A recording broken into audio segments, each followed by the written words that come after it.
So we got $33 from YouTube. And how many orders we get? That's some samples. There's 2 tubs.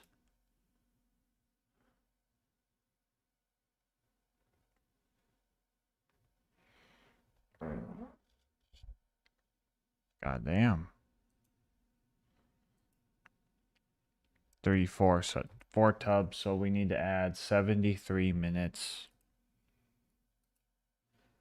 So we go 22, no, 022.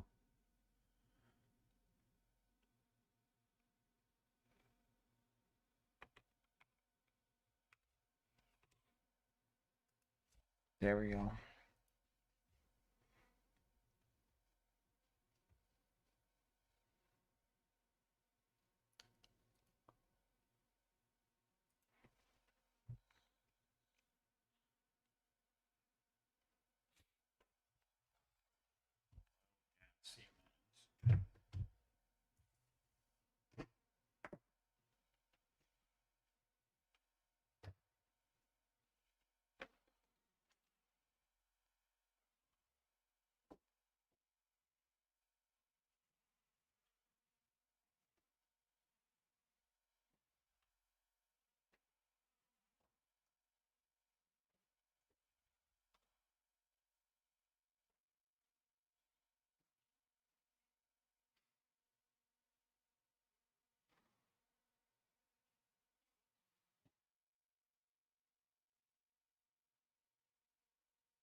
What?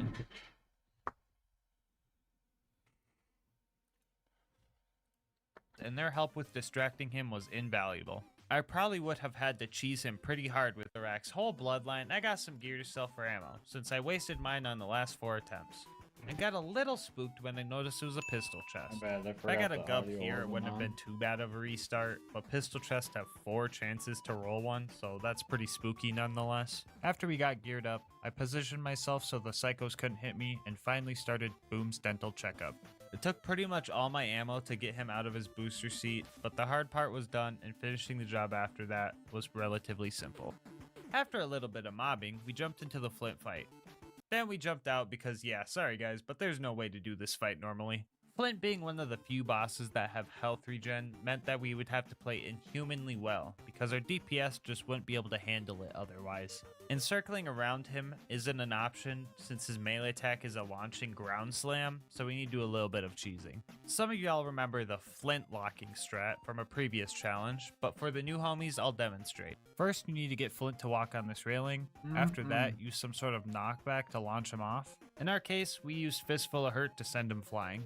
Now that he's out of his arena, he gets a little bit confused and just stands there. If we look at our damage with slag and point blank fire, we see 2 things. First off, a lot of numbers. And second, that this strategy was pretty much needed for this fight. Anyway, Flint was beaten and we made it to 3 horns. As soon as I got there, I discovered something about myself that I didn't know. Apparently I could speak Bullymong. These bozos better leave me alone. Leave me the f alone.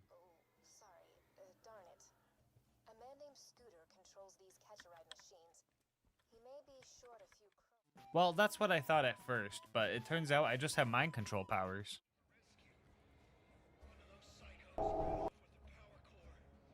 Anyway, we needed to get the power core and kill 20 bandits to avenge Reese, because that's the right thing to do. I'm not one of those heathens that find the specific bandit with the power core by looking at his clothes, only kill him, and then run out of there. Imagine being that guy. We made it to Sanctuary and did the usual shenanigans until we had to go to Frostburn. Along the way, we found a tubby spider ant and said screw it. The odds of getting a gub are low enough to risk it because I want to see what it drops. I killed the tubby spider ant, is what I want to say, but in reality, I let the bandits handle most of it. Lucky for us though, no gubs were dropped, just a legendary killer class mod. The rest of the run to Lilith went fine, and the mobbing at the end actually wasn't too bad. The ironclad psychos weren't as annoying as they usually are, but I can't say the same for Lilith. Howdy, boys. No, Lilith! Why do you have to say the cringe? Lilith, bro, why do you have to say the fucking cringe, dude? Lilith, don't! Lilith, if I die... Lilith, if I die...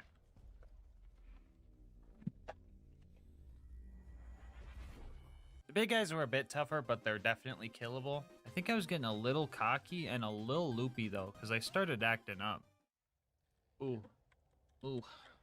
I put the stinky on him. Yeah, not sure why I said that, or even what it means, but I think it's safe to blame some sort of insanity. Anyway, that's done, so our next homie to meet up with is Ellie. She was gonna help us get a new car to get into that Bloodshot Dam. This is usually the easiest part of the run since vehicles aren't scaled very well for OP levels, so the gub works even without gun zerking. The cars were actually too easy to take out, so to add a little challenge, I decided to take out the caravan as well. The best way to defeat him is to stop it close to the end of its path and start punching until the van turns to a man and you can steal magical floating loot. We get to the dam, but Badma was gatekeeping the place, and fighting him wasn't going to be easy. Lucky for me, I somehow released all 3 of his hostages, and their help with distracting him was invaluable. I probably would have had to cheese him pretty hard without these little guys. In the end, they got the final blow and launched his corpse into the abyss. Put the stinky on him. I put the stinky on him! Guys, no! Finally in the ramparts, we experienced some of the most annoying mobbing sections in the run. Actually, wait, no, it's just the toilet room that's whack. Everything else is fine. This place always makes me feel like I'm playing a Dark Souls game. You know, where you run in, die, try again, die again, but this time slightly further than before, etc. Also, like a Dark Souls game though, some bosses can just get cheesed. put the stinky on him. Roland was kidnapped by everyone's least favorite toaster, the Warden. Longtime viewers know the threat he possesses, but if you're new here, you might not know if you don't kill him fast enough, he will take Roland to the Hyperion Friendship Gulag where the fight is way harder. This part of the run is always a high stress period. It's also where things start to get really cursed. What the? The lack of any meaningful damage output means that we were going to need to first try Warden or we were doomed. So I played it safe and farmed up some ammo before we went in. The fight begins and right off the bat we're in a rough spot. We don't even break his shield before Warden is able to spawn 3 robots. I was calm and focused though. I knew that Warden couldn't be slag, so there's no reason to save grenades for him. So I used them on the bots and eliminated those threats first. We get our first second wind and destroy the rest of the bots, making sure to position myself so that any missed shots instead hit Warden to make sure his shield doesn't recharge. We had to make every bullet count here. Things got scary as he spawned not 1 but 2 super loaders, but we managed to stay up thanks to slag and some lucky staggers. Ammo was low and we were so close to the kill. We scrounged for ammo but found ourselves down, with the surveyors keeping their bullet deflectors up. I tried to go for a loader but found myself out of ammo. I couldn't do it. Well, at least not without keeping you on the edge of your seat. Oh. It was still a close call. I went down again shortly after to barely get a revive with our last few shots. We managed to grab some ammo, but the final exploder got to us. In a last-ditch effort, the Warden tried to put on a facade, acting like he had full shields again. But in reality, the puny shield that the surveyors gave him was a false hope for Warden. Gub in hand, and ruptured guts hanging out of my stomach in another. I finished Warden off. Hey guys, and getting pop ready off. for bed.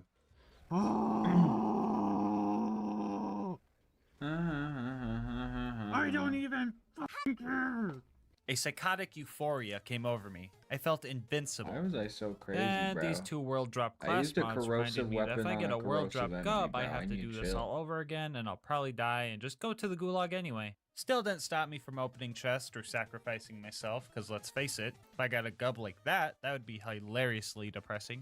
Our next objective was to will Kilhelm, but I kind of crashed after my psychotic episode over at the Bloodshot Dam, so I was Alright. playing really sloppy. On top of that, this loot goon Goliath gave Gas me called another the chest full Gamba, of pistols. But I didn't The finish Wilhelm the fight spree seemed to run doable, yet. and this fight's usually pretty fair. What if I go That was so my mentality fast I pretty go much up back until in the time point he put and the I get stinky it in on me. under the time? I wasn't going to be able to fight him without full ammo, so I decided to head home and stock up. The second fight didn't go too well either, but the third fight went a lot better. I just had to make sure I kept grabbing ammo from the crates and keep my cool. The shield regen was making me panic a bit, but I quickly realized it's not really a threat, so I could regen my ammo as slowly as I wanted. Also, he kept chasing me, so he would just run out of range of his shield drones, which is kind of dumb on his end, but oh well. Adding that to the book of obscure strats. Day 2 of the challenge started pretty spooky when the first loading screen of the day showed me a gub. A very small part of me wanted to call that a reset, but the other larger and smarter part of me knows that you guys would want these videos out sooner than later. Speaking of getting videos out sooner, you guys should all hit that subscribe button and click the bell. This way YouTube's algorithm promotes me more, meaning I can divert more time to making videos. This way you get them sooner and you get notified when I post new ones. Anyway, back to the run. I don't recall exactly what happened at Sanctuary, but what I do know for sure is that Lilith kidnapped everyone, so that's pretty annoying. And on top of that annoyance, we also had to run through the fridge. Well, it's usually more annoying. This time I somehow made it through without a scratch. Like I didn't go down at all, which absolutely baffled me. Mr. Noodle was our next opponent, and this was probably one of the toughest fights I've had with him. The tiny things really added up during this fight. He had a big health bar, he had a recharging shield, slag would wear off every time he tunneled underground. I didn't have any ammo, and the loaders wanted to attack the poor sap using paintball guns and hiding in the corner instead of the giant whale squid. The one silver lining?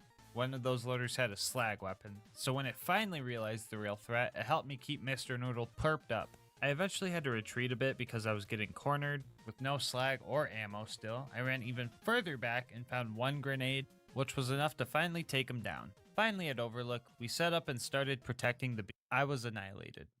Truly decimated. Absolutely rolled in the first 15 seconds. All I could do was watch as the loaders marched past me, not even recognizing me as a threat. The beacon was destroyed 8 times, so it became invincible, but I kept trying my hardest, throwing myself into the fight, even though the constructor would just mow me down. After a lot of pain and failure, the fast travel landed, and I made my quick and shameful escape. All that, and the pain is only just beginning. Our next goal was to get Claptrap's upgrade from the preserve. Right off the bat, we agreed with this tubby stalker, and I probably would have killed it for the adrenaline rush, but the thing was too strong. I literally couldn't break his shield before he murked me, so sorry guys, I'm terrible. The mobbing through this place was doable. Surprisingly enough, the normal stalkers weren't too much of a nightmare. The main strat was to make sure I had some loaders on the field to distract them while I tried to get rid of them. I usually never mention this guy because for some reason the super stalkers are just like 3 times easier than the normal ones. I'm not complaining though. Could you imagine if they were worse than rabbits? I'm willing to bet you can't because there's nothing worse than rabid stalkers. Anyway, I tried to kill the loot homies, but my DPS was straight up not enough. It felt like the gub on the left was for stopping their health regen, and the gub on the right was for dealing damage. So I enlisted the help of the local wildlife to get through this faster. Alright, let's check out the loot. So here we have a stalker pistol, that's pretty neat. Over here we have a bearcat. Those sell for a pretty penny, that's pretty cool. And what's that over there?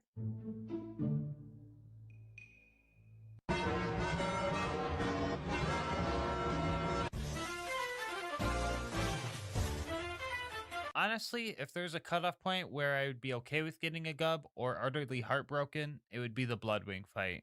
This fight was by far the worst fight in Gas Mask Challenge history. The fight's main 2 problems are the undodgeable attacks from Bloodwing and the relentless skag spawns. Usually the skags are good for revives, but during this fight, they just used up too much ammo to be worth it. If I was lucky, Bloodwing would land and I could get some good damage and slag in, but it was so rare that it wasn't reliable. But I'm used to all that stuff. The thing that made this fight painful was phase 3. Corrosion! You see these damage numbers I'm hitting on shock phase Bloodwing? Notice the letter K to indicate 1,000, so you could see 3 to 5 million per shot right now, right? Okay, now compare those numbers to these. Notice the lack of the K indicating thousands? A rough calculation of these numbers indicate I'm only doing about 1% of the damage I was doing during the other 2 phases. And on top of that, this phase seems to be the biggest of the 3.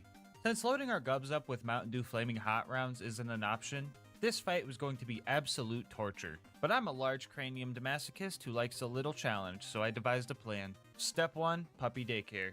I had to lure the 3 skags up the elevator and make sure the loaders inside weren't there to kill them. This turned the fight to a 1v1 with me and the bird. Step 2 was to stock up for the fight. Max grenades and ammo were needed to give a good head start. Step 3 was to know how to fight her. Cell has some ammo regen with gunzerking, but it's not a lot with how much ammo we throw out. So if Bloodwing wasn't on the ground, we would make sure to just tap shots at her to activate get some, so our gunzerk cooldown would speed up, meaning more ammo regen. We would chill in this safe spot, only coming out to grab health sticks and ammo for Mordecai's drops, or to dodge certain attack angles from Bloodwing. In emergency situations, we would give the bird, for some quick health regen. I also made a mental note of where Mordecai was leaving health sticks for backup situations. The health sticks were often crucial for survival because corrosive dot damage lasts the longest, so surviving one at OP10 is really tough. Lucky for us though, we have 10 out of 5 in asbestos, so they don't last as long. First 2 phases surprisingly went good. We got lucky with landings and managed to deal with them quick, but phase 3... oh my gosh, phase 3, dude. Bloodwing did not land a single time, meaning this fight was going to take even longer. On top of being mentally drained at this point, I constantly had to be on my guard because a single mistake could set me back another hour. I just had to keep fighting with the little hope I had left. This isn't some anime where a bunch of your friends come in last minute to cheer you on to victory, so all I could do was... Hey, yo, wait, am I really accepting my fate when the bird is almost dead? I can't give up with all the homies rooting for me. Alright, let's get pumped up. It might seem far now, but we're closer than we think. We gotta be optimistic. This part of Bloodwing's health bar is fake for some reason, so let's hit it home, right here and now. MVP asbestos skill. Oh my god, let's... oh, I knew she had a fake health bar. Oh, let's freaking go, dude. Oh. The perfect raid for the perfect fight. Thanks, Jolts. A quick recap so you can truly understand how long this took. The winning fight took an hour 20. An hour 10 of that was just the corrosive phase alone. And the entirety of the preserve took a whopping 4.5 hours. Bloodwing might have gotten the point on this run, but on the bright side, I put the stinky on him. victory in hands, we head over to recruit our next homie Brick. A Goliath called me a coward along the way, and I didn't appreciate that, so we tussled for a bit. We eventually let out all our anger and apologized to each other, and decided to be friends. Anyway, Brick's initiation went a bit differently than usual. I like to make a couple Godlights to help me out, but I wasn't sure if I'd be able to take them down after that. It also seemed like there was twice the amount of big bandits. The first two stood still for me, but everyone else would get so far away that I wasn't able to get the kill before bleeding out. Fistful of Hurt eventually bugged both of them out, and they just started floating in place, which was pretty neat. The real issue was this guy. It felt like my left gub was negating his health regen while my right gub was negating his health regen. In all seriousness though, I was very close to resetting the map because he seemed unkillable. It was like he didn't have a lot of health, but his health regen was crazy, if that makes sense. I don't know if there's like a weird gimmick thing, if he's got a turtle shield on or something. All I know is that UVHM health regen is the worst thing to come to Borderlands 2. I eventually got him with circle strats, but geez, this initiation took like an hour. The rest of the bandits were all normies, so let's move on to the beacon busting with Brick and his adopted child. At first I didn't mind the tag along as long as he helped with the robots, but the little brat managed to put the stinky on me, not once, but twice. Can't really blame him though, kids are very impressionable. I put the stinky on him. I personally think Brick is going to be a great dad for this little guy. I mean, just look at this patience. Anyway, the next goal was to take on the tanky coward known as Jack's Body Double. My playstyle of getting in faces versus his playstyle of just running away as far as possible sets up for a very bad matchup for me. But bad matchups don't guarantee our loss. Like in Smash Bros, when I go up against a bad matchup, I usually win because of practice, luck, or they just go AFK. I honestly thought this fight was going to take at least an hour before I killed him, but the time from entering opportunity to killing Fake Jack was only 7 minutes. With all the puzzle pieces for the bunker raid ready, we start our journey scaling the mountain. Nothing too crazy happened on the way up. The baby turrets actually went well this time around since I'm not using anything with grenade splash damage, and my grenade was actually able to slag them. If you're new here and confused, these guys actually cause some major issues usually. I'll list any videos where they are a major pain on screen now. You know what, I have a better idea. I will just change this to become this. Much better. And the super constructor was defeated with patience and ammo regen.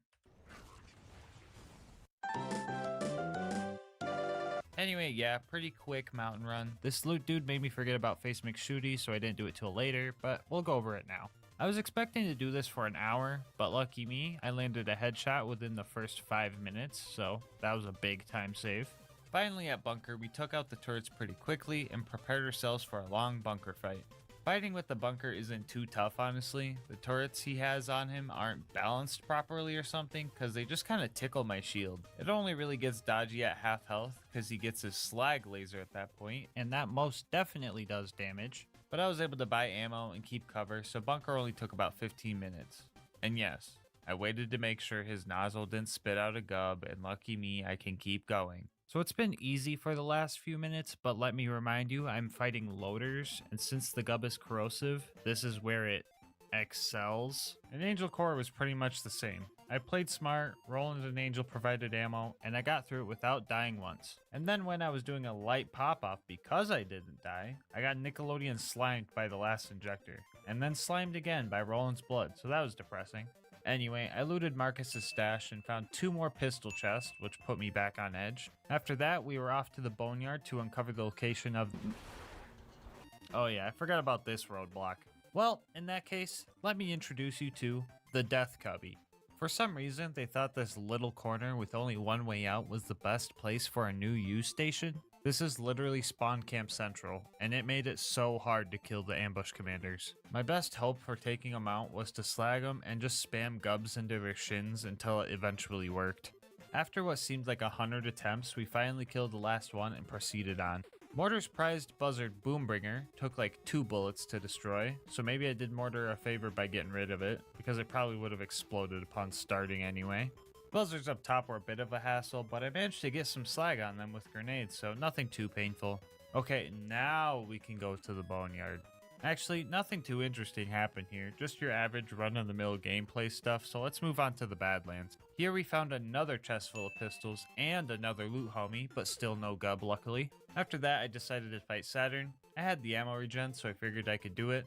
I then also realized I didn't have to wait for the regen if I just went and bought more ammo, so that sped up the kill. We eventually dropped them, and homie dropped a regular doll sniper too, so that was pretty neat. After that, we got the info we needed and headed to the claptrap door, where we handled our last bit of mandatory mobbing before skipping the entirety of Heroes Pass in a manner that would make Jolts proud. Finally at the vault, we face Handsome Jack, which should theoretically be the last hard fight. I'll be real with you guys, I tried fighting him normally without cheesing it, but in order to kill Jack, I pretty much needed to have him slagged, which is like a 1 in 10 chance per grenade throw, and on top of that also land consistent crits to combat his crazy health regen. On the bright side, I can show you guys how to cheese him if you ever have trouble. So as soon as Jack's shield breaks, he teleports to this moonshot console to spawn a shield surveyor. Using this knowledge, we can position ourselves to where we block him and he gets stuck. Just need to make sure any of his clones don't knock you out of it. Pro tip, the first wave of clones, you can kill them all except for one. If you do finish the first wave off though, the clones just seem to respawn as soon as you kill one off. I also recommend saving a clone with a shield because accidentally killing them is annoying, and depending on your loadout, decide whether or not saving a shooter clone or a melee clone is best for you. Anyway, we finally nailed the setup and then farmed up some ammo using the same strat as we did for Bloodwing. This time though, we made sure to get headshots while doing it. After we were full, it was time to pray to the slag gods, because if I didn't have slag, I would run out of ammo and we wouldn't be able to keep up with the health regen. We had 9 grenades, which meant 9 attempts, and if they all failed, we would have to— oh, never mind, we got it first try. Let's go. The slag gave us enough DPS to kill him decently quick, and I was like super surprised that the fight went this well. Now I could go and use a cheese spot on Warrior 2, but that's a lot of cheese all at once, and I want to make sure my lactose intolerant homies stick around to see this challenge beaten. So even without cheese, this fight is pretty easy. He just has a lot of health to get through, which gave me plenty of time to mess up over and over and over and over. What should have been a 30-minute fight took almost 3 hours, because anytime I would go down, I would have no ammo, or the racks were too far away, and on 2 occasions, the warrior stole my revive because I guess he can do that? What the— a lot of my homies say, dang GASMASK, you have some crazy patience to do these long fights. But honestly, I don't think I'm patient. Pretty sure I'm closer to stubborn. Eventually, the warrior went down, and I put the stinky on him, and not a single gub was dropped. Which means you can't beat Borderlands 2 with only the gub. Before we wrap up the video, I just want to say, I put the stinky on him. Okay, that's enough, dude. No more, no more. Get out of here. Shoot. Get on him. Jeez. Okay, anyway, I want to say thank you so much for watching up to this point. If you want to help the channel grow, make sure to like, comment, and subscribe. Also, don't forget to hit the bell so you get notified when I post new videos. It helps with YouTube's algorithm a lot. I also read all my comments, so please let me know your favorite part of the video, or if you have any ideas for future challenge runs. Honestly, all the nice comments you guys leave are the biggest motivations to keep making these videos. If you want to support me more directly, consider becoming a channel member. It's 99 cents and you'll get emotes and videos a day early. On top of that, helps me post more often so everyone gets videos earlier in the long run. I'll have links to my Twitch and Discord. Screw it. My Twitter too, in the description if any of those interest you. But until next time, breathe easy, homies.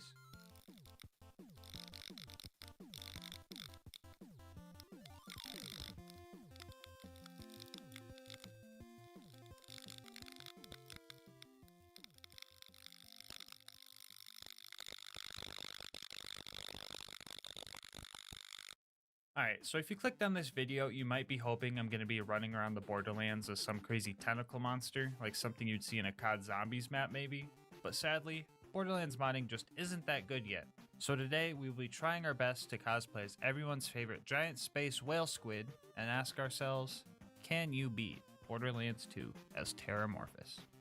It should be common knowledge that all you need to cosplay as someone, or something in this case, is their hide, blood, teeth, and breath. If you don't know what these do, I'll show you real quick. The Breath of Terra is a neat fire grenade mod that makes tiny volcanoes under the feet of the bad guys. The Teeth of Terra is a shotgun that shoots bullets in a biting pattern and does a little bit of grenade splash at the end. The Hide of Terra is a Roid/Nova/Spike combo shield, usually regarded as the best Roid shield in the game, but I went to the absolute lowest Roid damage, so the challenge wasn't too easy. And then there's the Blood, which is kinda... yeah, it's kinda bad. Then in our class mod slot, we're gonna be using the Slayer of Terramorphous Com to keep it thematic. I will quickly go through the rules. We will be playing on Overpower 10 UVHM, which is just the hardest difficulty, and all the enemies are 10 levels higher than us. No bar allowed, and Terra gear only, of course. As a bonus rule, to make it a little more challenging, I have to full spec into every skill that the Terracom boosts. This might not sound bad, but I'll show you why this is a mistake in a moment. I would show you the build, but it probably changed a few dozen times during the run, but I pretty much switched between fire build and bonk build depending on the situation. With that out of the way, let's get to the run. So we hop in and near immediately get our first death out of the way, which brings me to masochistic fact number 1. I'm playing UVHM without slag. Anyone who has played Ultimate Vault Hunter mode knows that slag is practically necessary for this difficulty. Like, you can play without slag, just like you can wipe your butt with a sock. It works, but you probably need a counselor if that's what you're doing. Anyway, all of Terra's gear is locked to fire element, and Krieg has no slagging skills, so yeah, this run is going to be painful. All the enemies in the beginning were flesh, which is good for all the fire damage stuff I got. I just needed to refine my playstyle and learn how to use this goofy shotgun. The Teeth of Terra works best when the biting animation completes and does a little bit of explosive damage, which is boosted by Strip the Flesh, which we have 9 out of 5 in, which is great. But please, can we get my boy Terra a dentist? Because mans has a 2-foot gap in between each tooth, making it so only 2 pellets hit per shot. This somehow still did more damage than point blank shots though, so that's cool I guess. Just kinda wish they'd all converge on one spot, might actually make this gun pretty good. Anyway, it took me a while to find that sweet spot where I would get the boosted damage. It was always way farther away than I thought, but I figured it out eventually. On the bright side, the Breath of Terra actually does decent damage on flesh-based baddies, and we're spec'd into Elemental Empathy, so a lot of fire damage goes to healing us. Like many Krieg builds, everything started dying as soon as I got the momentum going. The rest of Larisburg went great, except for when Hammerlock showed up. For some reason, I started getting violent urges to rip his other 2 limbs off.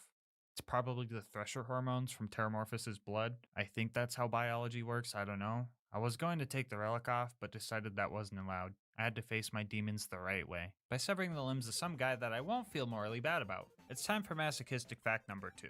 Full specking the Terra skills. So some of these are good, like Strip the Flesh is great for explosive damage, and Throw the Kill is good for healing, but in OP levels you only really need 2 points to fill your health bar. Burn Baby Burn increases fire dot damage, which isn't lethal because UVHM health regen, but I think it's good for healing maybe? Flame Flare pretty much just makes me stay on fire longer, which can be absolutely deadly if an enemy decides to put a fire dot on me. And then we have Blood Trance, which makes Buzzax Rampage last longer based on how many Bloodlust stacks you have, which might sound good at face value, but a lot of melee builds use Release the Beast to get health back frequently, and if you're in Buzzax Rampage, you can't do it again until it ends. On top of that, you can't use grenades, or pull out a slag weapon, not that that matters, or pull out a moxie weapon, not that that matters, and I can't even light people on fire for stat boosts, unless I want to waste another 5 points for 50% chance to deal fire damage. Wait. What better way to combat a bad skill than with another bad skill? Woo! Hellfire Halitosis, or for the scientist watching, Fire Breath, is usually a skill that has very, very niche uses, but it's going to come in handy for this run. This way I can activate all my fire buffs and get a little healing while in Buzzax Rampage. After making it to Boom Boom, we find our first instance of masochistic fact number 3, fire only on armor. Boom Boom was going to be a tough fight, and I didn't want to cheese it if I didn't have to. We bopped Boom and decided to go for a cool gun kill on Big Bertha instead of the usual cheese strat. I wanted to proc Bloodbath from one of these psychos and spam shotgun damage to kill the turret, but this setup was super hard and took a while because I also had to fight against his health regen. We managed to knock Boom out of his turret and then we bonked him just like we bonked Boom. Shortly after our fire resistant boss, we face our fireproof boss. Oh boy. Okay, so Flint has fire resistance, but when he goes into fire phase, fire damage actually heals him. So it looks like we're gonna have to resort to... Oh, 1 second. Hello? Hey bro, you can't melee kill Flint, dude. What? Why not? His launching AoE slam will just launch you away. It won't work. Trust me. Wait, what? Didn't they make Creek heavier than other characters so he wouldn't get launched in melee combat? Yeah, but even so, your shield has Fire Spike and Nova damage, so you'll just heal him anyway. Okay, well, what do I do then? You know what you have to do. No, wait, are you... Please don't tell me. Yep. Alright, I'll tell him. Good luck. Alright guys, my boss called. I've got some bad news. We're going to have to cheese the Flint fight. I know, I've never did anything like this before. I usually body Flint face to face, but this time I'm gonna have to play a little unfair. So Borderlands 2 has this little quirk called Infinite Vertical Melee, which means anything directly above or below you can be meleeed no matter how far away they are. So we respec for bonk mode, lured Flint over to this pole, got some stacks, and started slicing from 3 stories away. One eternity later. Woo, we did it! Good news, we officially made it past the part of the run I didn't think was going to be possible. Bad news, I didn't plan to make it this far, so now I have no idea what I'm doing. After making it to 3 horns, I managed to steal the interface adapter without a single bandit noticing me. Got some wheels, belly bump door guy vehicular style, saved Reese, avenged Reese by killing exactly 20 bandits and no less, and made it to Sanctuary. Lilith, being the immature human she is, left a cryptic note in my locker like some kind of cringe high school rom-com stuff, so let's get her mission done with. I usually like speedrunning this place, and this time I had an extra reason to skip a lot of the pointless combat. Anyway, we find Lilith and start fighting all the psychos, right? And I discover a cool trick with this Breath of Terror grenade. So I'm pretty sure bandits are programmed to dodge grenades if you try to chuck them at them, but when you throw a Teeth of Terra, they just kinda... Yeah, so the strat of just making a firewall to create distance and land the strong hits of the Teeth of Terror is actually a useful one. Not as useful as the low-hanging doorway, though. If you want to know how long all this took, just know that Lilith was able to say howdy boys 4 freaking times before we were done dealing with all these cowards. Our next goal was to infiltrate the Bloodshot Dam and save Roland. Only problem is that our car wasn't good enough apparently, so we needed to get an entirely new one from Ellie, even though I think a simple oil change would have been able to fix this one's issues. My favorite 56 seconds of every run is when I get to destroy the bandit technicals that aren't balanced properly for OP levels and feel like a super cool god among men. The Teeth of Terror was actually able to deal some damage even though it was a fire on armor situation, and we managed to get a new car pretty quick. Anyway, that one nomad before you enter the Bloodshot Dam was giving me a rough time. On top of that, I also had to fight Badmaw. Fire being good on flesh and Badmaw being a big target sounds like a benefit, but for some reason I felt like I was just throwing teeth at a giant metal door. This was also where the super long buzz extraction really started to melt my brain. After about an hour of all that, I finally managed to take him down. So I run into the Bloodshot stronghold and everything was terrible. We had ironclad psychos up the wazoo, so I decided to respec for a bit more fire damage to keep my healing up. This time everything went great, right up to the dreaded toilet room, where things started to go absolutely fantastic. And that's not me being sarcastic, I actually managed to get some great momentum going. Plenty of fleshy vessels to use for healing, and the cowardice of the crazed marauders was actually backfiring on them. These guys usually run pretty far away if you get too close to them, and they ran just far enough for the Teeth of Terror to hit their sweet spot. I only died once here, but by the time that happened, the door was already open. Holy crap! We blew through the toilet room so quick. But like many small victories on this challenge, the next objective is going to utterly destroy my psyche. Roland was kidnapped by one of the scariest bosses in the game. You could call me an oikophobic all you want. This toaster has literally shaved years off of my lifespan. If you're good at the game or new to the channel, you might not know that Warden can actually take Roland to the Hyperion Friendship Gulag if you don't kill him fast enough. And since killing things fast isn't my forte, I pretty much accepted my fate as soon as I seen an angelic guard. Oh, it's an angelic guard. Nope, we're done. Yeah, we're doomed. The fight at the Gulag is way harder because on top of Warden just being Warden, he also gains the ability to moonshot even more robots into the battle. This is also where I learned that the Teeth of Terra cannot kill loaders. Like for real, it just can't. So for the second time this run, I had to do some cheesy strats that I wasn't very proud of. I felt really bad for doing this, but as punishment for using too much cheese, chat sentenced me to cheese shaming. as I ate a block of extra sharp cheddar. After getting my public execution rescheduled to a later date, I made off to befriend Mordo and Tina. One of the objectives in this mission is to light 3 Varkids on fire, which you think would be super easy. I could probably just let a shield nova go off and it would be fine, but in reality it was 10 times easier than that even. So this Varkid tried to jump me, but somehow set off this whole fire melon, which lit both of us on fire. Now that I was on fire, Raving Retribution was starting to set off, and since it thought the fire melon was attacking me, it just started sending fireballs in that direction, and completed the objective. Absolutely nothing about my gear I was using played a part in doing this, and I just thought that was funny. Anyway, I got to taste grape flavored combat for a little bit since Mordecai was sniping the baddies for me. I mean, he still wasn't doing like any damage, but anything was better than Wilhelm. When I took on this challenge, I really didn't think it would be this hard. I knew I wouldn't have slag, and I knew fire and armor sucks, but I really thought that this gun would be able to do something, and that even the worst version of the best melee shield in the game would make this relatively doable. But no, every part of my kit was just absolute trash. This fight was looking impossible, but giving up wasn't an option. I couldn't let one boss, okay, maybe every boss after this plus a couple loaders, stop me from securing my victory. Step 1 was to respec, building for melee damage, Buzzax Bombardier, and Fuel the Blood. Step 2 was to fuel up, and step 3 was to mask up. In order to kill Wilhelm, we cannot rely on our gear. We need to rely on Krieg and his skills. The plan was to do what damage we could while waiting for surveyors to spawn, aka Fuel the Blood fodder. After we get a melee kill, Fuel the Blood boosts our explosive damage and makes the effectiveness of Buzzax Bombardier a lot stronger. The only thing about this strat is how risky it was. We had to get down to low health constantly in order for Release the Beast to activate and have our action skill ready. If we went down, it was likely a death sentence, unless we were already within sweet spot distance of a surveyor, so I had to focus. I had to make sure I killed him quick as well. Otherwise, the loaders he spawns from under the trains respawn, and it pretty much means I'm dead. After 2 hours and 43 more deaths added to the counter, we finally survived long enough to take Wilhelm down. Oh. Holy hell. Jackson's I was pretty drained after that fight, so I decided to take it slow on this sanctuary visit and really enjoy my relaxation time. But then Lilith was all like, "No rest for the wicked," and totally ruined it. So back to work for us.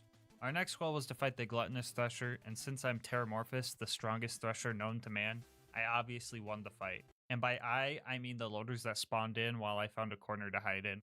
If you're mad that I didn't do most of the work, first off, that's fair. Second off, leave me alone. I'd like to see you do this. And third, you're going to hate how I handled Overlook.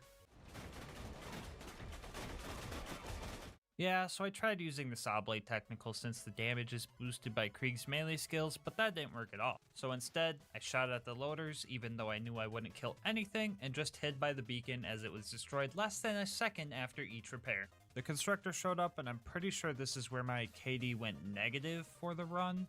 I didn't even want to try to run towards the fast travel and quickly travel away, so I straight up just left and used a different one to go back home. Which I know doesn't make any canonical sense, but that was the least of my issues. On top of being truly defeated by the last 4 missions, now we had to go to the Preserve. And we all know how that usually goes. Anyway, wounding the loaders didn't take long cause Mordo was slagging them, but we had plenty of loaders to kill afterwards. Melee is the only way to deal with these guys, so I pulled out my Bladed Teeth of Terra for some bonus damage, and for the most part, I was able to kill them. I think the only kind of loader we would have issues with are Angelic Guards, but I don't think I've ever seen one of those spawn in the Preserve before. What the fuck is this? What is this, dude? Yeah, so after a good 30 minutes of trying to get the door open, I had to reset the map for a second time. The first time was just because I took too long and the enemies started respawning whatever. For anyone wondering why I didn't just kill them off, let me show you a sped up clip of me trying to kill a bull loader.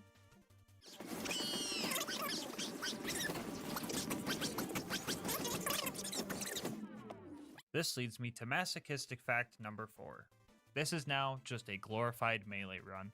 The second half of this game has very little amounts of combat with non-armored enemies, and since my shotgun heals them, I'm pretty much going to be in bonk mode for the rest of this run. It wasn't until our 3rd attempt that we made it past the loader who skips leg day, and at this point we were probably in the preserve for a little over 2 hours. Up next, I hired the loot homies to take out the skags for me, while also hiring the skags to take out the loot homies for me so I could snag their loot, but they didn't drop anything because they're lame. Usually the significant mobbing is all done by now, and we could go straight to Bloodwing, but the game is cursed and decided to give me 3 rabid skags to deal with.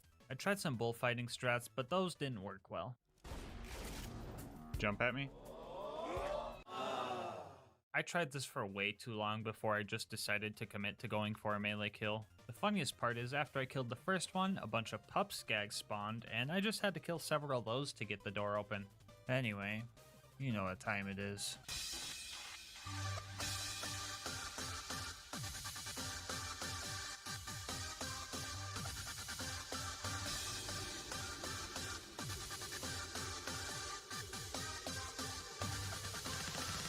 Returning viewers will know about Bloodwing hair baloney, you know, like the undodgeable attacks, elemental resistances, and this time around our attacks can't even hit her unless she's pretty much landed, so we were going to have to change up our strats.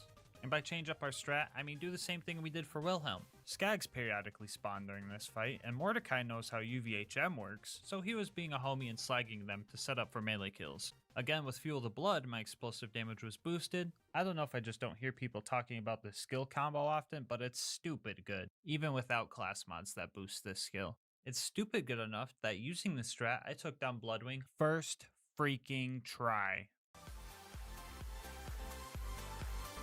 Take that, Bloodwing. I'm back in the frickin' lead. Even Mordecai wants to party. Vault Hunter, get down. So glad Mordecai is changing his mind about the whole, oh, you guys seen it? Okay, maybe not. Anyway, our next homie to recruit was Brick. The initiation was fine because of fleshy enemies and Godliaths doing most of the work. We even killed Sarcastic Slab in the most metal way possible. The loader combat afterwards went pretty decent too, since Brick was helping. Even looked like Brick watched my last video and learned some new combat techniques, so you know I had to hype him up. Brick. I put the stinky on him. Speaking of other videos, if you're new here and made it this far into the video, odds are you're enjoying it, so you might as well sub and hit the bell to know when new vids get uploaded. Because masochistic fact number 5 is that I go through all this suffering and a majority of you guys still aren't subbed. Joining the GASMASK gang is one click away. Anyway, Brick and I destroyed the rest of the loaders and we were off to our next objective, dealing with this coward. This fight is so friggin' buggy. It's a 50-50 chance between him booking a flight to Europe or just standing still and still managing to give me a hard time. Like, bro, why he standing like that? I'm glad he didn't fight back, but like, geez, this happens all the time, bro. Who coded you? Tara's dentist? Okay, now that that's done, it's time for the bunker raid. And I'll be the first to say that I was dreading this. I decided to unspec out a Buzzax Bombardier because these guys resist grenade splash, so I was better off without it. Fighting this thing was weird because I had to purposefully eat some rockets for better axe throw damage until it died. The baby turrets ahead were no match for Krieg, which is nice because I hate these little buggers and their crazy health regen. And finally, the big constructor. Had to put a lot more forks in this toaster before it decided to blow up. Luckily it's easy to cheese because I could just stand behind it this time. And our final obstacle, Face McShooty. Alright, here we go guys. Uh-oh. Bet you weren't expecting that, huh? Yeah, so it looks like if you want to do Face McShooty with the Teeth of Terra, you have to be within biting distance. Anyway, on to the bunker. To be straight up with you guys, the rest of this run is pretty much what made me deem this the worst gas mask challenge run yet. First off, the big turrets are pretty annoying because, well, you know, the whole yellow health bar situation and whatnot. The ones within melee range were pretty okay just because of the blatant big red power button on the back, but the ones out of range took a while. And then he spawned. Bunker was absolutely will-shattering. He had so much freaking health, and in order to deal damage I had to play risky and get to low health. And if your playstyle is lighting yourself on fire and praying that you have a crippled loader nearby if you go down, you're not gonna have a consistent winning strategy. Like 20 times. 20 freaking times! Some hot loader would just sneak up on me, put an OP10 fire dot on me, and since I have 9 out of 5 in Flame Flare, it would just melt me. That's a skill issue, whatever. You know what really got my sanity dangling off the edge? So enemies in UVHM have this stupid health regen, and if you put any type of damage over time on them, they just kind of keep healing through it, right? Y'all remember that Blood of Terra relic that already seemed pretty useless? Well, I go and find out it doesn't even work if you're taking damage. Why? Why? This is all super rare gear that you get from killing a super hard boss. Why? Why isn't it good? Why does it make an edgy poem with all 4 pieces if it's not good? His teeth made them flee in shame. His breath was of fire. His hide turned the mightiest tame. His blood could inspire. It's all bullcrap. What even is this? Terramorphous? More like Terra Bull. Okay, with Bunker's super huge health bar, I would have to take too many risks in order to get a melee kill. And I tried and tried with no prevail. So you know what I had to do? I had to kill Bunker, the flying, armored, tanky boss, with the teeth of Terra.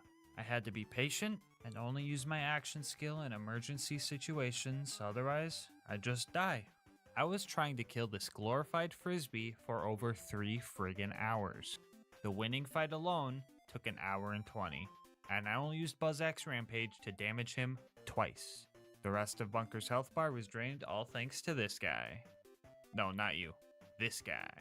I was so dead at this point. I couldn't even pop off anymore, so all I had to say was this witty remark. Oh boy. With the bunker destroyed, you can. Anyway, yeah guys, so that was terrible, but that wasn't the worst. Angel Core was the frickin' worst. I should have been fine. I knew I could melee kill loaders and even a couple angelic guards if I needed to. I even had Roland to help and Lilith to take out my anger on. But the absolute worst thing that could ever happen happened. An angelic guard spawned with a slag sniper. Oh, brother, dude, I hate watching this. I could not kill these 2 angelic guards for the life of me, because slag was tripling all the damage I took. I really tried everything here. Separating these 2 and taking them on 1v1, confusing the robots by standing under them, trapping them in a corner, circle strats, but loaders have 360 view, so nothing was working. Also, I am now convinced that getting slagged also triples the chance for silenced voices to proc because Krieg would not stop hitting himself. I am not joking when I say this. I didn't make progress here for 2 hours. Literally all because of this one loader, dude. Some of you are probably thinking, I reset Angel Core, and that's fair. But this time around, I played with the hand I was dealt, because I knew if I gave the game a chance, they would spawn this guy again with an even stronger, faster slag sniper. So after 60-something losses to this guy, I finally found a strategy. So usually you can't circle strat these guys like you can with bandits because they rotate 360 degrees. But we can sprint around them in circles, which is fast enough to dodge their attacks. Mix this with the fact that Krieg can melee while sprinting during his action skill, and we get some of the most obscure 1v1 mobbing strats I have ever come up with. After the first kill, I managed to get the slag sniper guard, who I just realized was maximum possible level, so that's neat. Glitched out how I originally planned. After we took this guy out, I had a pleasant little pop-off.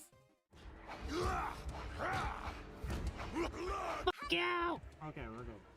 This one loader brought me more pain than any other fight in any challenge I've done so far.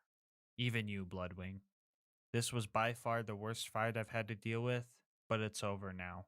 Now I get to suffer elsewhere! Ironically enough, when I got to Sawtooth Cauldron, I was relieved, because the enemies here were all fleshy and I could get multiple kills before dying. Yeah, the fire damage is working.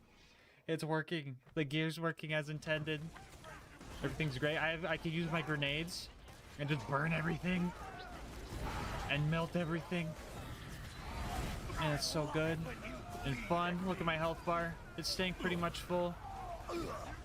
You guys hear that optimism in my voice? Yeah? Okay, well watch this. Take out those buzzers. I don't need these buzzards, man. These freaking buzzards. It'd be one thing if they didn't have health regen. Every time I land a couple of shots, they just come back good as new. It wasn't until 4 hours of attempts that I managed to destroy one buzzard. And here's how I did it. First off, we need to rig some fights. Each attempt would consist of me spawning in, running to the buzzard nest, and checking the buzzard's level. If it was higher than level 89, I wouldn't even bother. After we found our level 89 buzzard, we would farm up stacks with our fire grenade and find a psycho or weaker mob. This wasn't always guaranteed. Sometimes I'd get nothing but scavengers, grave diggers, and juggernauts. Anyway, after we found a good setup with an 89 buzzard and easy mobs, we would do the good old punch and chuck strat using Fuel the Blood and Buzzax Bombardier. Once we had the setup, we had roughly 7 seconds to land 2 or 3 Buzzax throws on a buzzard. Which is tough since the first 3 seconds are wasted looking for the dang thing, but when the stars align, you could pull off a beautiful kill. Let's go! Oh, that's 2. 4 hours into Sawtooth, the first one got stuck. At 4.5 hours, we got our second. At 5 hours, we got our third. And at 6 hours, this happened.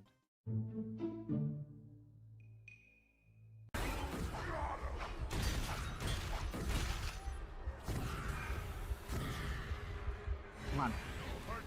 Let's go. Let's 4. Let's go. Oh, subcast. What was that you were saying, subcast? What was that you were f***ing saying?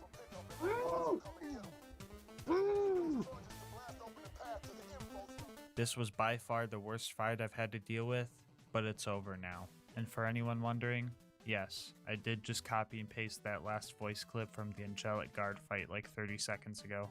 After that conniption, I felt invincible for all of 2 minutes, mostly because I was just speedrunning through the Boneyard and Badlands. I did not kill Saturn this time around for obvious reasons, and if it's not obvious, the first 25 minutes of the video explains this in great detail, so go ahead and just rewatch that and come back. Or you could just download the save file in the description and test it out yourself. Up to you. Anyway, I was like 2 seconds away from getting the info first try, and it took 7 tries after that before he made it to the final stretch. The claptrap door was our last hard bit of mobbing, and everything was going relatively good. I even managed to kill the super surveyor that spawns. Whoops, I mean 2 super surveyors. 3, okay, that's a bit odd. 4, there's definitely something. Okay, what the 5? How is that even? Okay, there's absolutely no way a 6th one just spawned. 7 of them. 7 of them spawn. Sorry about that. I kind of blacked out for a bit. Anyway, at this point, I was so shattered internally that taking a break wouldn't help, because it would be all that I thought about. So I kept going. Brick and Mortar definitely carried me through Heroes Pass, but altogether the claptrap door and this place almost took 2 hours, and this challenge's playtime was really starting to wear on my mental. Jack and his stupid health regen was my last worry of the run. I made my few legit attempts before I decided that the good old block him at the terminal strat was going to be needed. Melee was definitely the way to go, but I wanted to show you guys my insane DPS I was getting with the shotgun. Mind you, this is point blank, doing nothing but crit damage. Glad I had 4 of these, because if I had to reload, I would just lose all my progress from the last mag anyway. So we took Jack out and started the warrior fight. And surprise, surprise, using a fire weapon on a giant fire-breathing fire demon from hell where fire comes from doesn't work great. And now that I think about it, whoever said fight fire with fire was an absolute bozo if I'm being frank. And I was being frank because the warrior is practically throwing me on his barbecue like a pack of ballparks. So we had to do something no one would have guessed. And go for a melee kill. Luckily, these crystal dudes are super susceptible to melee damage, except for when they're not susceptible to anything, of course. Anyway, the good old punch thing for explosive damage strat was working great. Except for when it backfired on me, or the crystalisks would do more damage to me than I wanted it to, or Krieg would do more damage to me than I wanted him to. My favorite one is when I was throwing axes and this rack swoops in and takes it point blank, do it for the vine style, which downs me because that's just my luck. But I promised I wouldn't take the mask off until it was done. And there was one thing driving me. You know I haven't had a fucking monster all stream? I can't fucking drink a monster with this thing on, guys. You're driving me nuts. After 30 hours and 58 minutes, after 506 deaths, the warrior accepted his fate. I decided to finish Warrior off using the Teeth of Terra because I really wanted to savor this moment that I beat the hardest gas mask challenge so far. I proudly say, you can beat Borderlands 2 as Terramorphous. This run was 100 times worse than I thought it was going to be, but what matters is that we beat it, and the fact that you made it this far into the video makes it all worth it for me. If you want to see more runs like these, make sure to like, comment, and subscribe. It helps with YouTube's algorithms and helps the channel a lot. I also read all my comments and love hearing your guys' ideas for future runs. If you want to support me more directly, consider becoming a channel member. 99 cents gets you videos a day early and also supports me so I can get videos out faster for everyone. I'll have my Discord, Twitter, and Twitch channel where I stream these runs, all linked in the description, along with the socials of Mango Soda, who created this absolutely awesome thumbnail art. But until next time, breathe easy, homies.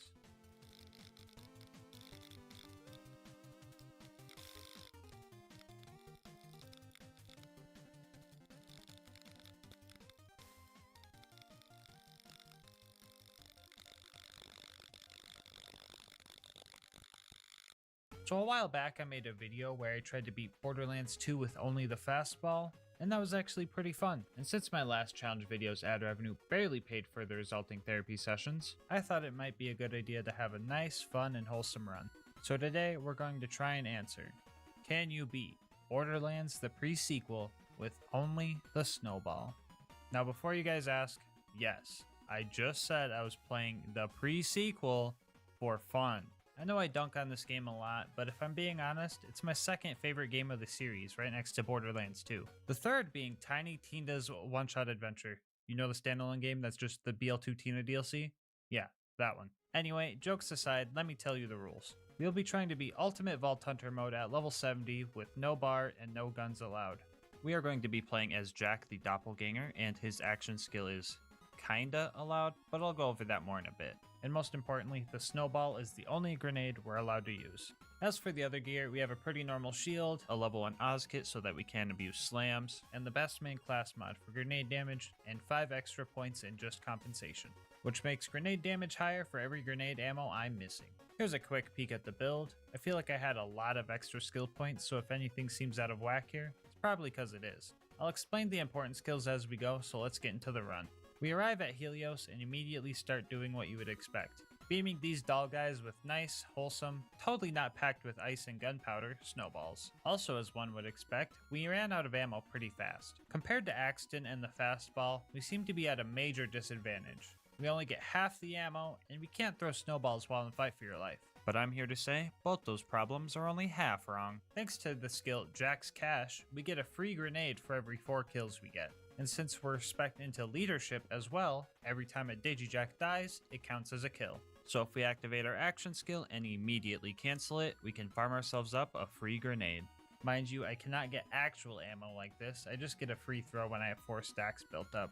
Another thing we can do after using our action skill is activate On My Mark, which makes the Digijacks throw a copy of my grenade mod at the bad guys. And let me tell you, these guys were surprisingly good at hitting their throws. Like sometimes they would just whiff, but other times they were super coordinated and would just destroy extra enemies I didn't even target. Anyway, lacking ammo isn't an issue anymore. But now what if I go into Fight for Your Life? Well, thanks to Potential, I'm allowed to spawn my Digijacks while in Fight for Your Life. And I can also mark a target for them to throw a snowball at and get up that way, or hope that one of my Jacks dies. Because leadership can also get me second wins. And the most important skill of the build, Inspire, which makes Jack occasionally inspire us with words of greatness. Everybody, you're looking super handsome. Let's go. Honorable mention to promote the ranks, which would have made super Digijacks that might have boosted grenade damage, but they're kinda bugged out and don't throw grenades properly. Yeah, Gearbox kinda dropped the ball on this one. Since the Digijacks kind of have a mind of their own, they will occasionally shoot the bad guys with their wrist lasers. This didn't really have any effect on the gameplay because they're usually only out for a few seconds. So if anyone's salty because I used the Digijacks during this run, first off, stop being anti-fun. and second, the run would be impossible without them since I kinda need the ammo. Anyway, after dealing with these guys, we had to fight one of the several pyromaniacs in the Borderlands series, this one being named Flame Knuckle. Now if this was Pokemon, we would be pretty screwed right now. If this was Borderlands 3, he would be pretty screwed right now. But this is TPS, so the fight was pretty fair. Jack was super helpful with distracting him, so I was even able to fend off any extra troops that were flying in. Also during the fight, I used a little bit of RNG manipulation to get more ammo drops from the containers. So if you're below, I believe, 1/3 of your maximum ammo with any type, you are more likely to get that ammo type from ammo crates. So if we had 3 or less ammo, we could open up the crates and get more ammo than usual. Constantly having a low supply grenades is kinda good since we're spec'd into that just compensation skill, so we're getting the best value for our chucks. After we busted Flame Knuckles' power suit, Jack helped me finish him off. Right after that, we got moonshot down to the moon and met Janie Springs. We needed to help her take out Deadlift. Deadlift tried to take her out, on a date that is, and when she said she wasn't into guys, he got all mad and stole her Moonzumi key, which we need to get to Concordia. If the Borderlands 2 players are confused, Concordia is just Sanctuary, but on the moon. Anyway, with a little bit of inspiration from Zarpedon, I guess, we set off on our journey to beat Deadlift in a snowball fight. But first, we had to take care of a bunch of his lackeys. My favorite part about using this grenade mod is that every time you kill a scav... Uh-oh, looks like the Borderlands 2 players are confused again. Okay, scavs are just bandits, but on the moon. Anyway, every time you kill a scav with a snowball, they get launched and literally break orbit. For real, they don't come back down. The scavs were getting so messed up by my snowballs that they eventually decided to chill out. We can finally fight Deadlift, and there's a lot more on the line than you think. This run was still on its first life, and when I'm on my first life, my focus and skill are tenfold, because I make diamonds under pressure. Just, don't quote me on that if you watch the last run, okay? Deadlift is like the Captain Flint of the pre-sequel. He's got enough annoying and unfair mechanics to absolutely torture you during your first playthrough. Talking electrifying the floor, homing blue balls, stop laughing that's not funny, evasive maneuvers, and a lot of minions to keep you on edge. Lucky for us, I know this guy's patterns pretty well and went straight for the safety stairs. Right here you have access to cover, you have an escape route, and the stairs don't get electrified. Patience was key to winning this fight. Well, that and a little Matrix style dodging in order to get all the ammo crates in the arena. After some close calls, we finally broke his shield and the rest was history. Still a 1 life, baby, woo! Anyway, we got the Moonzumi station working and carefully jumped the scap. There are 3 jumps in this game that are very wonky and will punish you with death if you mess them up. The next one being on the way to Concordia. My first death being a cliff would be super cringe, so I made sure to hit this carefully.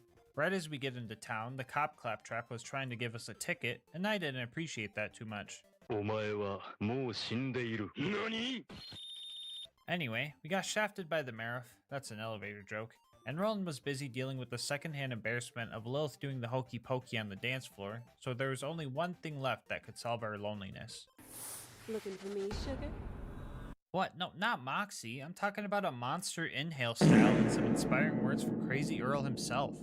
After we hijacked some cellular towers and found the location of the jamming signal, we were off to Crisis Scar to shut it down so we could get Jack off of Helios. I was going to pick a cool icy looking skin for our car, but noticed that this one was literally my outro catchphrase, so I couldn't pass it up. Scavtrap said I had to show my worthiness of joining Redbelly's gang in order to get in, but I had a different idea. The second option, let me in. So the Darksiders were our next target.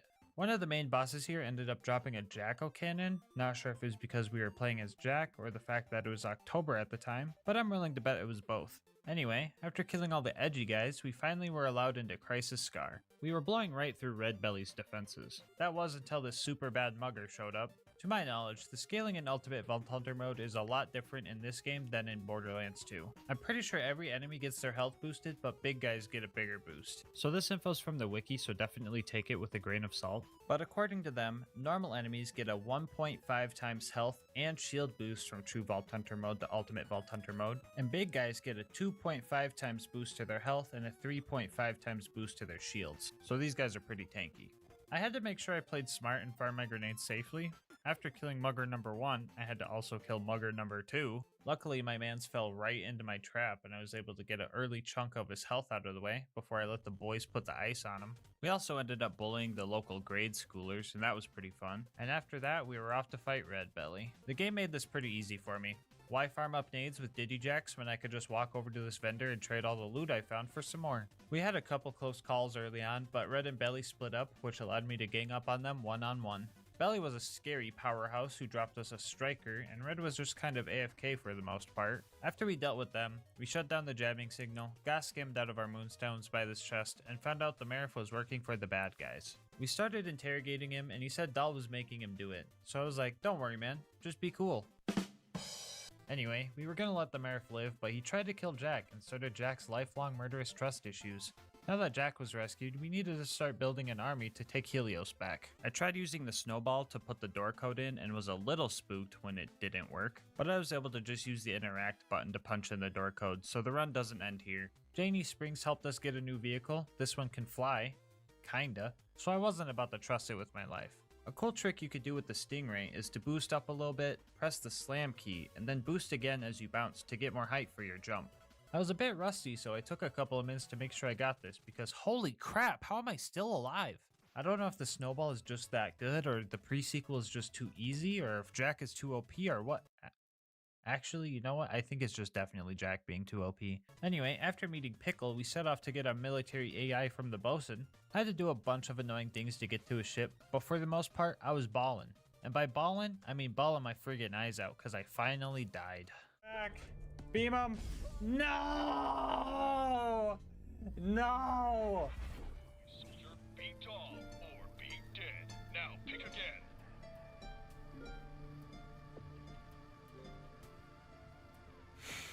For some reason, the guy that killed me shrunk after I respawned and was easier to kill, so that's pretty neat. After a few close calls and dying again because I went down right as I hit a jump pad, we managed to get the methane flowing again so that we could get across this lava lake. Waiting for us on the other side were a bunch of cheaters, and I didn't like that too much, but I wasn't exactly playing fair either. The first thing we needed to do was destroy the bosun's engine, which was a bit tricky. The snowballs would go right through the thing we needed to hit, so I had to bounce the snowballs off other surfaces and have them explode close enough to the power stabilizers to deal damage. I just thought that was pretty weird. Oh, also, turns out the one mugger I thought shrunk didn't shrink at all, cause I found him here. Homie was screaming at me a lot, something about how could I do that to his son or something, not really sure what that was all about, but he seemed pretty mad. He got his revenge, and he was even fighting honorably using a snowball himself, and I barely had enough energy left to fight Poop Deck after.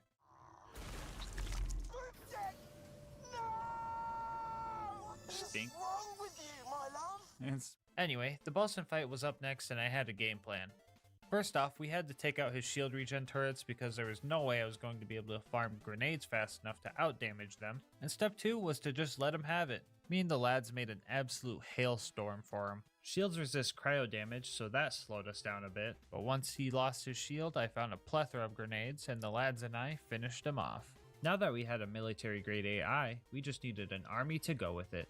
As we were fighting our way through the torque-infested robot factory, we came across Gladstone, aka the inventor of the toaster, aka the inventor of the blue toaster, aka the man that sent me to the gulag too many times. Okay, sorry about that pent-up rage. Anyway, he's going to help us create the constructor bot, which is good for us right now, but absolutely tragic for my Borderlands 2 runs. Once inside, I found a very obnoxious mugger who kept lighting me on fire.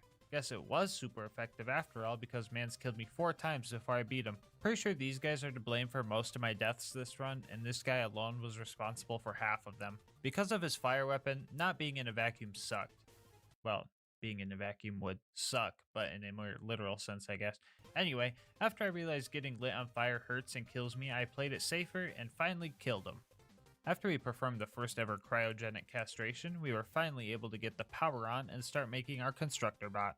Step 1 was to create the eye of the constructor. By combining a bunch of other eyeballs from these guys who can't see where they're going, that might be counterintuitive. Step 2 was to secure the main body. Step 3 was to calibrate the turrets. To do so, they need to kill 12 bad guys themselves, and their damage is kinda bad.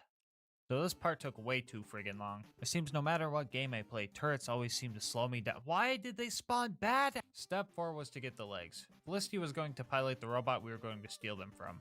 Her health bar was dropping, and I was kind of curious to see what happens if she lost all her health, but she kind of killed everything too fast for me to find out. And just like that, the constructor was made, and this time it was on our side. Oh, come on, I gotta fight a constructor in this game too?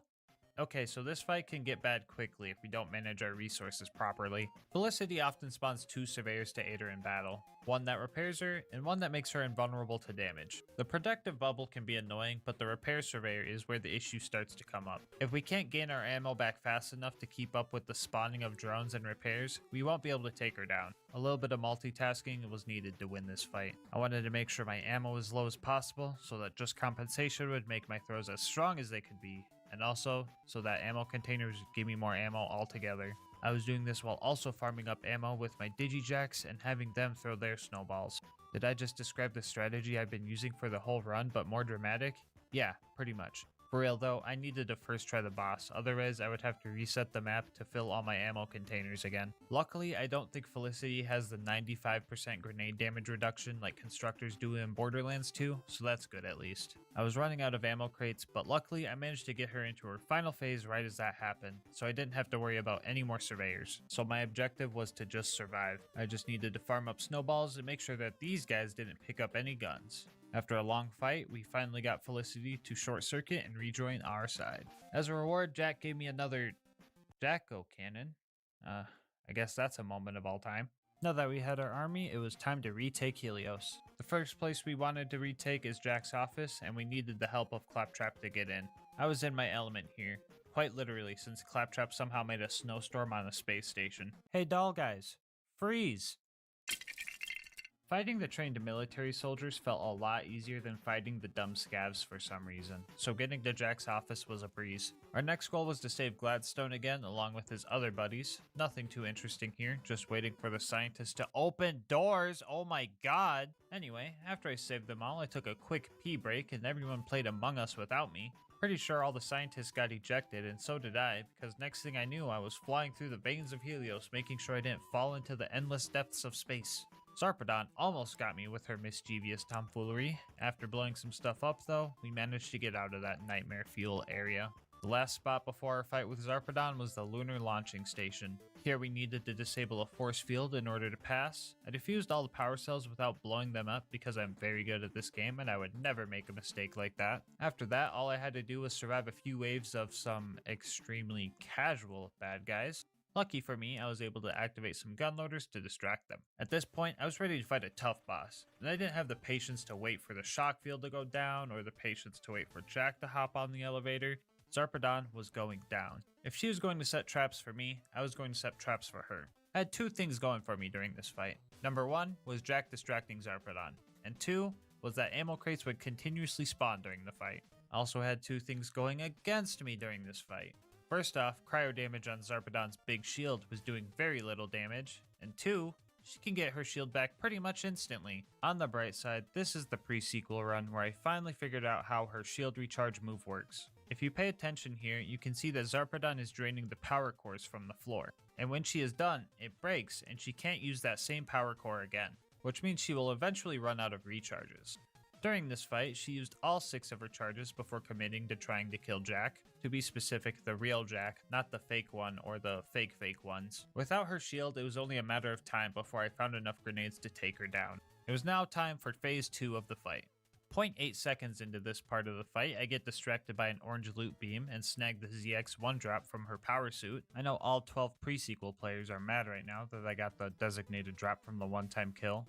After that, I started trying to fight Zarpedon, but geez man, she knows how to dodge. I feel like my accuracy went from good to bad so freaking quick. I feel like she was standing still trying to fight Jack and I was still missing. This phase also introduces a bunch of ascended doll soldiers, and at this point it was too chaotic to keep track of anything at all. All I could do was run around like a chicken with my head cut off and hope to find some grenades so that I could miss Zarpedon some more. I think Jack was the MVP for this fight, honestly. Still talking about the real one. Pretty sure he did more damage than me, but on the bright side, I can make all the pre-sequel players even angrier with this prismatic bulwark, another designated drop off a one-time kill. By the way, the save file with all the cool gear I found throughout the run will be in the description down below if you want it. Now that the bad guy was beaten and we had the Eye of Helios / Destroyer and its inspiration bestowed upon us, we could finally go to the vault. Feel like I'm missing something important. Probably not. Anyway, Virago Solitude was very short. The game played this cutscene for the Guardians, but also gave me the option to just run right past them. I don't know why they gave him a cutscene if it's not a required fight. Also not a required fight was this guy who surrendered. Snowball fighting etiquette is to spare anyone who surrenders, so I let him go. Unless... RK5 aka Romkampfjet Mark V aka Bootleg Bunker was our next boss to take down, and our most challenging one yet. Not only was ammo scarce, but hitting RK5 was really tough since it's usually way out of our range. My Digijax also had a lot of trouble landing shots on it, so I tried to use them to kill off the waves of... churros? Also had to deal with a few more cheaters during this fight.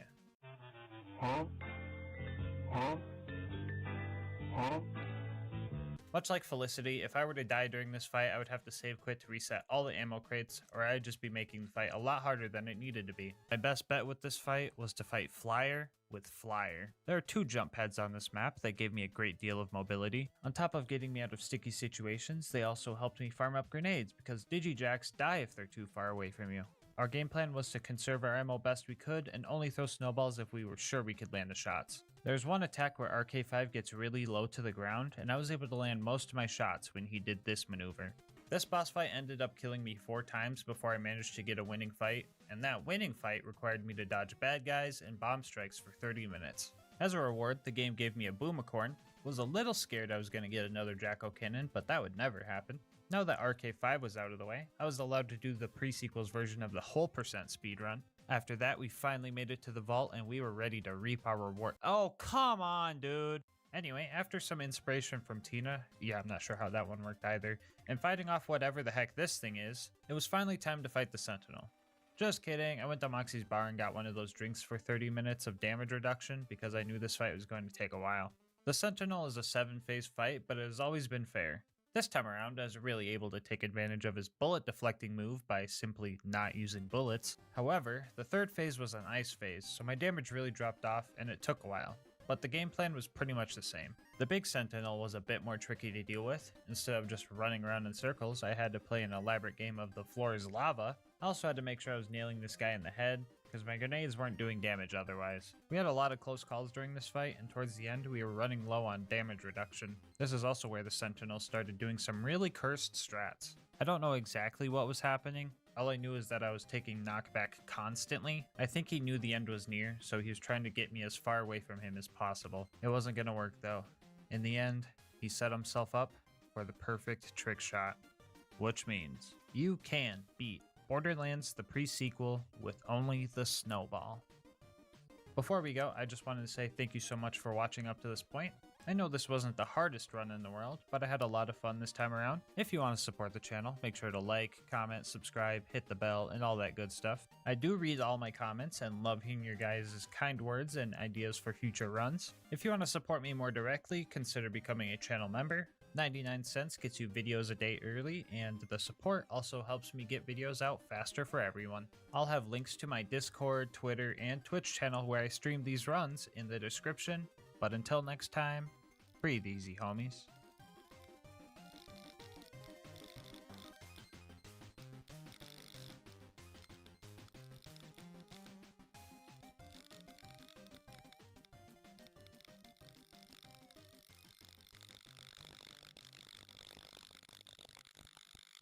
Pandora's always been a lawless place, but what if we wanted to bring some order to this wasteland of a planet? Today we ask, can you beat Borderlands 2 as a sheriff's posse? To start, let me tell you what exactly this challenge is. First off, the basic rules. We will attempt to beat the game at Overpower 10 Ultimate Vault Hunter mode. To the new Borderlands recruits, that pretty much just means the hardest difficulty and everything is 10 levels higher than us. Also, bar will not be allowed during this run. On to the fun stuff. I will play as the sheriff and the others will be my deputies. The challenge is mostly centered around these badges, therefore I will be running Jacob's pistols while the deputies run Jacob's shotguns. The badges also provide us with a little extra fight for your lifetime based on how many deputy badges are equipped on the team. So I get an extra 60% while everyone else got an extra 30%. And for the real kicker, if at any point the sheriff dies, that's me, I must save quit and reset the map. This means my survival is of the utmost importance. Last thing before we get started, I'll show you all the rest of the gear and builds. We all have a basic shield and low-level grenade mod just for slagging purposes, and in the comm slot, I will be running the legendary Titan for tankiness, and the deputies will be running the legendary Gunzerker comms for some DPS and longer Gunzerk duration. Here are the builds so that all the Sal mains can go make me cry in the comment section. For the deputies, I pretty much gave them an AI-generated deputy Sal build. They all have 2 shotguns out instead of the usual Grog and Lady Fist in the main hand, so I had to change some stuff to compensate for that. As for the Sheriff build, I decided to suffer a bit and not give myself too much DPS, but on the other hand, I have the most deadly seal combo in the game. That's right, baby, we're bringing the Stinky back. I put the Stinky on him. Okay, now with all that out of the way, let's introduce the posse.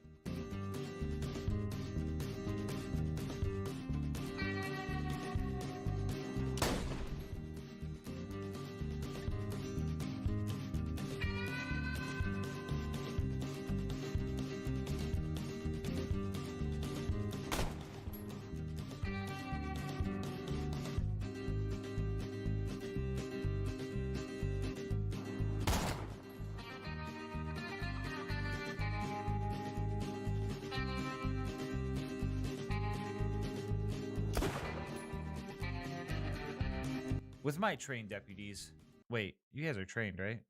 Raise your hand if you played Deputy Sal before. Okay, raise your hand if you've ever played Sal before. Oh god, what did I get myself into? Anyway, we started clearing out Tutorial Town and found that 6 shotguns all going off at once not only drops me to what I'm guessing was 30 frames per second, but it's also pretty funny to listen to. Oh my god, hearing all the Jacob shotguns go off, dude. Not too many issues came up here, and honestly, we kind of rolled the place. Anyway, we saved Hamulok and set off to take on Boom Boom. Along the way, we discovered that the accuracy and range of the shotguns was going to be the deputy's biggest challenge. Well, besides making sure my clumsy butt doesn't fall off a cliff or something, of course. I had a feeling that this would be an issue, so I made sure to give everyone 5 in insight and busts that can't slow down, so that we could get into the enemy's faces quickly and also rush to each other's aid in case we went down. Mix that with the fact that our bleed out timer is super long because of our badges, and the fact that you can fire your left gun while reviving, you get a strat that just might get us through this game. The plan for Boom Boom was to let me take the Cheese Bowl fight with my lower DPS while my deputies handled the other boom. They did a great job, but on my end, I was having some trouble.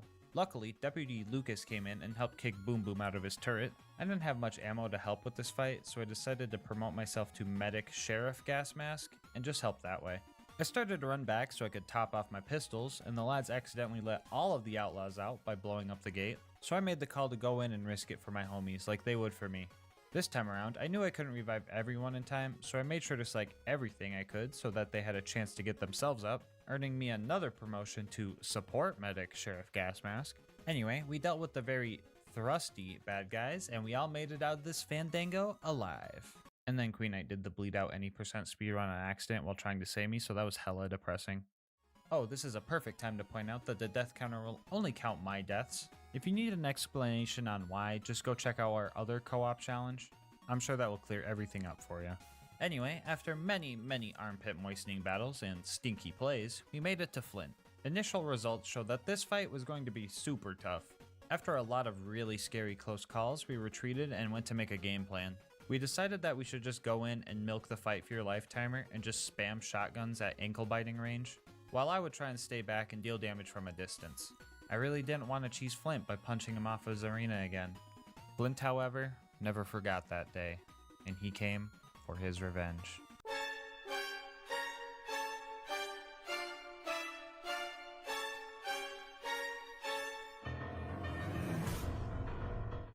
Oh my god!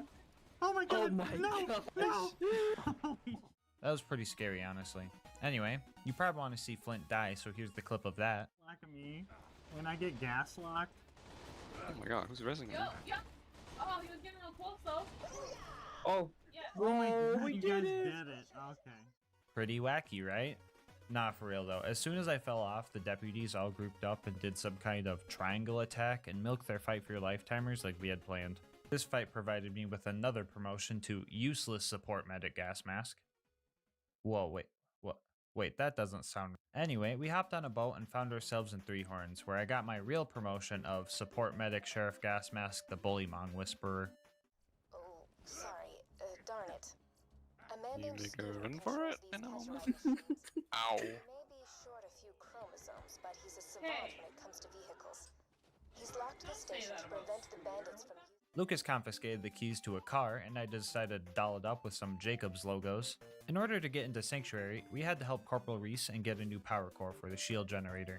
I have like almost no knowledge on the ranking system, so I don't know if him being a corporal means he was higher or lower rank than a sheriff, but all I knew was that the rules only cared if I died. Superior or not, I still made sure to tell the deputies to kill the 20 bandits to avenge him like we always do. Anyway, after not being able to afford the best gun in the game and forgetting everything that happened at Sanctuary, we went to Frostburn Canyon. I usually speedrun to the end of this place, but this time I got to do it with the homies. I decided not to play it safe and go for the spike jump skip since my deputies have been really good at not letting me die so far. Let's see if they can save me from a cliff, am I right?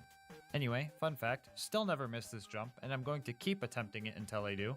So we found Lilith and started fighting off the psychos with her. I couldn't kill a single bandit here. But then Tom recommended that I try killing 2 instead and everything started to work out. So since we're in... Oh my god, Lilith, shut the... Wait, actually, Lilith, this is the perfect time to use that one-liner. Holy crap. Okay, Lilith, we'll let you slide on that one. Back to what I was saying. Since we're in co-op, enemies have a lot more health, and in some instances, spawns are a lot different. If some of you guys remember the friendship run, you might remember we had to take on 12 big psychos as opposed to the usual 3 that spawn due to 4-player co-op scaling. If that doesn't ring a bell, you're probably new and should subscribe and check out the rest of my channel for some good laughs. Anyway, why slowly whittle down a bunch of health bars when you could just put the stinky on them?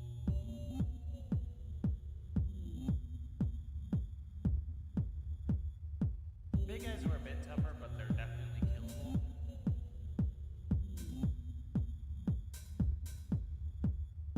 I think I was getting a little cocky and a little loopy though, because I started acting up.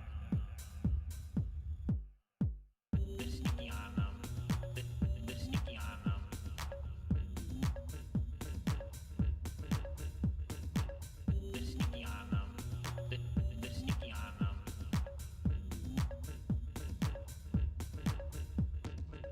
The sneaky on them.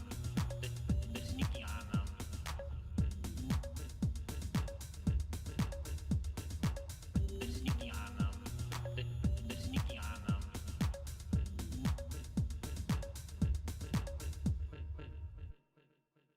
Yeah, not sure why I said that or even what it means, but I think it's safe to blame some sort of insanity.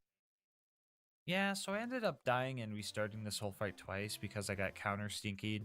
And yes, I did do the spike skip again both times. Honestly, I didn't mind though because I got this crazy stinky clip. Oh, Lilith! No! Lilith was saved and now it was time to rescue Roland.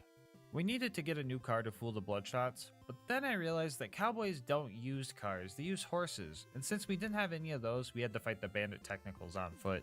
These darned horseless carriages ended up destroying Deputy Lucas early on, but after we got rid of the big one, we destroyed all the cars we needed, and then another car came up and ran me over. Joke's on them though, they just saved me a trip of running through the dust. Up next was the Badma fight, and we came prepared with a plan. Go? Here we go? Yes! The only problem with this strat is that Badma kinda took the key we need with him, so we had to re-enter the map to get the key to show up somewhere reachable. It was now time to fight through the Bloodshot Dam, or as I like to call it, Cowardsville. Using our finely tuned coordination skills, we were able to combat the cowardice of these guys by simply punching them closer to homies that needed revives. Feel like there are a lot more enemies in here than usual, probably because of the 4-player co-op scaling and whatnot, but we were keeping each other alive. Mad Mike and his toilet room were the last things I was worried about here, but there was nothing a little teamwork couldn't handle. He's standing by the fence. Can you do Combo? something? No. Oh! Somehow we turned one of the worst mobbing sections in the game into a really fun fight by putting the Stinky on so many bandits. It's stinky. Lucas even styled on Mad Mike in the end. Looking at me. Oh, nice. Oh my. Oh, I got him. Oh, you got him. Let's go. After that, we just had to run to Roland and then get stressed out about this toaster we had to fight. I'm willing to bet that some of you guys don't know that the Warden can actually take Roland to the Hyperion Friendship Gulag if you take too long to rescue him. If you didn't know, don't feel bad, that just means you're good at the game. Anyway, I wasn't sure if dying and the resulting save quit would cause us to automatically go to the gulag, so I had even more to stress about than usual. So running through the dam was pretty scary. We all went down a few times and there were very few spots where we were actually safe. Deputies Tom and Queen Knight made it there before Lucas and I, and then I noticed that the warden was already spawned and the clock was already ticking. I ordered them to rush in and await our backup. Moments later, I made it to the fight and single-handedly saved everyone from the big bad scary toaster with no help from Tom whatsoever. No gulag for us, baby. Anyway, after clearing out all the loaders and saving Roland, our next job was to meet Tina and Mordo and help them with a good old-fashioned train robbery. That might sound like we're breaking the law, but I'm the sheriff and I make the rules and I say it's legal.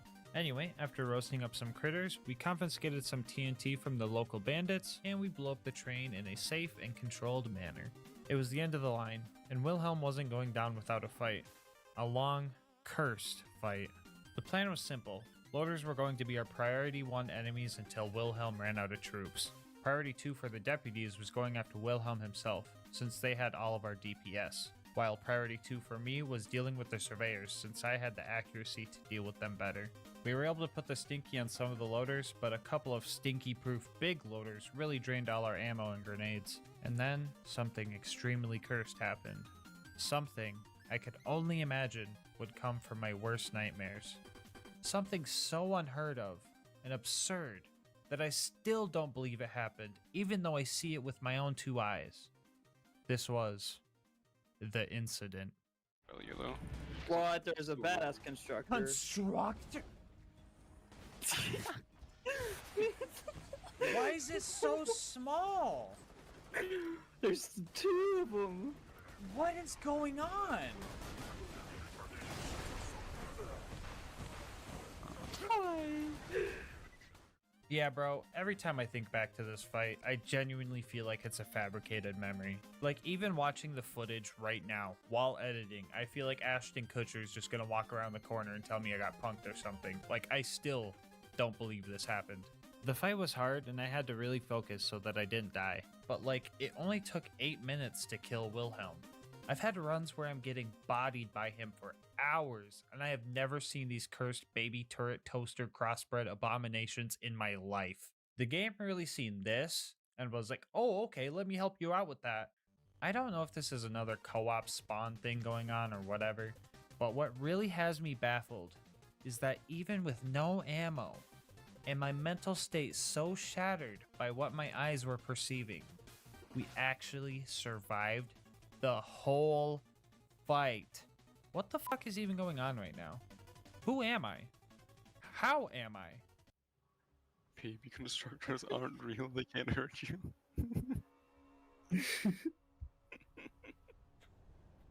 After I save quit to make sure I didn't have any mods running, we made it back to Sanctuary, and never mind, it's flying now. That's a problem.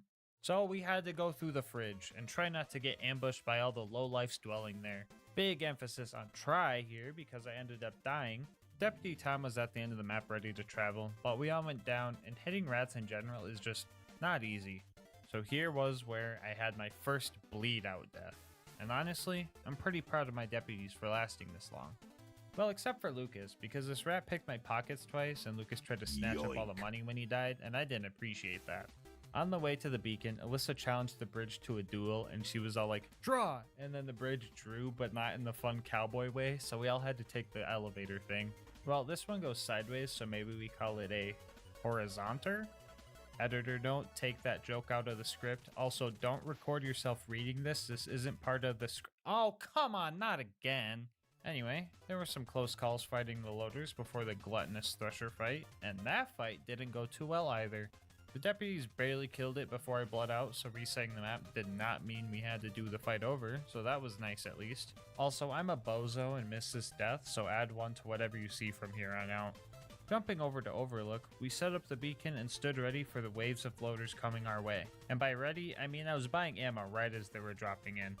I was kinda hoping the game would realize we seen 2 more toasters than we should have so far and that they wouldn't send in more, but surprise surprise, hope is useless when it comes to gas mask challenge runs.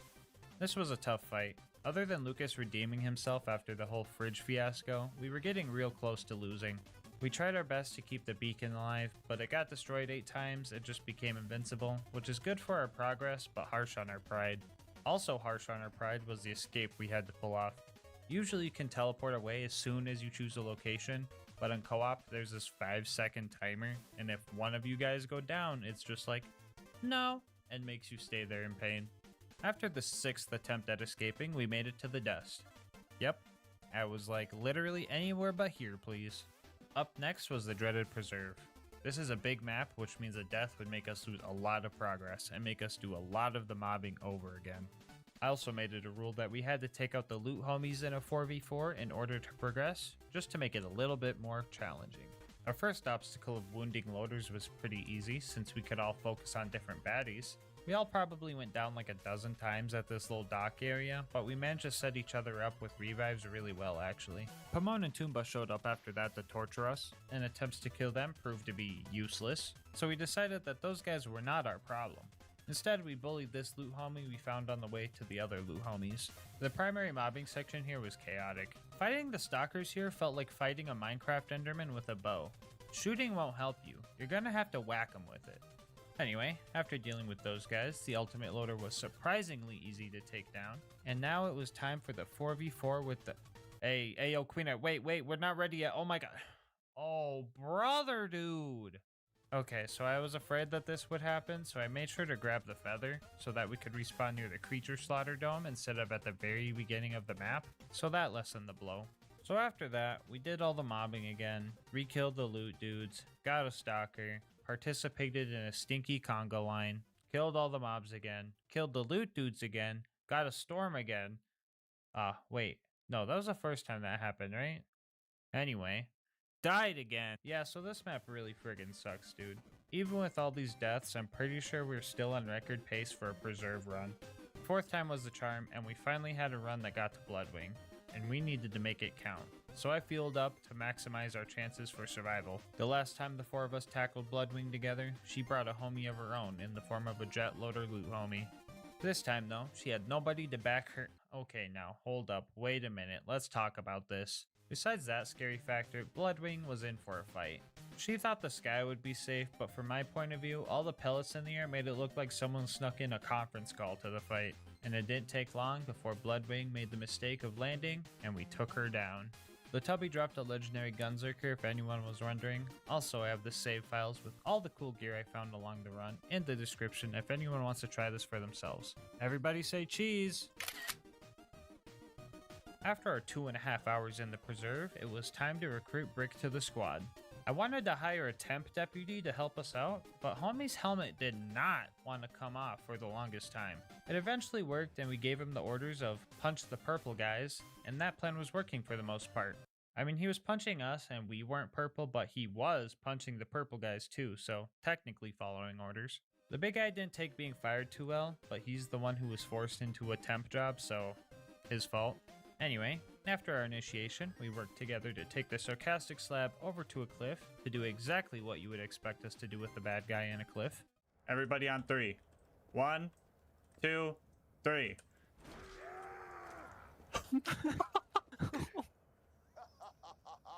Still going.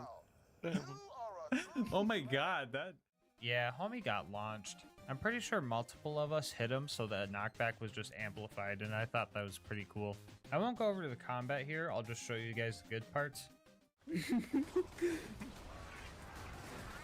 Oh, Brick. Line me up, Brick. What beacon's already gone? Oh, nice one. Nice. Thank you. Up next was taking down the Jack Double. In this part of the run, we straight up turned to assassins. The double didn't last 10 seconds against us. We took his lunch money and then we split up to all the kiosks and made it out of opportunity in only 3 minutes and 52 seconds. It was now time for the bunker raid. Right off the bat, I learned that Lucas and Queen Knight were both not Hyperion robots, but buzzards are for some reason because that makes sense.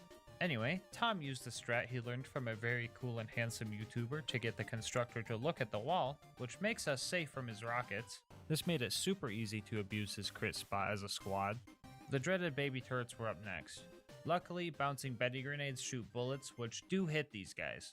For anyone new to the game or the channel, These guys are glitched and straight up don't take any splash damage at all. On top of that, they don't have a crit spot, and they also have an ungodly amount of health regen, so these guys can be pretty annoying. This time around, however, we kinda lucked out.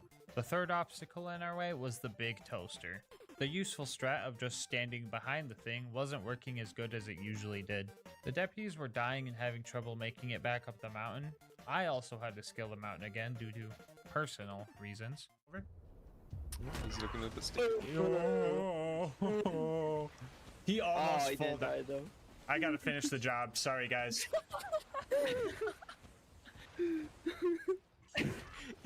Wow. Okay, I'm coming back up. After about 10 minutes of struggling, we managed to all meet up and finally took it down. The final obstacle before the bunker was Face McShooty, who volunteered for death via firing squad. While we sit here and spam at him, I guess I'll give you a cool history lesson. Did you know that in old-timey firing squads, only one person in the firing squad would have an actual bullet? They did this so that the men in the firing squad could find some solace in the fact that the rifle they fired likely had a blank in it and not an actual bullet inside. We, however, did not do any of that goofy stuff because we weren't even sure we could land a hit on him from this far. Oh, look, we got him. That was so fast. The bunker fight was upon us, and I definitely didn't die to something embarrassing again like a cliff. Anyway, we took out the turrets, the actual bunker fight started, and the first thing it did was try to assert its dominance with a friggin' T-pose. But it kinda backfired, because it just made it way easier to hit for all the deputies. So yeah, homie just started T-posing and kinda kept T-posing every time he flew up to us. We were all capable of hitting the broad side of a bunker, so this fight was actually pretty simple. Jack was hiding something in this mountain, and we were gonna get to the bottom of this. Up next was the Angel Core, and I was dreading this place. Even if you destroy one or two of the injectors, save quitting will reset the whole fight, so you have to do everything over again. So I was pretty stressed out about this part. I already don't pay these guys to do these runs with me, so I didn't want to make them suffer more than what they already have. Wait, Tom, no, don't leave! Anyway, after giving away my foreskins to persuade Tom to come back, we started the Angel Core fight. We devised an order of operations for which targets we were to prioritize. Ion loaders were at the top of our hit list, mainly because of their cheap bubble. When they bubble, every loader in the area starts running to it like the cowards they are. Lucky for us, Fistful of Hurt is a great counter to this because we can interrupt the process entirely. Up next are Angelic Guards. With no way to dismember these guys, it was important to take the tanky ones out first. And last on the list were gun loaders. One could argue that killing these guys off before the Angelic Guards would be better since you could get incoming damage off the table faster, but in reality, these guys were just our revive fodder for emergencies. War and super loaders are arguably less dangerous than the rest of these guys because of their big charge up duration and lack of mobility, and the turrets were usually the first thing taken out while the rest of the wave was still digistructing in. Our coordination was kinda at its peak in here. We were saving each other, setting up slag, and oh my god, Lilith. You had one chance and you overdid it. I'm never letting you slide again. You know what? Fuck you. Frickin' howdy, boys. Good. Anyway, we made it through Angel Court and tried to kill Jack in the cutscene to save Roland. Don't think it helped at all though, and we're pretty sure all we did was slag Roland, so whoops. The next day I came down with a cold, so my voice was pretty bad. Even though I took proper precaution by taking my cold medicine and drinking my tea, I wasn't going to be able to give out orders to my deputies. Which really didn't matter because they all know how to play the game and know what they're doing. Our next stop was Sawtooth Cauldron. There was a scary part where we had to fight off a few big nomads, but luckily they came with instructions, so we knew exactly what to do. The rest of the instructions weren't that clear, like Boombringer? I hardly know her. For real though, this part was really scary. The first time we got up here, we had to bail, and the second time I was deep behind enemy lines when Deputies Queen Knight and Lucas kicked the bucket. I thought it was done for, but Deputy Tom finally managed to land the grenade jump with his across the planet 600 ping. Oh, did I forget to mention that Tom is practically playing in the past and the future simultaneously? Rubber banding, never knowing what is real? Because that's what he has been putting up with for the whole run. Tom, when you watch this, thank you. Anyway, my hero arrived and we made it back to the elevator. Up top, we were the most coordinated that we ever were. Got Alyssa. Do you? Yep. Don't. Sure about that? You don't. I thought I was reviving Alyssa. I'm so sorry. Whoa, whoa, whoa. Wait a minute. That was the wrong clip. Hold on. I got you. Jump on, Lucas. Thank you. Hold on. Is there a bandit to put the stink? Hold on. I want to put the stinky on him with Lucas on my head. Let's go to the Yes. Can I Oh, punch him? Yes.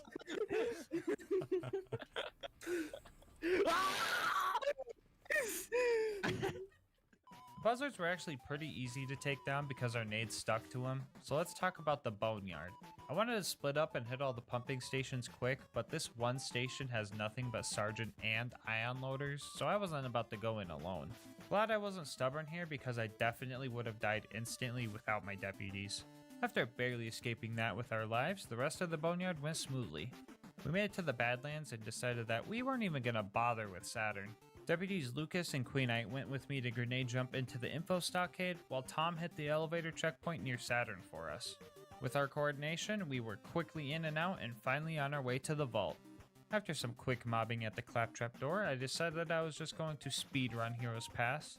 Well, minus the speed and the running part. Finally at the vault, we said screw the elevator, we want to fight Jack now.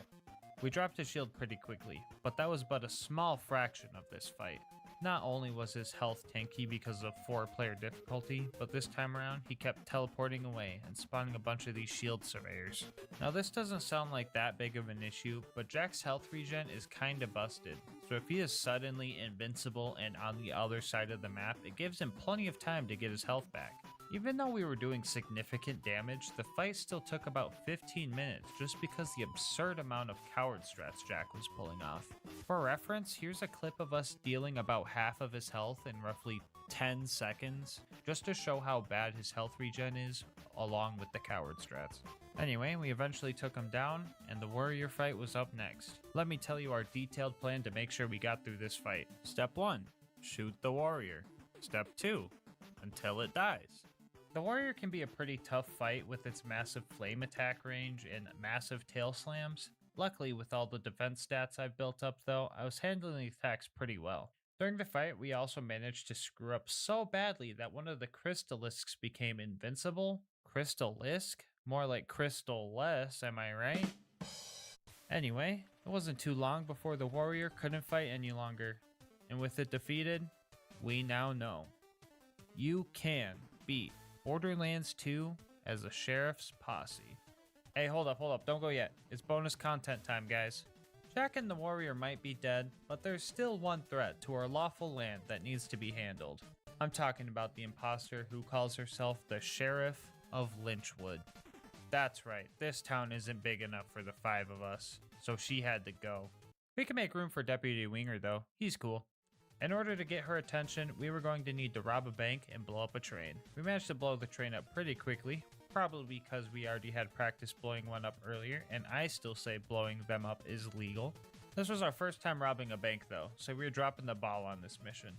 Tom put the Stinky on Mad Dog, which was pretty cool, not gonna lie, but the problem with that is that Mad Dog had the explosives we needed to blow open the bank door. So after reloading and killing him the boring way, we robbed the bank and set off to go hide the cash. Nisha's posse was playing totally unfair and hogging all the horses, so we were getting absolutely devastated during this part. These guys added 3 deaths to the counter with their horse strats, but the Nisha fight was up next, and she was no match for our homie strats. Before we go, I just wanted to say thank you so much for making it this far into the video. If you want to support the channel, make sure to like, comment, and subscribe. It really helps with YouTube's algorithm, which helps the channel grow. I also read all my comments and love hearing your guys' challenge ideas and kind words, so definitely let me know what you thought about this video or what your favorite part was. If you want to support the channel more directly, consider becoming a channel member. 99 cents gets you videos a day early and also supports me so I can get videos out faster for everyone. I'll have my Discord and Twitch where I stream these runs live, linked in the description, along with the socials of our homie Mango Soda, who created this video's dope thumbnail. He also does commissions, so if you like his style, definitely go check him out. But until next time, breathe easy, homies.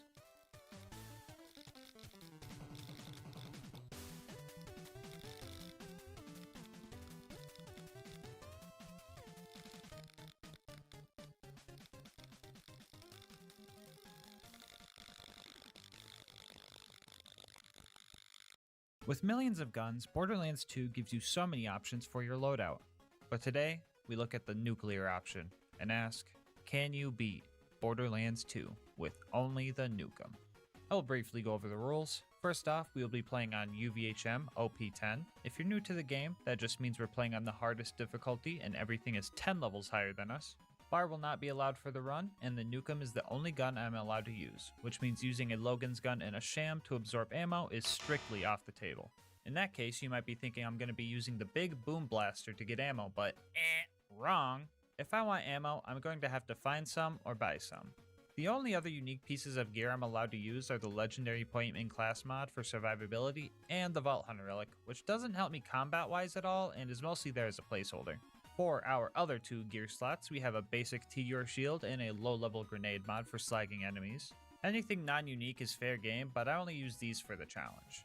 This run will introduce 2 emergency crutch items. If I deem that the run requires them, I will use a stockpile relic and or a non-unique absorb shield. As for the build, I'll show it here. Since this challenge is all about nukes, I decided that Axton's nuke skill was allowed. I also skipped all the offensive turret skills because I pick up the turrets immediately after they release their nuclear explosions. If you want to call this challenge Borderlands with only nukes instead of only the nukem, that's fine by me. I just figured that this would be more interesting than throwing on a big boom blaster and having a field day. Now the turrets might be able to get some shots off before they get recalled, but these things don't really deal that much damage, so as long as they don't steal any major boss kills, I'll let a few shots slide. Now that we got the rules and build covered, let's hop into the run. Right off the bat, the good old gas mask curse kicks in, and we start out with 2 bully rots. Dealing with them wasn't necessarily hard, but these guys are so tanky that we ran out of ammo before we even made it to Tutorial Town. With all of Crazy Earl's ammo upgrades, the maximum amount of rockets you can hold is 33. Divide that by 2 and round up, we're left with 17 shots since the nukem takes 2 ammo to fire. So with no ammo and no money to buy any more yet, we had to get creative. Cue the turret nukes. If we compare the nukem nukes and the nuke skilled nukes, we get a sentence with the word nuke in it too many times and also see that the nukes are very different. For example, the turrets deal a lot less damage, but they also light the enemies on fire. The nukem's projectiles just deal damage, while the turret's explosion has some very strong knockback properties. Returning viewers know I love those. And the turret nukes are also pretty much infinite, but they lose their value past generic mobs, since the cooldown of our action skill is too slow to outdamage the health regen of most bad guys in UVHM. But here in Tutorial Town, everyone is soft. Soft enough to kill with a little grape juice and 2 turret chucks. After Hemlock got the power back on, we were able to buy a little bit of ammo and set off to clear the way to Boom Boom. That ammo was specifically used for the Ironclad lads, because the turret nukes were too weak for them. A little bit of patience and careful planning and we were able to finish the mobs off. So as we were steps away from fighting Boom Boom, we were once again broke and lacking the proper ammo to take on this fight. So I did what anyone would do when they're strapped for cash. Go to the beach and look for treasure chests. Here I would farm up until I hit the money cap and also fill my inventory with items so I had extra items to sell for when I ran out. Anyway, loaded up and ready to go, we start the Boom Boom fight. After I lured Boom to the back alley and mugged him at portable nuclear warhead launcher point, we made our first attempt at killing Boom. Testing the likely highly irradiated waters of this fight, we find that it was going to be a very close fight, even with full ammo. After a practically perfect attempt with lining up kill skill combos, slag, and making sure I fire all my nukes quickly, I was still coming up short. So this fight was undoable, which means no. You can't beat, but wait, did you guys see that? Reroll the footage, hold on.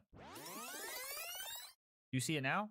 The run is saved, all thanks to this do cut. In Borderlands 2, when you pick up a gun or grenade mod, it gives you some ammo of the weapon type you just picked up.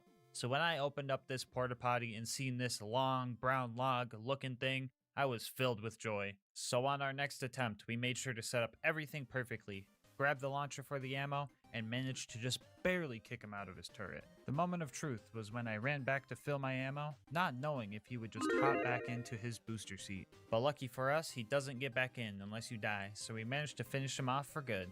After clearing out all the mandatory bad guys on the way up to our boat, we start our fight with Flint. My plan was to just fight him from down here, but I forgot that my turrets had knockback for a second, and I ended up launching him out of his arena, which bugged out his AI. Again. But it looked like this was going to be necessary to cheese him like this anyway. While lobbing these nukes, I was slowly realizing that I wasn't going to have enough money to keep buying the ammo I would need to take him down, so after round 2 of farming the money, we knocked Flint off again and spent like 10 minutes trying to get him into a good spot closer to the ammo vendor. Slide to the left. By now you've probably seen that the nukes we're firing don't go very far. That's because this thing is nothing but Torg parts, so firing at anything while below eye level likely means I'm getting a dose of the radiation too. Anyway, after lobbing 61 nukes down at Captain Lead here, he finally died.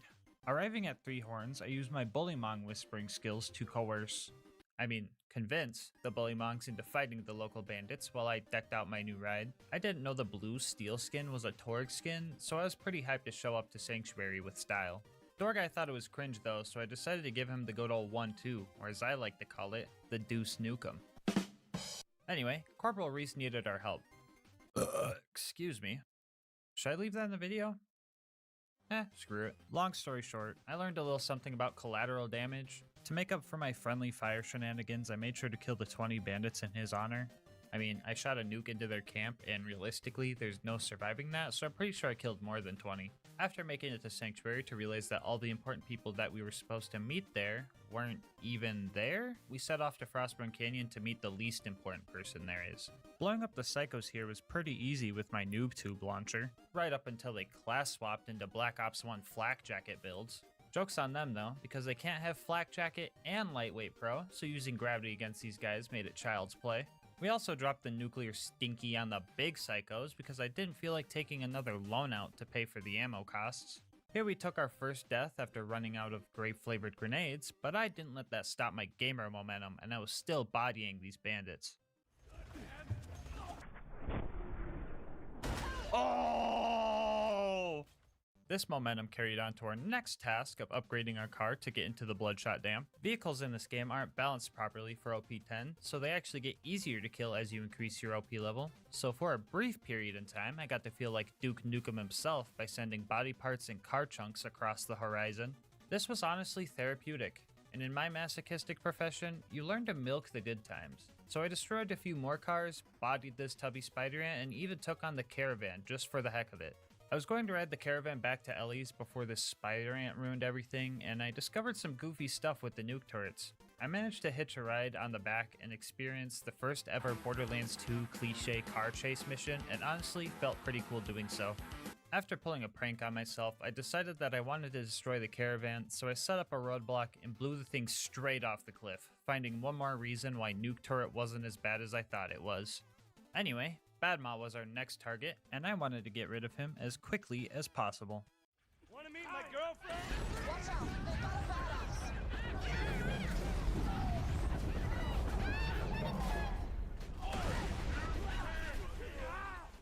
Yeah, haters are gonna be like, that wasn't a nuke, Brendan Valley, or whatever 8-year-olds like to say nowadays, but let's be honest, I was going to put the stinky on Badma anyway.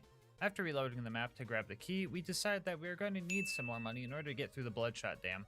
After we filled up, we started clearing out the Bloodshots. I'll take this time to talk about some of the strats I've developed so far. First off, smart ammo purchases. Each set of rockets bought gives you 12 rockets, so if you were to buy 3, that would get you 36. But since our max ammo is 33, that third purchase is kind of a ripoff, so to conserve our well-earned funds, I would only buy 2 at a time, or make sure I was actually getting my 12 rockets per purchase. It might mean more trips to the vendor, but it also means less trips to Wham Bam Island, and there was already a lot of those in this run. As for actual combat, I found that swapping weapons is way faster than reloading, so in many situations I would use my 8 shots, retreat to reload, and run back in to deal some more damage again. Anyway, let's talk about Mad Mike and his toilet room. You guys know the drill here. Enemies with the high ground, cowardice marauders, all that jazz. The high ground proved to be especially tough during this fight since my nukes turn into boomerangs if I look too high up. Despite the hardships, I just made sure to play patiently and utilize the knockback of the nuke turrets to their fullest. What the Angry Michael doing?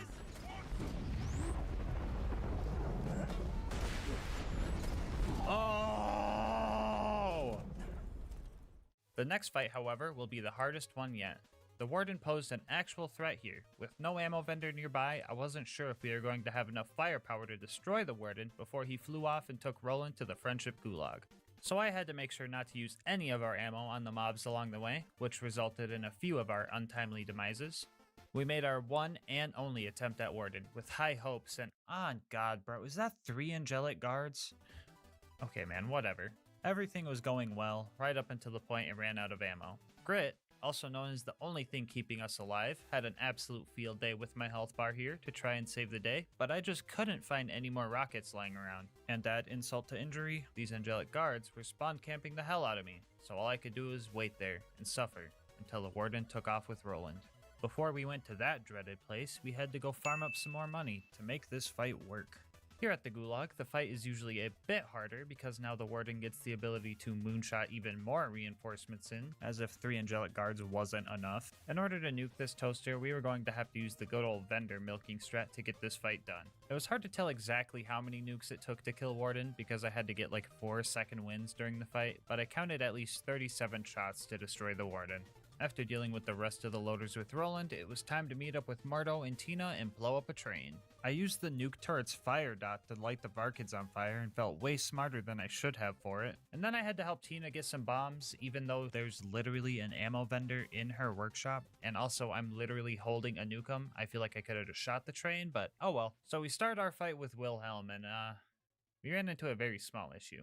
So I get his health down to here by the time my rocket ammo got down to here, and the ammo vendor was at the beginning of the map, which also required a grenade jump to get to. This long run to the vendor also gave Wilhelm plenty of time to recharge his shields. Luckily, the shields are pretty weak, and the shield surveyors also just kinda explode from the nukem's blast radius. Join the club, I guess. Anyway, it took 2 trips to the vendor and a total of 38 nukes to take Wilhelm down. Side note, since this vendor strat is going to be used very often during this run, I've decided to save myself the time and just call this strat Spud Running, because the nukem is kinda just a souped up potato gun if you think about it. Back at Sanctuary, I kinda accidentally the whole shield system and we had to evacuate the city. Like literally, the whole city had to leave. And I seen my opportunity to pull an assassination attempt on Lilith, which backfired. Not my proudest moment.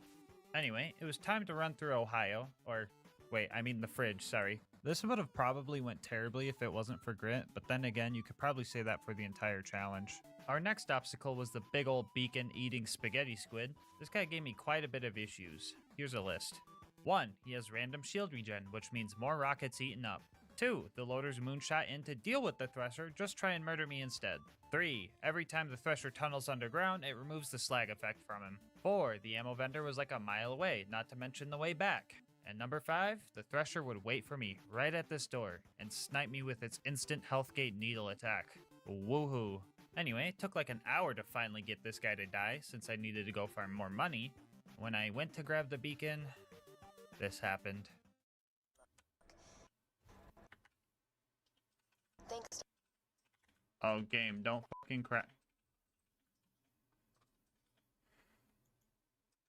Yeah, so another farming trip and another hour and a half later, we got him again, and we could finally go defend Overlook by dropping multiple nuclear bombs there. I didn't have high expectations for this fight, but to my own surprise, I was surviving and killing off all the loaders pretty well. I mean, the beacon got bodied like every 10 seconds, and it eventually went invincible, but I was on track to surviving all the way up until a fast travel showed up, which I did technically do. Anyway, compared to the rough rest of this run, that was a major dub in my book. The Preserve and the Big Bird were up next, and after a little preparation, we jumped in and started making our way through the bad guys. Wounding the loaders went fine, since wounding one loader at a time is super hard. Nukes aren't really the assassin's weapon of choice. Remember, I learned that the hard way. Anyway, after taking half an hour to kill Pomone and Toomba for literally no reason, and needing to refarm ammo again because of it, we pushed through and very slowly used spud running strats to handle all the mandatory mobbing before our 1v4 with the loot. Ah, I forgot doctor's orders. Jeez man, I'm really dropping the ball, aren't I? Long story short, I decided to keep trucking towards Bloodwing, and then right before the fight, our homie Tom, you might recognize him from the co-op challenges we do, used his Twitch channel points to redeem Turn On PhysX, which is a Borderlands graphics setting that makes cool puddles of elements and stuff, but also makes your game crash from slag particles, especially during the Bloodwing cutscene. But we didn't realize in order for PhysX to be enabled, we would have to completely restart the game. Tom agreed that I could just turn it on after the fight, but he was also all like, I suppose, and I already felt bad for missing Doctor's orders, and I had to do it. So we restart the preserve, this time with Doctor's orders and with PhysX on, with the agreement that it would stay on until the game crashed at least once. After refarming and remobbing, we killed the loot dudes and got one of the grenade mods of all time. After that, we made our way to our first attempt on Bloodwing. The strat for this fight was a bit different since there are no vendors we can run to, so we had to make sure to wait for her to land so we could get slag and utilize our 2 free nukes from the turret. The fight was going good, right up until the very end. Maybe. The slags kick it. Oh my god! I was so close to taking this dub, but the game-winning rocket was a complete whiff of a shot. What could have been a spectacular ending set off a chain of events that really messed me up. Turrets, don't take my kill. That'd be cringe. Turrets, don't take my kill. That'd be cringe. I'm loading the trade dot. Was she really that close? Won't hurt, I promise. That's cringe. Preserve round 3, here we go! Okay, real talk. Attempt 3 is when this run started to get really cursed. For example, this clip. Right off the bat, let's go. Oh! Oh, what the f***? No way! This attempt ended better, but it was a nuke from the turret that got her, and that was so freaking unsatisfying. But oh well, we had to continue. To round 4, the preserve! No, don't fucking steal my kill. Don't steal my kill, turret. Loading the trade dot. Round 5 of the preserve really started to break me. Fun fact, if you save quit during the Bloodwing fight and retry it later, Mordecai just stops helping you, so I had to slag the skags if I wanted to survive, but also resource manage my grenades so I had enough for Big Bird over here. I was in the preserve for 5.5 hours in total, before I finally got over my skill issues and nuked this friggin' bird. The rivalry score between us prior to this run was 5-3, and I'm not really sure who to give this point to. On one hand, I technically killed our first try, and on the other hand, I was here for almost 6 hours, so, let's just give the point to the turret this time. The next homie we had to recruit was Brick. In order to recruit Brick, we had to get recruited by Brick. I knew that dropping into this fight that I was going to run out of ammo eventually, so I decided to recruit some of his recruits. Jeez, man, what kind of pyramid scheme is this? Yeah, I took this opportunity to take a break. I got back and I don't think the Goliaths killed like anything, so I just started nuking everyone. I was also making sure to get as many bandits in the blast radius as possible to conserve ammo. Fun fact, 1v1ing a scavenger is pretty tough when you have no ammo. I searched the whole place looking for more rockets and found some in a trash can, but I still had like 3 waves to go after that scavenger. I was able to use nuke turrets for the little guys, but the buff boys proved to be a little bit tougher, so I ended up dying and just buying ammo on my way back in. After a solid 10 minutes of ammo conservation and whatever the heck this is, we managed to barely kill the last Goliath with a couple of nuke turrets. I wanted to launch the sarcastic slab off a cliff, but homie just straight up ignored the nuke turret's knockback, so I went to get ammo so I could just trick shot him or something, but straight up forgot he existed apparently, and just started going after loaders with Brick. It was kinda nice to just play the support role for once, especially since Brick is a master at the craft. Get him, Brick! Yeah! We also had to fight 3 ultimate loaders, which was a big bite out of my wallet, so it was back to Wham Bam to prep for the next few fights. Up next was the Jack Double assassination job. Like most of my assassinations so far, I thought everything was going to work before something bad happened. This little rat straight up booked it as soon as I went down. You guys are like, silly gas mask, that's not a rat, that's a human. Well, I got news for you. God. Hold up. Wait, what? Who just heard a rat? This game is so cursed, bro. If I wasn't killing this double, I would be pointing him towards the nearest exorcist because he's got some demons inside him. As per usual, I died to the double, and when I came back, he just stood still for me. No idea why this happens, but it's not my fault the game is like this, so I took it and ran. Now that we had all the pieces required for the bunker raid, we started our climb up the mountain. Obstacle 1 was this constructor right here. We've dealt with these toasters before, but this one kind of mixed things up for us, which is a very Blender-like thing for a toaster to do if you ask me. But the issue was spud running wasn't going to be an option, since he despawns if you get too far away. Step 1 to winning this fight was reloading the map until I got lucky enough to fight one that's level 89. This would save ourselves some time and ammo. And step 2 was to hide while slowly whittling down its health with nuke turrets. I could only land one at a time because if I got too close, I was toast. So after hiding under these stairs for 20 minutes, we finally took the first obstacle down. Obstacle 2 were these demonic heathens. If you didn't know this already, these guys are bugged and just completely immune to splash damages, so no grenades, no rockets, and most notably, no nukes. So at this point in the run, you could argue two things. 1, the nukem can't do it, the run is busted, or 2, this is a glitch, so therefore it should not count. If you ask my opinion, I'm on the ladder. Not literally on a ladder, I'm actually just cowering behind a few boxes here in this clip, but you know what I mean. I think glitches like these shouldn't invalidate the run, but if you think otherwise, that's just your opinion and I respect how wrong it is. Anyway, we had to progress, so let's just kill him with our own turrets.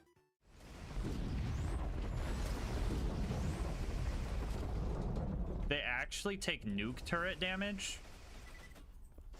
Why do they take nuke turret damage? Okay, so for once, this cursed, confusing game is on our side. Let's go. Okay, I know these turrets aren't nukem shots. I realize saying that out loud, it sounds like common sense, but I already know if I didn't, someone in the comment section would tell me as if I'm some bozo who didn't realize. Like I said before, if you want to call this challenge BL2 with only nukes instead of with only the nukem, that works for me. Especially because our next obstacle introduces another type of nuke that will help us get to the bunker. So the super toaster has nukes of its own, and I didn't learn until recently that the toaster can hurt itself with these nukes, meaning I could T-pose here all day and just wait for the thing to die on its own if I really wanted to. Quick shout out to SpuddyCube for showing me this strat. He does challenge runs over on his channel too, so I'll have him linked in the description. I would definitely go check him out. Thanks to him, this also means one of my old challenges is no longer a failure. I won't spoil which one if you're new here. Speaking of new here, if you made it this far into the video, you're probably enjoying the content, and in that case, you might as well subscribe and check out my other runs while you're at it. I would appreciate it greatly and would love to have you in the GASMASK gang. Anyway, we used the same strat as the last toaster, but this time it only took 15 minutes, probably because I was able to use both turrets to damage it and also the whole nuking itself thing. The final obstacle before the bunker fight. Face McShooty. Oh, I forgot it arcs. In that case, maybe we gotta do one of these. 45-degree angle up.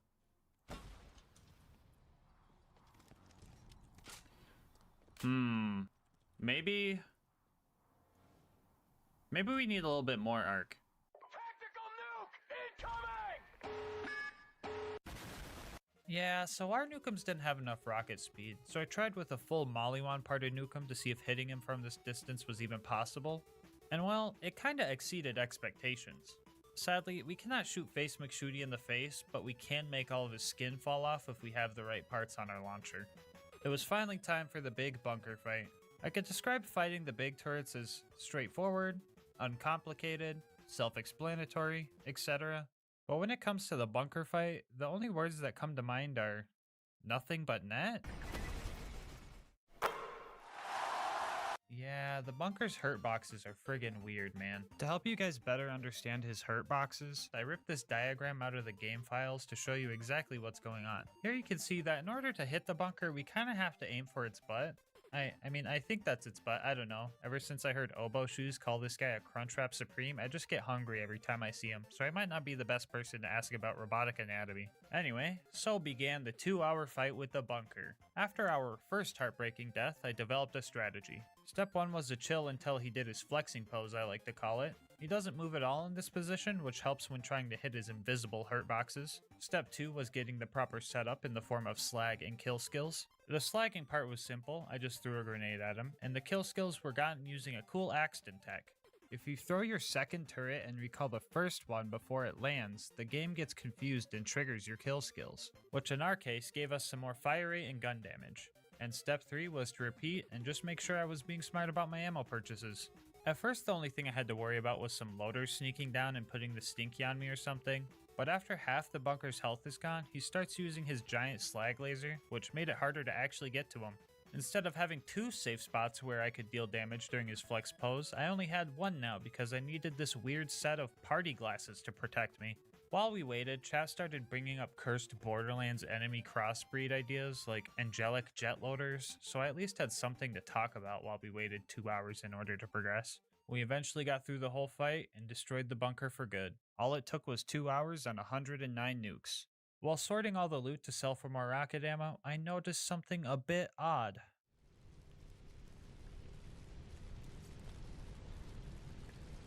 Oh, okay.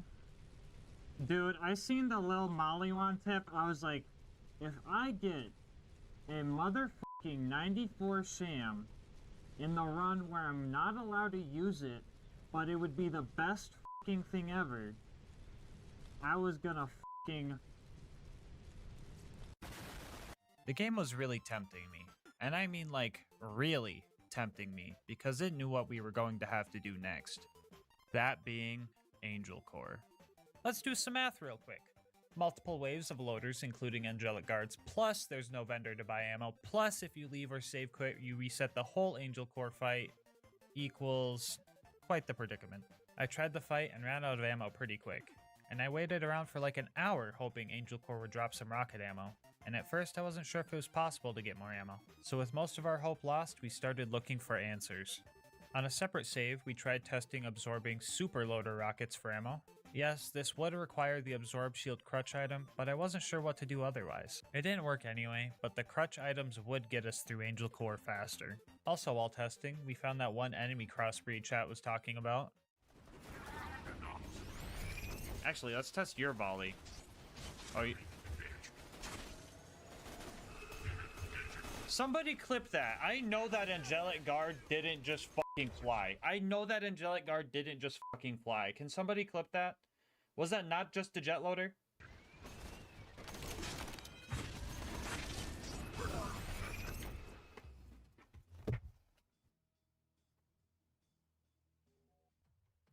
Who was fucking joking about the flying angelic guard earlier? Who was it? Which one of you motherfuckers was it? It's not funny because now it exists. Anyway, it was confirmed by Dark Smoke 11 that you can in fact get rocket ammo in Angel Core. So I had 2 options. I could suffer through it without the crutch items, or I could use them and get through the core faster. And oh boy, did I have a decision to make. After the testing, I ended the stream and took a few days off. I went to my hometown, visited friends. I even drank a Monster, normally for once. It was nice living life so calmly. I learned that not everything has to be balls to the wall all the time. It's okay to take the easy route and enjoy the ride sometimes. But this was not one of those times.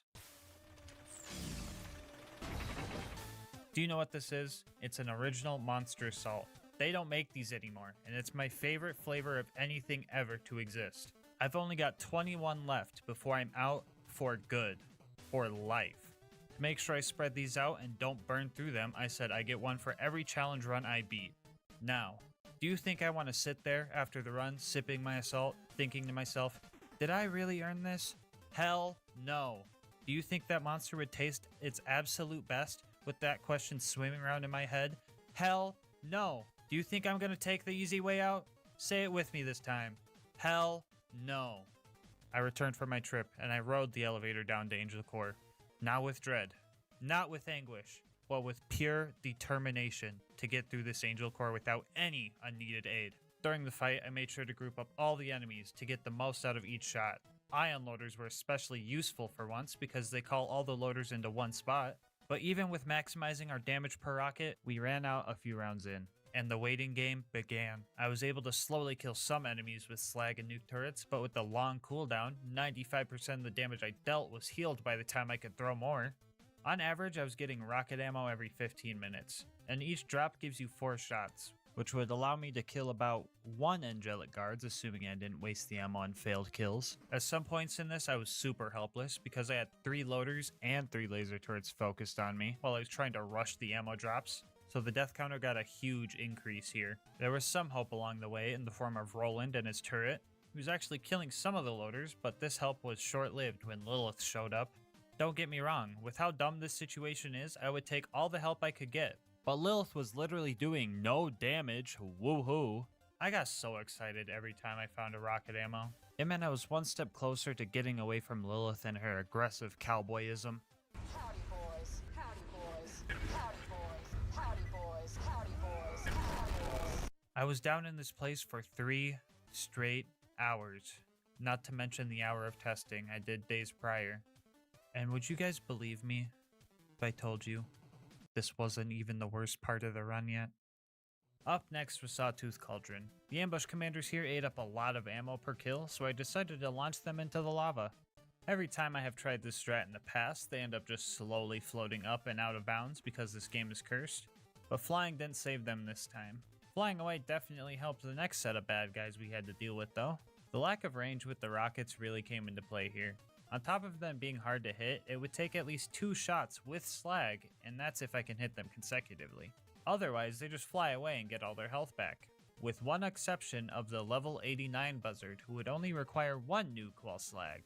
So now it was time to farm weak enemy RNG again. This was actually pretty simple since all you had to do to reset their level was jump back down the elevator shaft and just ride it back up. Even with this strat, it took upwards of an hour and a half to kill them all. I partially blame this uncontrollable Goliath who put the stinky on everything it saw, including me. I mean, it's respectable as hell, but not something I want to be on the receiving end of. Anyway, you might want to remember this math for later. Why will we need it for later? Well, I decided that I'm going to tackle both the Torg DLCs for the bonus content in this run, so stick around for that. Fun. Anyway, we stole all the explosives, which again, I have literal nukes, not sure why we needed these, and then hitched a ride on one of the buzzards all the way to the boneyard. Which, hold on, why didn't they just fly us over the bridge? Dude, these friggin' plot holes, man. After another money farming run, we hit all the pumping stations. Some went smoothly, others didn't. But in the end, we were able to hit the pipe with our car and managed to even fit the entire bandit technical inside. Now I'm not really sure why, but I decided to kill Saturn on this run. Long story short, Saturn is a cheater. During multiple attempts, he would just disappear when he was almost dead. I found out that if the junk loaders respawned, that is what triggers him disappearing. It's like Hyperion was just like, this thing's almost broken, let's just scrap it, turn it to a bunch of junk loaders. Yeah, so I had to modify our spud running strats in order to kill Saturn fast enough. I threw the whole smart ammo purchases thing out the window and just full bot. We were spending too much time running back and forth and not enough time shooting potatoes, so this strat actually helped. Altogether, the win and kill took 164 nukes. Makes me wonder what would happen if we sent that many to the actual planet. To the scientists watching, feel free to teach me in the comment section. Anyway, we got the info we needed and set off to our last few fights. The claptrap door wasn't prepared for our spud running strats. Well, actually, it kinda was because running too far away makes the turrets respawn and now they're hostile again, so yeah, that sucked. But overall, the door wasn't too bad. Hero's Pass has no mandatory combat, so a couple of skips got us through here, and now we could finally fight Jack and the Warrior. I was honestly worried about both of these fights, but let's talk about Jack first. Destroying his shield was the first challenge. His health bar has like crazy regen, but his shield doesn't regen unless you just stop damaging him for like 10 minutes. Knowing this, I decided to use the nuke turrets on his shield to save the rockets for his health bar. My first attempt at fighting him without blocking him at the terminal turned out to be very bad, slag being very hard to apply to Jack, and the shield surveyor he spawns making him immune to my nukes makes this fight super tough. Even with the blocking him at the terminal strat, nuking someone that you're practically hugging isn't the smartest thing to do, so this strat wasn't very foolproof.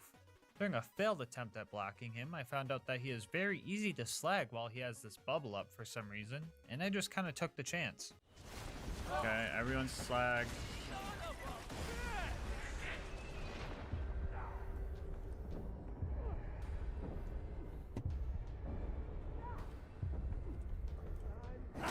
Oh, let's fucking go! Yeah, so after an hour 40 of trying to kill him, I got the right setup of slag, kill skills, and the damage boost from last ditch effort to kick in to finally take him down. The final fight of the main game was here, and the warrior was going to be rough. I made a legit attempt at fighting him and realized that 17 shots barely dented his health, so I accepted that I was going to have to cheese this guy. I had two options to do so. First off, the super safe but probably very long process of waiting for ammo drops here where he can't hit me, or the quicker and riskier strat of jumping up to this spot and spud running the warrior to death. The latter being the one that gets this video out faster. Again, not actually on a ladder, I'm more role-playing a volleyball for the warrior in this clip, but you know what I mean. So after practicing this jump and refarming for the fight, we start the slow process of killing the warrior. Attempt number 1 ended in tragedy when I got distracted and jumped into the arena. I tried to grenade jump back out, which is possible, but I didn't figure it out in time, so there went an hour of progress. Altogether, I was fighting him for 3.5 hours. 2 hours of that was just the final attempt, and altogether it took 195 nukes to take him down. With the last rocket in our possession, we finished this challenge. Which means you can beat Borderlands 2 with only the Nukem. As promised before, the run is not yet complete. We're going to do a couple of DLCs, starting with the Waddle Gobbler DLC. We got here and Torg immediately turned some dude into a puddle. After that, he then proceeded to tell us we need to poison the Waddle Gobbler in order to kill it. And so we started blowing up the kitchen. We even styled on this Gordon Ramsay guy by putting the stinky on him with a meat grinder. After that, we went to the meat locker and blew up some pirates. Before you ask, yes, we're still in the same DLC. The last thing we needed was some poison, but in order to get to the jabbers, we had to fight this clown-shoed floaty dude that just reminds me of Sora from Smash Bros, and that just made me angry. The jabbers up ahead were a bit challenging, mainly because they needed to be slagged in order for them to drop a gland, and the hallucinogenic poison didn't help my grenade aim either.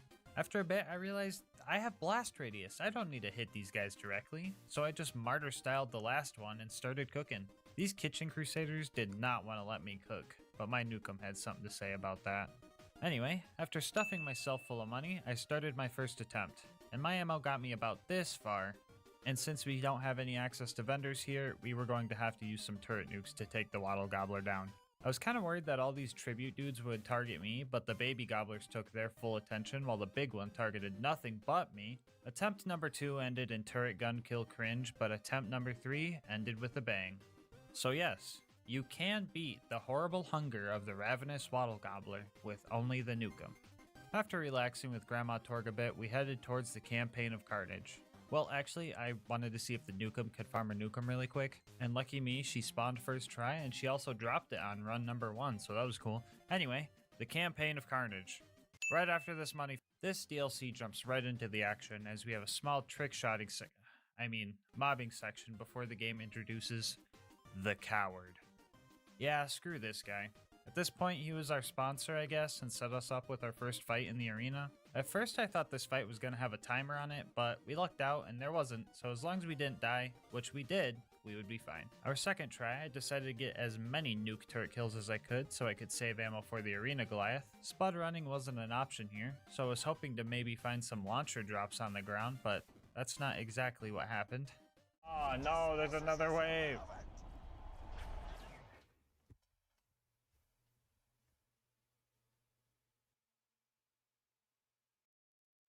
Yeah, that was my first ever Cobra drop.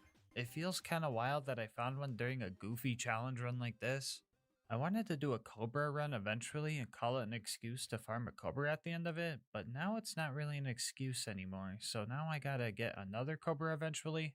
Anyway, I literally failed my only job when I forgot to wear my gas mask like an idiot when the Coward filled the arena with Armstrong gas, so big oops on my part. With our sponsor now being our enemy, we had to get a new one, and Torg knew exactly where to find one. During this challenge fight, we only had to kill off the buff dudes, which we had enough ammo to do so this part was actually pretty simple. Then we jump into the Pyro Pete fight, which shouldn't be anything too hard. Sure, we will probably run out of ammo, but we can just use our nuke turret. Oh, what is that? Okay, real talk guys. This fight is super dumb because of this health regen. If we break his shield before using any of our rockets, full ammo will maybe take 40% of his health away. And if we want more ammo, we have to use these 2 respawnable crates and get lucky. But even with extreme luck and getting 1 drop each, that only gives us 16 rockets, which would get him down to 40% health maybe. And since these crates have a timer on them, we still wouldn't have enough ammo. Even if we got a double drop and then immediately reopened them and got another double drop of ammo, it still wouldn't be enough. And to make matters worse, the game started tempting me again by giving me another Logan's gun and sham during a money farm for this fight.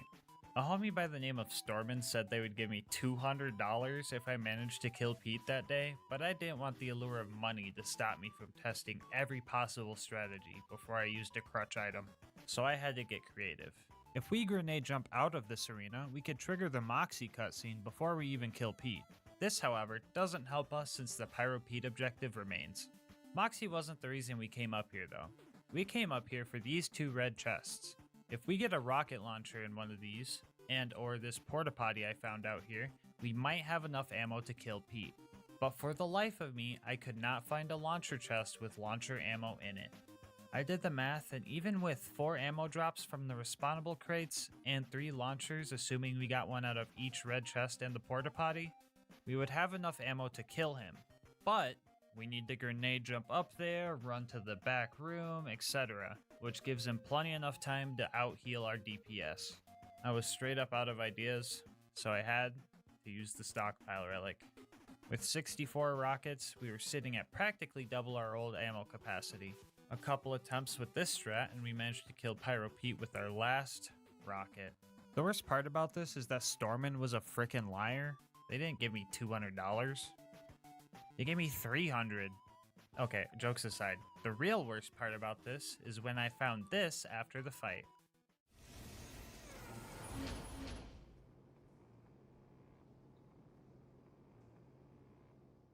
So, with this knowledge, I think this fight is possible without the stockpile relic. You just need to make an attempt and then open these chests when you're empty on ammo. Then pray for rocket launchers, I guess. If you're lucky enough and fast enough, I think this is possible. I made a few attempts like this, but with my hard drive running out of room for footage and some other fights coming up, I made the call to just put a bounty on this fight.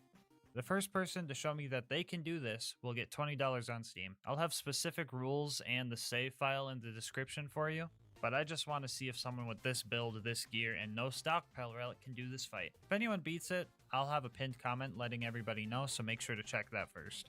Anyway, let's move on.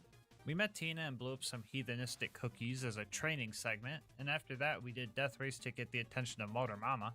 Motor Mama didn't have health regen because, well, I'm not really sure actually. It's kind of weird who they do and don't throw the health regen at, honestly. Anyway, we blew up her ride and started phase 2 of the fight where we had to simultaneously dodge rockets and make sure her shield didn't recharge.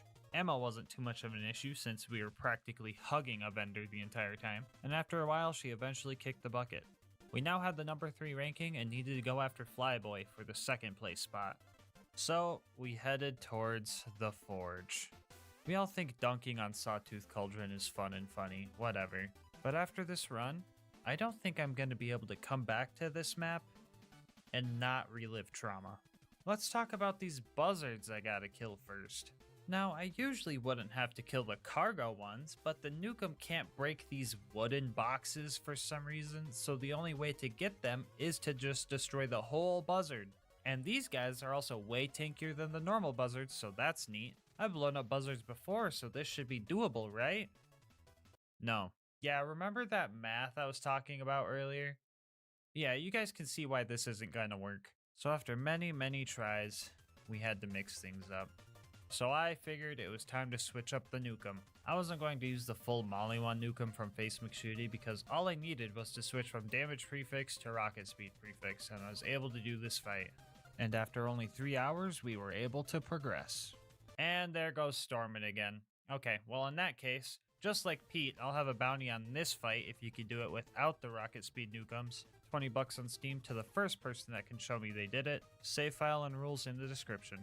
Anyway, let's get this part over with. The coward and his stupid blimp are truly something I do not wish upon anybody. Okay, well, maybe Lilith, but that's besides the point. Literally everything that could go wrong in this fight did, and with great intensity. I can just barely hit him with the limp shot nukem if he flies over the arena, and I'm on the highest part of it. And on top of that, the damage I deal is quite negligible. Like it would take multiple nukes to see his shield or health bar even move. At first I thought I could just play smart and, hide until he flies over and just slowly kill him. And by slowly, I mean very slowly, since the ammo vendor was a mile and a tower climb away. If I played well and didn't nuke myself by whiffing a completely vertical shot, I could destroy his shield in 2 hours. But that's where the real kicker comes in. He summons 4 buzzards to help him, which fighting 4 buzzards with the limp shot nukem and not dying proved to be extremely hard. Now I could have used these turrets up here, but that didn't feel very right. And I could also land a few nuke turrets if he flew past certain spots on the map, but the damage was so minimal it might as well have been nothing. I had multiple 3-hour attempts just fail because of death. I had to wait so long just for him to even be close enough to hit. I fucking loathed this fight. After some testing, I thought the buzzards didn't respawn after they died, making this possible, and that gave me some hope. I'm gonna be honest, guys, I kinda have newfound hope now. I am once again hopeful, knowing this. 2 seconds later. The new plan was to take out the buzzards and not care about dying, since the buzzards wouldn't come back. And well, I was kinda rolling these guys and felt good doing it. That excitement was quickly destroyed when I came to find out they did in fact respawn after 20 minutes, so I went back to not knowing what to do. Oh yeah, did I mention the fact that his health bar has a 80% damage reduction to explosives? Because his health bar has an 80% damage reduction to explosives. Honestly, I'm too mad about this fight to make a Led Zeppelin joke, so you're gonna have to fill that one in yourself. Guys, guys. I fought this thing for 20 hours. Nearly a full day.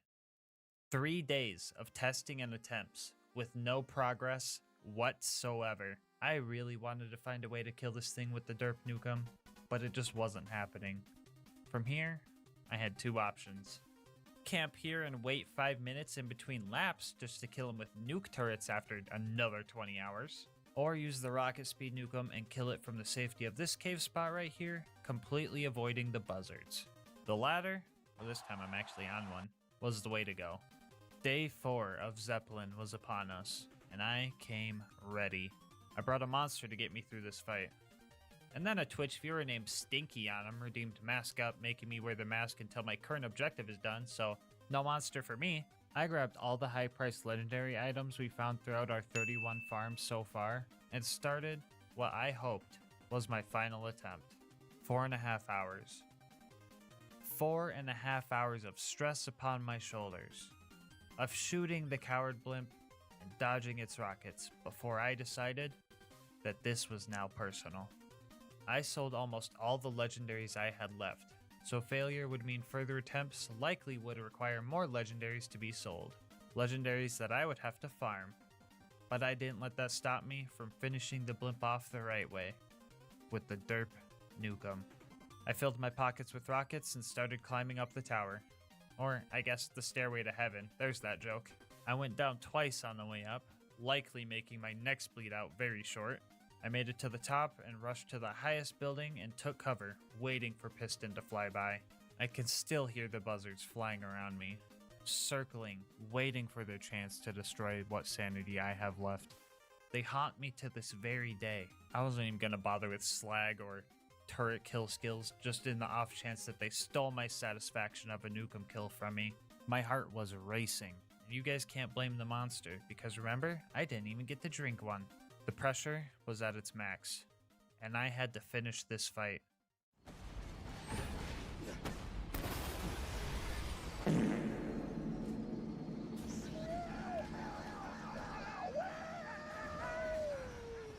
Vault Hunter, you are now the number 2 ranked badass in all of Pandora. That's my Get nay. I put the stinky on him. I'm still alive, coward. can stop me! Well, let's fucking go, Starman. You did great, Let's fucking Tente. go. Now get back here and we'll see about finishing Piston. Can someone please tell me, in what world does it take 378 nuclear bombs to pop a fucking balloon? I can easily say this fight was the worst fight in Gas Mask Challenge Run history. Honestly, this was the true final boss of the run, and I'm going to be a bit bold here with one last bounty. $100 on Steam to whoever can do this with the Derp Nukem. Rules, save file, etc. all in the description like I said before. Before you get overzealous and try this, realize that this fight took 4.5 hours. So the buzzards would respawn probably 15 times, which equates to 60 buzzards. And that's assuming you can hit the blimp as consistently as with the rocket speed nukem. So it's probably a lot more. Good fucking luck. The coward was the final thing I needed to take care of this run. His dumb dinosaur should have been fine with spud running strats, but I would randomly just blow myself up because my nukes hit some invisible wall, I guess. To combat this, I just made sure to poke out of my hole a little bit more, and it took about an hour to kill him. And it was time for the final fight in this hard drive filling godforsaken run. On the last run of our last money farm, we got our first pearl from the chest, which was pretty neat, and it would even come in handy. A few things stood out in this fight. First off, I don't recall his shock attacks looking this goofy. Probably a PhysX thing. Oh my god. How is the game not crashed yet? Imagine if it crashed during the You know what? It's too soon. I can't think about that. I will die. Anyway, the other thing I noticed was Piston's shield starts rapidly recharging if you don't hurt him for like 6 seconds, which is not good considering it takes full ammo to break his shield. In order to combat this rapid recharge, I devised a strategy. When I would need to retreat to buy ammo, I would try to have him close to the barrier so that the nuke turret I threw put the fire dot on him, and then I would throw the other on the way back. This, however, was a tight window, and he often got most, if not all, of his shield back. A few heartbreaking attempts later, I was on the edge of victory, and the edge of bankruptcy. I had to make a sacrifice. The storm we got earlier would save the run and secure our win against Piston. Fuck you, Piston. Fuck you, Piston. Afterwards, we sold all the loot to buy the storm back, but sold too many items, and it wasn't in the buyback anymore. But after taking a victory lap, we got a different souvenir from this run. And I'm glad to say, you can beat Mr. Torg's Campaign of Carnage with only the Nukem. Before you go, I just want to say thank you so much for watching up to this point. If you want to support the channel, make sure to like, comment, and subscribe. Helps with YouTube's algorithm a lot, which helps the channel grow. If you want to support me more directly, consider becoming a channel member. 99 cents gets emotes and videos a day early, and the support helps me get videos out earlier for everybody. I'll link my Discord and my Twitch channel where I stream these runs live in the description. And last but not least, quick shout out to our homie Mango Soda, who made this video's thumbnail art. He does commissions and he will also be linked down below. But until next time, breathe easy, homies.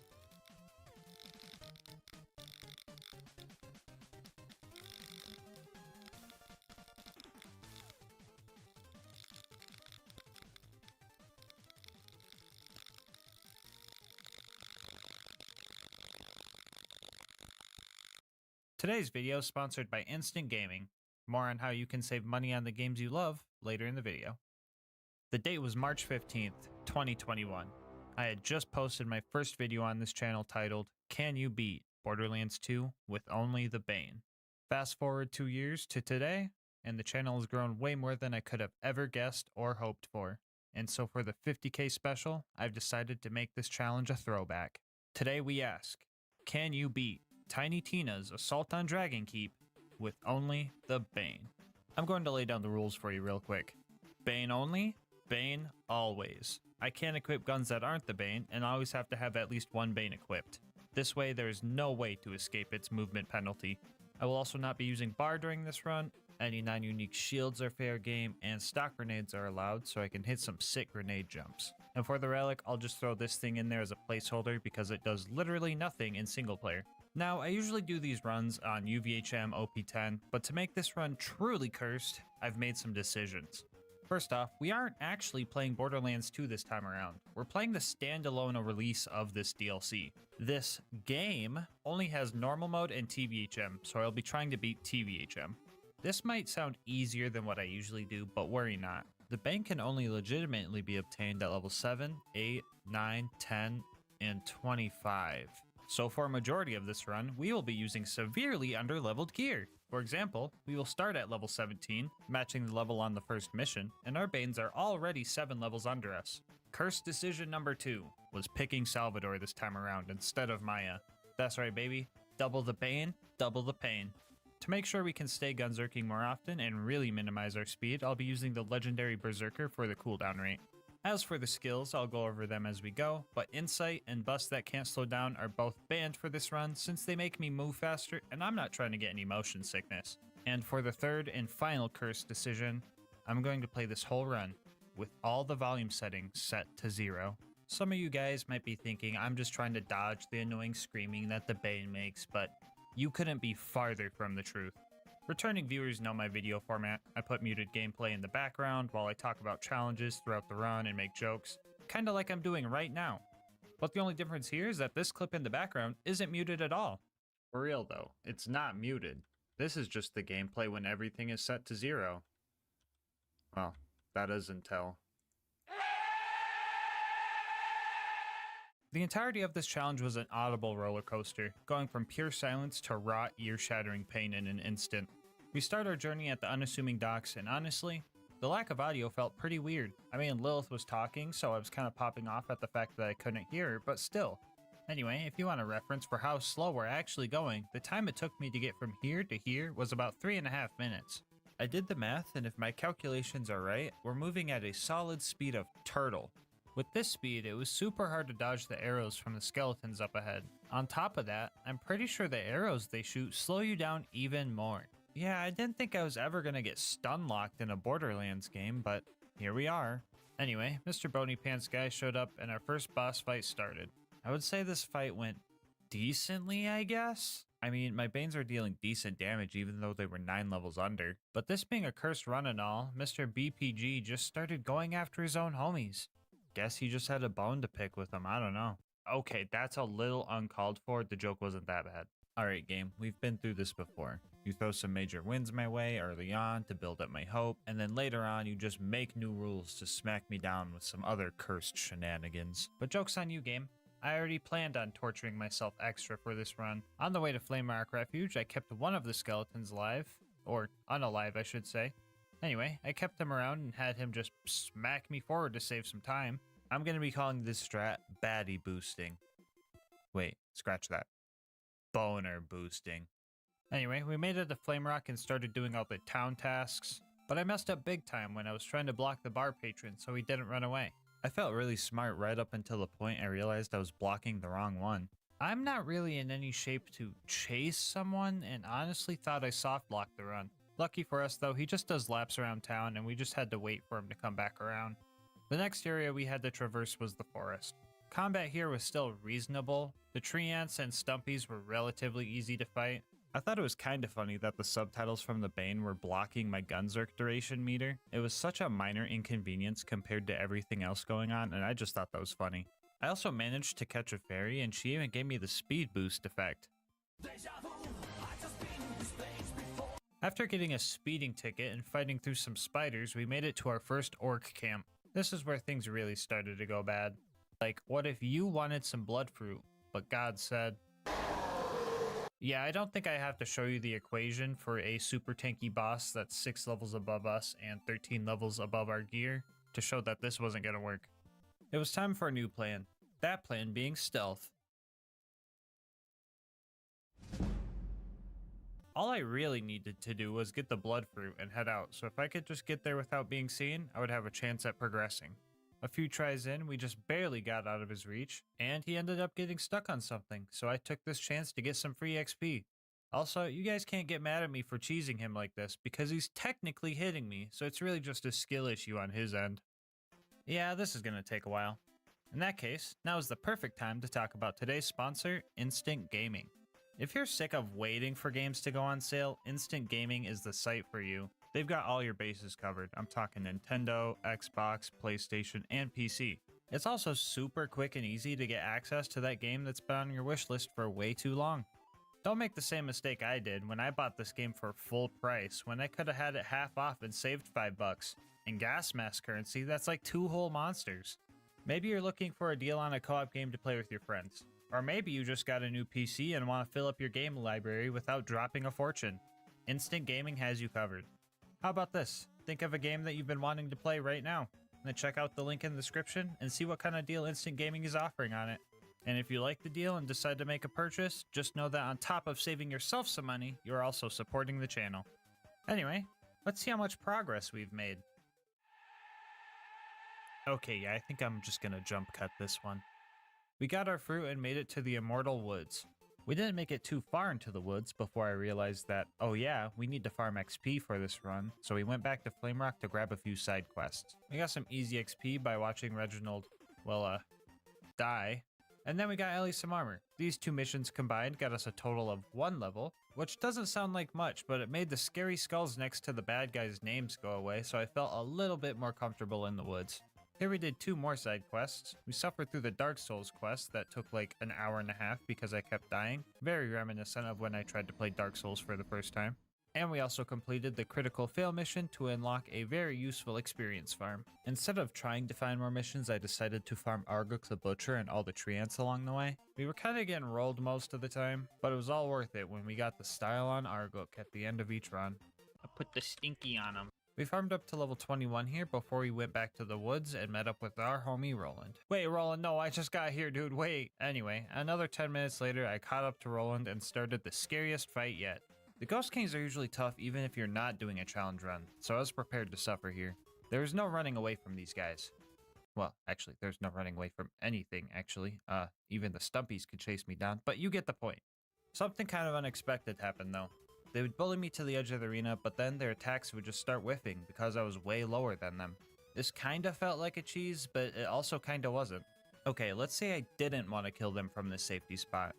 That would require me to just run directly into oncoming attacks, which doesn't feel like I'm avoiding a cheese, it just feels like I'm throwing for content at that point. I mean, they're the ones that kept smacking me down here, so again, I have to say, it's a skill issue on their part. To be fair though, their laser eye attacks were still super deadly and they did end up killing me multiple times. I mean, come on top of my gear being level 10, these guys are also unslaggable and resistant to all elements. So getting a kill was just a matter of did he use the eye laser during the attempt or not. Even with this pseudo safe spot, it still took about an hour to fight through all the Ghost Kings. I was genuinely surprised how well that fight went and went to the mines with plenty of confidence. Yeah, then my confidence was absolutely destroyed, stepped on, kicked, lit on fire, etc. I'm going to throw up the map here and just show you guys my travel history as I talk about this dump. We start off by trying to fight the bad guys that were now 12 levels over our Banes. In order to get second wins, I had to ditch some of our Gunzerk duration skills for down not out, which allows us to Gunzerk and fight for your life. If it seems like I have a lot of skill points, that's because I do. But that's just because this game gives you 2 skill points for every level up. Anyway, this fix didn't help much, especially since the next bad guy we had to face was another Duke of Orc. Maxing out at level 27, I figured that the likelihood of me shooting this guy to death was practically non-existent. So I caved, and let my inner instincts kick in. And the nade, please. I put the stinky on him.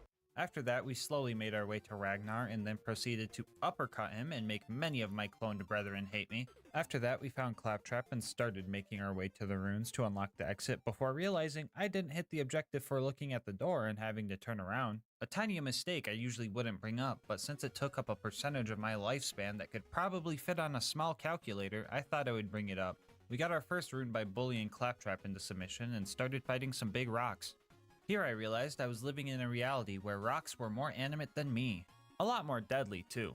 After fighting and dying to a bunch of the angry clones, we made it to the jumping puzzle. Now I think this jumping puzzle is possible to do with the right grenade jumps. However, the jumps would need to be extremely precise. Like you would have to use your jump momentum from the platform launching you upward and have a grenade explode in the right spot at the exact perfect time. I failed enough times to make the bridge just pop up and felt super depressed because of my lack of skill. But where I lack in physical ability, I make up in mental ability. because I was able to complete this next puzzle with ease. After that, we jump into the fight with Greedtooth to secure our final rune piece. This is where our underleveled gear went from being an issue that slowed us down, no pun intended, to a literal impassable wall. Much like the Ghost Kings, I was bullied into a corner and was just left there to take hit after hit. Even with a damage shrine, this was about as far as I could get. Yeah, so our only hope at this point was to get to level 25 and use the next legitimately obtainable Bane. So we ran back to Claptrap to do some side missions.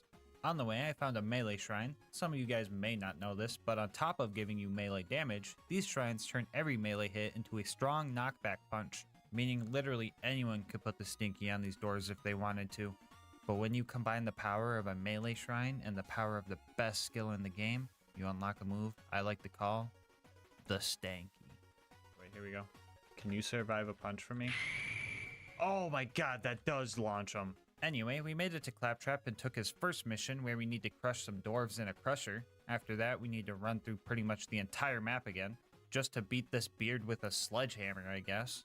And then we had to run all the way back to Claptrap. I would like to mention that the enemies have already respawned 2 or 3 times by now, so every corner of this map was still combat dense. Almost as dense as the rocks forcibly being shoved into my eye sockets. The next mission was to kill some magic enemies to charge up Clappy's wand. First off, we had to blow up a magic golem with some explosive damage. The plan was to get him low and then bounce a stock grenade at him. However, I messed up and soft-locked the mission somehow, so I had to run through the whole map again and re-stinky the Duke of Orc. That is a word now, so make sure to add it to your dictionary. Anyway, we blew up the golem, backtracked to kill a magic orc with a crit, and kill a magic spider with a shock bane. And after all of that, it was time for one of my favorite missions in Borderlands 2. Or, sorry, I should say one of my favorite missions in Tiny Tina's Assault on Dragon Keep a Wonderland's one-shot adventure. During this mission, Clappy spawns several waves of brooms that you have to fight. I would highly recommend you play this mission on Krieg with a Bloodsplosion build, because you can create a never-ending chain and get a decent chunk of XP. Anyway, we weren't Krieg, so we had to use the build and just hope we survived enough rounds. Fetch me their souls! We had some very close calls. I mean, at one point, a broom almost put the stinky on me. Yes, a broom almost humiliated me more than I have ever been. Not gonna lie, I probably would have deleted my channel if that happened to me, so thankfully it didn't. We got about 4 bars of XP for sending all those things to the storage closet in the sky, and we are really close to getting level 25. Another cool thing we got from this mission was our first kite shield. Now, if you haven't played this goofy standalone game, you probably don't know what this is. For some reason, they added a new shield type in this game. If we read the description, it says knocks back melee attackers with a burst of wind. And honestly, they had me sold at knocks back. Also, a burst of wind? Yeah, I don't know about that. I think they were just taking the stinky too literally. The stinky was now streamlined, and I was one step closer to godhood, and I couldn't be happier. Anyway, I started fighting my way towards Greedtooth again in hopes that I would reach level 25 before I got there, and to my luck, the last set of dwarves got me to where I needed to be. They even left some bad guys left over so I could test the new power I held. Finally at Greedtooth, we jump in for the fight. Not only were we now 1 level over-leveled for this fight, we also had the damage shrine to really secure our win. We grabbed the final rune and thanked Gearbox for putting these teleporters here, because I've already been in this cave for 6 whole hours. Anyway, here's the map with the full route that I took. And now let's add all the extra walking from dying and getting sent backwards. Yikes! Anyway, as if we weren't already barely able to walk, we now had to climb up Hatred's Shadow. On the way up, I talked to Sir Gallo and started another side mission for a little bit of XP. This made it so we had plenty of targets to take on the way up. You know, we had Sir Boyle, Sir Mash, the Darkness, and Sir Stew. We were doing pretty well, and we even got to see our kite shield put in some major work. And we made it to the top with little to no issue. And, well, the one issue we kinda needed didn't show up. And by that, I mean the handsome sorcerer's dragon just didn't show up. I tried to re-enter the area in case I missed the trigger somehow, and I was greeted with this. Yeah, I don't know what kind of cursed shenanigans were going on, but I had a theory. Bro. I know Sir Gallo doesn't count as a player now. So yeah, we went back to finish the mission and also save quit to make sure it wasn't any other glitch and just reclimbed the whole map. And, yeah, that didn't work at all. I had one theory in the back of my head from the very start that I thought was so unlikely that I didn't even try it. I thought to myself, there is no way the game is that spaghetti coated, that messed up, that cursed.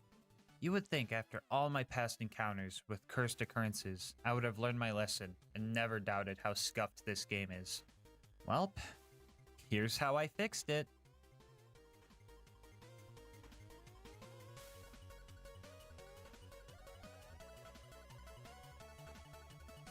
The Bane made me too slow to activate the cutscene.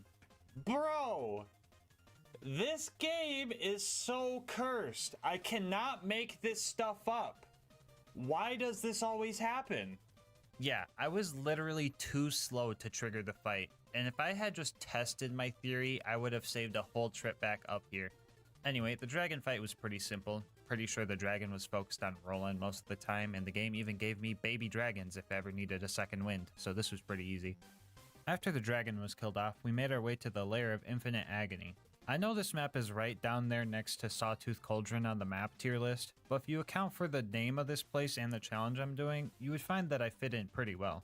After straight up outplaying this trap by having to pretend like it got me good, we met Simon, who immediately put a curse on us. Like, can you believe the audacity this man has? What does he take me for, a curse dumpster? Aw, fuck. He had us do a bunch of his dirty work, which was fine because that was more combat experience and mission experience at the end of this map. But that's just the thing. I had to get to the end of the map. And well, things just went from, oh my god, this is terrible, to, oh my god, this is terrible. But there's also a giant crusher trap preventing us from continuing on our quest. At first, I was pretty confident that I could just grenade jump through this. But I think the upward movement of the platforms ate the grenade and just made it so it didn't hit me at all. Like a lot of problems in Borderlands, I assumed it was a frame rate issue, so I capped it at 30, and this seemed to help, but I was still not getting the distance I needed. Throughout the run, many people predicted with absolute certainty that this was gonna end the run. And honestly, I didn't appreciate those doubters. Like, bro, did you see what I went through in the last video? Leave me alone! If any of you viewers didn't see the last video, there's a good chance you're new here. And in that case, consider subscribing and checking out my other runs if you like the content. It helps out the channel a lot, and I would love to have you in the GASMASK gang.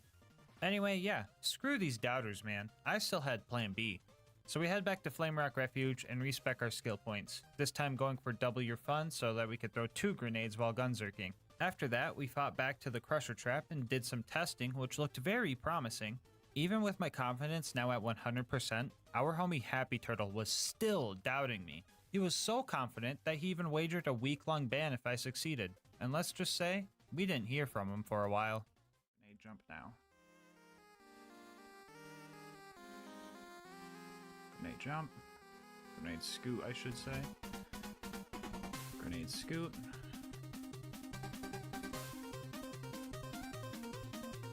Grenade scoot.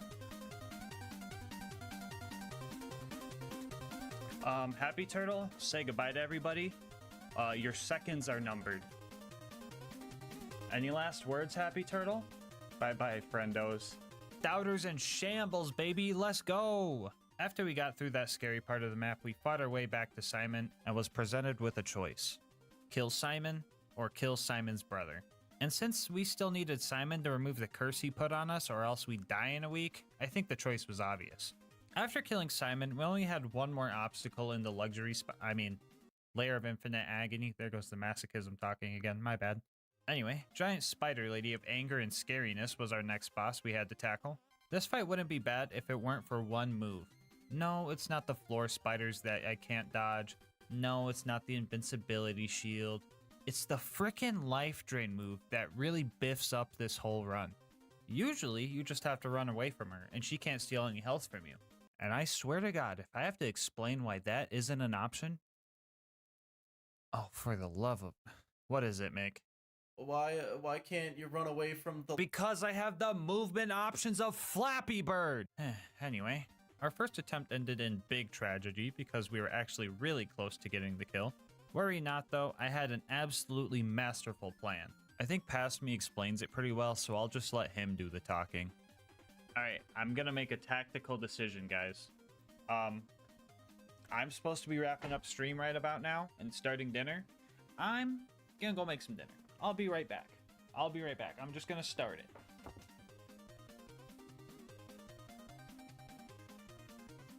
Hey guys, how's it going? I'm back. Actually, my desk is kind of messy. I'm gonna clean it up real quick. All right, I'm back. You know, actually, I have to use the bathroom. I'll be right back. And we are going to fight the sorcerer's daughter now. You know what? Hold on. Actually, I'm pretty thirsty. I'll be right back. I'm gonna go get a monster. All right. We got a monster.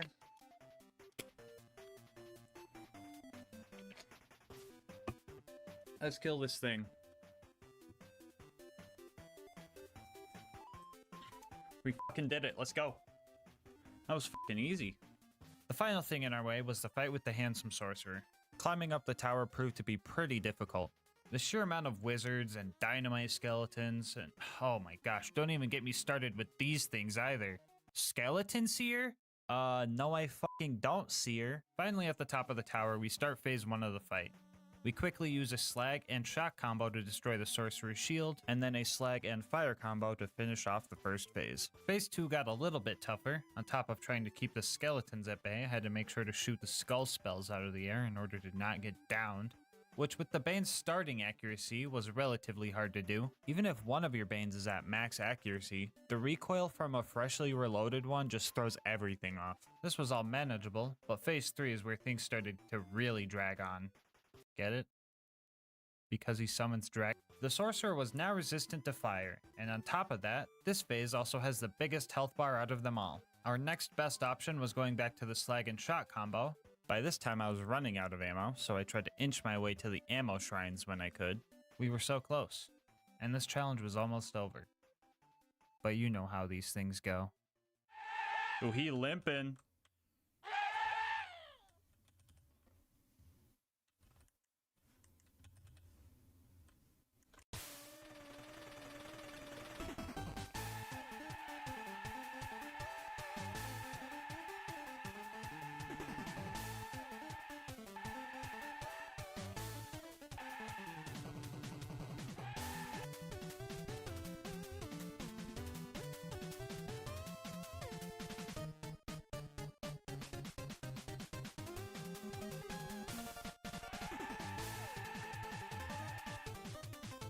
And just like that, now we know.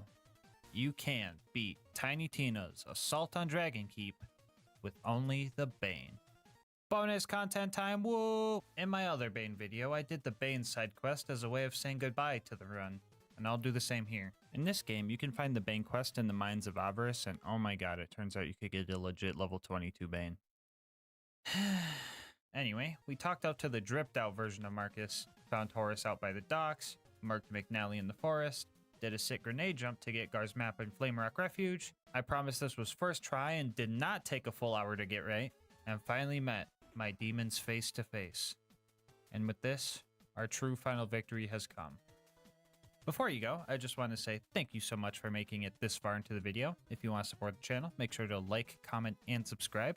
Doing all that helps with the algorithm a lot. If you want to support the channel more directly, consider becoming a channel member. 99 cents gets you emotes and videos a day early. It also helps me get videos out faster for everyone. I will link my Discord and Twitch channel where I stream these runs live in the description. And for everyone who is already subbed, I want to thank you again for helping me hit this 50k milestone. I promised to do a Wanderlust only run at 100k subs because I truly despise that weapon. And after that, who knows? I could use the Bane in the other Borderlands game that has it for the 200k special. Anyway, shout out to Instant Gaming for being this channel's first sponsor. Make sure to check the description below and save some money. And also shout out to Mango Soda for this video's thumbnail art. He does commissions and he will also be linked in the description. But until next time, breathe easy, homies.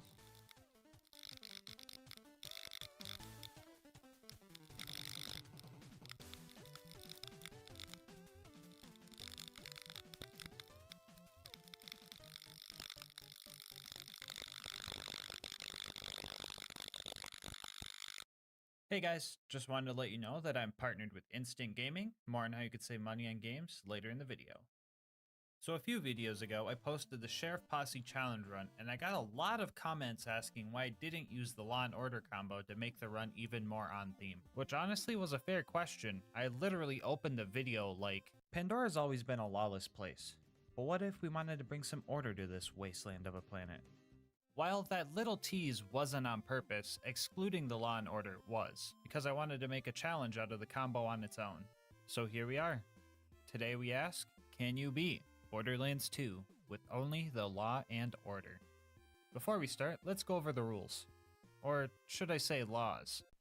We'll be playing on Overpower 10 Ultimate Vault Hunter mode. If you're new to the game and not sure what that means yet, it just means that everyone has 4 times health, health regen, and they're all 10 levels higher than us. No big deal.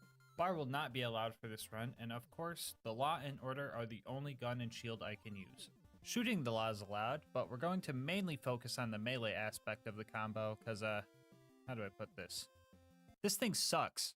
Even though it does more damage than the purple rarity non-unique version of itself, the bullets are practically useless. So I'll only be shooting to activate Be Like Water for more melee damage, to kill any enemies I cannot melee, or to get second wins if needed. Spoiler alert, I think that last one only happened twice. For the other gear slots, I'll be using the Vault Hunter Relic as a placeholder and the Legendary Ninja class mod for obvious reasons. This being a Melee Zero run, you might assume I'll be using the Lightning Bolt to strip my shield to get access to that juicy Roy damage. But come on now, when do I ever use meta strats? So instead, I'll be using a Slag Grenade. Yeah, you heard that right. I'll be throwing a Slag Grenade at myself and also be calling it Strategy. Why a Slag Grenade, you ask? Well, 2 reasons. 1, masochism is a hell of a drug, and 2, Zero's kunai are great for applying Deathmark, but the slag chance is very inconsistent. So when I'm using a grape Kool-Aid jammer as a smoke bomb, I'll have another chance at making the bad guys purple before I go in for the kill. Here's a quick peek at my build. I am very confident that this was the best setup I could give myself skill-wise, but I'm probably still going to have people in the comment section tell me I should have spec'd in the money shot, but whatever. Anyway, let's hop into the run. We start our journey in Liarsburg because UVHM has you skip the whole Claptrap Optometrist appointment section of the game, and we started clearing out Tutorial Town. It's been years since I played Melee Zero, so it took some time to get the setup down. That setup looking a little something like this. First we activate Deception and throw our kunai at the baddie we want to attack. This will apply Deathmark to him and hopefully slag. Then we set up ourselves behind the target so we get the backstab damage boost. And then we wait for the last 2 seconds of Deception before throwing a grenade at ourselves and going for the kill. If we got the kill, Many Must Fall would let us possibly get an extra kill or at least get a decent chunk of damage before we ran off and hid. The timing for this might be a little bit more precise than you think. So when I set up for these runs, I usually make all my gear have matching parts to the manufacturer because, well, aesthetic reasons. But for some reason, the Order Shield cannot spawn with Bandit parts, so I opted for Hyperion parts instead. Reason number 1 for this is because Hyperion parts have the second best stats for special damage, and this being OP10 and all, we kinda need that damage in order to, exist. Reason 2 is that they have the best recharge delay stat out of them all. But GASMASK shield recharge delay is bad for roid shields. Yeah? And? The extra challenge of timing my melee strike in a 1.79 second window was a fun added challenge for this run. And the third reason for this decision was because the Order actually uses the Hyperion accessory model instead of the Bandit one, so we still got those aesthetic points. Anyway, we cleared out Tutorial Town with 1 casualty and headed towards Boom Boom. Mobbing along the way was simple enough. After I got rid of all the gun guys, 1v1ing the Ironclad Psychos was a piece of cake. Them being 10 levels higher than me and all meant that 1 slap would healthgate me instantly, but the Law and Order combo heals us for all melee damage we deal. Quick math says 0 melee build plus OP10 roid boost trying to heal a level 80 Zero is just full health on every swing. Yeah, you would not want to be in a slapping contest against Zero in this build. Anyway, after we made it to Boom Boom, we decided to target Boom first and well, homie just got outplayed. After that we jumped up on Boom's turret and started his operation. Things weren't looking too good at first, but luckily my trusty operating assistants were there to help. Psycho, scalpel please. After a successful operation, Boom was dislodged from his turret. After our first use of deception, he was one hit away from being finished off thanks to killing blow. But this game being made out of spaghetti, he just wasn't taking any damage from melee hits. I'm pretty sure it has something to do with his armor pieces or backpack, because scavengers also have this issue, but we managed to shoot him down not too long after this mishap. Boom and Boom both dropped a bonus package, and I thought that was pretty cool because that's never happened to me before. Anyway, we mobbed our way up and made it to the Flint fight. The main issue of this fight was closing the distance and getting close to Flint. And even if we did manage to get close, the amount of enemies shooting at us would leave us very low on shields. And in order to strip our shield without blowing ourselves up entirely, we need at least 85% of our shield left. It also didn't help that Flint would run up to our hologram and spam his AoE slam move, making it practically impossible to get close. So if we wanted to deal significant damage, we had about 5 seconds after throwing out our decoy to close the gap, throw kunai, strip our shield, and land the melee within the small window where we still had roid damage. Which I did. Oh! This is a historic day in Gas Mask Challenge history. Today, we defeated Captain Flint without any cheese whatsoever. Our next goal was to make it to Sanctuary. To get there, we needed a car, so we stealthily stole one and dripped it out. Our character skin, gun skin, and car skin were all matching, and this boosted our confidence stat by a solid 100%. After that, we found Corporal Reese as he was skillfully fending off hordes of psychos without even breaking a sweat, but we decided to help him anyway. Alright, Reese sent us to go grab this power core. This should be a piece of cake. Oh, look at this clown. He actually fell for it. You stinky. Oh, wait, no, we need that power core, didn't we? Guess we could just kill the 20 bandits for Reese while we're here. Well, in that case, now is the perfect time to talk about our partner, Instant Gaming. Instant Gaming is a website that gets you set up with deals on the games you love. I'm willing to bet a good portion of you guys have a huge wish list of games. And from my experience, that wish list can end up being a graveyard. You either have to wait an unknown amount of time to get a deal that might not even be good, cave and end up purchasing a game for full price, or just completely forgetting that game ever existed. That's where Instant Gaming comes in. No waiting for deals, no full price games, and no missing out. It's not just for PC gamers either. They got deals if you're on Xbox, PlayStation, and even Nintendo Switch, so they've got everybody covered. You could see the deals for yourself right now. Just think of a game you've been wanting to play and use the link in the description. And if you like the deal you see and end up making a purchase, just know that on top of saving yourself money, you're also helping the channel a lot. Heck, if you want to take your savings and support even further, make sure to bookmark the link so that your gaming is always instant. Anyway, let's see how the run's going. Oh, it looks like the power core just checked off. Weird. What were we doing again? I don't know, I forget. Let's get out of here. We got back to Sanctuary and did all the not dangerous at all tasks. It's pretty much impossible to die here, so I'll just skip to Frostburn Canyon. As per usual, we just ran through this place, bobbing and weaving through bullets, jumping over spikes, doing some things we aren't very proud of, and doing some things I am very proud of. Oh yeah, I should have specified this earlier, but Zero's execute skill has the stinky property, aka knockback, which if you've watched this video, you would know is my favorite way to deal with bad guys, especially these tanky psychos. The rest of the mobbing was going great. As long as Lilith didn't say her cringe one-liner, everything was gonna be... Okay, Lilith, I'm going to be extra nice one last time. I'm going to let this slide since we're kinda doing a cowboy run, but this is the last time ever, okay? You got that? Thank you.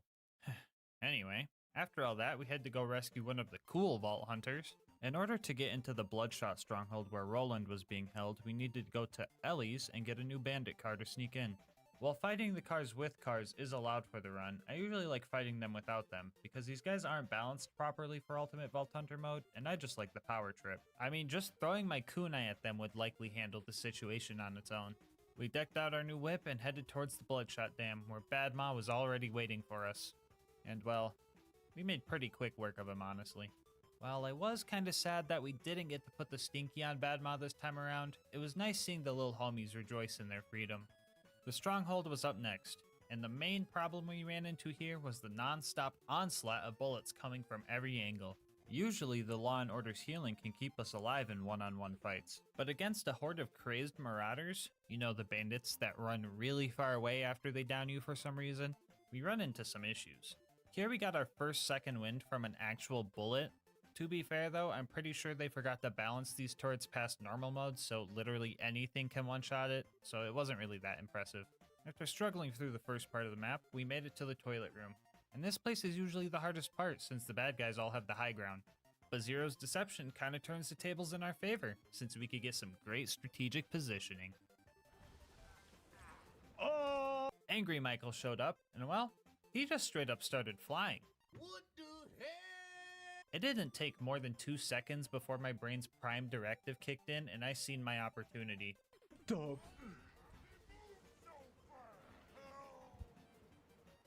I was so baffled that this man just alley-ooped himself, it somehow triggered my flight reaction.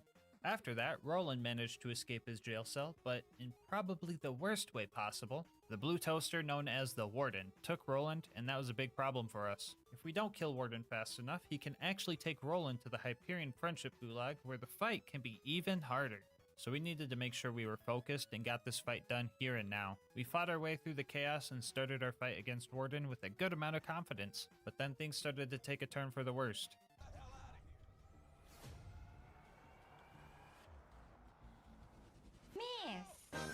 The Warden spawned in a super loader that would kill me before I even got to see him. The Warden also has an AoE slam that would launch me far enough to the point where I couldn't make it back and heal in time before my health gate ran out. And all these things just piled up. I died a bunch of times, and the drop barge showed up to take Roland away. But I wasn't gonna let this toaster run so easily. Moments away from losing this fight, I had a Jimmy Neutron brain blast type moment.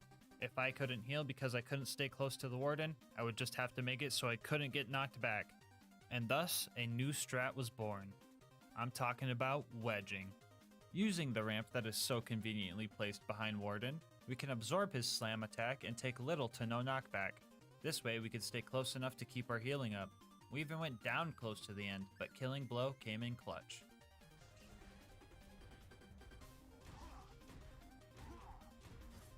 Fuck you guys. Doubters in shambles. This had chat rioting because there was a prediction going on the outcome of this fight. People seen that the fight was going bad and dropped all their points into the Gulag side and had a major upset because of it. And honestly, it serves them right for doubting me. Let's go, baby. Up next was the train robbery mission, bringing back some more cowboy vibes. We met up with Mordo and Tina, who helped us secure some bombs to blow up said train, and everything went according to plan. And then it was time to fight Wilhelm, which, didn't go according to plan. This fight was actually pretty tough. Getting close to Wilhelm was a big issue because of his knockback spin attack. Gone were the days of sneaking up on a bad guy and pulling a silly little prank on them. On top of that, hitting Wilhelm with melee attacks feels incredibly buggy, almost like it's a 50-50 chance whether or not your melee just whiffs or not. My game plan was pretty much to wait until he started making more shield surveyors and then land a hit then. This was a slower process than I could have hoped for, especially since between hits he would just build up a chunk of his shield to buffer my next hit. A few deaths in, I noticed some conveniently placed health benders following me around in the arena. Utilizing those gave me a bit more wiggle room when it came to setting up for attacks, and I eventually got him down to killing blow range. And yeah, that skill is really good. After that, we got back to Sanctuary, and we found out that the siren that's been talking to us was actually working for Jack the whole time. Bro, I knew we shouldn't have trusted Lilith, man. Now she kidnapped the whole city. Anyway, after running through the fridge and probably contracting some sort of disease because I had to do a little lifesteal to get through, we made it to the other side and found ourselves a spaghetti monster. I died once here, but after the loaders showed up, they distracted the Thresher so I could line up my shots. Or stabs, I guess. We made it to Overlook, and I was not expecting good things to come out of this place. Mobbing is fine with this build, but it definitely takes some patience, which the beacon definitely doesn't have. I tried my best to hold off the loaders, but the beacon got busted 8 times and became invincible, which is fine and is helpful, but it's also just kind of embarrassing, especially because all of this happened in under 2 minutes. Anyway, yeah, I just kinda had to brute force through all the loaders and constructors until the fast travel landed and I could run away. Our next stop was the Preserve. After wounding the loaders, we infiltrated the Preserve and joined on the Stalkers vs. Loaders chaos. Here I stuck to the shadows, waiting for my time to strike. But I obviously didn't know when that was because I was getting rolled. And oh boy, was I not ready for the boss at the end of this mobbing section. Like bro, I was genuinely surprised when I took him out first try. Yeah, I'm not sure why this was so easy. The bull loaders were way more of a threat, honestly. Anyway, we started fighting the loot homies and also started getting bodied again. Door loader loot dudes have an AoE slam. Jeez, man, this is like a recurring issue, isn't it? Anyway, we died a few times, but we started using wedging strats and eventually got them all. And they didn't drop anything cool. After petting some puppies and experiencing the most unsatisfying thing ever, we made it to the Bloodwing fight. Early testing showed that this fight could be doable. I just had to wait for the skags to be released because Bloodwing usually lands when they come out, and then just go to town swinging. A few mishaps in, Bloodwing adapted and decided to, well, stop landing. I'm pretty sure I waited for a good half hour for it to land, and I just didn't think it was gonna happen. And instead of resetting the map, I just dealt with it and brought the fight to her. Yeah, so the new plan was to wait for her to do her stationary fire breath attack, flank around, and go in for a hit. Eventually we got through fire phase and she started landing again. Shortly after she reached corrosive phase, the stars aligned and we got a satisfying finisher. I don't really have revives, so this is kind of scary.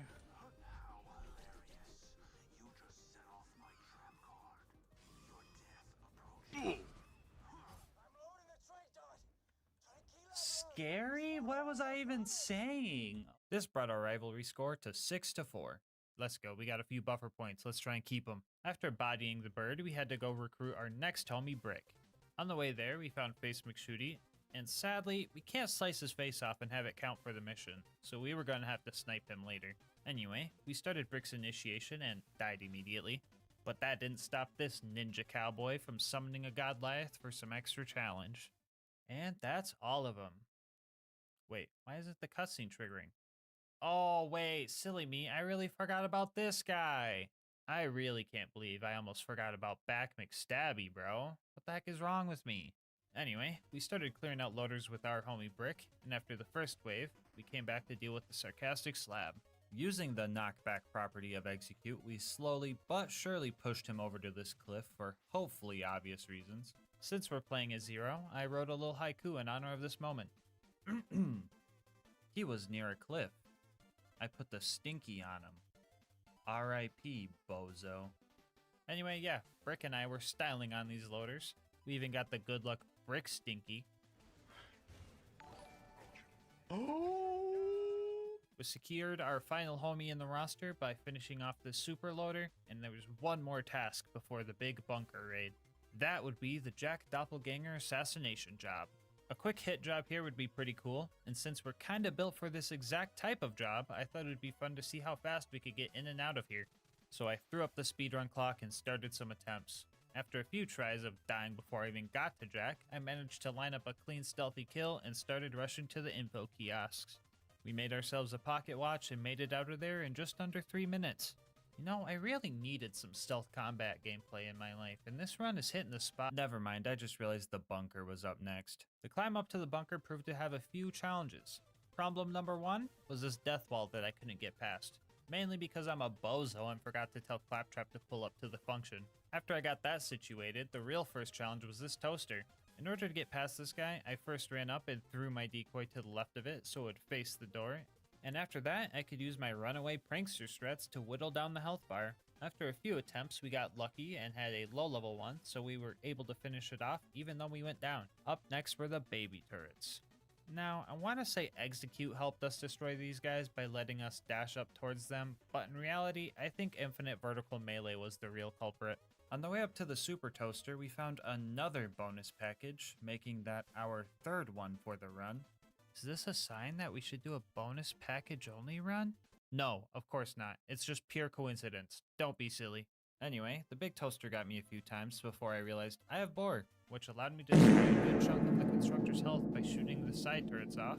This also got us our second win with a bullet, while also putting the constructor within killing blow range. The last thing before the bunker was Face McShooty. Ahem. Face McShooty?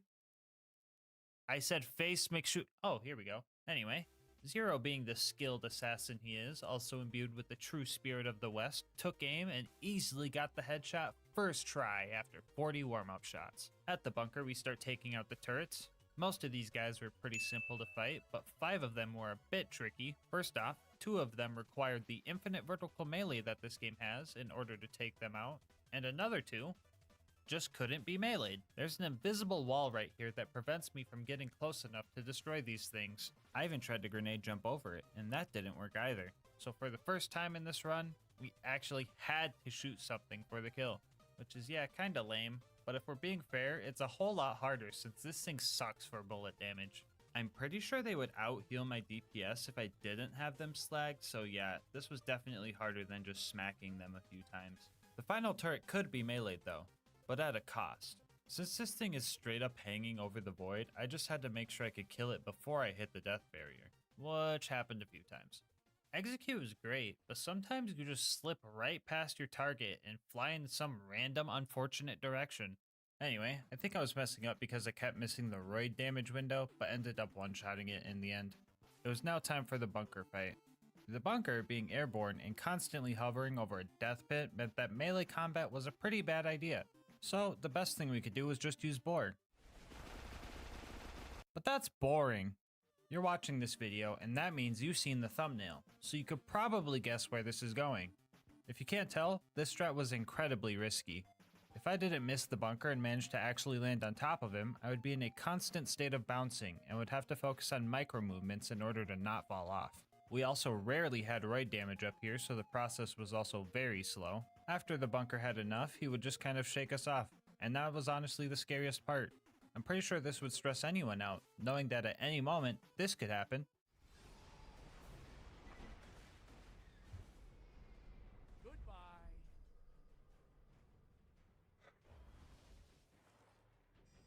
Parasite, you jinxed it, dude. Why is everybody jinxing it, dude? That was truly a heartbreaking death, but I wasn't going to let it deter me. I was determined to not take the boring way out. When a cowboy falls off the bull, do you think they just give up and forget about it? No way. They get back on the saddle and keep going, and when they inevitably fall off again, they learn how to land. Oh god, no, not this again. Someone find a loader. Okay, right there, right there.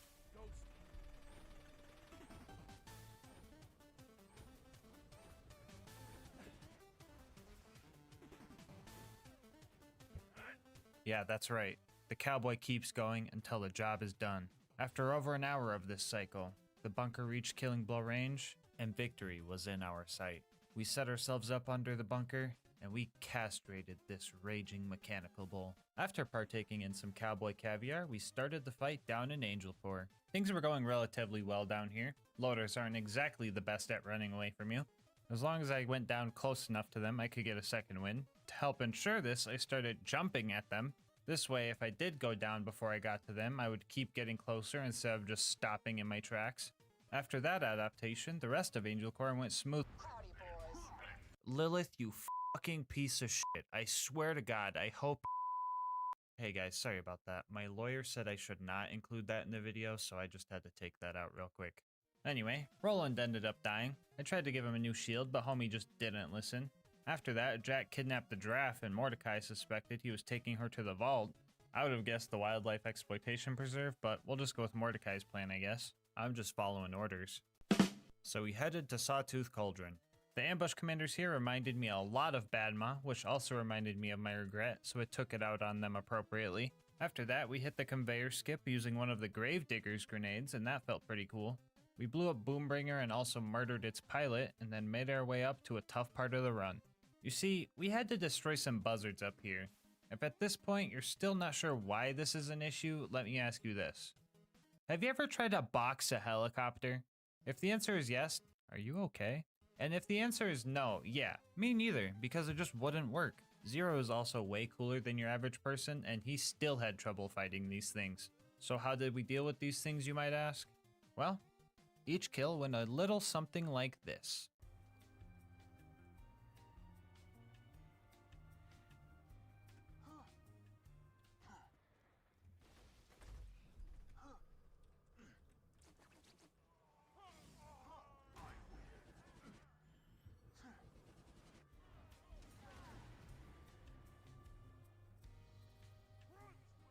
Yeah, if I wanted a chance at taking these things out, I needed to get them right as they were taking off.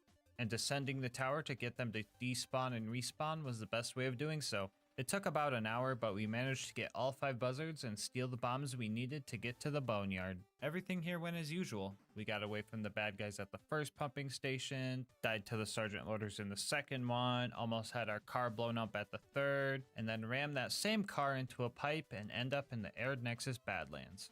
Now, I could just run through this area, but I seen Saturn and I thought, yeah, I could take him. Okay, maybe not in a fist fight alone, but I had some ideas. I started shooting at his turrets and letting Boar deal some damage. I wasn't completely killing the turrets off with this, so I was able to keep boring them by letting them heal a bit in between shots. This also staggered Saturn every time, and it felt very weird being able to bully him around like this. After I got him low enough, I figured I'd go for his Achilles heel and deliver the finishing blow. The only other thing I had to worry about here was the big toaster, but I ended up killing that thing on accident by barring both turrets at once.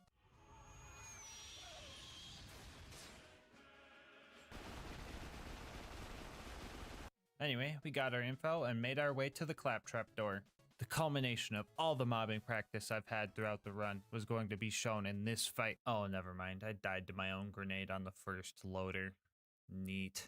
Real talk though, the mobbing here is pretty simple. A little too simple if you ask me, because almost every surveyor decided to just start bugging out, making them super easy to kill. On the other hand, I kept blowing myself up by meleeing hot loaders. These things will always explode after they die, and when everything is blue thanks to deception, all the loaders start looking the same. And then it turns into a fun game of, am I attacking a robot or a propane tank covered in landmines? Guess we'll have to find out. I tried to use this to my advantage by targeting the hot loaders first, using their explosion to reset the 1.79 second delay on my shield, and go for a more consistent second kill, which felt pretty cool. After all those loaders were dealt with, we were able to sprint through Hero's Pass, avoiding all the unnecessary combat, and finally start our fight with Jack. I had some trouble with this fight at first. The entire run, I never realized that you only get healing from melee damage if you deal damage directly to the enemy's health bar, so Jack's shield was holding us back a bit.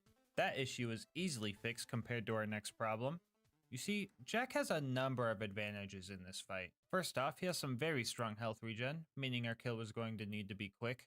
This comboed with his ability to literally teleport away and spawn an invincibility shield drone makes it very hard to pull off a quick kill. And to top it all off, Jack is extremely hard to slag, meaning if we executed our setup perfectly, no pun intended, it was still up to chance. During our first attempt, we got lucky with slag and found out how much damage we could do in one hit to his health bar. This wasn't going to be a one-hit kill, but we could for sure get him down to killing blow range and finish him off. So what happened here, you might ask? Well, he cheated. I was literally 1/3 of a second away from finishing this guy off first freaking try, and he just leaves. And after that, things just started falling apart. Jack managed to keep getting more and more shield surveyors, which were kinda hard to kill because they moved around so awkwardly. At first I thought I was just whiffing a lot of hits, but I found out that landing a hit on this specific surveyor doesn't end your deception for some reason, and you could just get big damage at no cost. Learning this, I got used to landing consecutive hits on it and destroying it quickly. At this point, I had been playing for a while, and after several deaths, I decided to continue the next day. What's the likelihood you're gonna do this the first time? The first try? Yeah. 1 in 20, please.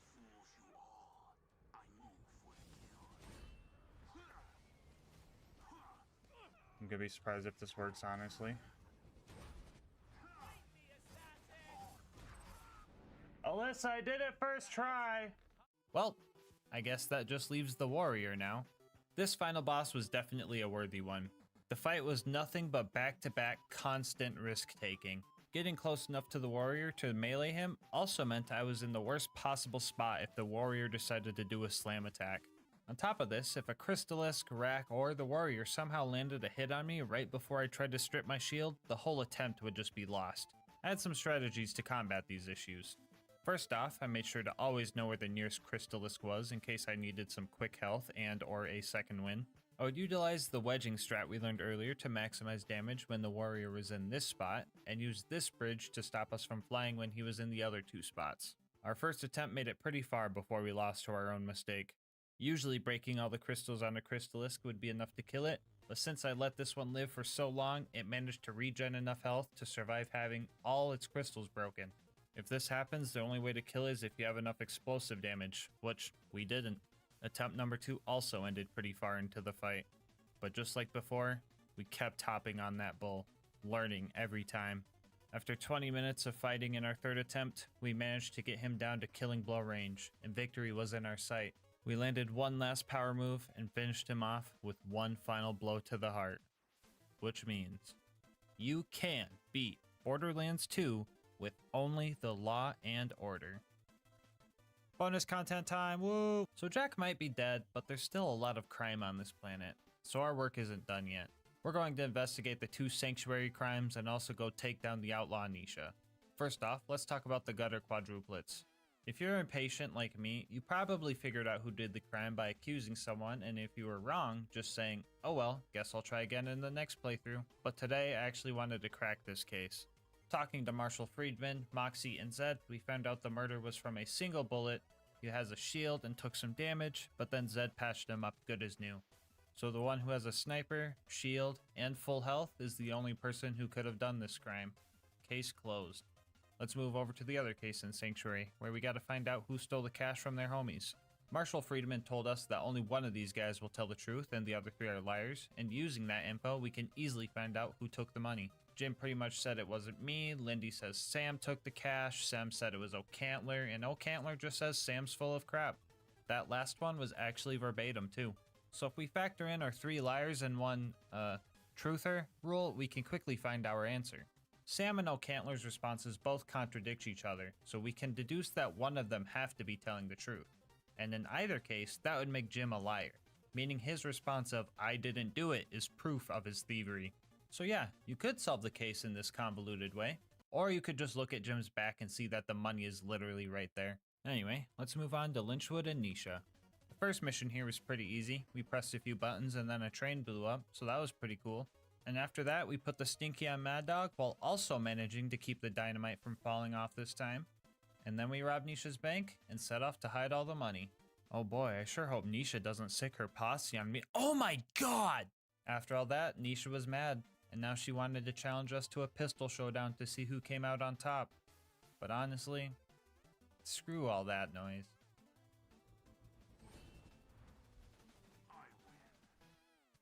Before you go, I just wanted to say thank you so much for making it this far into the video. If you want to support the channel, make sure to like, comment, and subscribe. Doing all that helps with the YouTube algorithm and helps the channel grow.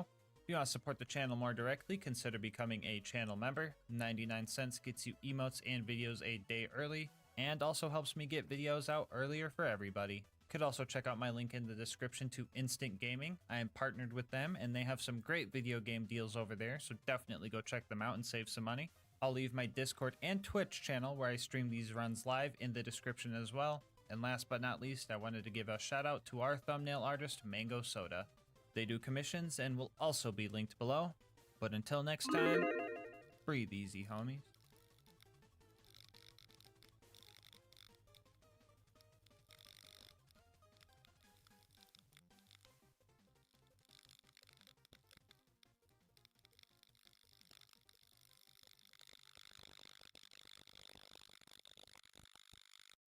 Today's video is sponsored by Instant Gaming. More on how you could save money on video games later in the video. So on my channel, I usually explore the viability of cursed, low tier, and just downright bad gear in endgame Borderlands. But today, we're going to explore the viability of one of my favorite skills of all time. Today we ask, can you beat Borderlands 2 with only light the fuse? I'll go over the rules real quick. First off, we will be playing on Ultimate Vault Hunter mode and starting out on OP10, and then lowering the OP level as we go if necessary. The goal is to beat the game at the highest OP level possible. Bar will not be allowed for this run, and last but not least, all damage dealt to enemies must be a result of light the fuse. So damage from things like Bloodsplosion or barrels is allowed as long as it's initiated by light the fuse and not some other source like melee damage. And before the run and valid 8-year-olds get to the comment section, jump damage will be allowed because it's so insignificant in UVHM that it wouldn't kill anything anyway. We are also allowing the use of pull a pin to drop a stock grenade when we end up dying. These also deal barely any damage, but I decided to allow it because it's kind of on theme with the run, and the funny knockback property is just too hard to pass up. Damage done to myself can come from any source, so things like hitting myself, throwing Buzz-X bombs, throwing stock grenades, and punching barrels are all fine as long as I don't hurt the enemy in the process. As for the gear, we're only going to be using an explosive relic and a flesh crunch class mod. Both these things together gives me an extra 166% explosive damage. I should mention that if I do end up dropping my OP level,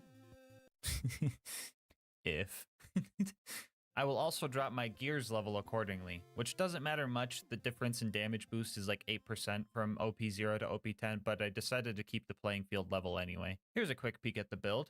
If you're wondering why I picked some of these skills, it's probably because I ran out of useful skill points, so I threw them in random spots so I didn't have to see the blinking in the corner of my screen. Alright, with that out of the way, let's hop into the run. Right off the bat, we get a nice taste of gas mask luck. We got good starter spawns. Okay. Yeah, so surprising nobody, Light the Fuse was not working in OP levels. The first set of Bullymongs already had us drop down to OP7 before we could chain together a kill. Using this knowledge, we could play a fun game. You should comment down below what OP level you'll think we'll be at by the end of the run, and see if you're right. Anyway, the bandits in Tutorial Town are usually the really squishy kind, but even so, we still needed to drop down to OP6 to get through this part. So yeah, OP6 is possible, but I definitely couldn't have done it without. So if you're using Light the Fuse and you want to make sure you throw as many dynamite sticks as you can before you inevitably blow your arm off, make sure you're not spamming the click button. Instead, time your clicks for right when Krieg is touching the bundle of dynamite, and you will throw them a lot faster. This allows you to throw 22 sticks of dynamite instead of the usual 14 per Light the Fuse duration. After repairing Claptrap, we started fighting our way to Boom Boom. After ignoring some major wannabes, we hop in and start our first boss fight. Light the fuses, bitches! He said the thing! I'm ready to blow! Our first attempt ended near instantly since my bleed out timer was still scuffed from the last fight. Our first real attempt made it painfully obvious that OP6 wasn't gonna happen. OP5 was better, OP4 was close, and OP3 was just barely doable. We were able to kill Boom, which triggered Psychos to start spawning, and these guys were vital to our victory. The plan was to stay close to the Psychos as I was chucking my evil candy canes at Boom's turret. This way, when my timer ran out, I would get a revive off of them and potentially deal some extra damage via Blood Explosion. This strat worked well for knocking him out of his turret, but not as well when it came to actually killing Boom. Boom's AI makes him run pretty far away from you when you go down, and it's kinda hard to hit him when he just jumps out of range. But lucky for us, we know about... If you're sick of the bad guys running away as you're trying to feed them the scary looking candles, totem trolling is just what you're looking for. When in Light the Fuse, you won't bounce off enemy heads. This allows you to effortlessly keep close to them and deal your damage. The bad guys are also so dumb that they literally don't even know you're up there. Anyway, after we killed Boom and Boom, we blasted Claptrap and made our way towards Flint. Along the way, we saw some bad guys bullying Claptrap, so I decided to join in, and then we made it to Flint. And yeah, this didn't go good. I spent 2 hours trying to set up a blood explosion chain using all the mobs provided, but it just wasn't happening. It also didn't help that he would just light himself on fire and get some goofy damage reduction. Oh, not to mention that every time I failed an attempt, I had to save quit to get all the bandits to respawn, which meant running all the way back over to Flint. Well, since we still have a minute before we get back up there, I guess now's a good time to talk about our partner, Instant Gaming. Instant Gaming is my go-to place for getting deals on games I want to play. Just recently, I decided to try to get Fallout 4 and replay it because it's been a while, and I managed to snag the Game of the Year edition with all the DLC for under $9. The best thing about it is there's no waiting for deals here. Sure, you could just wait for Steam to have a sale, but who wants to wait? And even if you did wait, the odds of their deal beating Instant Gaming's deal is pretty slim. I just checked the price on Steam, and even with it being 75% off, it's still cheaper on Instant Gaming. And now I may be on PC, but Instant Gaming also covers all of our console homies. So do us both a favor and think of a game you've been wanting to play, and use my link in the description to see if you like the deals they've got. And if you end up making a purchase, just know on top of saving yourself money, you're also supporting the channel. Anyway, let's see how far we made it. Oh, we are resetting again already. I guess I should have expected that. Anyway, blood explosion chains are really hard to get without slag tripling your damage on every explosion, so I decided that OP2 was going to be necessary. This was still hard even on OP2, but after a while, we got a god chain.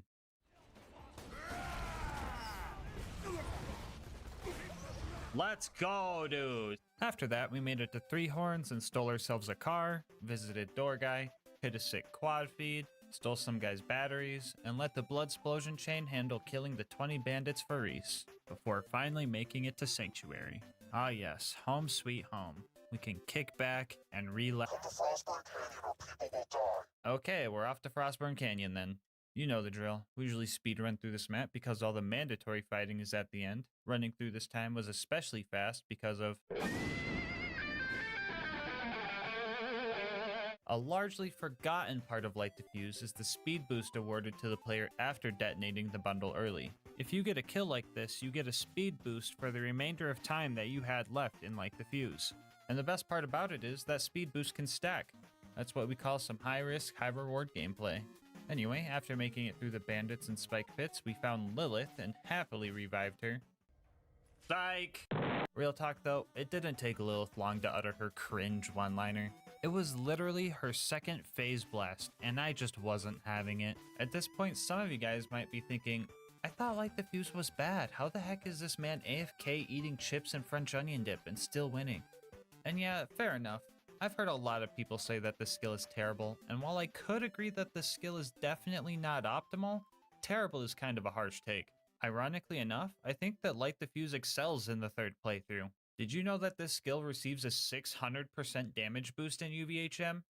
Because it does. If we take the health multipliers from each playthrough, we can see that Light Diffuse has the best potential in UVHM. I also find it kind of funny that TVHM is the worst time to use this skill. Anyway, yeah, Light Diffuse isn't bad. It's just not as strong as swapping to a Norfleet. What the f, amigo? Vos estás re loco. For example, I still can't kill these big psychos, so that sucks. I had 2 options for these guys. I could wait for Lilith to take care of them since they don't have health regen, but relying on Lilith plus waiting on Lilith isn't something I want to do. So I just lured them over here and let Pull the Pin handle it. You can't see it in the clip, but they definitely got launched off the cliff here. After all that noise, we set off to Ellie's to get a car upgrade. I couldn't afford a new car, so I got a local job working on a food truck. They put me on hot dog duty, we destroyed the competition, and I managed to make enough money for a new car, and then we set off to the Bloodshot Stronghold. Bad Ma was waiting for us, and I had a plan for this fight. Come closer. Come closer, big man. It was at this moment that he knew. He f***ed up. There we go. Easy. It was now time to fight our way through the ramparts.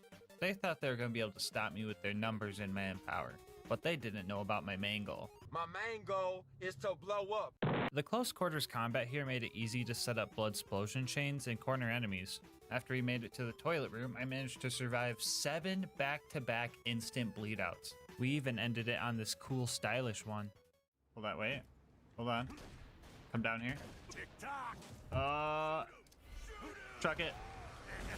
Oh my god. Angry Michael showed up and he made the mistake of standing too close to the edge. And then we had a little family gathering. Oh, he's got a, that's a suit, that's one of me behind me. It's my own brethren behind me.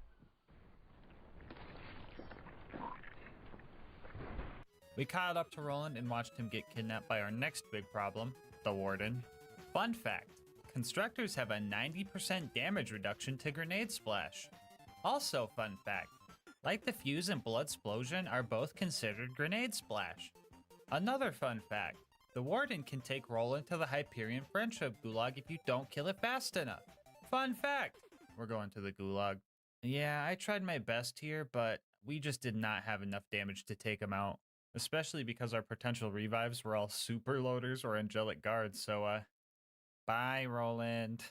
Anyway, usually the Gulag version of this fight can be harder because the Warden also has the ability to moonshot loaders in over there. But like, what's the worst that can happen? They down me? Yeah, the extra bad guys actually came in handy to set up for bigger blood explosion chains here. Only thing we had to be careful of is our bleed out timer not getting too low. So how bleed out timers work in this game is that every time you go down, your bleed out timer will be reduced if you went down within 26 seconds of your last second wind. In order to reset this, you would not only need to wait longer than 26 seconds before your next down, you would also need to get a second wind with that already bad bleed out timer. If your next down is going to make you instantly bleed out, no amount of waiting alone can reset your timer. So you need to really set up for your next second wind to reset it back to normal. So after a few kills, I started counting out loud, making sure I hit that 26-second mark, and we patiently waited for Warden to keep spawning our revives. On the 14th activation of Light the Fuse, we finally managed to take this toaster down. After Roland and I finished off the rest of the loaders, we made it back to Sanctuary. Our next mission was to go steal the vault key, train robbery style. Right as we got to Tundra Express, we lost a fight with a snowman and took a shameful shower with the bar kids because of it. After that, Mordo and Tina helped us blow up a train, and it was now time for the Wilhelm fight. This fight was honestly kind of a joke. Homie straight up just spawns 2 surveyors every 20 seconds, and that makes it way too easy to just blow up. Altogether, it took 7 full detonations and 1 beef stick to take Wilhelm down. After that, we got back to Sanctuary. Lieutenant Davis wanted to try our build out, so I tried to show him the ropes, but I don't think he understood that well. Oh no, I got all of Sanctuary doing it now. What have I done? What the f***, Lilith? On the way to the fridge, we found a tubby skag and blew his cute little head right off of his body. He dropped an Unforgiven, so that's pretty cool. Which reminds me, I've got all these save files on my Discord channel. If you want to try any of the runs you've seen me do on YouTube, there's a link in the description. Anyway, after almost surviving the fridge, we fumbled again and forgot to hit the fast travel objective. After we got that fixed, we started our fight with the hungry moon squid. Yeah, this one didn't go good at all. I had no hope of killing this thing, especially since it can just hide underground as I try to detonate, or just say, I have a shield now, and ruin everything. So I decided to hire some friends to help me out. Except, they weren't my friends at all, actually. It was really hard to get them to stay mad at the Thresher because as soon as it went underground, their lack of object permanence kicked in and they just started blasting me. After like an hour of trying to figure it out, I got to a spot where they would just leave me alone and fight it out themselves, and I just took my hands off the keyboard. About 2 minutes later, the Thresher kicked the bucket and I made off with the contents of its stomach. Overlook was up next, and with the hordes of loaders, you would think this wouldn't be too bad. Only problem is, they really just didn't want to target me. Shoot me! Shoot me! Shoot me!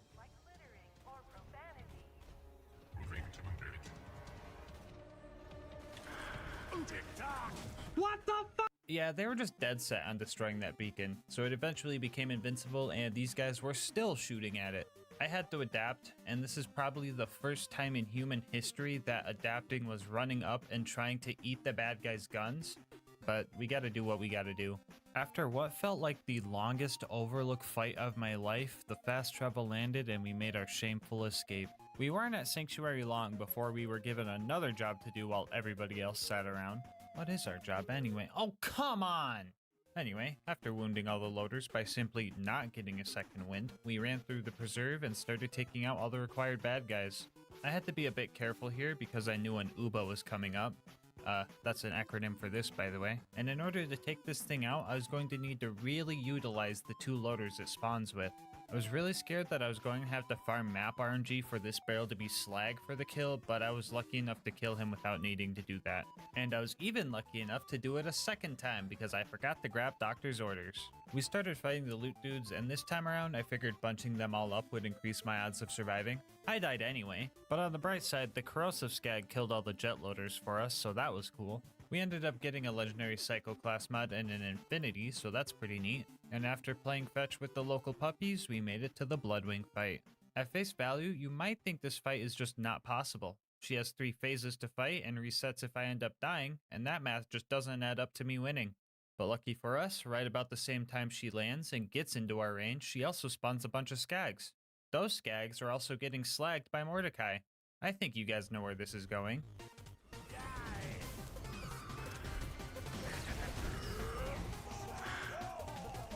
There you go, guys. Good job. GG. Let's go. First try, baby.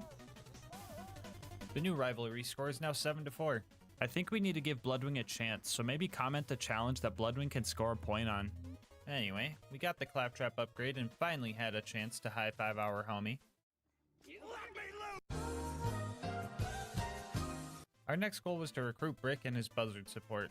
He has a whole army of crazed bandits, so I thought I would fit in pretty well, but nope, I needed to do some dumb initiation. This guy is literally begging to get shot in the face, and he's still part of the gang.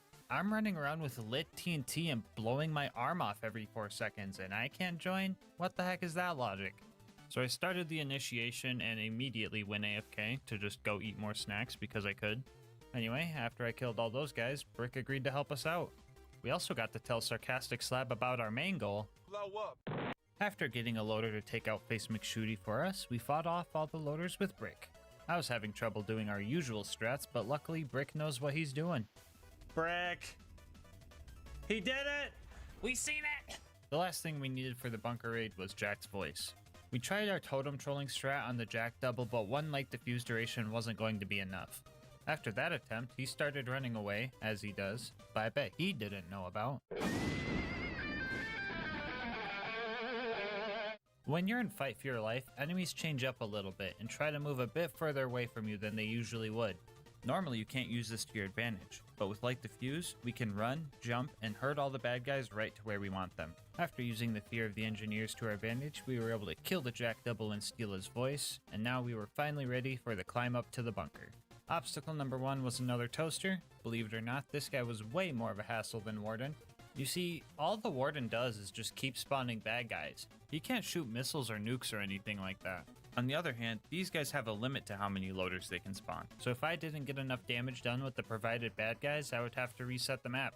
Which I did over, and over, and over, and over again. Yeah, some of the most random problems just decided to show up. To list a few, bad guys would die way earlier than I thought they would, and that would waste their blood explosion damage. A loot homie showed up and that ruined everything. Enemies wouldn't get close enough to the constructor. Surveyors would fly out of my range at the last moment. The toaster would nuke my revive last second. Random pieces of geometry would eat my detonation. What? Or, you know, I would just casually be held hostage by a jet loader. Yeah, just a bunch of generally annoying crap that you would totally expect when you're trying to kill a grenade splash resistant toaster with grenade splash. 1 hour, 6 resets, and 11 deaths later, we finally managed to take the thing down. Man, I sure hope the next fight isn't as bad as... Well, I guess this is the end of the run. Until next time, breathe easy, homies. Psych! Yeah, I'm not counting these guys, because what you're seeing here is 100% a glitch. These guys are super weird and just don't take a lot of splash damage for some reason, so since they're cheating, we're gonna do a little cheating too, while keeping to the run's theme. If we allow ourselves 2 very specific grenade mods, a long fuse sticky homing slag bouncing Betty, and a short fuse sticky homing corrosive transfusion grenade, good god that was hard to say and record, that took like 18 tries, we could kill these guys with pull the pin. First off, we die right about here with our slag grenade equipped. We want to die as far away as possible, but still have the grenade be close enough to home into the turret. The sticky property is important here because the grenades would just bounce off otherwise. The slag Betty will now get stuck in the turret and slag it with bullets while we respawn. After we come back, we need to quickly go equip the corrosive transfusion we dropped on the ground, take enough damage to get health gated, and then open and close our inventory to get rid of the invincibility window from health gate. And then we would instantly bleed out and hope that we were fast enough. And also hope the grenade went for the right turret.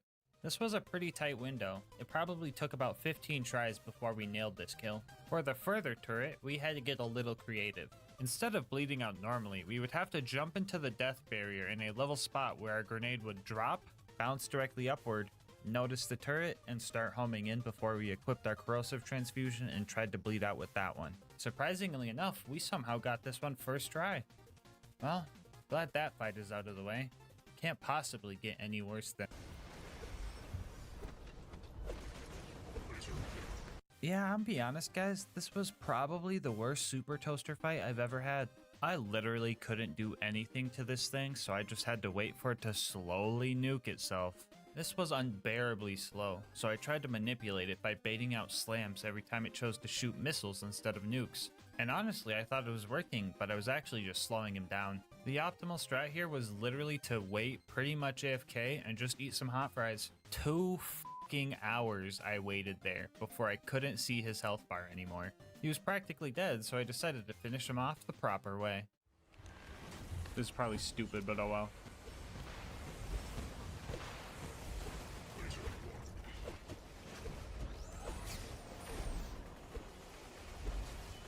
Just do it.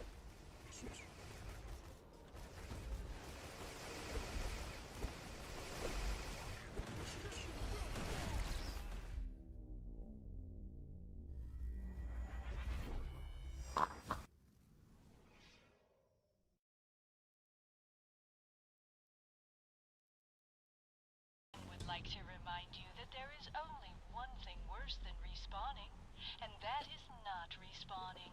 After another hour and a half, we got it low again and actually took it out proper. Okay, now there really shouldn't be any other annoying thing we have to deal with on the way up to the what the f even is this? All right, we're finally at the bunker now. Step 1, blow up some turrets.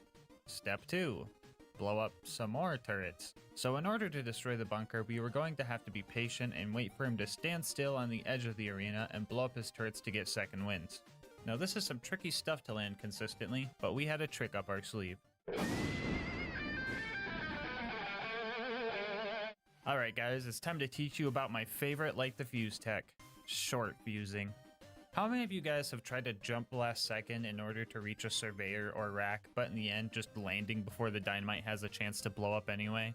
I'm willing to bet a good portion of you that have tried this skill. But with short fusing, this problem will be no more. As long as you're not throwing a stick of dynamite as this animation starts, you can click at any moment to detonate the bundle early. My mind was blown when I found this strat, and honestly, it was the tipping point to starting this run. Anyway, by short fusing, we can jump at the bunker and detonate early enough to destroy the turrets and deal a little bit of damage to the bunker in the process. We lost our first attempt while we were still warming up, but on our second try, we got the bunker all the way down to his deathbed spot. It got a little trickier here because he was way higher up than I felt safe going for, so after I got second wins from the turrets, I lured a backup plan closer and started chucking. 3 loader sacrifices in, we secured our win. Our next objective was to survive the Angel Core fight. I was so hyped to see all the dumb loaders run towards their silly little ion loader homies, not knowing they grouped themselves up and gave me a free way to down myself and blow them all up at once. But then like maybe 2 ion loaders showed up, so that was kind of lame. But honestly, that was fine compared to the rest of the stuff I had to deal with down here. 10, 11, 12, shut the f up, Lilith! 14, 15. Alright, I've been getting a lot of comments lately asking why I despise Lilith so much, and honestly, it's more than her just dropping that cringe one-liner. She just constantly blinds me and is of no use in combat. You would expect her to deal some type of fire or even slag damage in combat, but no, she just doesn't deal damage in Angel Core. All the other Vault Hunters are cool. Roland can actually kill stuff and his turret gives you health and ammo. Mordecai understands UVHM and slags everything for you. Brick puts the stinky on loaders? And, what does Lilith do again? Fuck you, Lilith. Get stepped on. No, Lilith, what the fuck are you doing?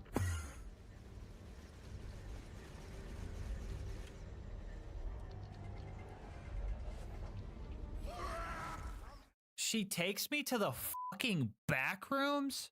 This game is cursed. Why does this always happen to me? I can't make this up. Anyway, so the last few loaders are all the super ones, and in order to kill those, we were going to need some fodder enemies.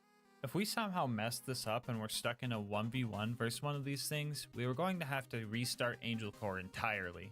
I was down to the loader and 1 turret, and needed that loader to be as close to the turret as possible. And of course, Lilith kept distracting it. Oh my god, bro. We eventually managed to take it out and did not need to redo the entirety of Angel Core, thank goodness. Anyway, Roland died. That is literally what I wrote in the script, so I'm just going to go with it. And Jack kidnapped Lilith. Great, now I won't have to listen to her. She's in my brain now, come on! We made it to Sawtooth Cauldron and started taking out the ambush commanders. This place was pretty crowded with bandits, so herding them to the big guys was actually pretty simple. I may have had a few minor blunders, but they all died in the end, and that's what matters. After those guys, we bombed Boombringer and accidentally looked at the explosion, but it somehow still counted as me not seeing it, so I'm basically a cheater now. We found Mortar and decided to let him live. We totally didn't try to kill him and failed miserably. No, that would never happen. I needed him to damage me for this next fight. So, buzzards. Not exactly something I could just chase down, so for this fight, we're going to need to do some shenanigans.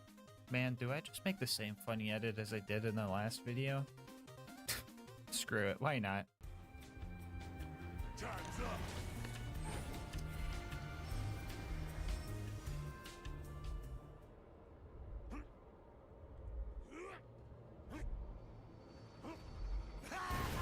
Explosions of life!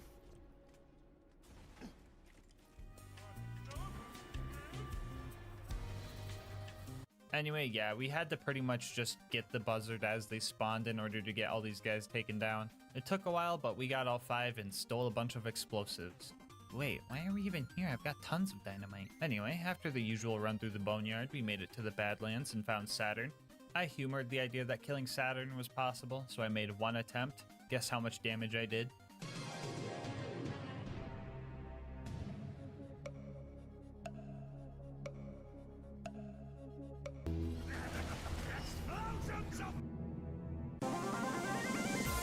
Anyway, yeah, we got the data and it was time for the final stride towards the vault. The mobbing at the claptrap door? Easy. Skipping Heroes Pass? Even easier. Fighting Jack? Pretty much impossible. I could go on for hours describing how everything in this fight adds up to us losing, but instead, I'm going to try to cover all the basic stuff really fast. Here we go. At first, the Jack fight seems easy because he spawns all these clones that die to one dynamite stick, but after his shield breaks, those clones don't show up anymore and your options for revives are loaders or turrets. This wouldn't be an issue if it wasn't for Jack's crazy health regen, the fact he has grenade splash resistance just like constructors, and an invincibility drone. So in order to kill Jack, you just need to get his shield really low and then pray you get a good enough chain using all the clones. But most of the time, you get the god chain when his shield is still full and just ruin the attempt. This is also very hard because the clone AI is incredibly unpredictable. Sometimes they chase you down, sometimes they try and gun you down, sometimes they just don't move. Which isn't helpful considering that we have to lure them all over to the spot for the blood explosion chain, because when Jack's shield breaks, he instantly teleports to the console, meaning the chain has to end here. But getting an actual chain is super hard because if you have too many runners, they clump up and it doesn't actually chain and it doesn't stack any damage. And if you have too many gunners, they're not close enough to get hit by the explosions. So you have to deal with their already buggy AI and spread them far enough to make the fight work. Also, apparently if multiple enemies die at the same time, only one of them will blood explode, and 99% of the time is the one that wasn't near any of the other bad guys. Yippee. I was honestly lucky to even enter Light the Fuse because these guys barely deal any damage. I could slag myself using Lilith's laser, but she can't slag Jack or any of the doubles because she's a She could slag the rack though, so maybe we can add those to the chain. Nope. You have to hit them with a stick of dynamite to get them mad, but that usually just kills them. And even if you do get them mad, they usually only do one swoop before forgetting about you again. We also need a bunch of bloodlust stacks for the chain to work, so we have to make sure to activate BuzzX Rampage after our initial detonation so that Taste of Blood gives us 45 stacks per kill instead of just 1. And then we have to try to keep these stacks by jumping on the bad guys' heads. That didn't go good. Jump on him, I swear to God, thank you. Jump, jump, jump, you fuckers, I hate you. Just give me my 100 stacks, please. Oh my God, this is fucking Sisyphus! Sisyphus!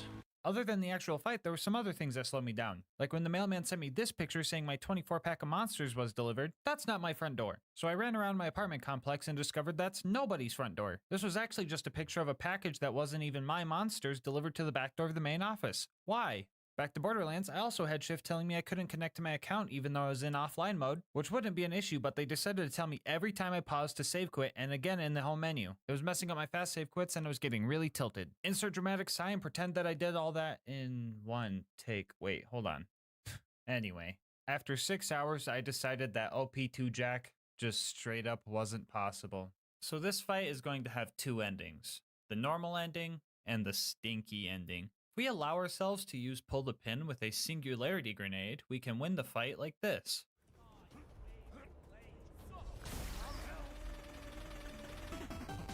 Let's go. Let's go. That looked really easy, didn't it?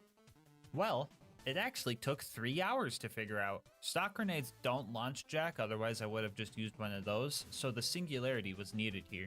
On top of that, the singularity needed to be in a high place. This would give him more airtime and he'd get pulled further. It was also super annoying to make sure he stayed aggroed to you, and even harder to get him close enough to this corner to pull it off. I had to be at a specific distance where I'm out of his melee range, but still close enough to where he would try to run up and melee me instead of disappearing. I would then have to kite him to this corner because just standing here wouldn't get him close enough. After that, I just needed to spam jump and have him down me. If I didn't spam jump here, he would just run away and this wouldn't work. Also, the actual walkable area of this rock I had to climb was super slim. Too far to the right and I would be the one getting stinkied.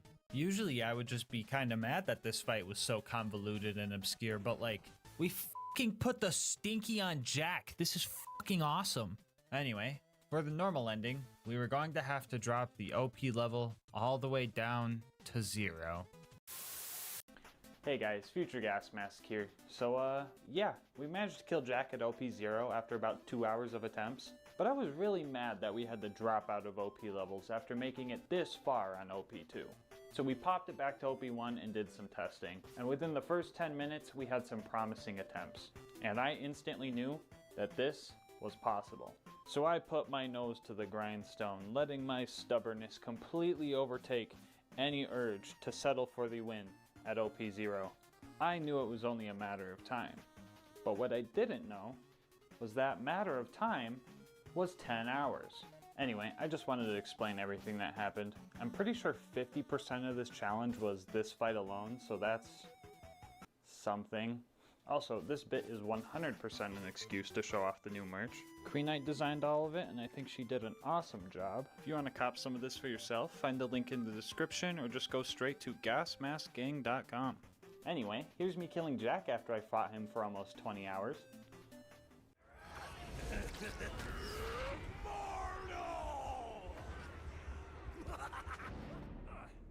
That it?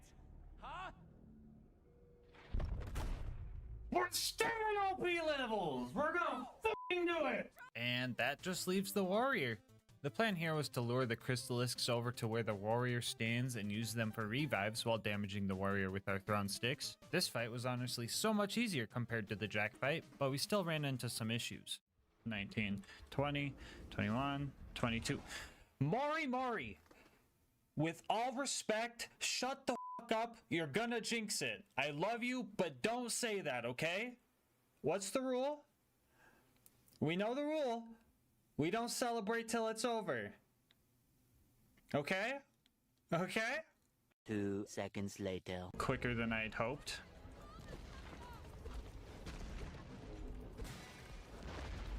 What the fuck? Whoa. Hold on.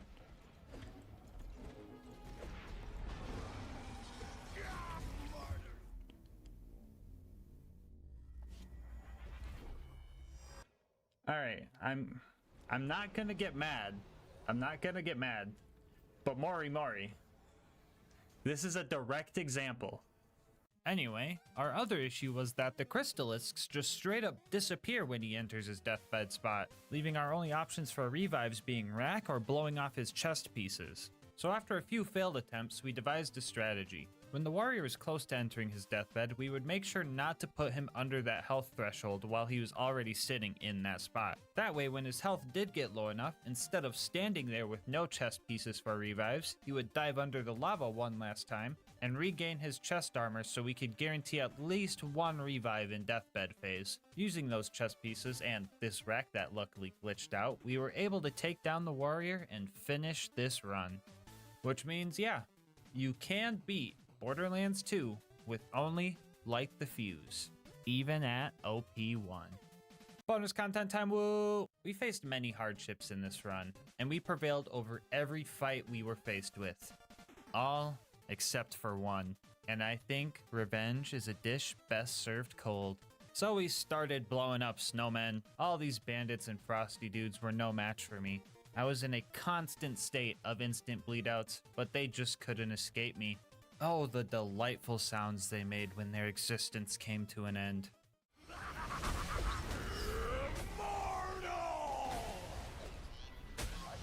Those satisfying crunches drove me to keep going right up to the very end when we faced off against the abominable Mr. Tinder Snowflake. He threw every last one of his soldiers at me, but with my ballpark Franks in hand, he suffered a cold, cold defeat. So in case anyone ever wondered this, you can beat how Marcus saved Mercenary Day with only light the fuse. Before you go, I just wanted to say thank you guys so much for making it this far into the video. If you want to support the channel, make sure to like, comment, and subscribe. Doing all that helps the channel a lot. I also read all my comments and love hearing your guys' ideas and kind words.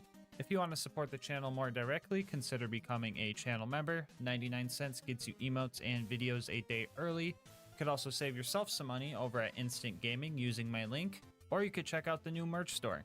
I will leave my Discord and Twitch channel where I stream these runs live in the description. And last but not least, shout out to Mango Soda who drew this video's thumbnail art. They do commissions and will also be linked down below. But until next time, breathe easy, homies.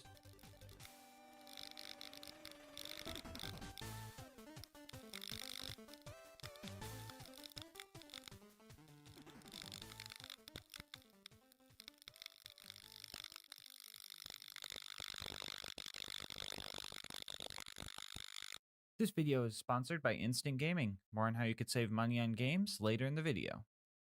Borderlands 2 is full of Easter eggs and references, but the most memorable one for me has to be the Minecraft Easter egg in Caustic Caverns. So today, we're going to ask ourselves, can you beat Borderlands 2 with only the longbow?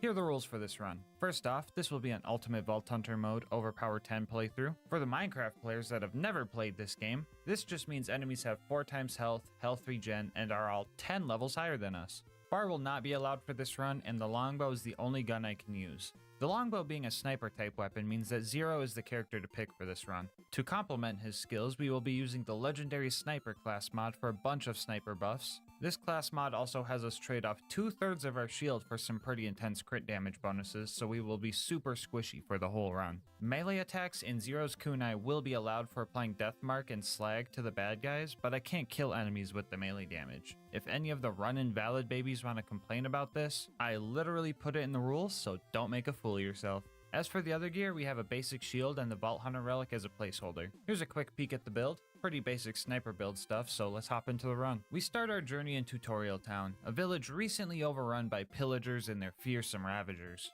And just like any Minecraft raid, I used my bow to start taking these guys out from afar. Lucky for us, every single longbow you find in this game comes with a flame enchantment, making combat with these fleshy bandits and creatures relatively easy. I used my time here to learn the arc of the arrow shot so I could hit crits more efficiently. The longbow being one of 3 snipers in the game with no scope and also shooting Minecraft arrows at an upward angle made it a little goofy to aim. The 10 out of 5 in velocity, tripling our bullet speed, also made this pretty chaotic to learn. I found we were really accurate when we used the top of our crosshair to aim instead of the middle. Anyway, we met with the town's only surviving villager. He helped us fix up our iron golem friend, and we made our way towards the first boss fight, Boom Boom. Here we learned a pretty valuable lesson for this run. No crits, no damage. This sniper is definitely a skill cannon, especially when it comes to armored fire-resistant enemies like Boom Boom. Even on basic enemies, body shots won't get you very far, but if you set it up and land the headshots, you get the results you need.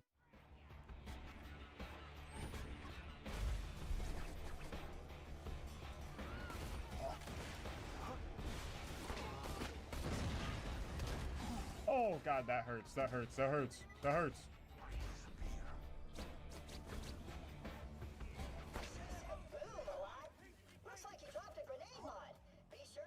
After we dealt with those guys, we fought our way up to Flint. And I actually took my time here because I somehow survived this long while being super squishy this whole time. In most of my runs, I'm around 20 deaths at this point, so I was super focused. We made it to Flint and totally expected that this run could end here. Flint being a fire-resistant boss that has a phase where fire damage heals him was one thing, but also giving him a mask that blocks most of your crits made this fight pretty dumb. Before this run, I was under the assumption that you just couldn't kill Flint with fire weapons.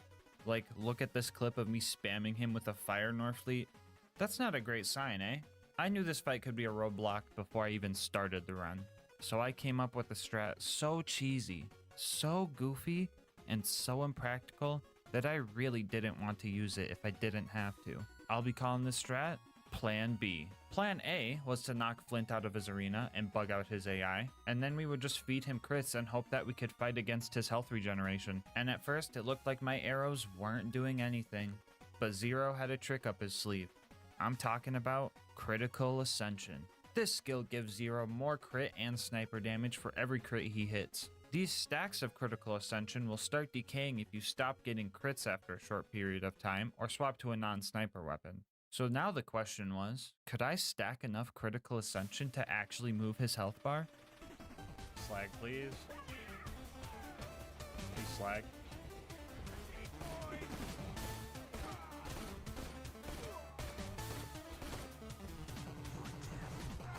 Oh? Oh, what the f? Oh, that was a grenade. We're good.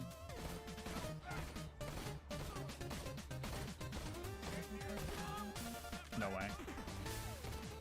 We have enough ammo, dude? We don't need slag. We don't even need slag. Oh my god.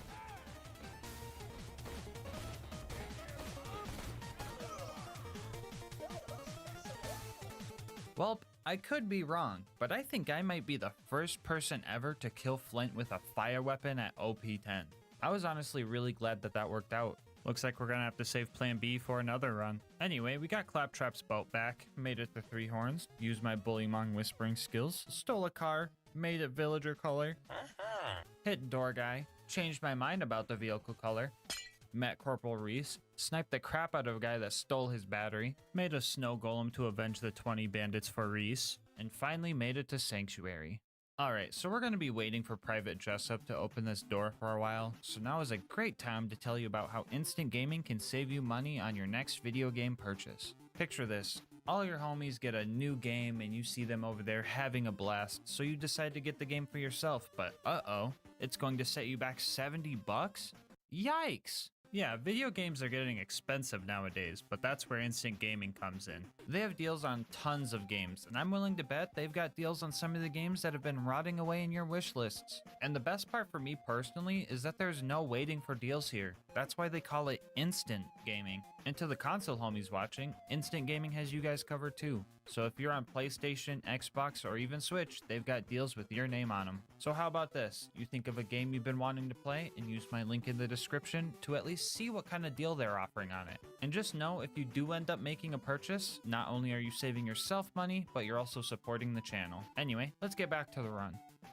What are we still doing here? Anyway, the Firehawk left us a pretty frightening message, so we set off to Frostburn Canyon. I usually run right through this place because all the mandatory combat is at the very end, but my haste got the best of me. I got greedy and died to a couple of fire-resistant nomads halfway through and took this run's first death. My first life in a run is usually the best, so this number is just going to start increasing fast now. Anyway, we made it to Lilith and died a couple more times, and honestly, I'm blaming Lilith for this one. For the Minecraft players, imagine Lilith as an annoying Enderman that is supposed to help you fight, but in reality just blinds you most of the time when it teleports, and you also have to constantly feed its drug habits.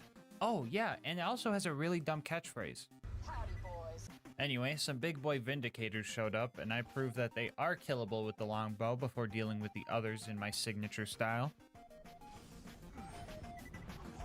Rebozo. Whoa. I put the stinky on him. After all that was dealt with, our next goal was to go save our boy Roland. He was captured and being held in the Bloodshot Woodland Mansion, and we were going to need a new car to sneak in. Now usually this is the part of the run where I get a break from the harsh, cruel combat and get to fight some cars that aren't balanced properly for endgame and feel like a god for 2 minutes. But like I said before, no crits, no damage. Even with Boar, fighting the cars was actually pretty scary stuff. This just goes to show how important hitting crits was during this run. After stealing enough parts to make ourselves a new minecart, we made it back to the Bloodshot Mansion and took on Badma. This fight was a bit rough. Homie had a shield and it was making it really hard to hit the crits we needed. It was sloppy, but we took him out and made our way inside. So we start fighting through all the mobs and things were going great, right up until the dreaded toilet room. Yeah, these bone crushers, they were turning me into bone meal. Anytime a bullet hit me, it would just break my shield and just take a chunk of my health in the process. Like, imagine getting shot, but all you have to block the bullet is a piece of cardboard. it's not gonna do much, but you're getting shot, so you're gonna take what you can get. The bad guys also had the high ground here. I wish I had some ender pearls to gain some height advantage, but all I had were these invisibility potions that only last 5 seconds. After a few deaths, I changed up my strategy a bit. I decided to leave some of the psychos alive and just keep them close by. This way, when I ended up getting shot twice, I had a totem of undying ready to get me back into the action. We eventually took out enough bad guys for the door to open and Mad Mike showed up. I don't know why, but he just decided to jump into the end portal without placing a bed first. Guess I wish him luck on fighting the ender. Oh, okay, that's unfortunate.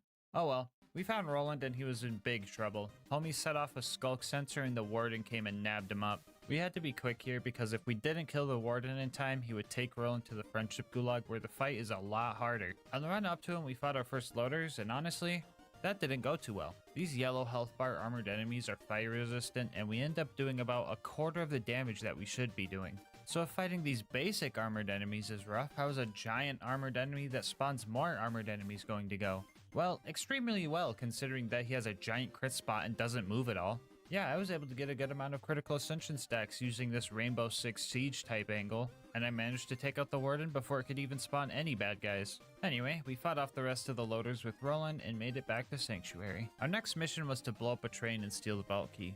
For the first time in a while, we were able to light the 3 Varkids on fire without needing a firemelon. And after that, Mordo and Tina helped us make some TNT to blow up that train, but not before it could take another victim.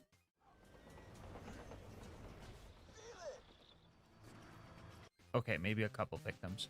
Anyway, we started our fight with Wilhelm, and this fight was pretty rough. Between him spawning loaders and surveyors with no crit spots, he himself also hits pretty hard, so I had to initiate the gamer posture for this fight. Step 1 was to get the loaders dealt with. This would give me less to worry about and also help me build up some critical ascension stacks for Wilhelm himself. And after that, I would just target Wilhelm and try to fight against his shield being recharged. I tried to leave the surveyors alive in case I needed a second wind, but that wasn't a guarantee. No crits, no damage, so if I was going to kill one of these, I was going to have to hope they would line themselves up for a boar shot.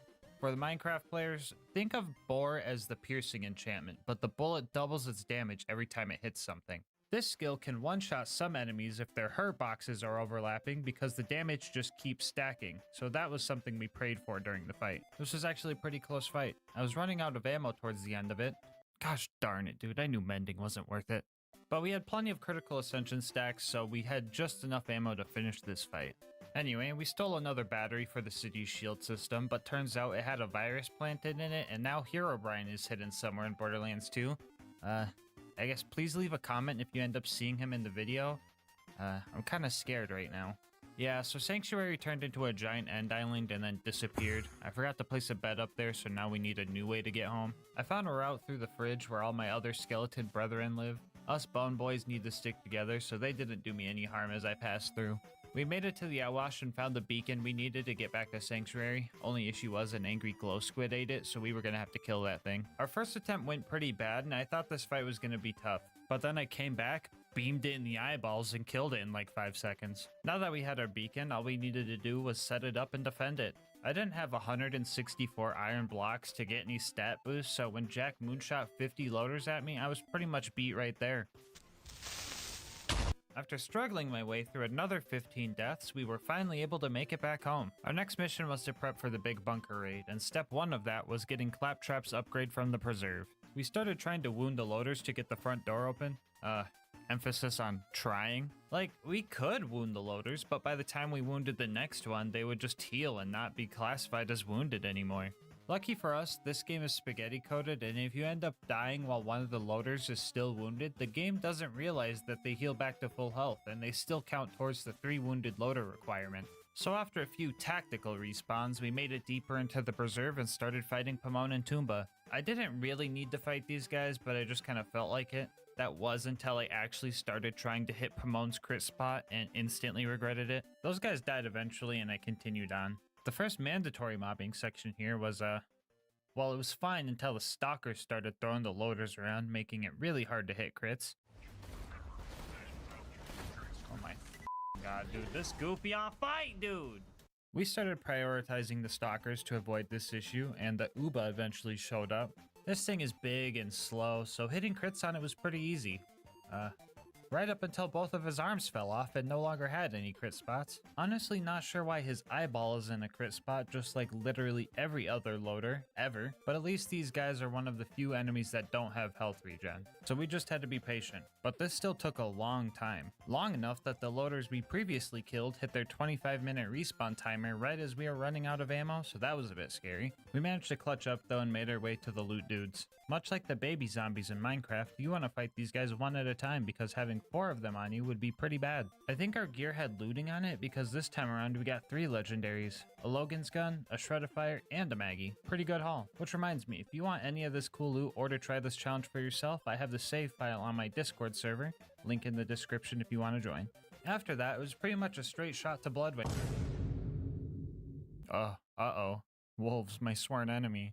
Anyway, after losing a few ribs, we made it to Bloodwing. So this fight had the potential to be pretty tough, because it's a 3-phase fight where she goes through fire, shock, and corrosive phases. During my last run where I was tied to a gun locked to one element, this fight took a long time because that last corrosive phase had so much damage reduction. Lucky for us in this fight, we take on the fire phase first, so all the pressure isn't built up to the last phase. We could die during this fight and it wouldn't be a big deal since the first phase is the only one to worry about. But honestly, we're getting ahead of ourselves and worrying too much. This gun killed Flint, and I've fought the Ender Dragon before. So you think some spicy bird can stop us? Thank you.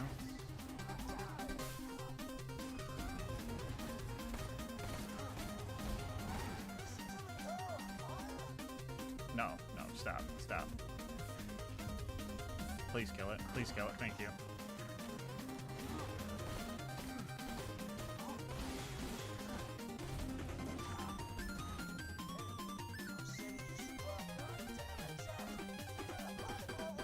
Cool.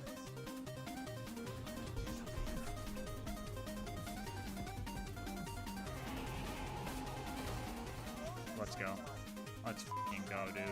Alright guys, Bloodwing is starting to get bodied. I've got a feeling she won't back down easily though. Anyway, after stacking a bunch of critical ascension off of Bloodwing, we grabbed the Claptrap upgrade and made it back home. The next thing we needed for the bunker raid was Brick's air support, so we made our way to 1000 Cuts. And yeah, at this point the game just started falling apart. I think I tried to do that when I died. No.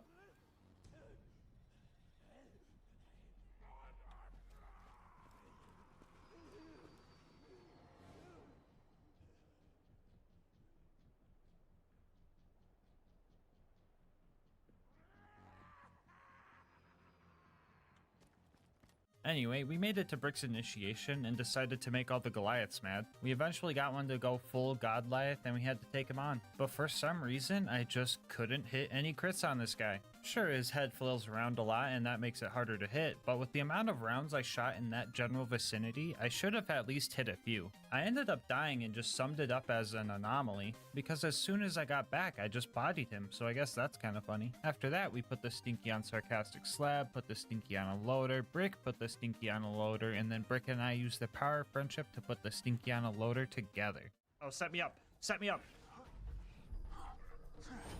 We now had Brick's air support backing us up, so all that was left was to go assassinate the Jack Double and steal his voice. We caught the Faker by surprise and filled his face with arrows before he had a chance to run away. We stole his watch and pressed a few buttons and made our way out of there. With all the tools we needed, we made our way up to the bunker. Claptrap snuck us in, and our first door was guarded by this toaster right here. Usually we just use our constructor displacement strat to get him to look at this wall so all of his missiles just hit the door, but this time we tricked it into looking the other way. That way we could hit its crit spot from over here and take it out efficiently. Our next target wouldn't be this easy though. Long-time viewers know about the issues with these baby turrets. These guys are fire resistant, don't have crit spots, and are fueled by Regeneration 2 potions. And am I forgetting something? Oh yeah, they're just straight up immune to splash damage because of a glitch. The longbow doesn't deal splash damage, so that's not the problem. The issue comes from our kunai not being able to slag these turrets so that they would take triple damage. The kunai still apply Deathmark, but that wears off quickly and is only an 80% damage boost. So in order to kill these things, we needed to use some type of slag grenade to make these guys purple. Or do we? Right before I went to go find a slag grenade, I had an idea that might make this fight doable. Right before you get to these turrets, a couple of loaders spawn.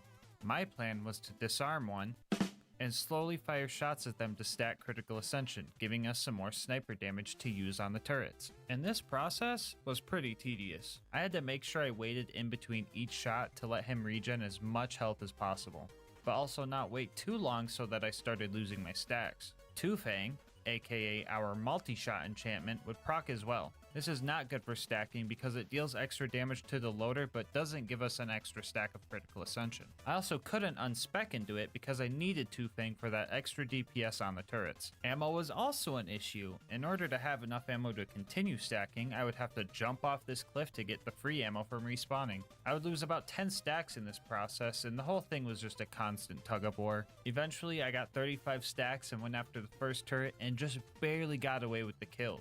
And for the second one, I accidentally killed off my stacking loader, so that sucked. I didn't want to have to reset the map and fight both turrets again, but I noticed that this turret was level 89, which is the lowest possible level it could spawn at, so I tried to brute force it. For this to work, we were going to need Two Fang to proc more times than not. We were also going to have to utilize all 4 of our longbows. We could not waste any time reloading, so instead we decided to swap to our other 3 fully charged crossbows to have a chance at killing this cursed turret. And after like 10 attempts, we managed to pull it off. Oh my fucking god, dude. This game's stupid. Well, that only took 120 shots to handle. Let's see how many this giant toaster takes. Oh, like 15 maybe? That's cool and makes sense. And the last thing we need to do before the bunker fight was face McShooty. Oh! So we made it to the bunker and our objective was to blow up 11 giant turrets. And if the tiny ones went bad, you can only imagine that the big ones would be worse, right? Nope, they have a crit spot conveniently placed on the back of them. After that, it was time to fight the bunker, aka the greatest defense spot ever built. If some tiny turret ate up all of our ammo, I can only imagine that this fight was going to be impossible. Oh yeah. Alright, for the Minecraft players wondering what the heck just happened, this boss has multiple hurt boxes that overlap on each other. So if you know where to shoot this guy, Boar just lets the bullet get stuck, bouncing back and forth and practically one-shotting this boss. It leaves it at 1 health since it has to die in this spot, so I decided to finish him off with style.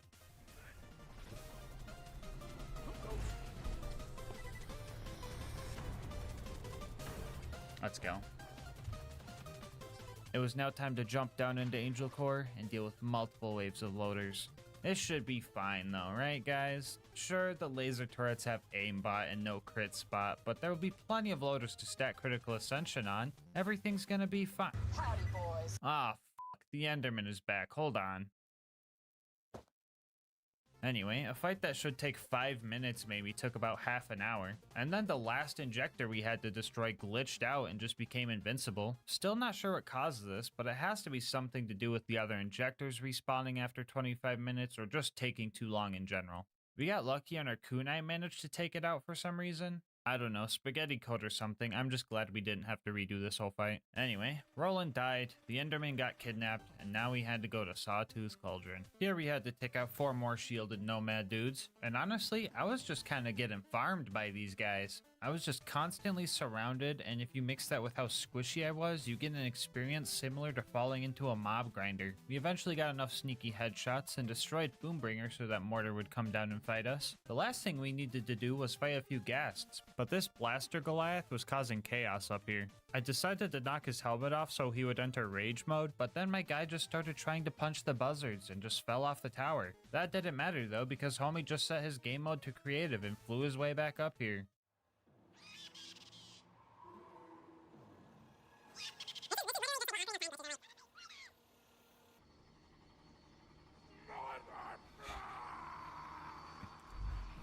Round 2.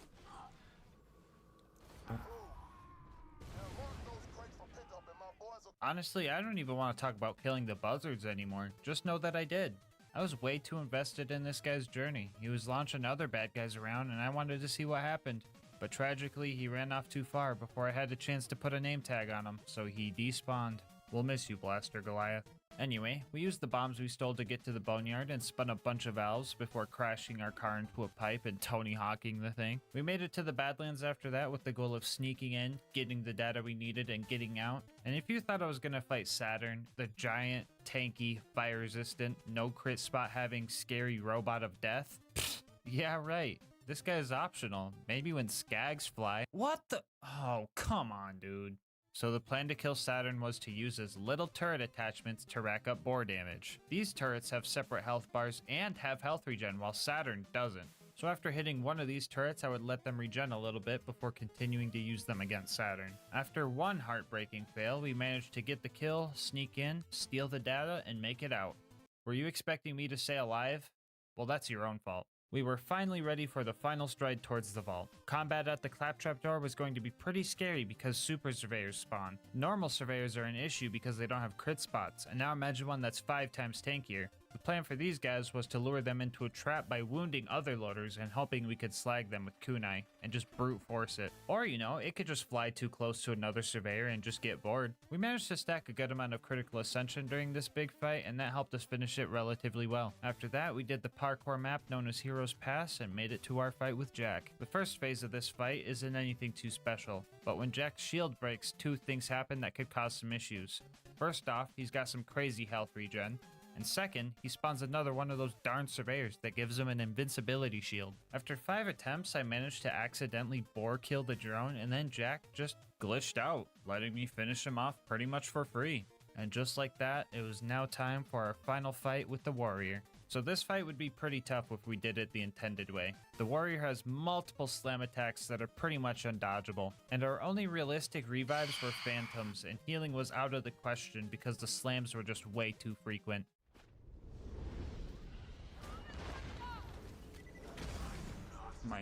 Yeah, that's exactly what I'm talking about. I'm literally getting comboed in the air. I'm getting juggled. Now we could use one of the 64 different safe spots next to a respawning ammo crate on this map and just take him out the boring way. Or we could do something funnier and trick the warrior into stepping on a Lego and taking him out the boring way. As the warrior sat there with 1 HP left to spare, we set ourselves up and ended this run.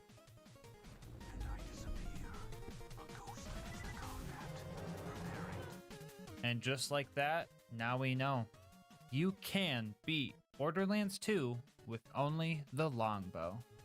Bonus content time, woo! Alright, so we might have beat the game, but we didn't find a single diamond the whole run. So we headed towards Caustic Caverns to go mine some. We made it to diamond level and were ambushed by a horde of creepers, but we weren't going to let them stop us from finding what we came for. A trophy to commemorate this run, and some diamonds. Why are they purple? Before you go, I just wanted to say thank you so much for making it this far into the video. If you want to support the channel, make sure to like, comment, and subscribe. Doing all that helps with YouTube's algorithm a lot. I also read all my comments and love hearing your guys' kind words and ideas for new runs. If you want to support the channel more directly, consider becoming a channel member to get videos a day early, using my link and saving yourself money on instant gaming, or checking out the merch store. I will link my Discord and Twitch channel where I stream these runs live in the description. But until next time, breathe easy, homies.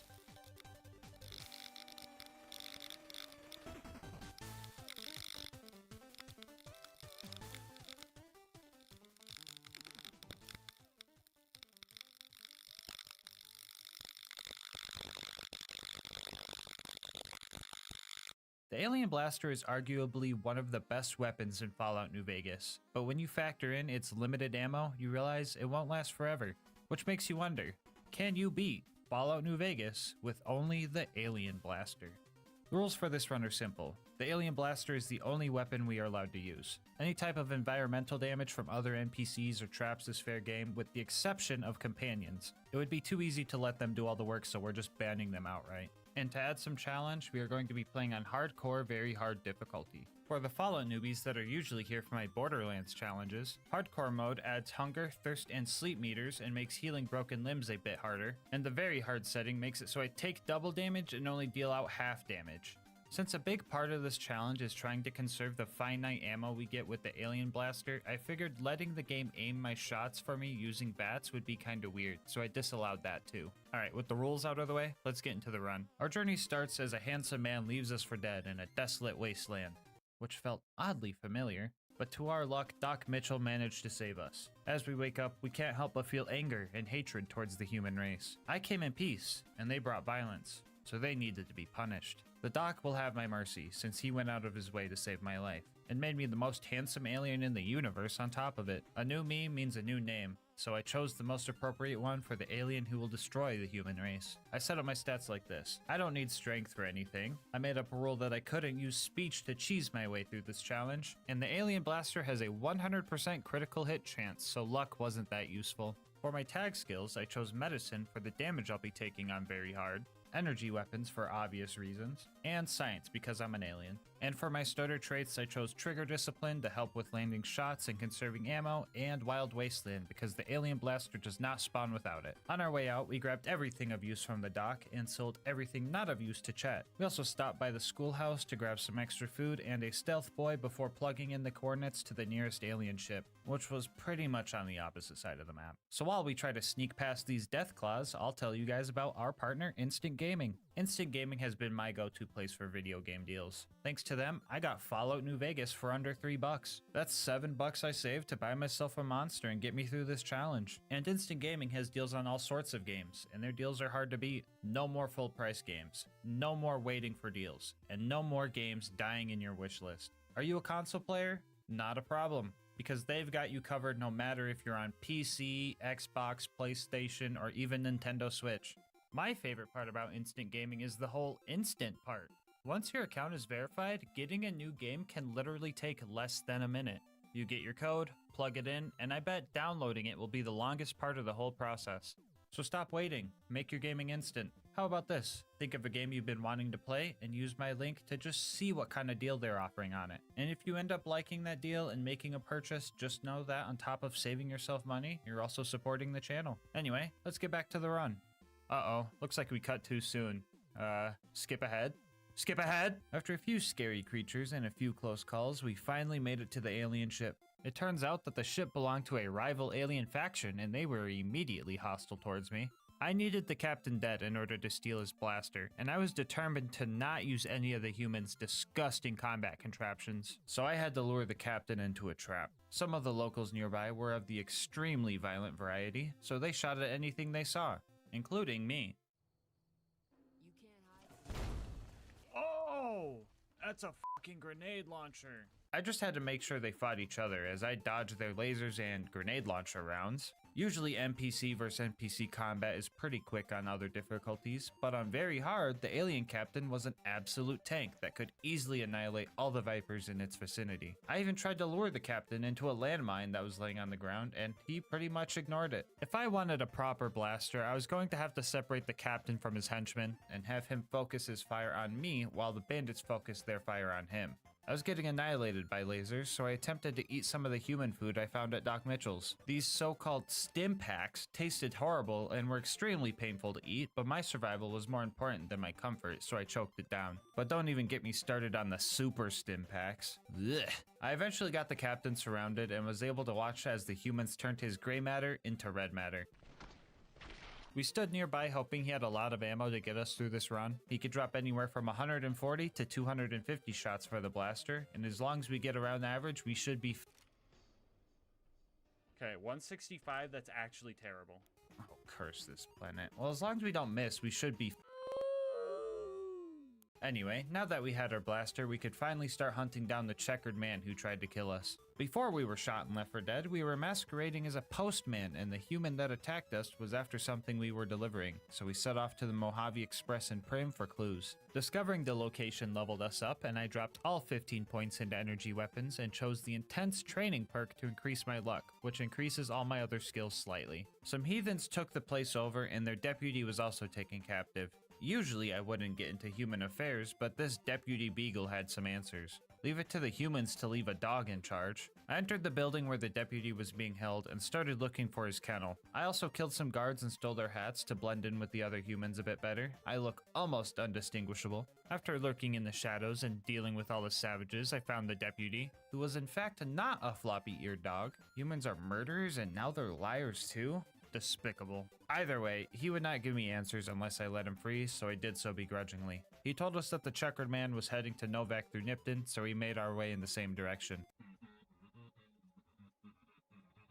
It's like looking in a mirror. Wah, wah, wah. It's like looking in a mirror. Wah, wah, wah. We made it to Nipton, and we only found one person by the name of Oliver.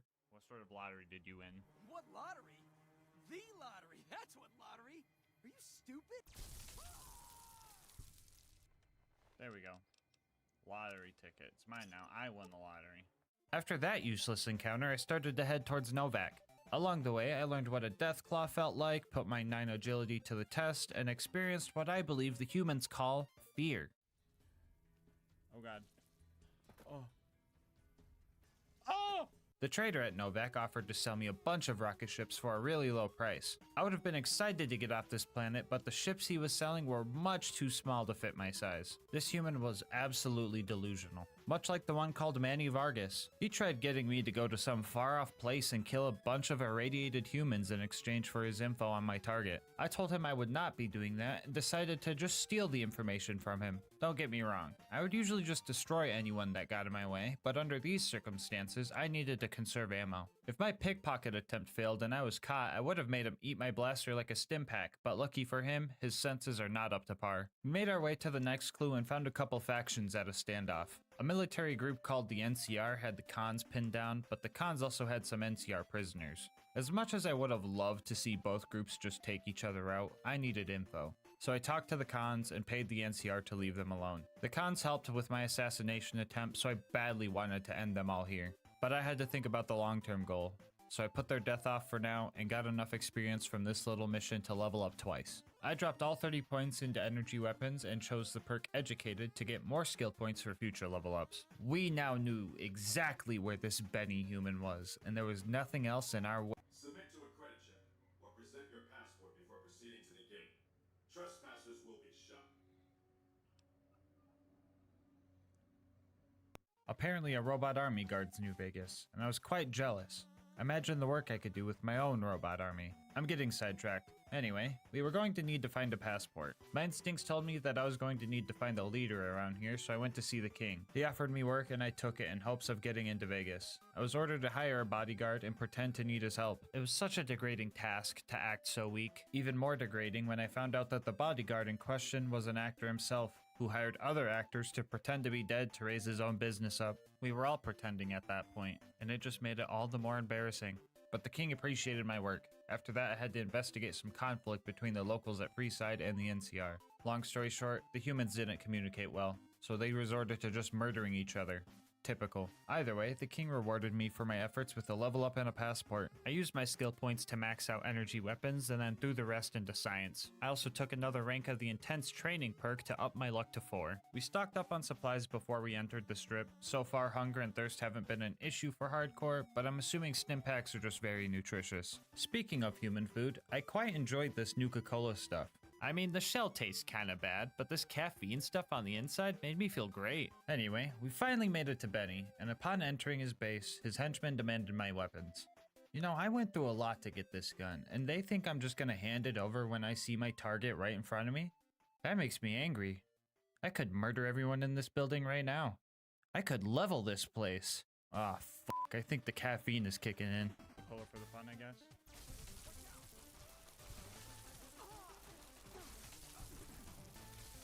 Oh god.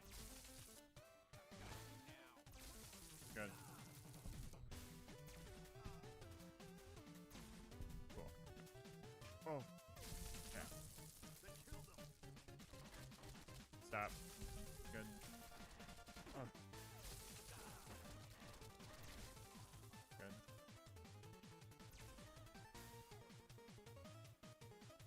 Dude, what the f***? Did I knock them down? Holy shit. Oh my god. They actually do. Holy shit. Why are they fighting me? Womp. Who's next? Womp. Anyone else? Okay. Note to self. Human food causes anger, mania, and blackouts. Anyway, after all that, I was pretty dehydrated, so I drank a bunch of water from one of the humans' dispensers. I also leveled up 2 more times and threw all the points into science. It will come in handy later, I promise. I also threw another intense training point into luck, bringing me up to 5. After that, I found a robot that wasn't a cringy cowboy or threatening to kill me. And honestly, I like this guy. He pretty much gave me the plans, blueprints, and ideas to take over the strip and build my own robot army. We had to find Mr. House, the head honcho of the New Vegas strip, and overthrow him. I was expecting another lie, much like the Deputy Beagle situation, but to my surprise, this Mr. House guy was kinda the entire building. But for being such a powerful leader, this guy was extremely dumb. He pretty much invites me over to his house, or I guess himself, shows me how to upgrade the robot army, lets me sell him a couple of useless snow globes for 4,000 caps, and left the password to the terminal that leads directly to his safe room so out in the open, I didn't even realize I picked it up. Sure, he's got a bunch of Securitrons guarding the door, but the stealth boy I got from the schoolhouse let me walk right in. The great Mr. House, bested by literal school supplies. Well, I'd say it's about time for a boss fight, eh?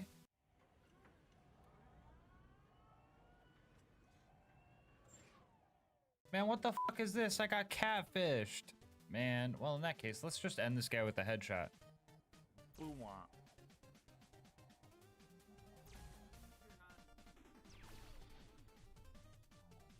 Okay, what about this kind of headshot? Balls.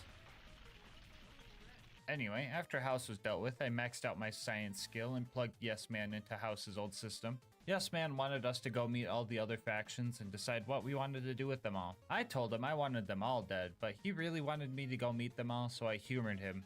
Maybe not all humans are so bad. First on the list was the Brotherhood of Steel. I get there and they not only demanded my weapons, but my clothes too? I want you stripped down to your underwear. I didn't like that, so I started blasting. And so did they. Yeah, taking these guys on all at once was near impossible, so I decided to hide over behind some crates for cover and let the guy walk over to me to start the conversation. I killed him there and then killed off the 2 other door guards before getting out of there. So yeah, screw those guys. I got out of there and headed to finish off the other 2 aliens I totally forgot about until now. But I guess they realized their captain was weak and I was superior, so they joined my forces instead, meaning I had a ship to get off this planet when all was done. After that, I got lost at a Deathclaw construction site while trying to find Red Rock Canyon. I eventually found my way there and found their leader surprisingly easily. I asked them about their ways and they seemed like a clan just trying to defend themselves. But then I remembered these are the guys that left me in that ditch, so I murdered them all. Their leader was a coward anyway. The next faction to meet was the Boomers, and with my experience with human language, that could either mean they really like bombs or they're a bunch of old people. And when some guy bet me a bunch of caps that I couldn't make it to their base while dodging mortar strikes, I think I figured out which one it was. I took his bet, but I never got those caps back. Not because I didn't make it, but because I totally forgot to come back for my winnings afterwards. Anyway, I made it to the Boomers' front gate and gave them the good old "take me to your leader" line. They love that one. I guess they're old and like explosives. Okay then. Either way, they made the number in the top left corner of the screen go up multiple times, so I killed them too. After dealing with them, we leveled up again, dropping all of our points into medicine and grabbing the quick draw perk because it sounded cool. After that, we had a few factions in New Vegas to deal with, starting with the Omertas. No one but Omertas are allowed to carry guns into Gomorrah. Check your weapons with me.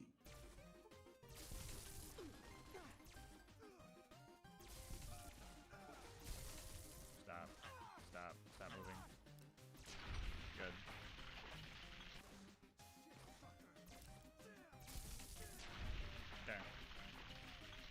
Okay. Man, I am so sick of these humans demanding my weapons. Let's hope that the white gloves are a little more understanding. Beg your pardon, but could I trouble you to turn over your weapon?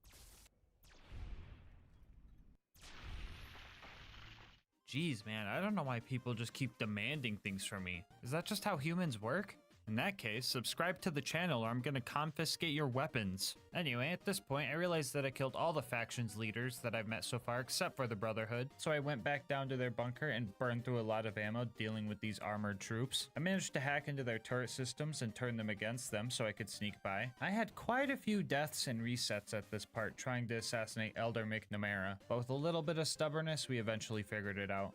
Man, I told Yes Man this was going to be a waste of time. We were down to 33 shots, which sounds like just enough for the final fight at the Hoover Dam. But just to make sure, I decided to take Yes Man's optional mission to upgrade more Securitrons over at House's hidden bunker, which at first sounds like a quick button pushing mission, but it turned out to be quite the opposite. I didn't realize Caesar's Legion was built right on top of this bunker. I played this game a few times before, but I got so into the side missions that I never really did this part. Is anyone else like that with side missions? Comment below if you do the same. Anyway, I snuck into their camp and rode the boat to the bunker, and I was immediately given the default human greeting. For anyone not looking at the screen right now, that means they shot me. With me not knowing how far I would have to go, I decided to conserve ammo and just power through it. That was a bad idea because the next hour of my life was now devoted to dying, respawning, and eating super stim packs. By the time I suffered into the actual bunker, the entire Legion was behind me with power fists and combat shotguns. A 94 sham would have been great for this part of the run, but I'm at the wrong kind of bunker for that. The defense system down here also hated me, but lucky for us, our 100 in science allowed us to hack a few terminals and shut the systems down. After that, it was just a matter of threading the needle and closing all the doors behind us. What you're watching now is every single death I had in the fort. This isn't even including the manual reloads when I knew survival wasn't an option. Starting now, the death counter is no longer accurate, so think of this number as a conservative estimate from here on out. We eventually found the right buttons to push and upgraded the remaining Securitrons. Now for the hard part, making it out alive. At this point, I had already eaten most of my food. Stim packs and super stim packs don't taste so bad when you use them to wash down gunfire. The medics in my system was working overdrive, and I used my last doctor's bag to make sure that if all else failed, my legs could still carry us out of here. I was tempted to take out their leader while I was here, water bottle at a concert style, but decided to let his brain tumor handle it for me. I was going to need all the ammo I could get for the final fight. Through sheer willpower, stubbornness, luck, and multiple chems, I made it back to the boat and swam to safety. At this point, I was starving, dehydrated, addicted to multiple chems, crippled everywhere from the waist up, and had absolutely no medical supplies to my name. So I went to the only human I could trust and had him patch me up. And after that, I went to all the vendors I could find and bought all the supplies I could for the final fight. The battle between the NCR and the Legion at the Hoover Dam will determine who takes control over New Vegas. And my plan was to swoop in with my upgraded robot army to take it all for myself. We let the humans do all the fighting amongst each other and made our way to the real target, Legate Lanius. With 33 shots in the alien blaster left, fighting some human with a sword should be a piece of cake. Yeah, emphasis on should? Yeah, I did not expect this guy to be so tanky. He's only the final boss of the game after all. We probably could have killed him here, but we wouldn't have enough ammo to deal with his henchmen. So we had to load back and make some more preparations. This whole next chapter of the run sucked. Basically, I wanted to get a perk called Better Criticals that would make all my critical hits do 50% more damage. And since all my shots are critical hits, that would be a flat 50% damage boost for me. Even a human could do that math. I thought all I needed to do to get this perk was to level up one more time now that I had finally gotten my luck up to 6 with the intense training perks and met the requirement. But there were two issues with this I didn't think about. First off, you only get a perk every other level, so I'd need to level up twice. And the second issue that I just now noticed while editing, I would need to level up 4 times to hit the minimum level requirement. So my whole goal of leveling up 1 time was a complete waste of time, but I'll go over my struggles anyway. First off, we went back to Prim and made Prim slim the sheriff to secure some mission XP. We then picked all the safe locks in the storage room for a little bit more. After that, we decided to do the tutorial mission, but didn't want to waste ammo shooting a bottle and felt like punching them would have been against the rules, so skipped all that. So I just picked their locks and hacked their computers instead. I went to Novak and finally decided to sleep for the first time. While I was there, I also did this mission for Boone to get some extra XP. He was not a companion at any point during this mission, so this was still fair. My next set of jobs would be the most degrading yet. I tried to do the bodyguard job with the Van Graffs. They demanded my weapons at the door, and I begrudgingly let them handle it. But only because I needed this job, and at least these humans know how to use energy weapons. Simon was a little grumpy that I brought my own weapon to work, but oh well, he did all the violence for me. I just got to sit here for 7 minutes as humans awkwardly walked up to me in the slowest manner possible. I thought this was a pretty easy job, but it wasn't over yet. For part 2 of this mission, Gloria sent me on a delivery. This was a bit of a hassle because that horde of legionnaires from the bunker finally caught up to me and kept scaring the client away, and even after that I didn't get my experience. The mission still wasn't over. They wanted me to bring some human named Cass to them so they could murder her. They didn't even give me any coordinates or anything, but luckily I've played this game before so I knew exactly where she was. But still, there are two issues with this. First off, I wasn't persuasive enough to get her to follow me, and second, even if I was, she's a companion, and that just didn't feel right, even though she wouldn't be doing any combat. So this whole thing with the Van Graffs was just a total waste of time. If I had the ammo, I'd go back and slaughter them all. While I was here, I decided to talk to Ranger Ghost and do her mission where I check on Nipton. I thought I was going to have to go talk to some people there, but alas, Caesar's Legion still hates me. I thought this lottery ticket I stole from the annoying guy here earlier meant they would let me live.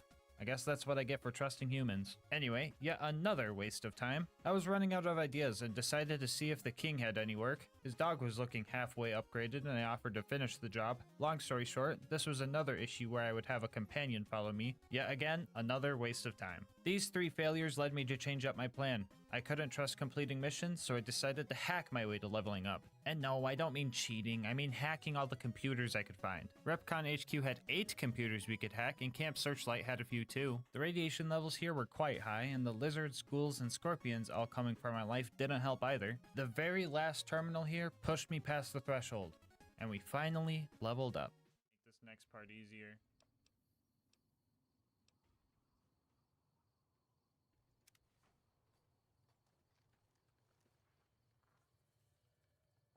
No, I need another level up for a perk. Fuck. Yeah, like I said before, I totally forgot that you only get a perk every other level. So I decided screw it, we don't need better criticals. We'll just eat some Psycho and hope it works. So we had Doc Mercy Gosh, dude, the amount of times I've said Doc Mercy instead of Doc Mitchell is not surprising, but still a lot. Anyway, we had Doc Mitchell patch us up one last time and we set off to the final battle. Dodging bullets was a lot harder this time around since my armor was broken. Luckily, I took that checkered suit from Benny's corpse. Still not sure how that works because he was cremated in it. I don't think it actually helped me that much, but I took what I could get. We made it to the Legate's camp and started taking the bad guys out. I was really abusing the quick saves here because every shot counted.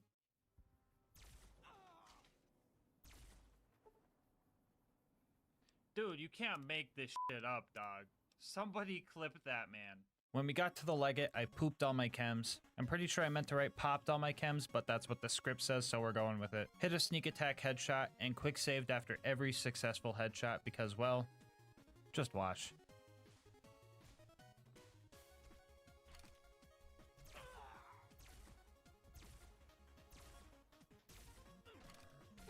Oh, dude, everything in this game moves so goofy, and I hate how goofy everybody moves.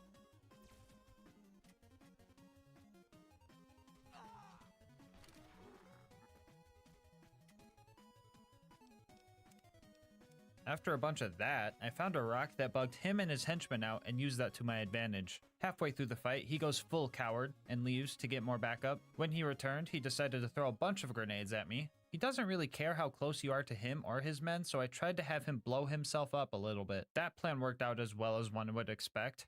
That means it didn't. After I finally managed to survive his bombardment, we went back to our spot to finish the Legate off. At this point, I was worried that I wasn't going to finish this fight. I had 12 shots left, and it takes 2 to kill one of these guys. And I counted more than 6 bad guys, so things were looking grim. But lucky for us, it turns out we only needed to take care of a few of these guys before we could move on and deal with the NCR leader, General Oliver. The final faction leader on my hit list was right in front of me.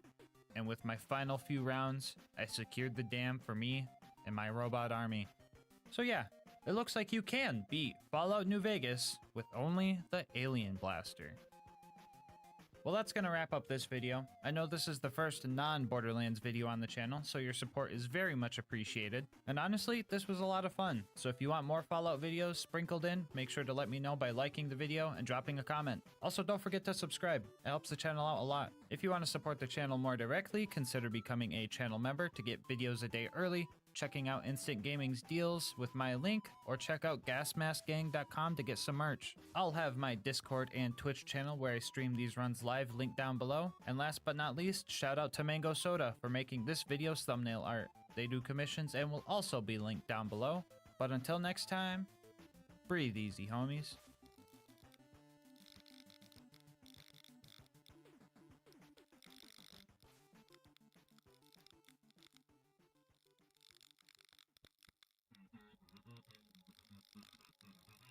It's like looking in a mirror. Wah, wah, wah. It's like looking in a mirror. Wah, wah, wah. This video is sponsored by Instant Gaming. More on how you could save money on video games later in the video. Whether you like Borderlands 2 slag mechanics or not, I think we can all agree that when you are the one being slagged, it's not that fun. Well, maybe for you guys, but I'm a masochist, so today I ask, can you beat Borderlands 2 while perma-slagged? As per my usual, this is going to be an Ultimate Vault Hunter mode Overpower 10 playthrough. For anyone new to the game, that just means enemies have 4 times health, health regen, and are all 10 levels higher than us. Bar will not be allowed for this run, and I must be slagged at all times. Now, usually to become perma-slagged, you need to get to the Arid Nexus Boneyard and get slagged while driving a car. Exiting the vehicle before the slag has time to wear off will leave you in a state of permanent slag until you save quit out of the game. The issue with this setup is that you don't get access to this map until the second to last mission of the game. But worry not, because there's a way to be slagged 24/7 without the need of a glitch. And all you need to do is use this. That's right, everybody. This video is also going to be, can you beat Borderlands 2 with only the wait, how the heck do you even say this word? Cuckoo lane. Cuckoo lane. Yeah, I'm gonna be in the cuckoo lane after this one. For real though, I'm 99% sure it's pronounced Cullen, but I'm 100% sure some people who call it the Chulane are going to convulse if I say it like that, so I've decided it's called the Chalupa now. That way, everybody's mad. Anyway, the other gear for this run is going to be a basic shield, Vault Hunter Relic to maybe get some funny drops, and the legendary Nurse class mod. Now, the legendary cat would have been the optimal decision with its crazy SMG damage buff, but I thought the nurse fighting against me getting one shot all the time would be funnier, more thematic, and more challenging. Here's a quick peek at the build. I'll answer any questions about it in the comment section, but I pretty much went for every type of indirect damage source that I could. Anyway, let's hop into the run. So, since I am perma-slagged, all damage that I take is going to be tripled. Therefore, my main game plan is to not get hit. However, that game plan came to a full stop when a bullymong forcefully threw me into Liarsburg where all the bandits were waiting to kill me. Just about any attack that hits me deals well over enough damage to just one-shot me, but BL2 has a mechanic known as Health Gate, which prevents you from getting insta-killed as long as you have over 50% of your health. This effect gives you 2 seconds to get your health back up to 50%. A good indicator of knowing if you hit that 50 is the animation of your health bar. If it's shaky, take a breaky, and if it's not, you're ready to get shot. Anyway, yeah, for a lot of this run, we're going to be playing like a cover shooter. Oh yeah, you remember that shield I showed you? Fucking worthless. Any amount of damage would just health gate me anyway, so this was pretty much just a security blanket for me. Now that we've covered damage taken, let's go over damage given, which, there's almost nothing to talk about. Enemies that are slagged would be taking triple damage, but since I'm never swapping elements, I'm not getting the full bonus. Slag damage on a slagged enemy gives you a 50% damage boost in UVHM, which is cool, but not very helpful. To offset the bad gimmick of constantly slagging the user, the Chalupa also is a dual element weapon, dealing both slag and shock damage. But even with that shock damage, this gun is just straight up bad. Lucky for us, Maya has 2 skills to help with this. First off, we all seen it coming, Cloud Kill. This skill adds corrosive damage to the mix. If any buzzkills want to complain about Cloud Kill making the run too easy, here's my argument.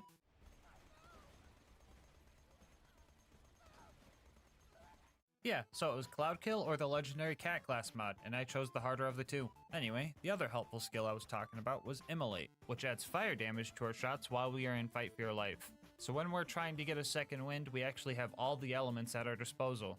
Why do I feel so handsome saying that? Anyway, Tutorial Town was a bit rough because of a bully rat we had to deal with, but using Thought Lock, we had the bandits and bullymongs deal with each other. This was actually super helpful because the power wasn't even on to buy more ammo yet. I had like 1,500 rounds before that bully rat ate them all. I know I kind of forced this bullymong to be my friend, but he was actually pretty cool. Yo, you put the stinky on him! I almost feel bad killing you now. After we met Hammerlock and got Claptrap all fixed up, we made our way towards Boom Boom. Some of the local rack decided to help fight the bandits guarding the place, which was weird because I didn't Thought Lock them, but I did Thought Lock the Lunatic Bombers and got them to blow each other up. The same plan also kind of worked for Boom Boom. I almost died 0.2 seconds after the cutscene ended by nearly running in front of Boom's cannon. This thing ignores health gate, so I would have been dead for sure here. This time around, I decided to go for Boom first and kick him off of his cannon. After that, I tried to get the brothers to fight each other. This was pretty awkward because they would just jump around like crazy when they would start fighting each other. I would try to use Cloud Kill on one of them, but they would just jump out of it. My god, dude, what the f is going on? Why does he jump around so much?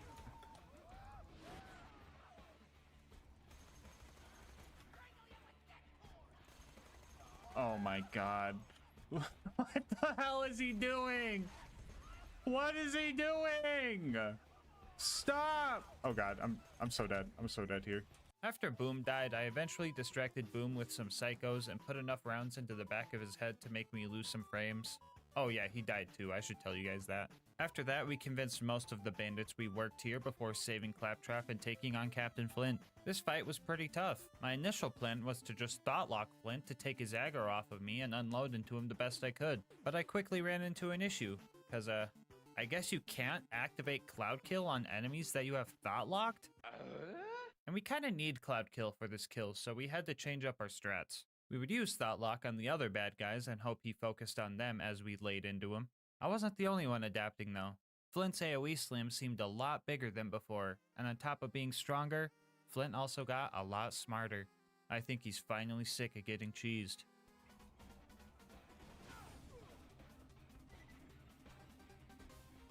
He's had enough!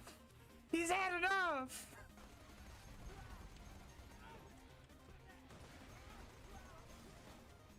Oh my fucking god, dude!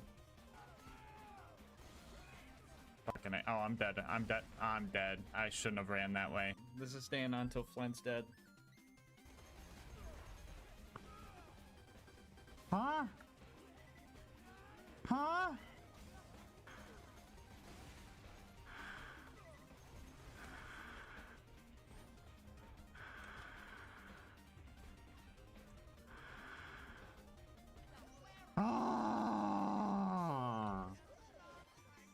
Well, that was obnoxious, but we managed to kill Flint with a f***ing grape shooter, so that's cool. Anyway, we made it to Three Horns and needed a car. I used my Bullymong whispering powers to have them deal with the bandits while I snuck in and stole the adapter. I got in my car and realized that I wasn't slagged while driving, so I made the rule of no cars right then and there. Instead of ramping over the gap, I just had one of my Bullymong homies throw me across and started our run to Sanctuary. We made it there and killed Door Guy in a solid 4 frames per second. I should probably explain why this is happening. Anyway, we had to go save Corporal Reese. He would have been fine, but I accidentally slagged him, so he ended up dying. I grabbed the power core and almost forgot to kill the 20 bandits to avenge Reese, so I went back and thought locked the Nomad to get the 20 kills for me. After that, we made it to Sanctuary, and Private Jessup got stuck in a slag puddle. So while he tries to get out of that mess, I'm going to tell you guys about our partner, Instant Gaming. How fast do you think you could get a game on Instant Gaming? Take a guess right now. Once your account is verified, getting a new game can take less than a minute, and to prove that to you, I will now speedrun buying Fallout 3 Game of the Year Edition on Instant Gaming. Time starts as soon as I open Instant Gaming's website, and the time stops when I get the confirmation from Steam. Ready? Go! Instant Gaming's website, here we go, Fallout 3, bam, enter, Game of the Year Edition, buy now, there we go, go to payment, blur out all that personal stuff. Now this is the longest part of the speedrun right here, guys. The loading screen. Once we find tech to skip this part, the speedruns for this are going to be crazy, dude. Any second now. And code. There we go. Reveal. Copy it. Go to Steam. I accidentally clicked on my OBS. That was a major time loss. But anyway, time. Sub 30. And bam. In less than 30 seconds, I got Fallout 3 Game of the Year Edition for $3. That's $7 going towards more Monster for me, baby. So stop waiting. Make your gaming instant. How about this? Think about a game you've been wanting to play and use my link in the description to just see what kind of deal they're offering on it. And if you like what you see and end up making a purchase, just know that on top of saving yourself money, you're supporting the channel. Anyway, let's see how Jessup's doing. Oh no, Jessup, be careful! Anyway, after getting all the hub world tutorial stuff out of the way, we headed towards Frostburn Canyon. Along the way, we found a tubby spider ant and killed it for its loot, so that was pretty cool. After that, we found a tubby spider ant and killed it for its loot, so that was pretty cool. Besides those guys, nothing crazy really happened. The siren went that way! Idiot. The spike jump this time around was way scarier than usual because I was slagged, but we still made it, so it was all okay. Never mind. I managed to photobomb the cutscene here, and geez bro, do I really look like that? Lilith felt left out, so I gave her a grape flintstone vitamin so she could be purple too. To clarify, this is not me being nice to her, this was just mandatory to progress. This was the first time in the run where I was able to play the support role. I would use my Chalupa and Maya's Scorn skill to make sure all the enemies were slagged, and Lilith would take them out with her phase walk ability. That was until she dropped the one-liner, and then I just started doing all the work myself again. I'm just asking for one run where she doesn't try to be a cowboy. Like, come on, please. Anyway, after some mobbing and watching some World Star type stuff, we got out of there. Our next goal was to save Roland, and in order to get into the Bloodshot Dam, we were going to need a car upgrade. So we went to Ellie's and started taking bandit cars out for parts. Not being able to drive there really sucked because the buzzards would just smell us from a mile away and hunt us down. Usually this part of the run is pretty easy because the cars aren't balanced properly for UVHM, so they only take a couple shots to kill. Don't get me wrong, they were still pretty easy to kill, but it just felt wrong having to shoot these things this many times. I thought Cloud Kill would have insta-killed these things, but unless they're perfectly still, they just drive out of the cloud before it has a chance to destroy it. We got all the parts we needed and walked back to the dam and punched our new car towards the front gate and quickly got in to honk the horn. I know I'm not allowed to be in the car, but I chose the Iridium metal skin, so just pretend we're slagged for a second, okay? Badma showed up and started giving us a hard time. I wanted to use Converge on one of the basic mobs around here in hopes that it would yank Badma off the cliff for us, but they just weren't cooperating. So I stuck to the usual strat of hiding, distracting, and spamming rounds at my target. I eventually took him out and made it inside the Bloodshot Dam. For being this far into the run, 6 deaths isn't so bad. I sure hope that that number doesn't quadruple from one mission alone. Anyway, you guys have probably noticed something I haven't talked about yet, so I'll take time to address this purple haze effect that's been showing up on my screen.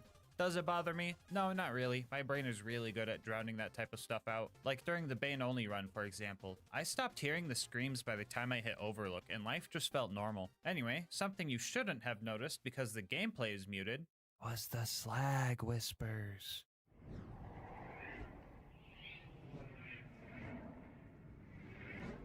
Yeah, that's what I was hearing for the whole run.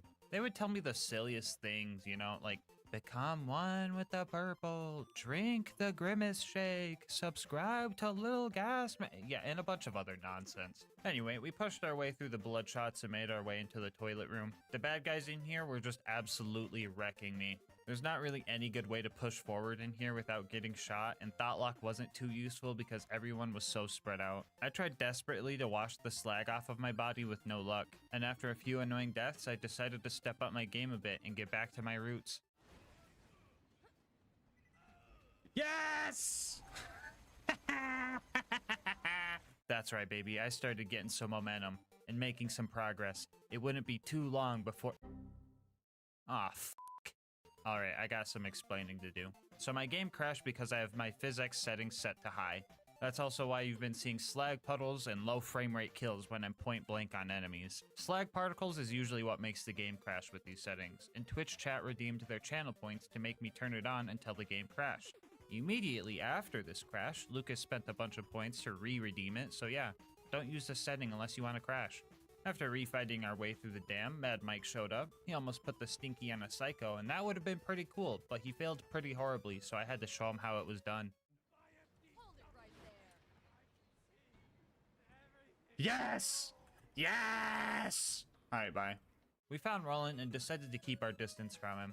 We didn't want any of our slag rubbing off on him because he might get hurt if that happened. That plan backfired when the warden came and nabbed him up. As I was sneaking past all the bandits and loaders, I found a legendary Siren class mod. Doesn't help me at all, but if you want any of the cool gear I found in this video or to try the challenge out yourself, I'll have the save file in our Discord server. Link in the description. Anyway, we made it to the warden and started our fight. To the new viewers that know how to have fun without needing to impose restrictions and challenges to your run, you might not know that the warden can actually take Roland to the Hyperion Friendship Gulag if you don't kill it fast enough. And with our damage output, that means we would only get 1 or 2 chances to take the warden out. The warden really gave me a run for my money during this fight. I think it spawned like 4 angelic guards, which are pretty tough even with Cloud Kill. Thought locking then proved to be helpful for distracting the bad guys and aggro relief, but I still had to make sure to keep one around at low health just in case I needed a revive. At one point, I thought locked an exploder and it just took a chunk of the warden's health, which felt pretty cool. Near the end, I was getting pinched from both sides of my cover bus. I had to put all of my trust into my ears and the minimap so I could lay into the warden as much as possible.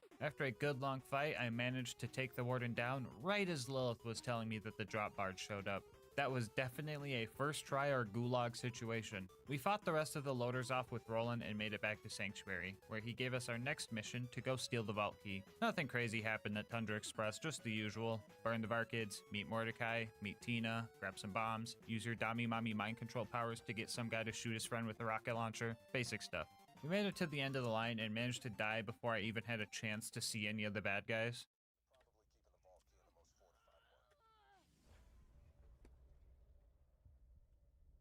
Did a fucking fire pit seriously just kill me? Oh, what the? After that, we found Wilhelm. This fight was honestly not bad at all. I was able to thought lock his surveyors, which got him all confused, and he would just spam his Beyblade move, which meant he would just kind of sit in my cloud kill and let me lay into him. I also tricked Wilhelm to put the stinky on one of his loader henchmen, and that was pretty cool. The rest of the fight went pretty smoothly, and we snatched up the power core for Sanctuary. As I carried it into town, some of my slag wore off on it, and Jack took the opportunity to take out Sanctuary. Sorry, guys. I made my way to the fridge and managed to burn myself to death again. Absolutely ironic and embarrassing. At least dying to the rats is understandable. Those guys suck. Anyway, we made it to the outwash and started our fight with everyone's favorite spaghetti squid. A one-on-one fight with this thing probably would have been a real nightmare, but lucky for us, loaders get moonshot down to deal with it as well. Unlucky for us, loaders get moonshot down to deal with us as well. After I got all the loaders to focus on the real threat, we all worked together to fight against the shield regen and took the squid down. I made it to Overlook expecting that dealing with all the loaders would be pretty easy due to cloud kill. Yeah, I couldn't be more wrong. The loaders here are just dead set on destroying the beacon, and I just can't cloud kill them because of it. One of the best skills in all of Borderlands 2 is countered by the fucking Cha-Cha slide of all things. Anyway, the beacon became invincible, I died a few more times, and managed to kill off the last loader before making it back home. The next stop on our journey was the Wildlife Exploitation Preserve, and for once, I felt like I fit in somewhere. The animals here were being experimented on with slag, and I too was also being subjected to the long-term effects of grape Kool-Aid. Wounding the loaders was tougher than I expected. Ironically enough, it was because Cloud Kill was doing too much damage and just killing them too fast. Pomone and Toomba showed up after that. The Pomone fight, as always, felt like I was in a boxing match with SCP-372. That reference might be a stretch, but if you get it, you get it. Toomba, on the other hand, decided to get as close to a cliff as possible and cause some neuron activation in my head. He's asking for it, dude.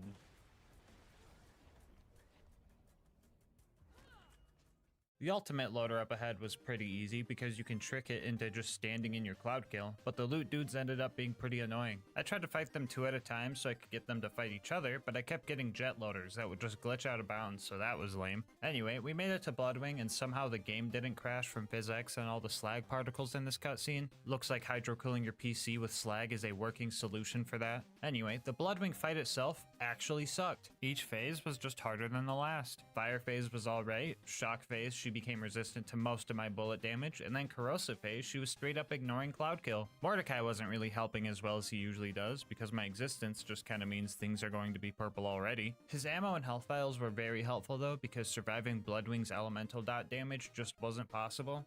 Come to think of it, surviving any dot damage wasn't possible. I was also burning through a lot of ammo trying to stay alive and dealing with these skags. Bloodwing would also power them up with elements, and that made second wind super sketchy. The third attempt at this fight was an absolute roller coaster. With so many close bleedouts, Bloodwing really made me work for this win. At one point, I had a fast bleedout and survived only because I got a lucky critical hit. And after 15 minutes of straight up dodging and getting second wins, the attempt ended like this. Get back, back, back, back, back, back, back, back, back, back, back. No, you fucker, Bloodwing. Don't fucking do this, Bloodwing. I swear to God, Bloodwing. This one was a tough call, but I think Bloodwing gets the point on this one. I feel like with those last 2 second wins, I got a little lucky. She also reminded me of my mortality by nearly killing me with her dying breath.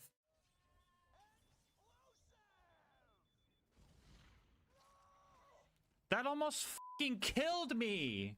from one perma-slagged individual to another.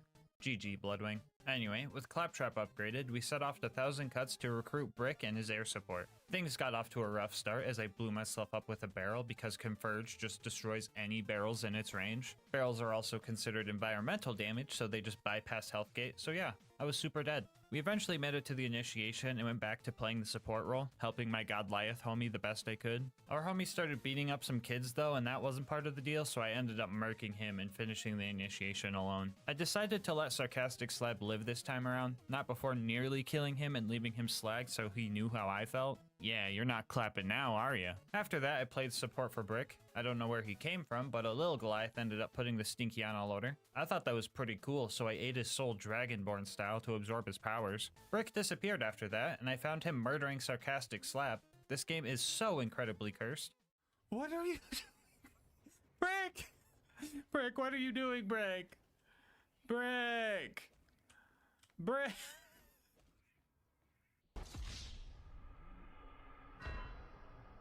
Anyway, after our usual loader launching shenanigans, we made it back home and set off to our next objective. We needed to steal Jack's voice from one of his body doubles. This guy is programmed to run away from you, so Cloud Kill wasn't too helpful. He is also considered a large enemy, so phase locking him just does damage without taking their mind over, so that didn't work either. Sometimes after a few attempts, he just bugs out, and this time around I noticed something extra cursed. If you watch closely, you could see that the Jack double is using a Hyperion SMG. But if you keep watching for just a second, it turns into this thing. The fuck is that? Anyway, yeah, he stood still and just let me kill him. We now had all the tools necessary for the bunker raid, so we went to 1000 Cuts and started our climb. Obstacle 1 was this basic toaster. We were really close to first trying a max level one, but on our second attempt we got a lowest level one, and that went a lot easier. But that's where the easy ended, because up next were the baby turrets.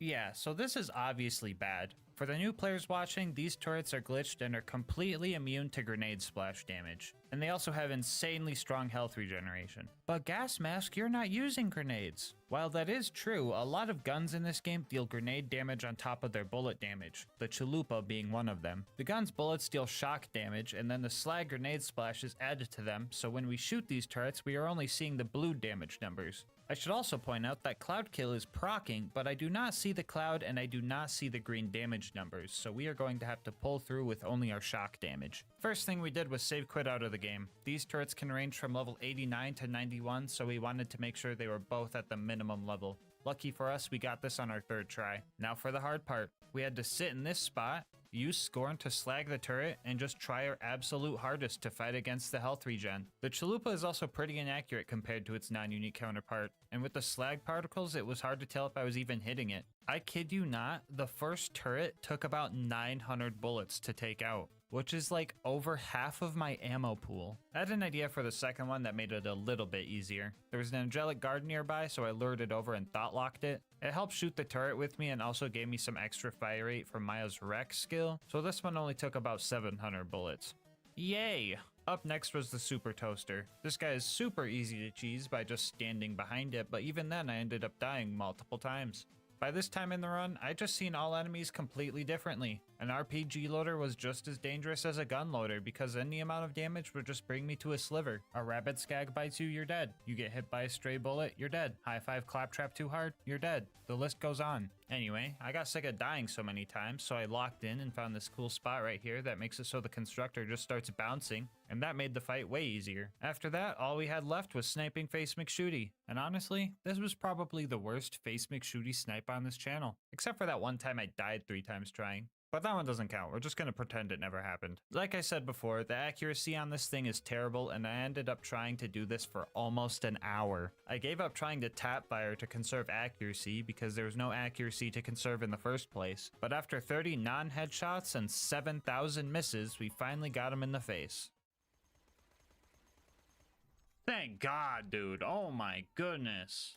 Finally at the bunker, we started taking out the turrets. These guys aren't glitched like their tinier counterparts, so Cloudkill actually put some work in on these. After that, the bunker showed up and we started our fight. The game plan was to phase lock a loader, lane to the bunker, and have chain reaction help us out for this fight. Chain reaction, combined with bunker's overlapping hitboxes, lets our bullet hit multiple times, which gave us some extra DPS for this fight. We almost had this first try, but this loader decided to die like 1 frame after I bled out, so that sucked. After another 20 minutes, we managed to take the bunker down and bask in its blood. Angel Core was up next, and let me tell you, that place was just paradise. Everything was purple, there was giant slag feeding tubes, I befriended some ion loaders to protect me. Everything was great. Never mind, get me the fuck out of here. Anyway, Angel Core went decent, Roland showed up and I got to play support again while him and his turret distracted the loaders from my wet toilet paper squishy body. Alright Roland, let's get this vault key. Uh-oh, Roland, it looks like some of my slag wore off on you. Just make sure not to get shot until it wears off, and you should be— No! Anyway, Jack kidnapped the wrong siren. You would assume the one full of iridium runoff would be the one you want to charge the iridium-fueled key, but oh well, at least Lilith is gone now. Now the only voices in my head are my own and the slag whispers. No! Sawtooth Cauldron was our next destination, and my worst fear ended up happening. Some of you guys might remember the Death Cubby. You spawn here, and you're trapped. You try to leave, and the ambush commanders are there to ambush you. Who would have thought? My only hope was to make a break for it as all the bad guys were getting thrown around from Converge and make it to a safer spot, which was standing on the cliff of a volcano, so that was cool. Or warm, I don't know. I'm not allowed to make jokes about other elements right now. I was having trouble killing these guys until a heavy nomad showed up and I tricked him into shooting them with a rocket launcher. After that, we found another slag homie, blew up Boombringer, let Mortar get his revenge, and rode the elevator up to deal with the buzzards. Man, these guys had the audacity to not stand still in my cloud kill clouds, and I ended up dying multiple times because of it. Luckily enough, when you're as bad at this game as I am, you learn to send the elevator down so you don't have to wait for it when you inevitably die. I tried to yank some of the bad guys up here off the tower so I had some breathing room, but that didn't go too great. So close. A loot dude showed up as well, and he decided that he was unslaggable, so that was fun. We eventually managed to take out enough bandits to give us the chance to take out the buzzards and watch the sunset with one of our homies we met up there. We made it to the boneyard and we were finally able to do the permaslag glitch after pushing a car over to a slag puddle. Fun fact about this glitch is that you can stack it as many times as you want. One stack will be 3 times damage, 2 would be 5 times damage, 3 would be 7 times damage, etc. I thought that since any amount of damage would just health gate me anyway, what's the harm of just getting like 10 stacks? That way, Recompense would deal some crazy damage when the enemies attacked me. Yeah, that didn't work at all. Anyway, we cranked some valves, listened to the whispers, got another stack of permaslag, turned some more valves, listened to the whispers again, got another stack of permaslag, watched our car almost explode from bumping into a skag with all of our stacks of permaslag, got another stack of permaslag, watched my car explode from hitting a skag with all my stacks of permaslag, and made it to the Arid Nexus Badlands. 10 seconds after I got here, I forgot that whole list I just read to you guys and tried to grenade jump over this gate and just died because of it. No grenade jumps means no Saturn skip, so we started trying to take this overgrown loader down. Honestly, Cloudkill did most of the work here. I did not have enough ammo to just lay into him, so I played it patiently until I felt safe not playing patiently anymore. The big toaster after that made it pretty hard to get into the info stockade, but my patented try again and hope they miss this time strat prevailed as it always eventually does. It was now time for the final stride towards the vault. The mobbing at the claptrap door went relatively well. Loader combat was easier than bandit combat for this run, and I also kind of just got to play support for the turrets, so nothing much to note here. After that, I save quit the game so that I could do the hero's pass skip without dying and made it to our fight with Jack. I'll be real with you guys, this fight sucked. This fight always sucks, but some even goofier stuff happened this time around. You know that invincibility shield drone that Jack gets when his shield breaks that lets Jack just teleport and heal all his health back in like 2 seconds? Yeah, that thing can't get cloud killed. Like, it just doesn't activate when you shoot it. I mean, I can kill these things, it's just kinda hard. But even after that, it only takes Jack like 20 seconds to teleport away and spawn another one. Which, considering Jack's health regen, that's pretty frickin' quick if you ask me. I decided to try some Converge shenanigans and use a rack to yank him into a death hole, but that just wasn't working.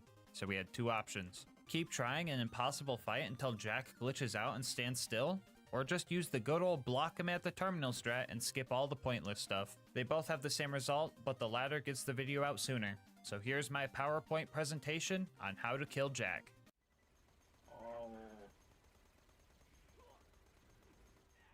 Yeah, so if there's any part of you that thinks we can win this fight without some cheese strats, you are incredibly wrong. Even doing this strat, I almost lost because Jack is super hard to slag, and if he's not slagged, his health regen matches my DPS pretty much exactly.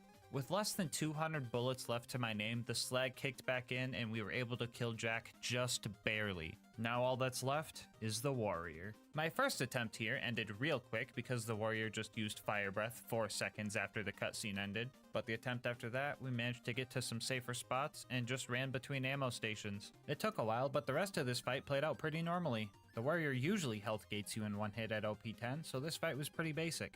Heck, most things at OP 10 will just one-shot you. Wait, did being slagged even affect the challenge at all? Is OP 10 really that unbalanced? Have I become so used to its abuse that I didn't even realize I've been subjecting myself to this the whole time? Oh no, I gotta end the video before you guys see how low the death counter— You can beat Borderlands 2 while permaslag. Bonus content time, woo! So usually during these runs, I like to see if the gear I'm using can obtain itself. Yeah, that was a bad idea for this run. You get the chalupa from Mick Zafford at the end of the Clan Wars quest line, which was probably 80 times harder than you think? 81 maybe?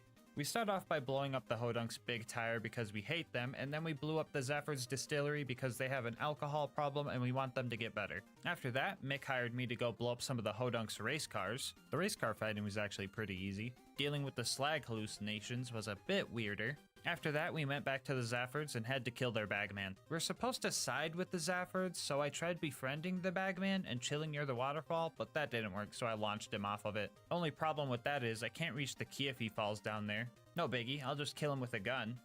Oh darn, where did I put that footage of me killing him with a gun? Okay guys, I triple checked and I don't think I could kill this guy with a gun. He just moves and teleports around so much that he doesn't even stay in the cloud kill long enough for me to even think about doing this. I'm pretty sure he's corrosive resistant too, but I wouldn't know since I can't hit him with cloud kill. So it looks like we can't continue. It'd be pretty cool if I spent like 3 hours of my life trying to do some extremely convoluted setup where I put the stinky on the bagman and tried to grab the key as he died. Wait, where did all this footage come from? What is this? Oh! Get some food in your system. This is my last one. Drink of water. You've been saying that. I know I have. On GASMASK, this is my last one for the day. Come on. Just grab the fucking key. Just grab the fucking key. Yes! Yes! Yes! Yes! Yes! Yes! Yes! Yes! Fucking A! High five! That's odd. I don't remember any of that. Guess I must have blacked out or something. Anyway, that has to be the hardest part of this quest line, right? Oh, what the f— So yeah, we tried using Immolate's fire damage and that didn't work, so it looks like we can't continue. It would be pretty cool if I spent like 2 hours of my life trying to do some extremely convoluted setup where I farm the enemies at this house until I find a bandit with a fire weapon, and then go to the boneyard to permaslag myself so I'm allowed to drive cars and slowly ram that bandit to the Hodunk camp and have him shoot at me while I use the fire tanks as cover. Wait, what the fuck is this footage? Did I black out again? Bro, I need to lay off the slag. This stuff messes you up like lean. Wait a minute. Anyway, that made the Hodunks mad, so they told me to crash the Zafford's wake. So I got drunk at Moxie's to get in. Yay, more visual clutter. I got them Ice King wizard eyes, man. Anyway, we went to the wake, paid our respects, and left. This is not a lie for a comedic bit. The objective will check off even if you don't murder everyone inside. After that, it was finally time for the final fight. I started blasting the Hodunks and throwing my slag orb out, and played support one last time for my Zafford homies. Before you go, I just wanted to say thank you so much for making it this far into the video. If you want to support the channel, make sure to like, comment, and subscribe. Doing all that helps with the algorithm a lot, and I love reading all your guys' comments. If you want to support the channel more directly, consider becoming a channel member to get videos a day early, saving money over at Instant Gaming using my link, or go to GASMASK'Gang.com to snag some merch. I will leave my Discord and Twitch channel where I stream these runs live in the description. And last but not least, shout out to Mango Soda, who made this video's thumbnail art. They do commissions and will also be linked below. But until next time, breathe easy, homies.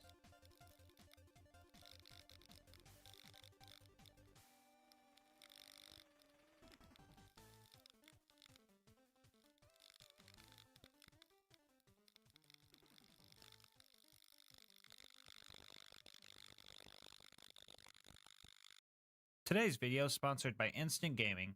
More on how you can save money on the games you love later in the video. Borderlands and The Binding of Isaac are my two favorite games of all time. So when I found out there was an assault rifle that was a reference to The Binding of Isaac in the pre-sequel, I was pretty excited. Well, that wasn't until I found out that it kinda sucks. But to heck with that. Isaac Online is coming out soon, so what better way to celebrate than with a good old co-op challenge. So today we ask, can you beat Borderlands the pre-sequel as a bunch of crybabies? As for the rules, this is going to be a level 70 Ultimate Vault Hunter mode playthrough. Bar will not be allowed, and we will only be allowed to use the Crybaby Assault Rifle. If you don't know what this gun does, well, it kinda depends. Most unique weapons come with a special barrel that gives its unique properties, but the Crybaby can spawn with 2 different unique barrels, 2 unique elemental damage types, and 2 unique accessories, for a total of 8 unique combinations, and that's not even including all the variants when you get a normal element or accessory. Each variant shoots a different type of projectile, mimicking different types of tier effects you can get in The Binding of Isaac. To keep it simple, we will only be using the variants with the cool unique parts, minus the default shot barrel because wobbly bullets are more fun. Which leaves us 4 part combos, and each of us will use a different version. Speaking of each of us, let's meet our band of crybabies. Wait, who the heck are those guys?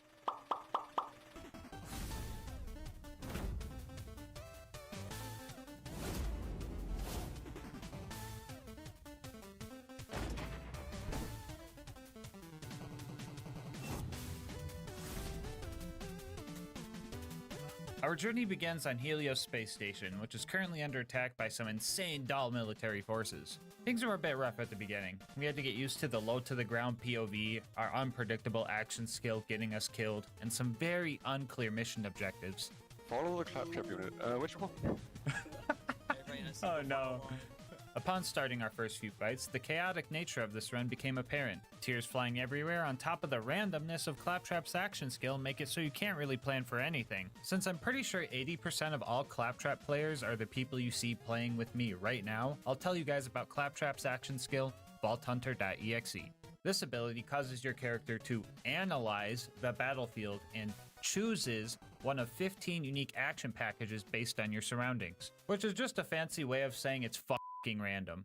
A good chunk of his action skills also affect all the other players. Some combos can be extremely strong, while others can be quite unfortunate, and I'll be tier listing them as we go.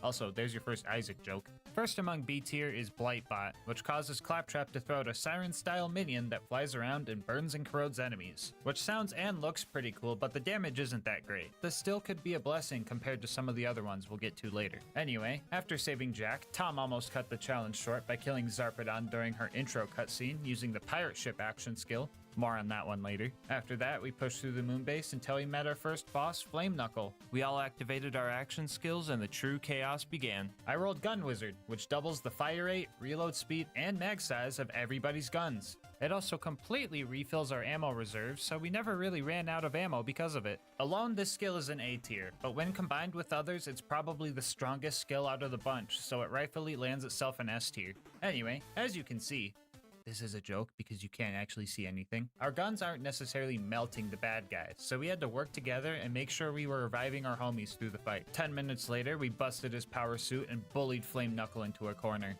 where we used our tears to put his flame out. Moments away from escaping Helios Station and our quotation mark escape pod quotation mark, Lucas ruined the One Life challenge by getting crushed by its door, so that's cool. After all that, we made it to the moon and met Janie, who was gonna help us get to Concordia. She told us the key to getting there was in Deadlift's hands, and the path to his hideout was filled with giant tanky Kragans. But that's nothing pirate ship mode couldn't handle. This action skill would be joining Gun Wizard up in S tier based on its awesomeness alone.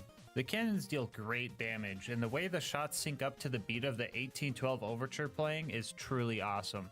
Well, usually. I had to turn the music off for copyright reasons or whatever, because people hate fun, I guess, but oh well. After fighting through some goons, we made it to Deadlift and started our second boss fight. This boss fight was definitely harder than the last. Deadlift was a lot more tanky than Flame Knuckle. On top of that, he would bounce around on his beloved jump pads and electrocute the floors. We had to make sure we were reviving each other here, because second wins were tough even with our extended 5-year lifetimer from Best Buds for Life. But reviving each other also wasn't much of a hindrance, as you would think. The kick 'em while he's down skill made it so that the bad guys would just focus on shooting the down player instead of the one that's trying to revive them. Best Buds for Life gave us health regen and damage reduction for reviving our homies, and reviving was the perfect time to activate High Fives, guys, which lets you high-five your friends to gain some increased gun damage, fire rate, and health regen for a short time. Not to mention oxygen revives are a thing in this game. At the cost of oxygen, you can revive your teammates twice as fast, and Claptrap doesn't breathe, so it was just free. Not sure why oxygen helps get another Claptrap up, but we can literally turn into pirate ships, so I don't know if logic matters that much. Anyway, we eventually murked Deadlift and all started dancing on his corpse. Bye, Nene. Oh. Get Nene. During our escape from Deadlift's base, I rolled Rubber Ducky, which causes all players to bounce around and reflect bullets. This skill makes it hard to aim or revive your homies, so it should realistically go in D tier. But the fact that it allows you to abuse slam knockbacks better and makes putting the stinky on bad guys easier bumps it up to C tier for me. We managed to get the Moonzoomy station working with Deadlift's key and had a little too much fun with our new cars. The car, not the tow. Hey, hey! Why are you parked there? That jump's hard, Tom, by the way. Don't f it up. Oh, no! Okay, Rigged to give me my money. What? How are you? Wait.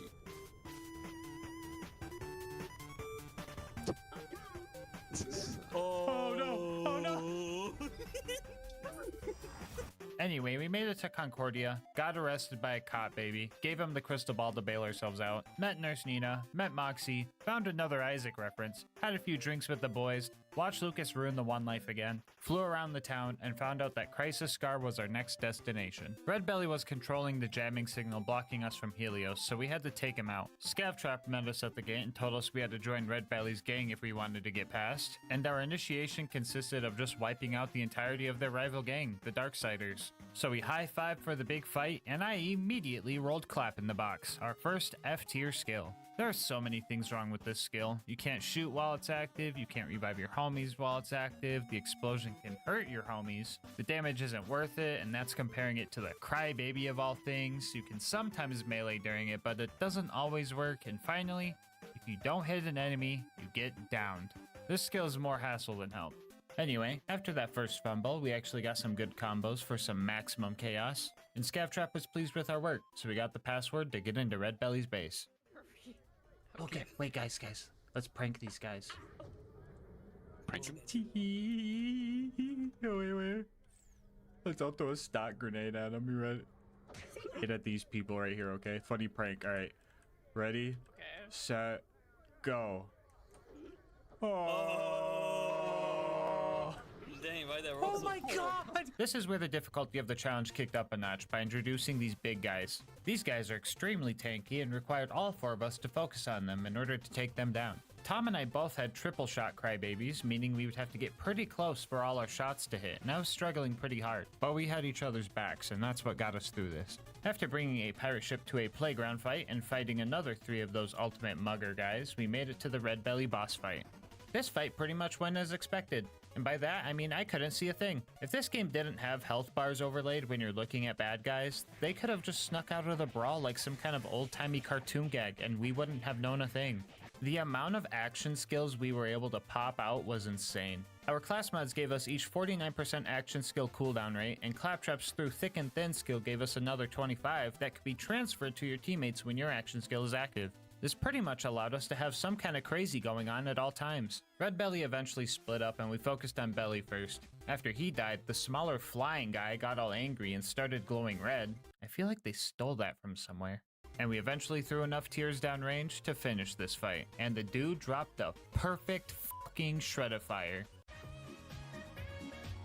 Which reminds me, if you want this save file with all the cool loot we found, or to try this challenge for yourself with some buddies, I'll have it on my Discord server, link in the description. After we took out the jamming signal, Jack was able to escape Helios, and now we just needed a plan to take it back. Jack decided to meet with the Mayor of Concordia to make a plan to do exactly that, so while the grown-ups are talking, I'll tell you about today's sponsor, Instant Gaming. Anytime I want to look for a new game to play with friends, I always check Instant Gaming first, because odds are they have a deal on what I'm looking for, and the deals that they offer are just hard to beat. One of my favorite things about Instant Gaming is how fast you can get your games. Once your account is verified, getting your activation code takes less than a minute. Even the console homies can save time and money on Instant Gaming because they've got deals for PlayStation, Xbox, and Switch games. I'm pretty sure the only time you're ever going to have to wait on Instant Gaming is if you pre-order a game. But even then, if the price ends up dropping even lower than when you made your order, they will refund the difference to you, making getting the best deal even more effortless. So stop waiting for deals. How about this? Think of a game you've been wanting to play for a while now, and just check to see what kind of deal they're offering on it. And if you like what you see and end up making a purchase, just know that on top of saving yourself money, you are also supporting the channel. Anyway, let's see if the grown-ups are all done talking. Whoa, whoa, whoa, what just happened? Anyway, Jack wanted to take back Helios Station and needed a robot army to do so, because just like in real life, we weren't enough. The first step was getting a combat AI, and Janie knew a guy that could help us out. She also gave us a password to get some new vehicles to help us get to them. The jump to get over this lava lake is like really dumb. It killed me once and killed Lucas twice. Man, it'd be cool to have individual death counters. Anyway, we met Pickle and made our way to the bosun's ship. There were a lot of big bad guys along the way, and we were reviving each other left and right to keep the fight going. But then, Funzerker threw a rock into that plan. Joining A tier, Funzerker causes the player who activated it to dual wield the gun they're holding and makes you fire your guns whether you want to or not. It also glues down the trigger of all your friends' guns too. I mean, I will say it's nice to rest our trigger fingers here and there, but when the action skill is up, we can't sprint or revive each other, making it extremely dangerous. We had some very close calls, but the big guys weren't the most deadly thing we had to deal with. After the clap, you run, okay? Okay. Oh, use your boost, use your boost! No, I can't make that. What the heck? Why not? Wait, no. It's like maybe my freshman year. What? You gotta make your moan first. You know that hole in the middle? Lucas, did you fall into the hole? I was gonna tell you to run over it, but you jumped in it on your own? No, Lucas died again? I couldn't see. Oh, no. Anyway, we finally made it to the bosun's ship, and a few steps, or rotations, I guess, through the front door, Physics strikes again. Just turn that off, and there we go. I wonder if that will help with the visual pollution.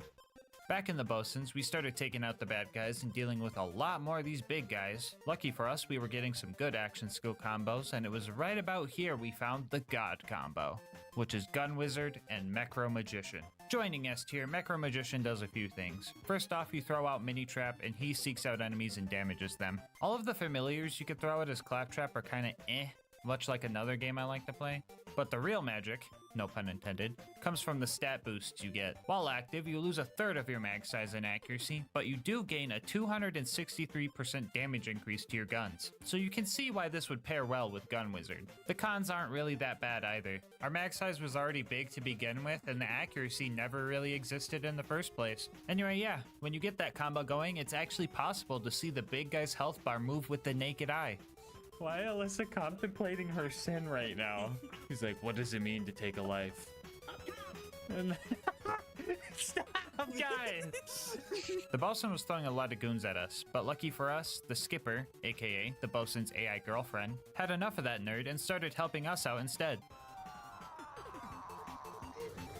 Pushing through to the engine room, I found out that you can revive your homies during Funzerk if you spam your weapon swap key, and I also got medbot a few times, which kinda helped. We were all pretty tanky with our health bars from Claptrap's All the Things Are Awesome skill, giving us a 55% bonus, and another 30 from his Pain Simulator's Painful skill, which added an extra 20% damage reduction cherry on top. So if you're wondering why my shield is so small, it's not. Our health bars are just huge. And now that you mention it, I feel like I've seen this blue health bar over the red health bar mechanic before. Anyway, yeah, the healing doesn't seem like a lot, but I guess it's better than nothing. Also, there's a cool glitch where you could drop the laser and re-pick it up to use it infinitely, so I started hoarding them in my inventory because it's funny. Anyway, I'm dropping this in D tier. Even with all of our healing and teamwork, we couldn't keep up, and here we took our first death that wasn't Lucas falling into some kind of pit. This time, he bled out. I don't have Lucas, I don't have Lucas! No! I died! It wasn't just that either. It was so much more sorrow. Oh my goodness, what am Oh, I had one bullet to barrel troll fucking Lucas and I fucked it up. No! No! I stinkied myself! No shit! You know what? No. We're not gonna let this stop us. We're not gonna let this bring us down. We will become numb to the sight of Lucas plummeting to his death. We will beat this game. And if you think we're gonna curl up into a ball and cry about it, you're goddarn right we are. Lucas, Tom, and I may have died, but our rock, Queen Knight, is still rocking her first life. So let's take the bosun down. I always clicked the wrong one. Oh, what the heck was going on? Oh, no, this is not how we're supposed to start the fight. Alyssa died. Alyssa died? Underneath the elevator, yeah. Oh boy, Torg Fiesta. Yet another liability roll. This one causes everybody to throw one grenade and gives us all free grenades for the duration of its effect.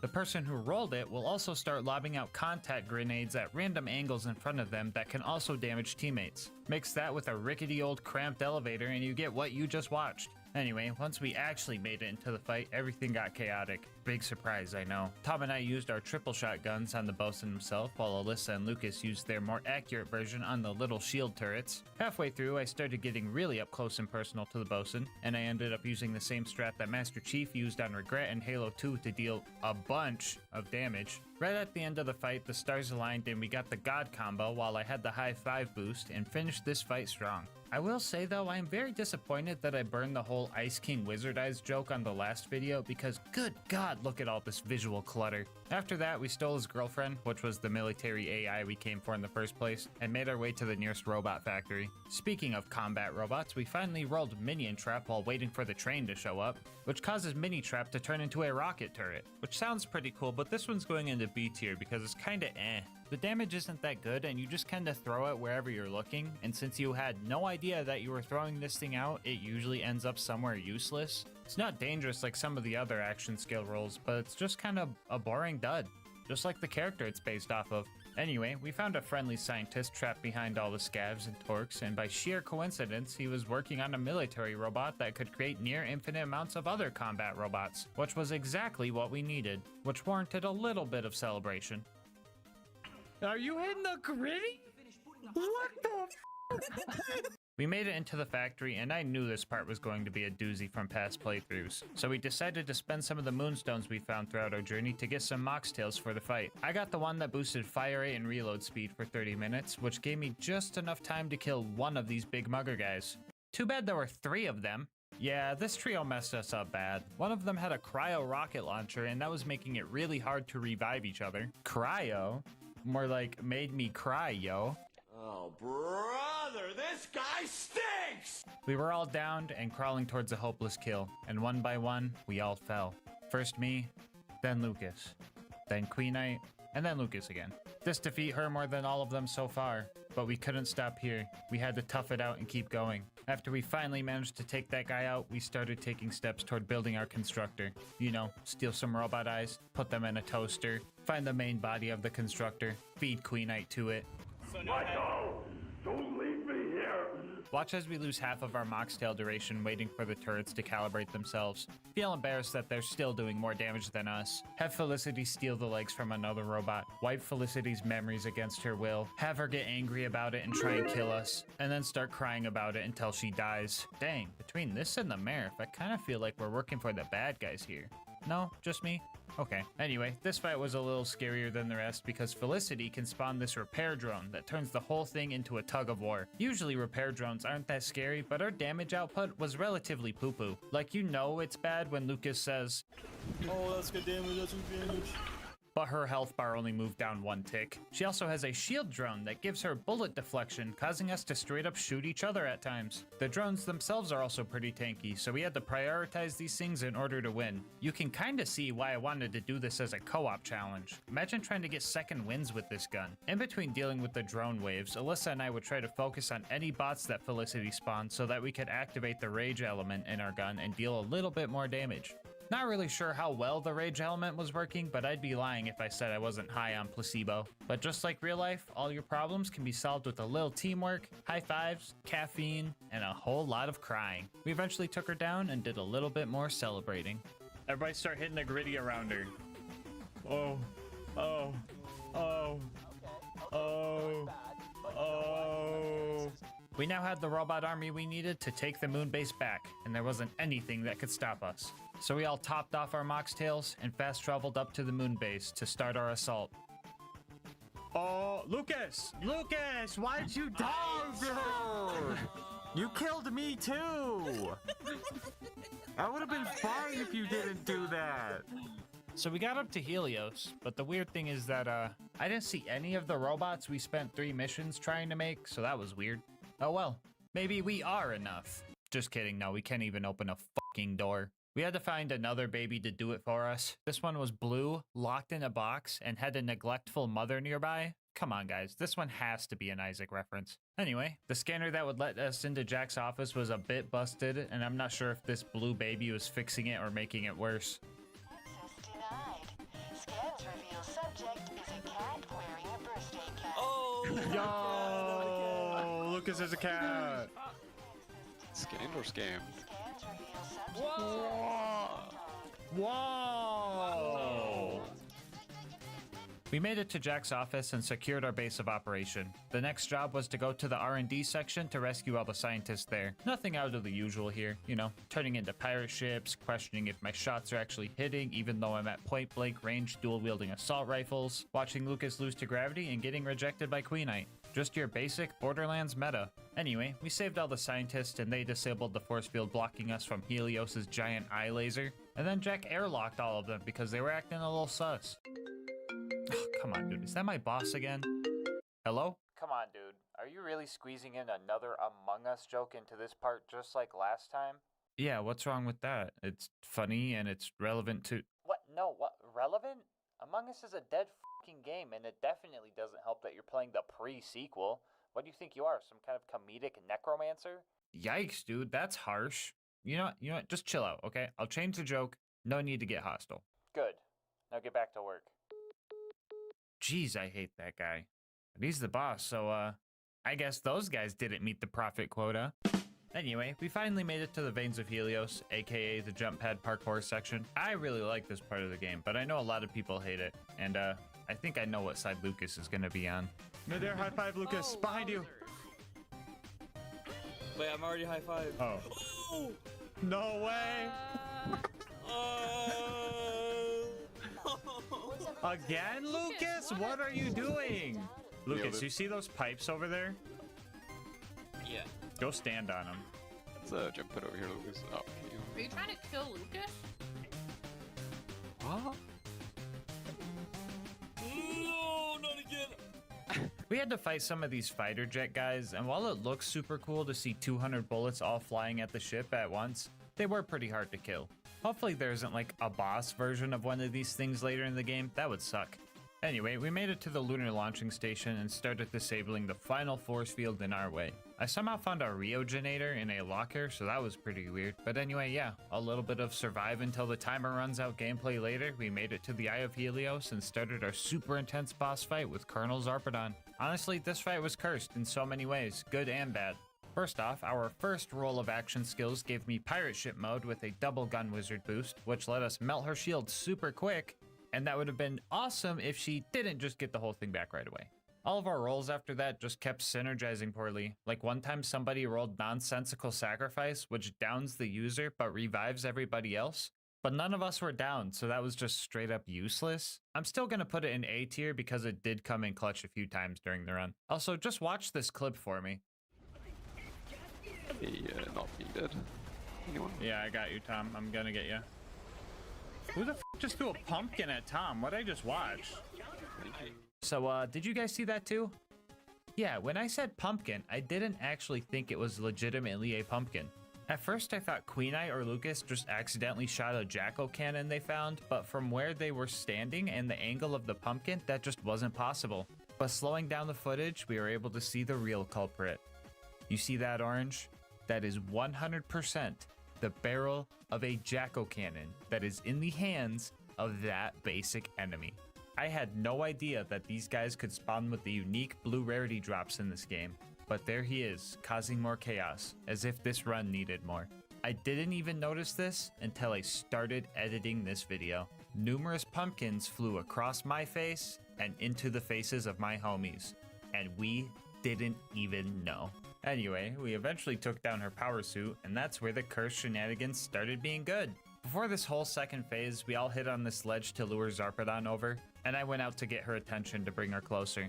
I went down, but Lucas's dying actually kind of came in handy. I'm gonna get a revive by my action skill. Oh, no way! I died anyway, but when I got back, Zarpedon was in the prime position. Yes, come on. Come on. Here. Put the stinky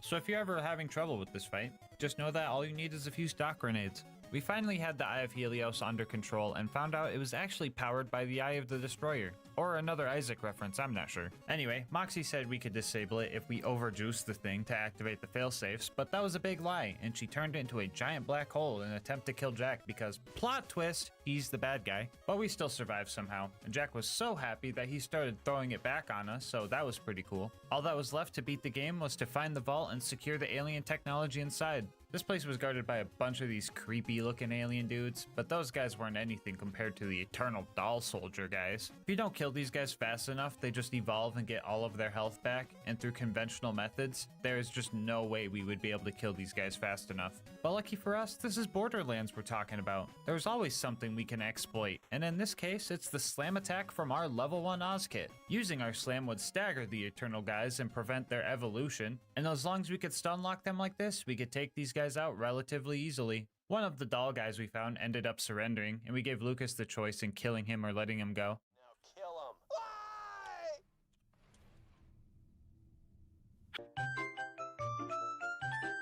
Alright guys, let's see what's in this vault. Whoa, wait, did you guys see that? What the heck is that? Is it a bird? Is it a plane? Oh no. It's a giant boss version of the jet fighters. No. Alright, real talk guys, this fight was the hardest one yet. I'll give you a breakdown. First off, 90% of the time this jet was pretty far away from us, making it so we would have to lead our shots far in front of where we thought it would be, which is 10 times harder when your shots have a mind of their own, and they're literally children's tears. It would sometimes get low to the ground with some missile strikes, but that was so rare it might as well have just not happened. Our action skills were also just not that great. Anything except for Gun Wizard, Mecro Magician, or Funzerker were just straight up useless because we couldn't utilize them even if we tried. This wouldn't have been too much of an issue if we actually got those good ones, but all we would get is triple clap in the box rolls or Queen Knight's personal favorite. No! Dude, how many Torque Fiestas was that? 3. No. Oh my god. Oh my god, not the Torque Fiesta. Rubber Ducky Fiesta. Fiesta. Oh my god. Fiesta. Yes. Fiesta. What the? Okay, Fiesta. Fiesta. Fiesta. I got Fiesta. I just keep getting to like bomb myself, punch myself in the face. Fiesta. Fiesta. Fucking Fiesta.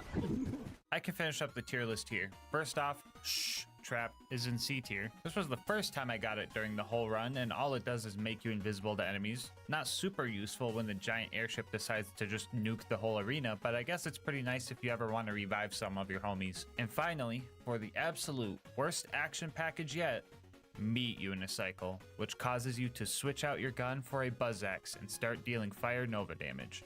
You can imagine trying to punch a jet fighter if you want. I'd be a liar if I said I didn't try, but even if I could, the damage from these melee attacks is just so abysmal. You know it's bad when the most optimal strat for Meat Unicycle is to not even try and just go high-five your homies so they can deal some more damage.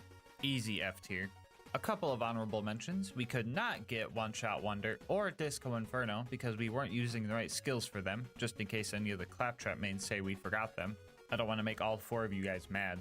Halfway through this fight, our Moxtail power-ups wore off, and Lucas had to go AFK for a bit to get his dinner, so we had to worry about protecting him now too. RK5 added 4 deaths to the counter by the time he reached his Fate Acceptance phase, where we could just lay into him. And together, we finally took it down. Macro Magician, that's it. Let's go. Yikes. Other bosses so far have taken upwards of 10-15 minutes to finish, but this one took over an hour. Anyway, we jumped into the giant scary alien hole and fought through some more of those tanky guys. We definitely took a wrong turn somewhere because we got super lost, and we were stuck here for a while too. There were a ton of bad guys we had to kill here just to get out, and they were all just absolute tanks. After a good hour of totally optional fighting we didn't have to do, we finally made it to the vault and we were ready for anything. It can't get much worse than these creepy guys. Oh no. What happened? Everybody close your eyes unless you want to witness childbirth. Ew. Ew. Oh my god, it got way worse. Jeez, these things just keep getting tankier and tankier. What if we just like... Yeah, there we go, much better. Anyway, we eventually entered the vault and started our last boss fight of the run. Let's do this. Oh god, no, not the bullet deflection on Gunzerker. Okay, resting. Well, that was a rough start. I really rolled Funzerker right as it entered bullet reflection mode, so that was cool. And everything after that went downhill. For the Sentinel, we started getting so many good action skill combos. We even rolled 3 pirate ships at the same time, which was just absolutely awesome. We started waiting for each other's action skills to be ready and just kept popping them all at the same time. Doing so let us take down the first 4 phases and spawned the true final boss. Imagine that, a multi-staged boss fight to finish the game. Who would even? This is where us triple shot homies really started to shine. For the first time in the run, we could have all 3 projectiles of our shot hit a bad guy's critical spot at the same time. We got the God combo and managed to finish off the first mask. After that, Tom popped a nonsensical sacrifice so we could secure phase 2, and thus began the final and hardest phase. Claptrap being made of metal means that he takes increased corrosive damage, so when he started vomiting acid and causing big eruptions of it from the floor, we had to play a bit differently. You ever play the floor's acid? It's a lot like the floor's lava, but it's for robots. Reviving teammates in the acid was pretty much impossible, so we either tried to set up a second wind enemy for them, or just catch them mid-air and fly them to safety. I got you, Tom. I think. We had a really close call when we all went down at the same time. If we all had to respawn and left the arena empty, we would have to restart the whole fight. At the very last second, one of those Sarah Guardian things spawned, letting Tom get up and prevent the full reset. And as soon as we went back in, we went guns blazing with a Funzerker Wizard combo, and another Macro Wizard combo after that. Lucas came in clutch with another sacrifice, securing a triple revive from it right at the very end. And we finished the fight with pirate ship mode, leaving just enough rounds for some victory shots, signifying that yes, you can beat Borderlands the pre-sequel as a bunch of crybabies. Bonus content time, woo! So this run was a great balance of fun and challenge, but I felt it could have felt a little more roguelike to keep on the Isaac theme. You know, where death is a lot more than just a number going up, so I decided that we're going to tackle everyone's favorite DLC. 6 rounds of wave-by-wave combat where death means you have to sit on the sidelines, capturing that roguelike vibe I'm looking for. That's right, put on your blue light glasses because we're going to the Hollow Dome. Right off the bat, we met a ghost baby. Kinda feel like this one is required at this point. Anyway. Not much to say about round 1. This is pretty much just a warm-up. Flame Knuckle made a return, but we threw him into the big hole, so that was cool. Round 2 was pretty much the same. We had some more of these creepy Ofa things show up, but again, the giant hole made them pretty easy. Lucas got Queen Knight killed. You can clearly see that I'm looking at her, trying to revive her, but Lucas somehow snuck in between us, causing her to fall into a million pieces. On the bright side, we were able to test the individual death counter Tom coded. Thanks, Tom. Other than that, though, the Eternal guys started showing up again, and you guessed it, we used the hole. This round introduced the giant spinning blades of scary death and stuff, but if you know anything about patterns, you would know that we use this to our advantage. This is where things really started to devolve. Most enemies were extremely tanky, and it would just be more optimal to put the Stinky on literally any enemy that wasn't a basic mob. Also, Lucas could not follow the bonus objective and fucking died on wave 1 of 6. Ooh! Lucas! What'd you do, Lucas? It sucked me in. Oh. Good God. We put the stinky on everything. And on our first try, we got way too comfortable, and we all went down against an enemy way too tanky for even all of us to kill, and all died on wave 4. On our next attempt, things got really dicey. Queen Knight and Lucas both took a dive about halfway in, so Tom and I had to lock in and stick to each other like glue. It kind of worked out because Queen Knight and Lucas had the more accurate long-range crybaby rifles, so they could just kind of distract the enemies from afar and use their action skills to juice us up. We fought hard, and it came down to one last enemy. This alien that glitched out. So if anyone's wondering, yes, you can beat the Hollow Dome Onslaught as a bunch of crybabies. Before you go, I just wanted to say thank you so much for making it this far into the video. If you want to support the channel, make sure to like, comment, and subscribe. Doing all that helps with the YouTube algorithm, and I love reading all your guys' nice words and ideas for new runs. If you want to support the channel more directly, consider becoming a channel member to get videos a day early, saving some money with instant gaming using my link, or going to GASMASK'S.com to get some merch. I'll leave my Discord and Twitch channel where I stream these runs in the description below. And last but not least, shout out to Mango Soda, who made this video's thumbnail art. They do commissions and will also be linked below. But until next time, breathe easy, homies.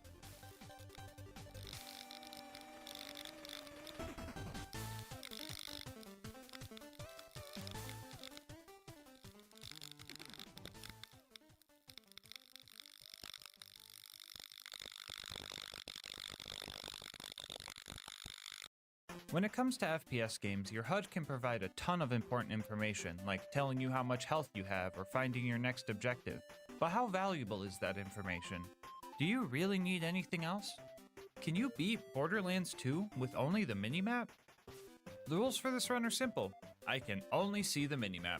And to make that happen, I cut a minimap-shaped hole in the box of my latest monster shipment and taped it to my screen. My webcam will also be aimed at the screen as proof that I cannot see anything but my minimap and Twitch chat.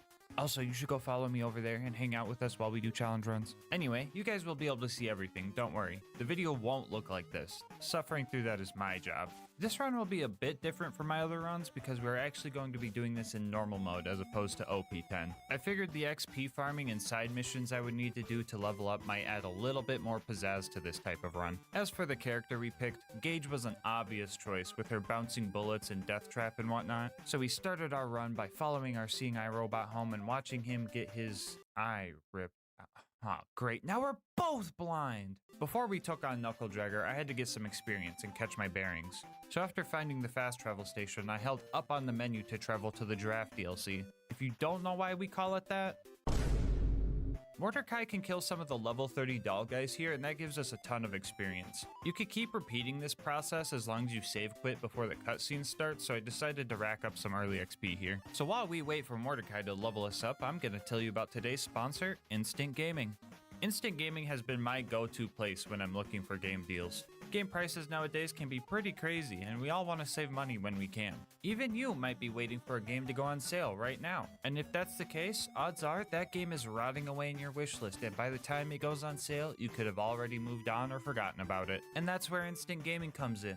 They have deals on a ton of games, and odds are there's a deal that you will like over there. My favorite part about Instant Gaming is that it's super fast and easy to get your activation codes after your account is verified. I've tested it myself, and it could take less than a minute to get your hands on a new game, as opposed to the indefinite amount of time you could be sitting, waiting, hoping, and praying a game goes on sale. Console homies can save money too, because they have deals for PC, PlayStation, Xbox, and even Nintendo Switch. So stop waiting. Make your gaming instant. How about this? Think of a game you've been wanting to play and use my link in the description to just see what kind of deal they have on it. If you like what you see and end up making a purchase, just know that on top of saving yourself money, you are also supporting the channel. Anyway, let's see how the XP farm is going.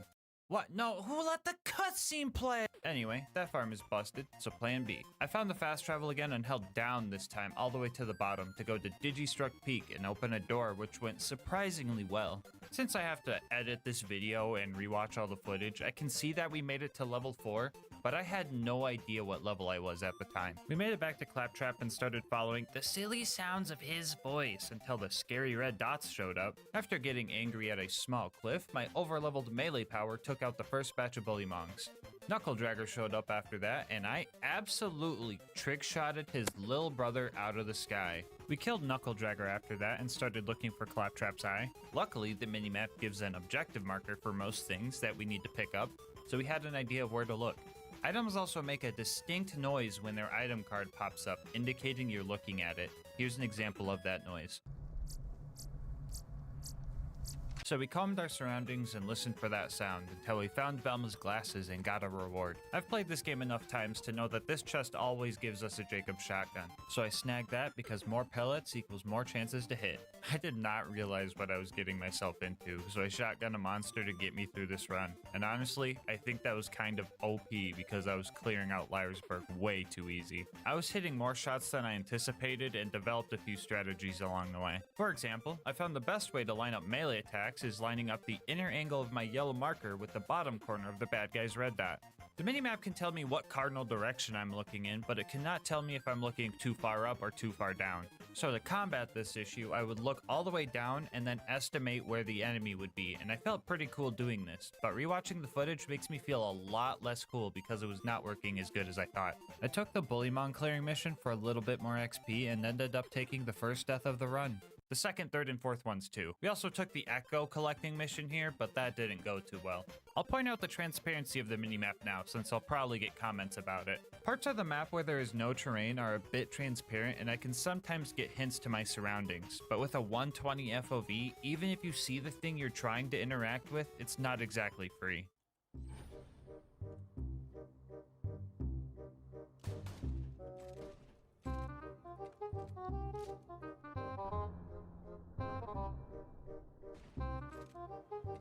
I see the bullet holes, okay.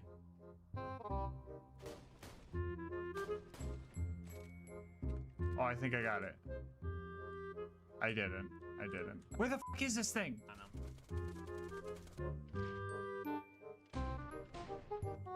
I'm about to skip this mission. I don't know if it's worth it. Yeah, so the moral of the story is that even though I can see through parts of the map, it never really came in handy because learning lineups with the actual map proved far more consistent. Anyway, 5 minutes after I leveled up, I finally unlocked my action skill. So let's bring out Death Trap. Oh no, I didn't pick Gage.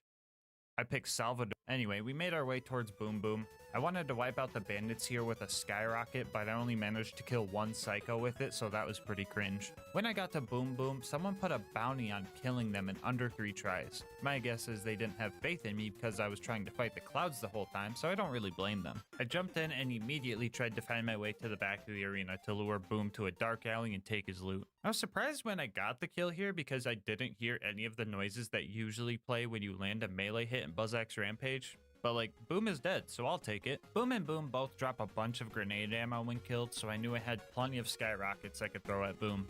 Too bad I whiffed like all of them.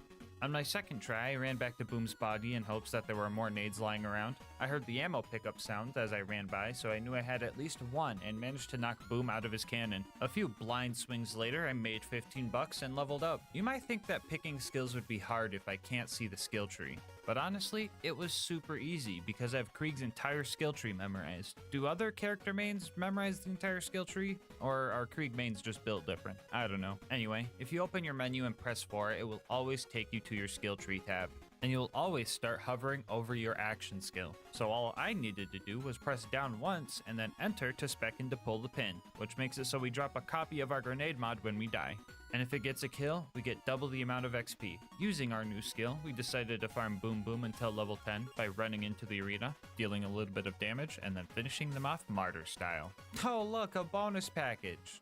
I wish I seen that. The other 4 points I put into Empty the Rage because a majority of our damage is going to be melee, and the empty mag bonus actually came into play here quite often. We started our climb up to Flint's ship, and things started getting a bit dicey. The mini-map is locked to a 2-dimensional plane and will only show you the highest point of the map, so we were practically blind when we had to go under the ship. Yeah, I got really lost down here and started taking cryo damage? How the f did I end up in the pre-sequel? What the? We had to keep pushing forward with nothing but muscle memory from playing this game so much. And making it through this part was tough.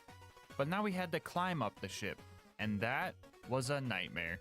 Staircases, tight ropes, walls, bathrooms, holes, skyrockets, enemies that could be below or above me, I don't freaking know. All these things made it just absolutely abysmal to traverse. I again had to go entirely based on memory. Dying would also send me so far back that it was just headache inducing. I got to the point that kept messing me up and decided to just go for a leap of faith over what I thought was a hole. It was actually just a wall. After that, I slowly tiptoed up to the lever to hoist Claptrap up, hit a new U station, and took a sigh of relief.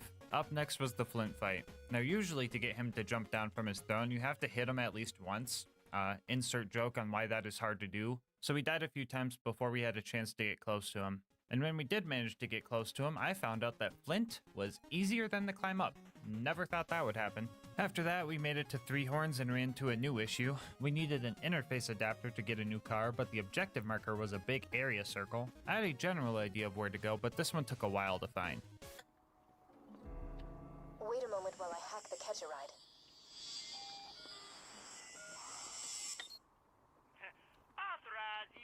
After that, we got behind the wheel and somehow things got easier. I hit the jump on the first try and even nailed Door Guy pretty good. Finding Reese's Echo was pretty rough too because of the whole big circle objective thing, but the 2,500 hours in BL2 saved me there. A little bit of Snake gameplay later, we saved Reese and headed towards the Power Core Psycho. Oh my god.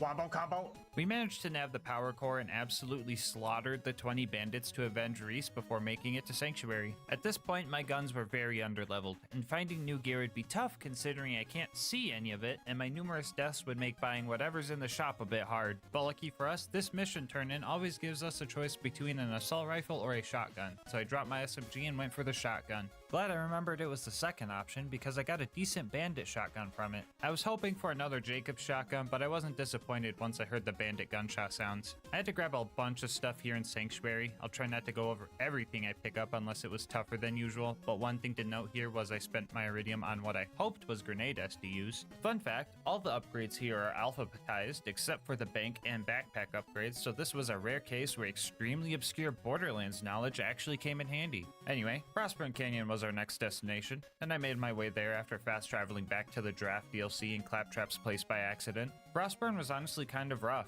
First off, I'm not used to the map not being already filled out because this is a fresh character, and the terrain was far from flat here. I didn't mind dying often because that just meant pull the pin XP, but the fire damage on fire nomads was proving to be ineffective. Once I crawled out of that mess, I had the spike pit skip.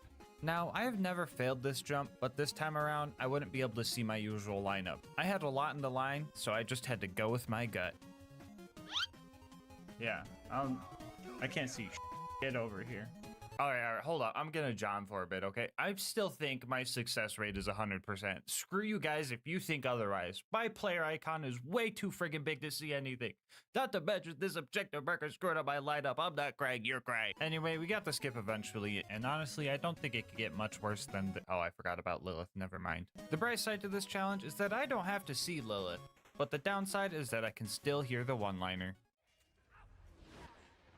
Oh, Lilith, why? Even though Lilith loves to torment me, she did manage to give us our first class mod. It happened to be the best one we could have gotten for this run, which was a blister com with a +6 grenade count. I didn't know this until editing though, so it probably didn't matter that much. Up next, we had to save Roland, and in order to do that, we were going to need a car upgrade. And honestly, destroying the cars proved harder than I anticipated. Half the time I was just trying to figure out if the red dot was a buzzard or a car. I bet you guys can't tell the difference. My first plan was trying to tail the technicals while aiming up and down and hoping that enough bullets would hit. That didn't work. I then tried to hold all the way down because I knew the cars couldn't look too far down.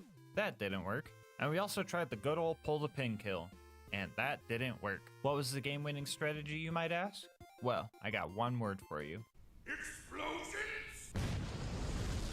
With the rocket launcher runner and the looking as far down as possible strat, we were able to more consistently take out bandit technicals, and we eventually got enough parts to sneak into the Bloodshot Dam. Bad Ma was up next, and let me tell you, I died so many times trying to fight this guy. Death after death just kept piling on, and there wasn't anything I could do about it. I mean, I guess I could have tried to survive the fight, but then how would I get the double XP from pull the pin?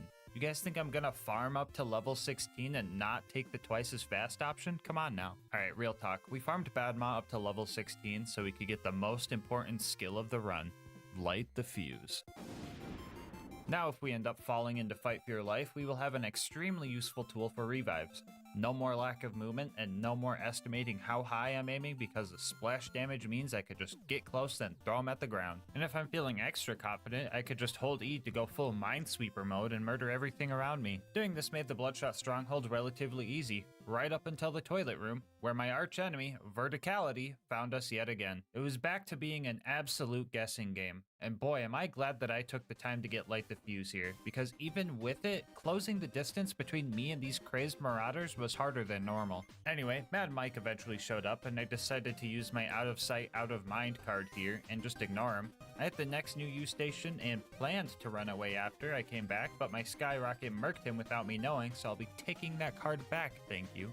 After finding Roland, I got stuck in this hole and just could not find my way out of it. I ended up having to die to get out, which felt pretty cringe and embarrassing. And after that, we made it outside and I put the stinky on myself.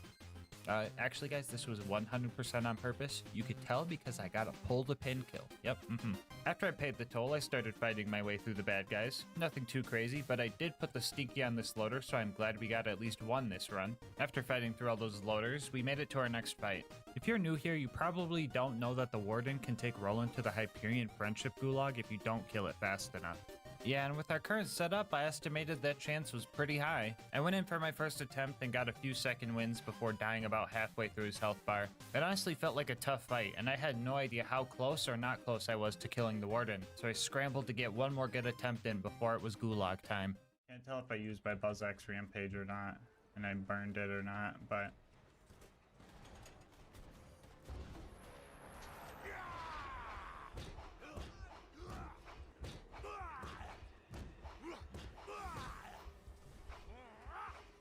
Okay.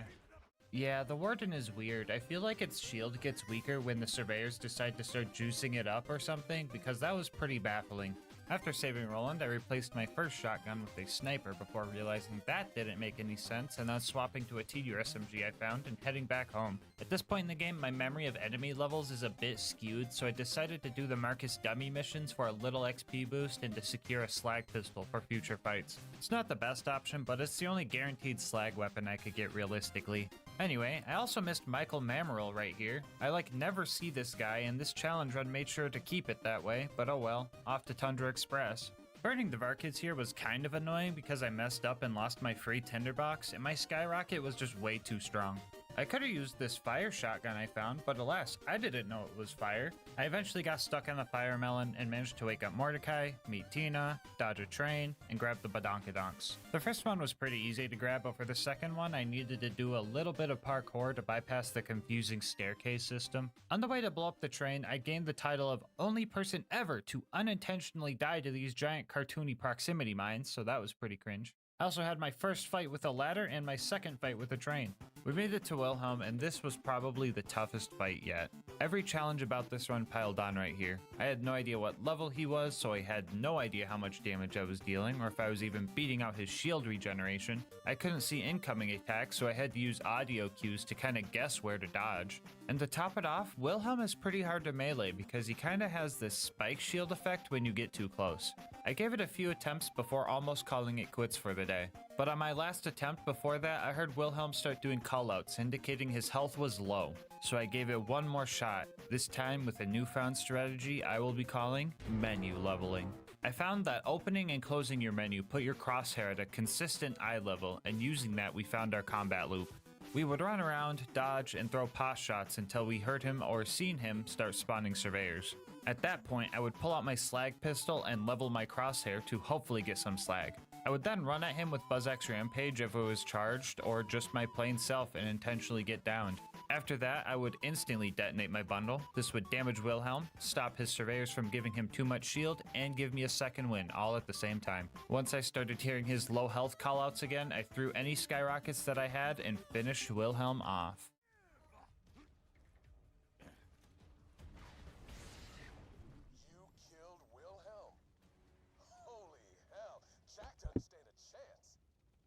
When we got back to Sanctuary, I got rid of my Valtunta relic because I knew Lieutenant Davis was going to give me a new relic, and the one we got was probably the most useless thing I could have gotten. Honestly, I didn't know what it was, but I liked it anyway. It was way better than Lilith's gift of literally taking my home and my minimap. Like, bro, what am I supposed to do now? I ended up running towards the cliff to spawn next to the door, which was unnecessary because an objective marker did show up. But if you watched my vids before, you know that I'm all about the high road. And if you haven't watched before, consider subscribing. It helps the channel a lot, and if you've made it this far into the vid, there's a good chance you'll want to watch more. Anyway, we made it to the fridge and had a surprisingly easy time finding the levers to open the doors. Getting across the Hyperion Bridge went well too. I was a little worried about using the gondola to get across because I wouldn't be able to see it, but the thing is super loud, so I knew exactly when it stopped right in front of me. We made it to Mr. Noodle, and I was pretty scared of what this fight could entail. But then, like, the kill almost looked like it was ripped straight out of a casual playthrough. Like, if you haven't spammed skyrockets at this guy before, have you even really played Borderlands? Anyway, so that was like 3 wins in a row. Overlook, though. That was an L. Things started strong, but quickly took a turn when the toaster showed up. Yeah, I didn't think I was going to be able to kill this thing, at least not fast enough to make it worth my time. My favorite part about this whole section is when I got to watch myself try to repair the beacon while I was in Light the Fuse because I had no idea I was even down. Yeah, that was just really funny to me for some reason. Anyway, the beacon actually didn't go invincible this time around. I thought it did, but I guess it didn't. I still had to shamefully fast travel away from the evil toaster that was shoving nuclear bombs into my soft spot, so that sucked, but progress is progress. We made it back home and went for our next vital piece of gear, the Law. Getting it was easy. I just had to empty a weapon slot, correctly identify a killer, accidentally desecrate a corpse, and bam, double melee damage for the rest of the run. The Preserve was our next destination, and finding the place was way harder than it should have been. I got stuck in a cave somewhere, and for the first time in the run, I had to save quit because I just couldn't find a way out. Second try took a while, but I made it to the dreaded Preserve. Wounding the loaders here went, just kinda got lucky with Light the Fuse and the door opened. But I did start feeling a bit underleveled here, so I made sure to kill every tiny dot I seen. Anyway, I pushed through all the mobbing and realized that I still get red dots for stalkers even though they're invisible. Didn't make them any less hard though because they just love running away from me. Also a very weird thing to do if you're literally called a stalker. Anyway, the ultimate loader showed up and worried me a little bit. The game plan was to slag it and just hope that a BuzzX Rampage duration was enough. I forgot to mention this during the Wilhelm fight, but enemies do have callouts for when they get an element applied to them. In the case for slag, they say something like unknown substance or unit slagged. So I was able to tell when they turned purple and knew exactly when to strike. So I was gonna do a bit here where I said I murdered all the loot dudes super easy while swinging at nothing because I didn't take doctor's orders, but I got lucky and one of them showed up anyway. I checked for a drop and ended up with quite the surprise. And we got like something, I guess.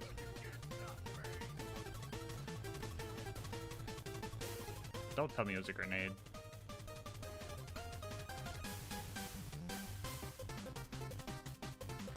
Dude, is that a nasty surprise, dude? 3, 2, 3, 4. That's my shield, that's my grenade mod.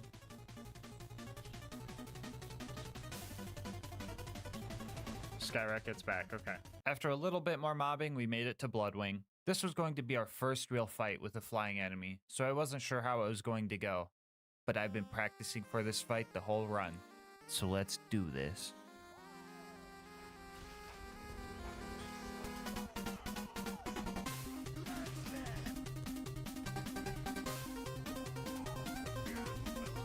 Okay, yeah, no, that's fine.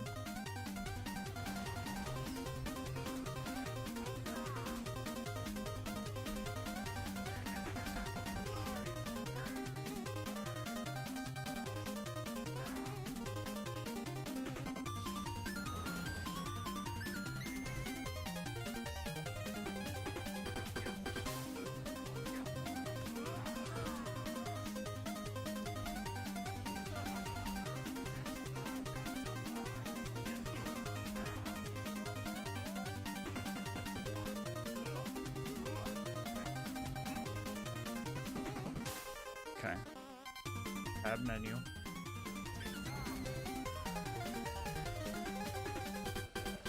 Okay.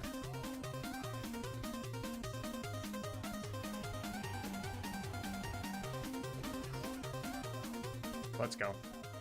Let's go, dude.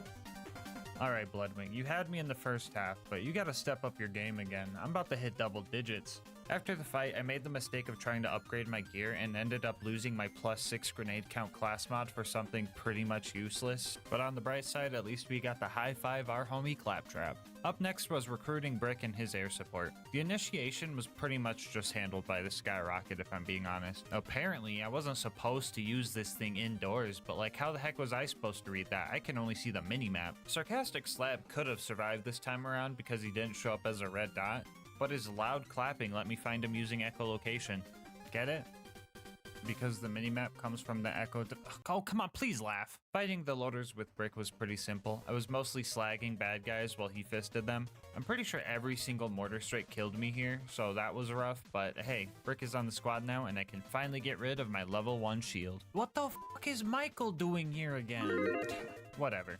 Anyway, Roland will always give you a rocket launcher or a roid shield for turning in this quest, so not only do we have a usable shield now, we also get a melee boost when it's broken. Hopefully I don't have to explain why that's useful. Up next was Opportunity, and oh boy, I had to have jammed my shin on every crate, statue, bush, and railing in this map. It took me 10 minutes to find the Jack Double as per the usual 10 seconds. Killing him felt about the same, but good golly, finding the info kiosks was horrid. I could get close, but actually finding the little buttons was harder than most objectives. I also had to find it while loaders and toasters were bombarding me with everything they had. It took a bit, but I managed to get them all. But that wasn't the biggest issue. I still had to upload the voice data, and to do that, you had to find this little cave, find the right door to get into, and place the watch. I think you guys know where this is going. The minimap only shows the top layer of the map, so this was just complete guesswork on top of tripping over every step along the way. I was going at this for a while, and I was getting very frustrated,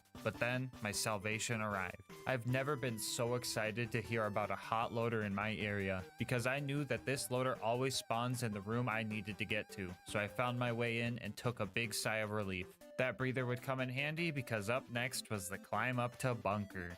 Things started out really rough here. I absolutely butchered the ravine jump, I got pranked by Claptrap, and then I just got absolutely decimated by the loaders. I was positive that I was super underleveled at this point, and forcing through this would have been way too hard.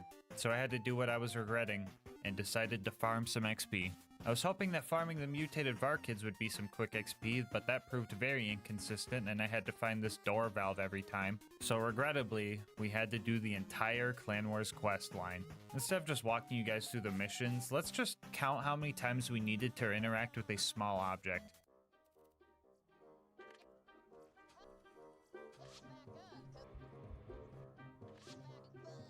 Nice.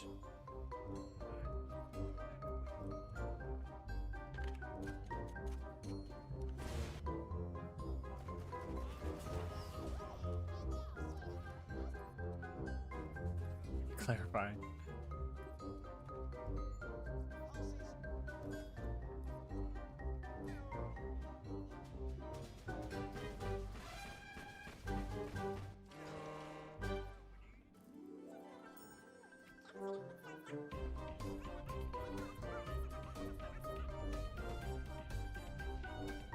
Uh. 42 painful interactions, not including fast travels and car spawns. And what do I get as my reward? I get to do this for the next hour. I was hoping Mick was at least level 22, but he was only level 20, and the experience falloff was rough. So this last jump from 24 to 25 was a majority of that hour. How many Maggies did I miss? I have no idea. I couldn't see. And rewatching an hour of footage to give you guys one number seems like a silly thing to do. Hey, whoa, editor, don't show him that. Get that out of here. Anyway, after accidentally going to the Hammerlock DLC, we made it back to 1000 Cuts and tried climbing the mountain again. Things felt a lot better this time around. The toaster only took a few tries, the baby turrets were a pushover, and the big toaster got cheesed the good old-fashioned way. And all that was left was Face McShooty. This is gonna be so cringe if I'm way off.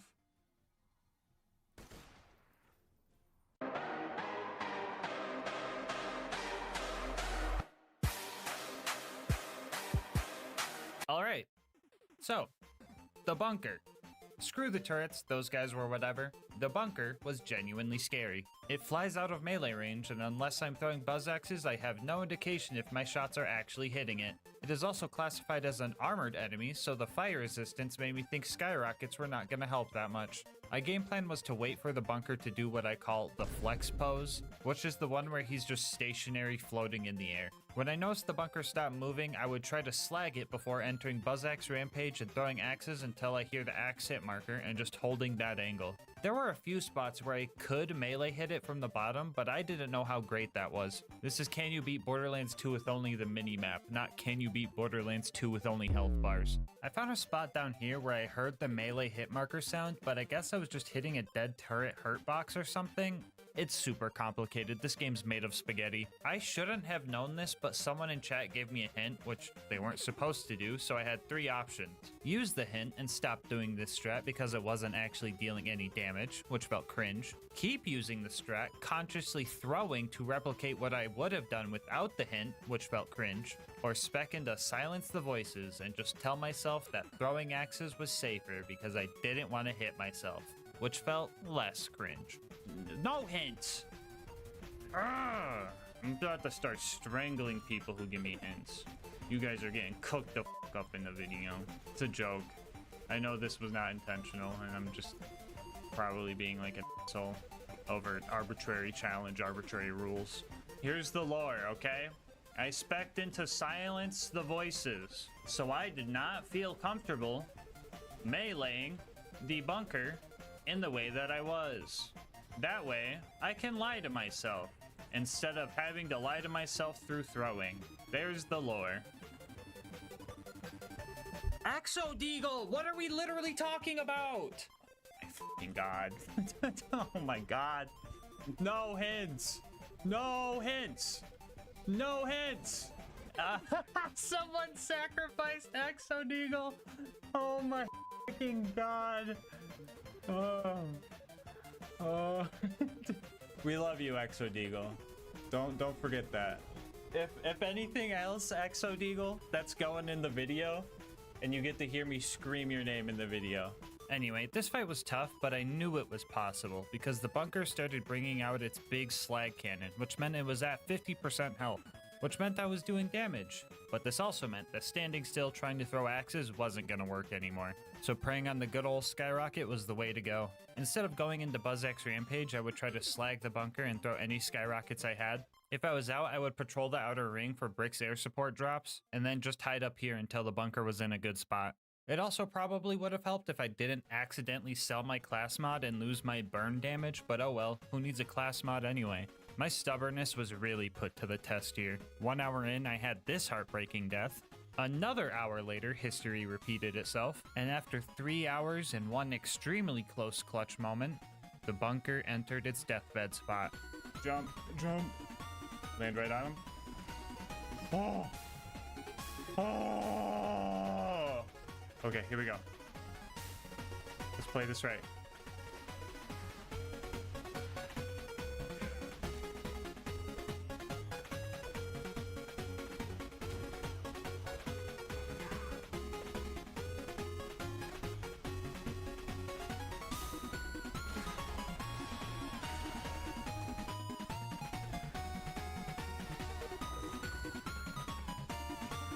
Oh, thank God, dude. After finding the bitch that the bunker dropped, I descended down to Angel Core, where the only challenge was pressing this button every time I died and trying not to cringe at Lilith. I couldn't really tell where the injectors were, but some trial and error with my skyrockets was all I needed to fix that issue. Some other stuff happened that I couldn't really see. I think Roland's fine, but I know one thing's for sure. Lilith stole my friggin' minimap again. Anyway, after making it out of Marcus's closet, we got the Order Shield to combo with our Law Pistol and made it to the Iridium Blight. We took a few side missions here because I thought they would be easy. Yeah, I was totally wrong. I tried to visit Jack's grandma, and it took me 10 minutes just to find the door to get in. The other mission was actually pretty easy. Jack just gave me a bunch of Iridium to jump off a cliff, but I've been doing that the whole run, so that was pretty easy. After those 2 side missions, we made it to Sawtooth Cauldron. Yeah, do I really have to tell you guys why this place sucked? Oh, I do? Okay, well, cave. I've been over it before, so this time I'm just gonna show you what I went through. Nope, this is being generous. You're gonna get exactly what I went through. This whole cave system was full of stairs, railings, boxes, bad guys, and lava pits, and it was completely untraversable because the map was displaying the top of the buzzard nest instead of the cave where I needed to be. My only hope was to go around to the west entrance of the cave where I knew the surroundings a bit better and try to take out the ambush commanders there. For once in my life, I was actually glad to constantly respawn at the Death Cubby. After I got there, I pretty much roleplayed like I was playing one of those games where the objective is just to completely dismember yourself to make the score go up. You would have thought I had a Mountain Dew addiction with the amount of double XP I was getting down there. Alright, so guys, how was that? Was that fun? Did you guys have a good time watching that? That was like 30 seconds of only being able to see the minimap. Okay, now try doing 22 hours. Okay, hopefully that gave you guys a little taste of what this was like.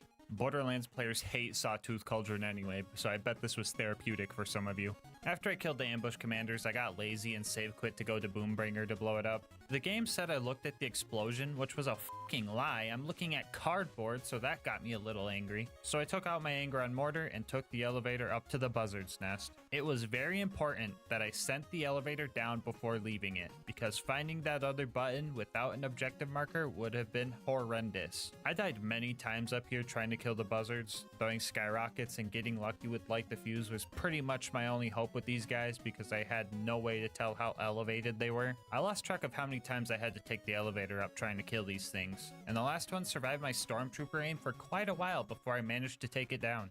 Oh, I forgot to mention that we grabbed $9 off of Kai's body while we were here. It will come in handy later, I promise. We made it to the boneyard and leveled up. I didn't realize we leveled up, so get used to the skill point blinking now.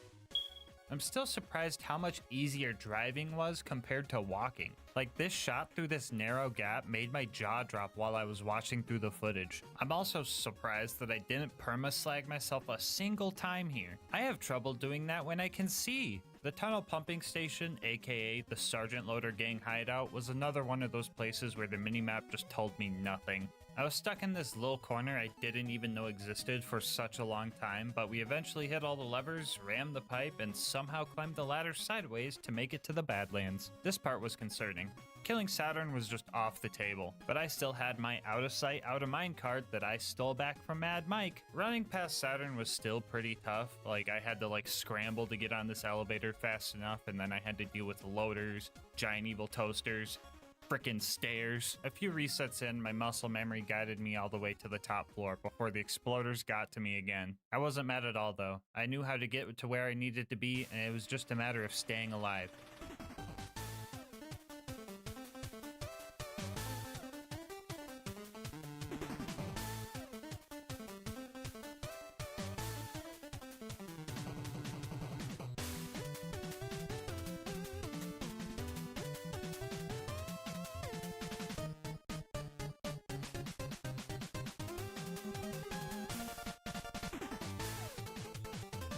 Focus.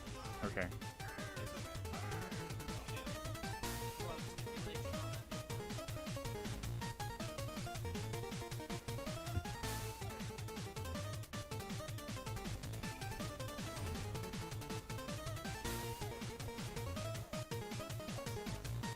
Come on. Come on, no. Oh, that fucking constructor stole my kill. Oh, no shot. Hold on.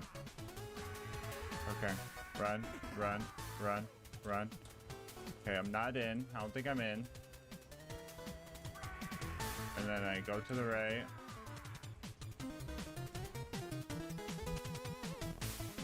Holy shit. Okay, guys, I genuinely think that was going to be the last hard part. It was time for the final stride, and to prepare, we upgraded that useless sniper relic we got earlier with a damage resistance relic that Tannis gave us, and we gave that $9 back to Marcus to get the evil smasher. I know what you're thinking, just trust me on this one, okay? The claptrap door combat went fine. It actually went pretty fast, but Heroes Pass, on the other hand, took a bit longer than usual. I didn't think I was going to be able to do the skip, and taking my skyrocket off to do grenade jumps sounded risky, so this time around I fought with Brick and Morty until the path was clear. If I do this skip, I'm just saying, if I hit this skip,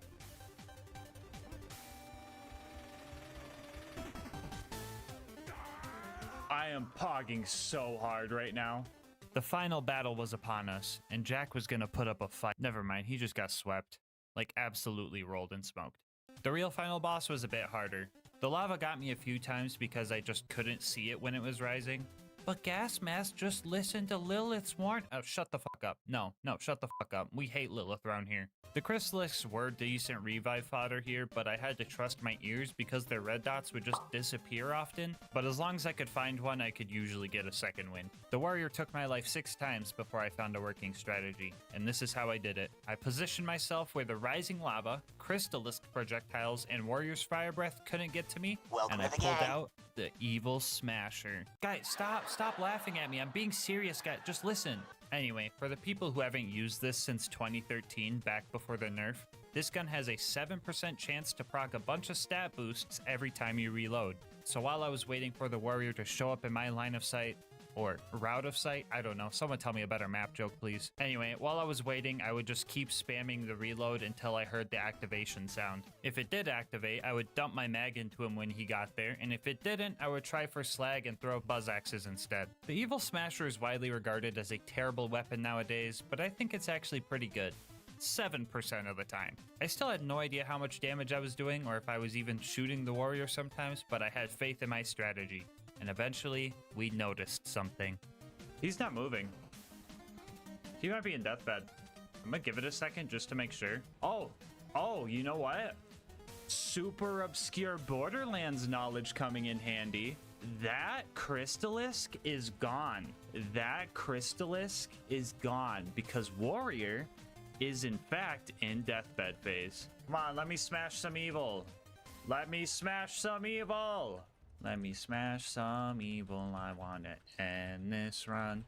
Let me smash that evil. I'm gonna drink that fun. Let me smash that evil. The evil needs to be smashed. We smash that evil. Evil needs to be smashed. Everybody with me now. Let me smash that evil. That evil needs to be smashed. Let me smash that evil. That evil needs to be smashed. Don't let that 7% get you down, cause you know when it procs it will flip your frown. Come on. Evil Smasher. I hardly know her. I ain't the sharpest smasher in the shed, but 7% of the time, that evil do be dead. Okay.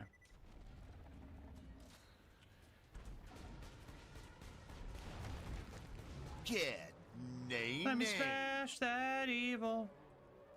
That evil needs to be smashed. Let me smash. Ah, fuck. Bozo. No! I was the evil all along. Oh, first try. You wanna know why it was first try? Because it knows that we're about to be smashing some evil. And just like that, now we know. You can beat Borderlands 2 with only the minimap. Bonus content time, woo! So we managed to conquer every challenge that this run threw at us, all except for one, so I decided that it was time to go back and snipe Face McShooty. This is how we're gonna do it, okay? Everyone think of a number right now. You pick 1 or 2. Everyone think of the number in their head. Don't say it in chat. Everyone pick 1 or 2. If you picked 1, you're gonna give me hints. If you picked 2, you're gonna lie to me and pretend you're giving me hints. Bit more left? I don't know about the left, guys. I think you guys might be fooling me. Yeah, left down. You're too far up. Right there. That moment when everyone picked 2. Get out of here. Up. Okay, everyone saying up is a fucking liar. I've caught you. More left cheeseburger, more. How about that? How's that? Okay. No Mask Jr. First time chatter. No, okay. I can trust No Mask Jr. They weren't here for the rules. Oh, No Mask Jr. Let's fucking go, dude. Yes! Holy shit! Oh my god!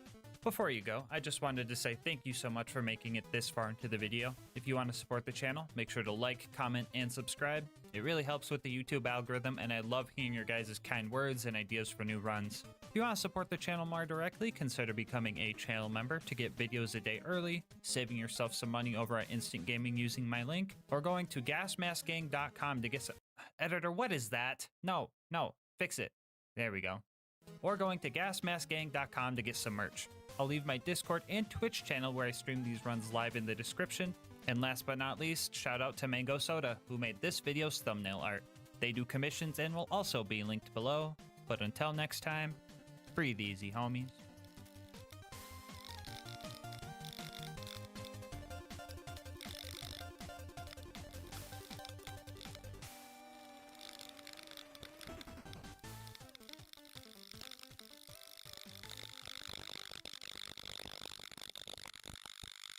Today's video is sponsored by Instant Gaming. More on how you can save money on the games you love later in the video. The date was April 2nd, 2013, and Gearbox just released the patch that would drive the evil Smasher into an early grave, never to be taken seriously again. 10 years have passed since then, and archaeologists have rediscovered the remains of this once powerful weapon, and instead of letting it rot away in some museum, they gave it to me, because the world needs to know. Can you beat Borderlands 2 with only the evil Smasher? I'll go over the rules for this run really quick. This is going to be an Overpower 10 Ultimate Vault Hunter mode playthrough. For the new players, or the players that never touched this game since the nerf, that pretty much just means enemies have 4 times health, health regen, and they're all 10 levels higher than us. Bar will not be allowed for this run, and the Evil Smasher is the only gun we are allowed to use. Also, just for clarity, the Evil Smasher glitch will not be allowed. This might be common sense because it was patched out, but the way we use it kind of makes it seem like I'm using a glitch, but I'll explain that more later. And finally, we are going to be playing as Krieg, but melee will not be allowed for this run. I know, not letting Krieg do his favorite thing is a war crime, but the run would devolve into a pure melee run really fast. As for the gear, I'll be using a basic shield, Vault Hunter relic for funny drops, and a low-level slag grenade because Krieg has no slagging skills.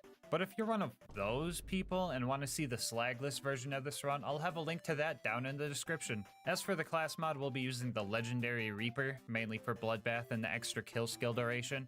And here's a quick peek at the build. Feel free to ask questions about it in the comment section, and I'll answer them when I can. With all of that out of the way, let's hop into the run. Right off the bat, we can't really fight anything, because the Evil Smasher is garbage. Instead, we have to start farming to activate its effect. Every time you attempt to reload this gun, you have a 7% chance to get a bunch of stat boosts that last for the duration of the mag. For simplicity, I'll refer to these powered up mags as Smasher mags.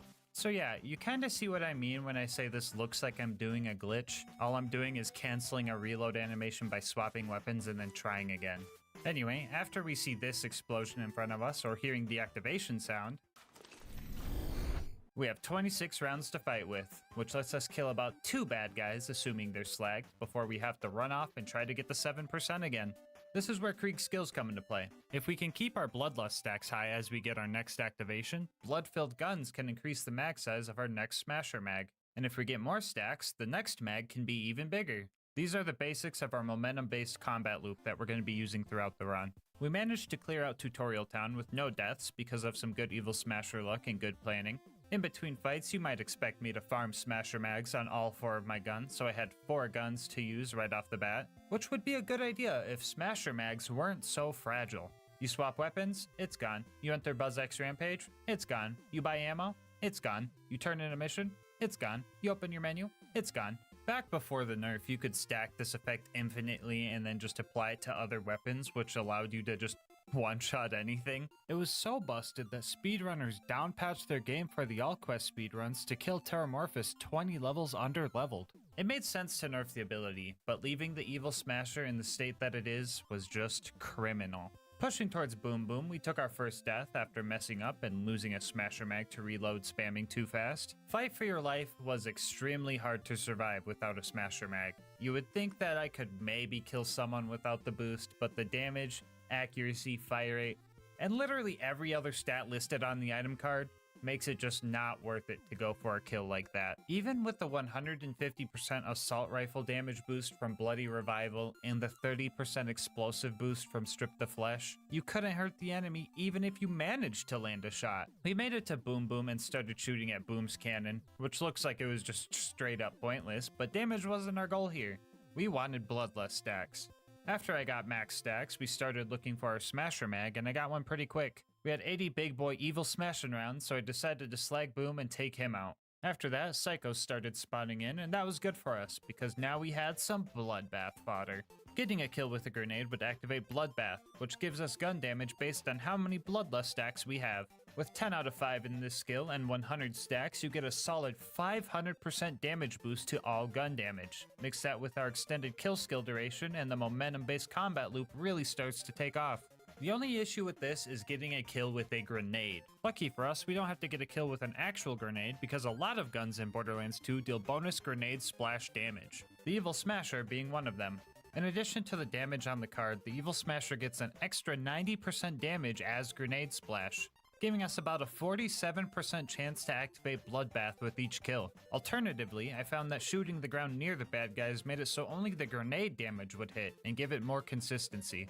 Anyway, nerdy Borderlands mouth out of the way, we used the Psychos to activate Bloodbath and dumped a huge Smasher Mag into Boom's cannon. All of that worked just for mediocre damage output. Yay! We managed to take out Boom Boom with no deaths, and then we were immediately bodied by the basic mobs afterward. We pushed our way through the mobbing to save Claptrap and made it to the Flint fight. The plan for Flint was pretty much the same as Boom Boom, but this time with a lot more dying. I was specced into a few skills in the Hellborn tree, including Flame Flare, which made me stay on fire for longer. This is good if I can light myself on fire using delusional damage, but not good if Flint puts his OP10 fire dot on me. I burned through a lot of mobs here trying to get second wins, no pun intended, so I had to reset the map and reclimb the ship so that I had some weak guys to get Bloodbath off of. That took a while, and so did getting another Smasher Mag to restart the fight. Jeez man, if the Evil Smasher has a 7% chance to proc, but Silenced Voices has a 12% chance, why do they feel so far apart? Alright, watch this. We're gonna see how long it takes to get a Smasher Mag. And while we wait for that Smasher Mag, I'm gonna put this up in the corner and tell you about our partner, Instant Gaming. I've been using Instant Gaming for a while now because it's a great place to find deals on games I want to play. Thanks to them, I managed to snag Fallout 3, Fallout 4, and Fallout New Vegas, all with great deals on them. I also love using Instant Gaming if I'm looking to get games for friends or games to play with friends. My favorite part about Instant Gaming is that once your account is verified, it's super quick and easy to get your games. They give you the code to plug into whatever platform you're on, you plug it in, and most of the time, downloading the game is the longest part of the process. Even if you're on console, they have deals for everybody. I'm talking PC, PlayStation, Xbox, and even Nintendo Switch. So stop waiting for deals. Make your gaming instant. How about this? Think of a game you've been wanting to play and use my link in the description to just see what kind of deal they have on it. And if you do end up making a purchase, just know that on top of saving yourself money, you're also supporting the channel. Anyway, guess who still hasn't gotten a Smasher Mag? One eternity later, I found some creative cover and managed to build up enough damage to finally take Flint down. We made it to 3 Horns and started our Sanctuary initiation. You know the usual, ramming door guy, saving Reese, and retrieving the power core. We're playing Hitman now.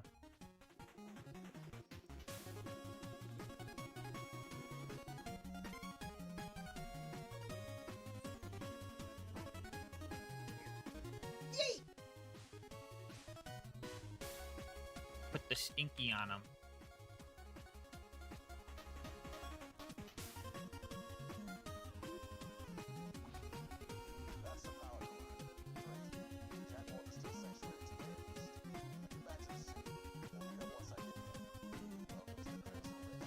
It's patience, guys. You gotta be patient. You gotta know when to strike.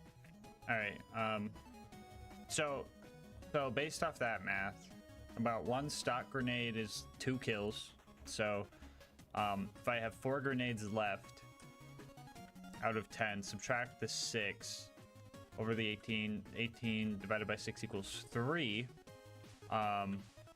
These grenades should kill the 20 bandit. One more for just in case. Okay, those should get the 20 bandits for Reese. After we made it to Sanctuary and did all of our non-evil smashing chores, we made our way to Frostburn Canyon. We decided to just run through the place like we always do, skipping all the non-mandatory combat. I almost died to this big psycho, but clutched up, and the spike jump skip after that was easy as always. I never miss this jump. Totally unrelated, but please do not go watch my last video after you're done watching this one. Thank you. Anyway, we made it to the Safari Zone and started taking out the psychos. I managed to build up my momentum pretty quick, and mobbing honestly felt pretty good. Bloodbath was proccing and things were dying. I thought grenade ammo was going to be a problem for this run, but then I remembered Bloodbath gives enemies a higher chance to drop grenade ammo. And by higher, I really just mean guaranteed. Speaking of grenades, I gave our grenade mod a super long fuse time to add a little bit more challenge to the run, but then I remembered that the longer fuse time could be used as a good get off me tool for when I'm trying to find my next smasher mag. Anyway, my evil smasher started giving me a lot of smasher mags shortly after Lilith said her one-liner. It's almost like the evil smasher sensed the evil. Up next, we needed to go save Roland, so we met Ellie and started destroying bandit technicals to get a car upgrade. The cars here aren't properly balanced for endgame, so I kind of expected to be able to kill them without smasher mags, but even these guys were too much for this gun. I managed to stop the caravan and was going to use it as a ride back home, but the last technical I needed to kill force-fed me its bumper, so I ended up having to walk all the way back. That means I just save quit. With our new car, we managed to sneak into the Bloodshot stronghold and start our fight with Badmaw. Honestly, this guy was kind of wrecking me. Circle strats on this guy have always been really tough, and getting smacked with his door makes a second helping of car bumper sound appealing. I was even failing at cheesing this guy because 2 loose shots would just leave me dead. All of my healing came from Thrill of the Kill, which makes 140% of my overkill damage come back to heal me. And since all of my guns are basically level 90, using that overkill damage to heal my level 80 health bars like Zenyatta popping all on a baby. Doesn't feel good? Let's hope that they don't rework that game again, so this joke makes sense for at least a month. Anyway, my point is, I had no way of healing if this was going to be a one-on-one fight. So after dying like 8 times, I saved quit and used all his goons to build up momentum. As long as I could get kills fast enough, I could keep healing, and I managed to finally take Badmaw down. Inside the dam, we started experiencing a little bit of a smasher mag drought. It was bad enough that I resorted to trying to kill a few of these guys without smasher mags, and to my surprise, it was kinda working. Oh, never mind, that was just Bloodbath. Yeah, this skill's really good, guys. I also had some help along the way. Little dude, go get him! Oh, little dude, grow up. We made it to the dreaded toilet room and started having some real trouble. Ooh, call me constipated because I be stuck in the toilet room. Note to self, delete that last recording. Okay, there we go. Anyway, we managed to take out most of the baddies here, but the last few crazed marauders had some pretty crazy aim, and I just could not get close enough to these guys to kill them. I had nearly 20 deaths in just this room before Mad Mike showed up and added 10 more. It took some work, but we managed to deal with Mad Mike the way we always do.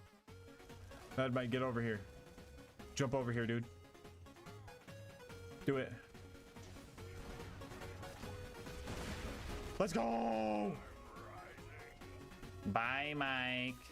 Anyway, we managed to find Roland and started chasing after the toaster that kidnapped him. That wasn't the only robot giving me trouble, though. Oh my god, really? Every surveyor in the fucking world came to fucking power this dude up. Alright, I'll be real with you guys. I was 100% ready to go to the gulag. Constructors have a huge 90% damage resistance to grenade splash, which was pretty much half of our damage we dealt. Not to mention that this thing can't be slagged. Nonetheless, I decided to give it my all. I used a loader nearby to pre-stack and start the fight strong. And I played like I could win. Because I could win.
We had so much momentum going.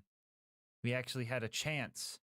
And we were so close. I had an entire bleed out timer to get one more Smasher mag. But the fragility of this build finally came into play.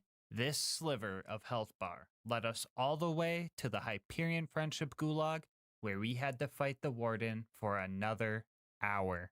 And the fight gets harder here, because there are just bad guys everywhere, and now the Warden can just call in moonshot reinforcements that I can't do anything about. My only real hope for this fight was to kill off any of the moonshot loaders and then start taking the arms off the gun loaders that the Warden specifically spawned. From my experience, toasters have a limit to how many bots they can have on the field at once, so having all 3 of them unable to attack me gave me a chance to fight the Warden semi-one-on-one. I really shouldn't have been here for an hour, but the Warden just would not stop spawning angelic guards, big loaders, and oh my goodness, so many exploders. That's fun. Okay. Okay, they're all exploders.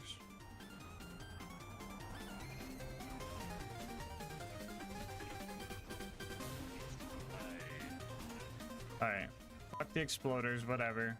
Anyway, we eventually took the Warden down and saved Roland. After that, we headed towards Tundra Express to burn some bugs, meet Mordo, meet Tina, and blow up a train. There isn't any mandatory combat here, so not much to mention. I did find out that ladders can destroy Smasher mags, which really just says something about society. Wilhelm was up next, and I just killed him. Like first try even. All I had to do was keep my distance and kill off the loaders quickly so they didn't kill me. You can dodge all of Wilhelm's attacks pretty easily, so I just shot the bad guy until he was dead. Easiest Wilhelm I've ever had. Not sure why the Destroyer of New Haven was easier than Warden, but I won't complain. First try Wilhelm? What the Why is a toaster stronger than Wilhelm? Like, try to imagine if like Wilhelm was like easy on purpose, right? And the power core we got was actually like a trap causing sanctuary shields to go down. And then like Lilith does something like crazy, like phase locks the town so everybody doesn't die of mortars. But she also like kicks us out for some random reason. That would just be wild. Oh. We made it to the fridge and ran through that joint. I died a few more times than usual because rats have the most sporadic and goofy movement I've ever seen in a carbon-based life form. I hate rats! What the? Oh! I mean, even Mr. Noodle moves like a normal person, and he's a giant space whale squid. Anyway, even with Slag and Bloodbath, this guy was pretty tanky. I had the loaders helping me out a little bit, but I just had to keep running around this building to avoid being wall-upped until I could get the beacon. We made it to Overlook and started protecting the beacon. Mobbing was where the evil Smasher in our build thrived, and this part of the game really let that shine. This was the first part of the run where the Hellborn skills we spec'd into really started to come into play. Using Fuel the Fire and Delusional Damage, my Slag grenades had a chance to light me on fire, giving me some more stat boosts. Being on fire would give me 50% damage reduction from Numb Nerves and an extra 50% gun damage from Pain's Power. No idea if the damage reduction did anything for me, but I took it anyway. Being on fire would also trigger Raving Retribution, which would send homing fireballs at any enemies that would try and damage me, potentially lighting them on fire. And that fire damage over time would then chain into Elemental Elation. With every stack of this, it gives me more mag size and fire rate, and you know we love that mag size. Slagging the huge groups of loaders being moonshot in really helped build up the secondary set of momentum, and everything was going great. I was getting second wins, I could kill the loaders pretty quickly. The only issue was that they could kill me pretty quickly too, making instant bleedouts my true enemy here. But I mean, it's just a few loaders, so there's not really anything really to work. Oh, come on! Yeah, Jack really threw a toaster into my bloodbath, if you know what I'm saying. And you know what? I'm just really sick of getting bodied by household objects. For example, this clip of me dying because of a fucking stair. Oh, I can't climb up the stairs, dude!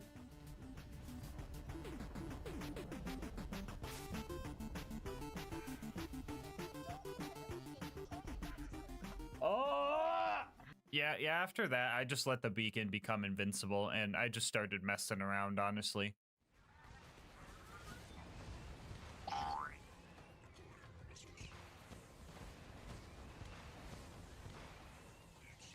Anyway, yeah, the fast travel landed, but the constructor was camping it, so I just save quit and used a different one. We have now entered the bunker prep chapter of this run. First up was getting an upgrade for Claptrap over at the Preserve. Wounding the loaders here was pretty simple, and the mobbing after that was pretty similar to what I just faced at Overlook, so I was already warmed up. I got through most of the mobbing section and only started dying when the big loader came out to play. This guy wasn't really an issue though. The loot dudes were a lot more annoying to deal with. Apparently if they don't want to be slagged anymore, they can just jump and they are no longer perked up, so I couldn't really keep my distance and I ended up dying a few times. They didn't even drop anything cool, so this was just kind of a waste of time. Which is kind of awkward, because this is usually the part where I tell you guys that I have this save file on my Discord server with all the cool loot I found. But that didn't happen. And you guys definitely don't need 4 evil smashers, but I have them anyway for the masochists watching. Anyway, we gunned down a few pup skags without remorse. My gun said they were evil, so we shouldn't feel bad for this. And then we made it to Bloodwing. That fucking bird that I hate.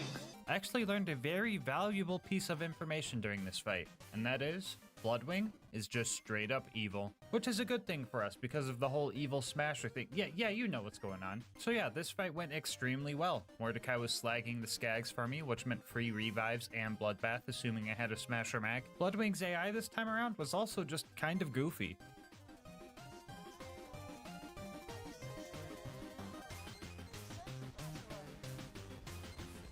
This game is so cursed. I don't even know what to say anymore. Anyway, Bloodwing took less than 5 minutes, and the whole preserve took less than an hour. You know, when I went into this challenge, I really thought this area was going to be tough. Oh well, I guess Bloodwing is just weak to explosive damage. Ooh, that's 10 to 5, double digits. Let's go, baby. Up next on our to-do list was recruiting Brick and his air support. The evil here felt a lot more scarce. In a desperate attempt to distract the bandits, I tried to knock a Goliath's helmet off with a non-smasher mag and couldn't even do that properly. We started our initiation and got some of the Goliaths angry so they could deal with all of the non-evil bad guys in there. It also helped take some of the aggro off, which helped their survivability. I still went down quite a few times, but it was right about here I started tap firing or burst firing to conserve accuracy for long distance kills. Even with the accuracy bonus on Smasher Mags, this thing can still get out of hand. I only wanted to get one Goliath angry, but if you've ever tried to kill a Goliath with a Torg weapon, you know you don't really have that choice anymore. Anyway, we passed the initiation and it was Sarcastic Slab's turn to be tested. Evil Smasher, Evil Smasher. Is Sarcastic Slab evil? He's not evil. Otherwise we would have procced and it would have smashed the evil. Sarcastic Slabs, it's good to go. Good job, Slab. Anyway, we started taking out the loaders with Brick and things got a little goofy. How's a gun loader all the way over here, bro? Is he gonna run backwards on the bridge now? And then we're gonna run across the bridge again?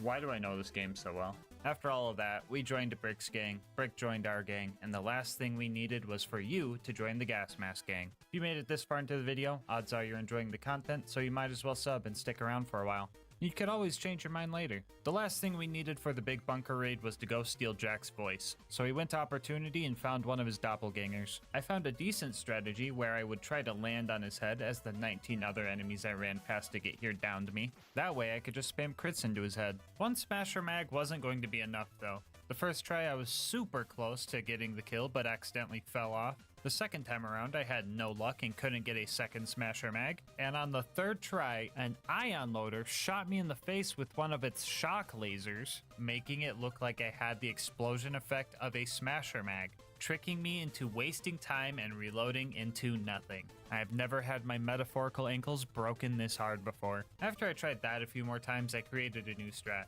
This time, I did the exact same thing but had it work. That way, I didn't fail. The rest of this place was just running through, pressing buttons, and getting second wins when I needed. So we got Jack's voice and got out of there. Up next was the bunker raid, and surprising nobody, the toaster on the way up gave me some issues. Now that's on some bullshit.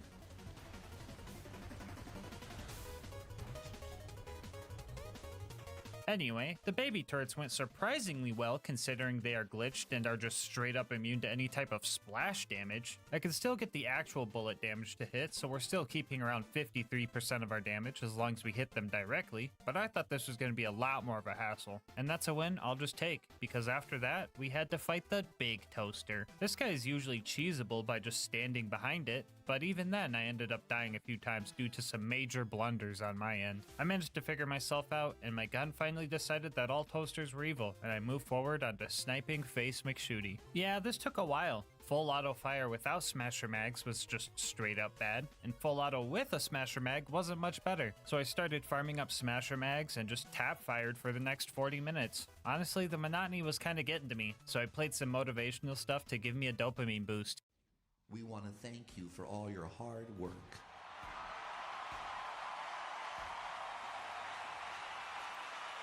You're the one who steps up and gets things done around here. Dream you're going for? That career you want? That recognition you're seeking? It is yours! You can't do anything right.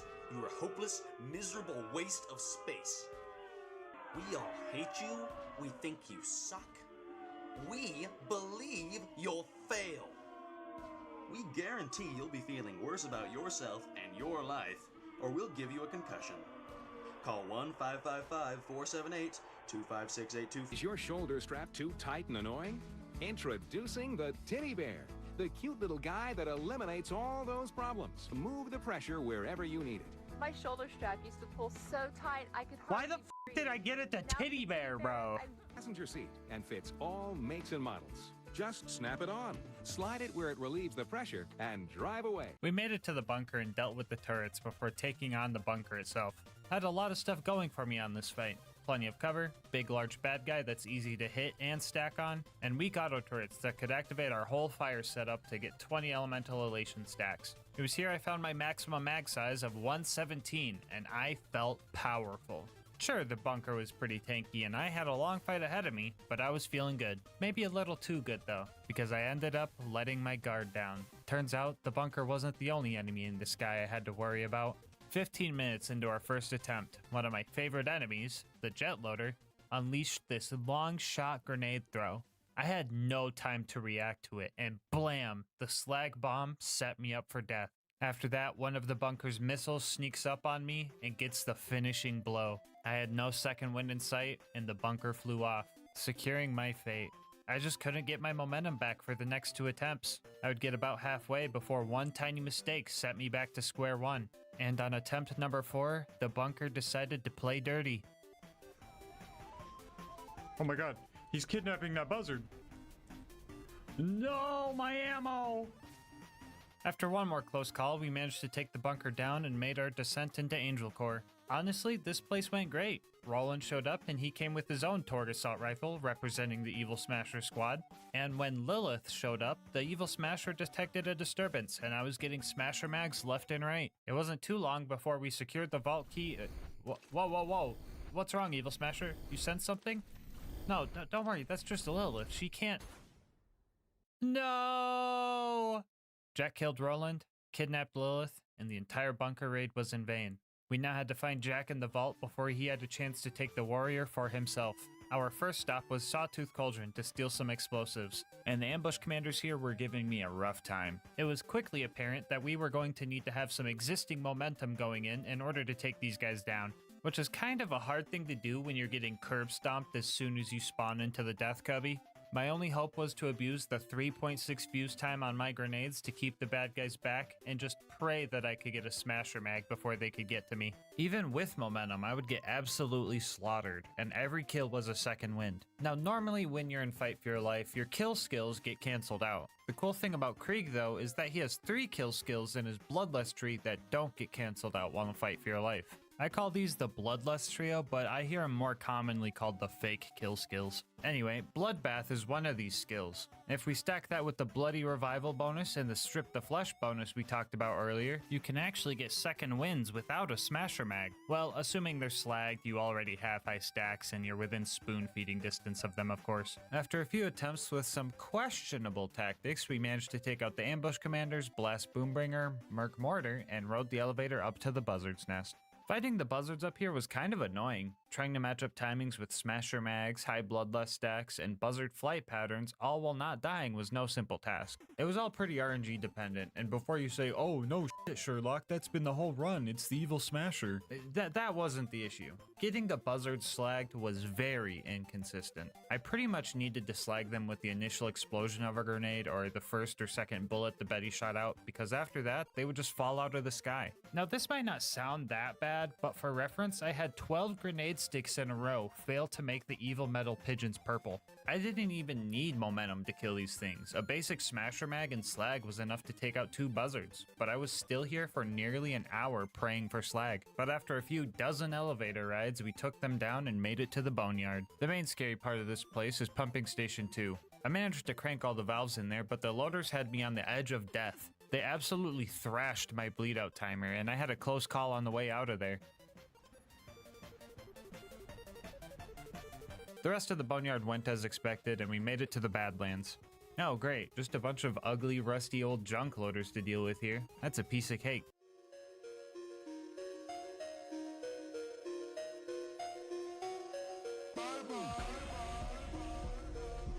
Oh yeah, that guy. I hate this guy. I thought I would be able to kill Saturn as long as I used up all my ammo with smasher mags, but I only dealt like 2/3 of his health bar. I went back to buy some ammo to finish the job, but he just disappeared. If you take too long fighting Saturn and try to buy ammo, the junk loaders respawn and that messes with the spawn cap and then Saturn just disappears. So I had to redo the whole 30-minute kill. If max ammo equaled 2/3 of his health bar, I figured that if I just used half my max ammo to deal 1/3 of his health, and then go top off ammo before the junk loaders came back, I would have enough ammo to handle the other 2/3. And guess what? It looks like I'm good at math because that plan worked perfectly. Now it should be a breeze to get into the info stuff.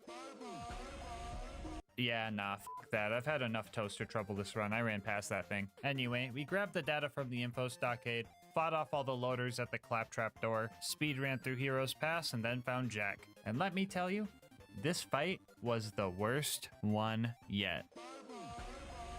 Okay, editor, you might be overdoing the looks maxing jokes. It's time to get serious. Go look for the dramatic black bars. Jack took his vitamins, and as a result, he has as much grenade splash resistance as the toasters do. Tanky bosses usually aren't an issue if you just don't die, but Jack also has health regeneration. Strong health regeneration, making this one of the most RNG dependent fights I've ever had. I pretty much had one chance to kill Jack after I broke his shield, because he would just teleport away and keep making invincibility shield surveyors. After a few test runs, I developed a strategy, and it went something like this. First, I would lure Jack over to fight him one-on-one while I was getting my stacks up and trying to get his shield as low as possible without breaking it. I would then need to roll a smasher mag and break Jack's shield, causing him to teleport to the main console. From here on out, I need to act quickly and precisely. The first thing I would do here is preemptively throw a slag grenade at the console to try to slag Jack and his surveyor. Usually Jack is like a 1 in 10 per grenade because he's just hard to slag, but he somehow seems easier to slag when he's invincible. Spaghetti game, I don't know. Anyway, it was also very important that the surveyor was slagged, but that was super hard because I would just need to get lucky and have it fly low enough to get hit by the Betty. While that was going on, I would try to kill one of the clones to proc Bloodbath, and if I didn't get Bloodbath, I was screwed. After I got Bloodbath, I would then try to kill the surveyor with as few shots as possible because I was going to need every shot I could spare for Jack. I pretty much needed to reproc Bloodbath on this kill too for this to even maybe work. And then finally, I would just try to lay into Jack as best I could without dying, throwing an extra grenade for a chance at reslagging and praying that I could get a smasher mag directly after my first one. I needed a perfect run to even hope for a kill here. I contemplated using the block 'em at the terminal strat, but I got so close so many times that I knew that I didn't need it. I just needed the Evil Smasher to cooperate with me. I think Jack's ambiguous motives led the Evil Smasher to hesitate. Yeah, Jack was an asshole, sure, but he also wanted to rid the planet of all the bandits plaguing it, which makes you think, does anyone truly believe they're evil? Or do we all think ourselves the hero from our own point of view? Is true evil even real? Or were we just smashing through everything we perceived as bad? Well, if you're asking me, nah bro, Jack's the worst. He was the last thing preventing me from victory. The last thing preventing me from my sweet reward. After every run I complete on this channel, I allow myself one of the last few original monster assaults as a reward. My own personal ambrosia that they just don't make the same anymore. To me, it's pure joy in a can.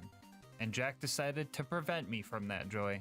And if depriving a person of their happiness or joy isn't evil, I don't know what is. Hey editor, did you find those dramatic black bars?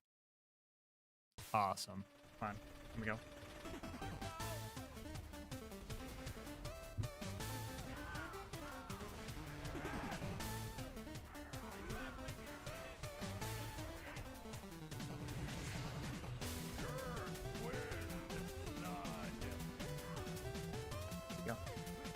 Where'd he go? Where'd he go? He's over there. Okay.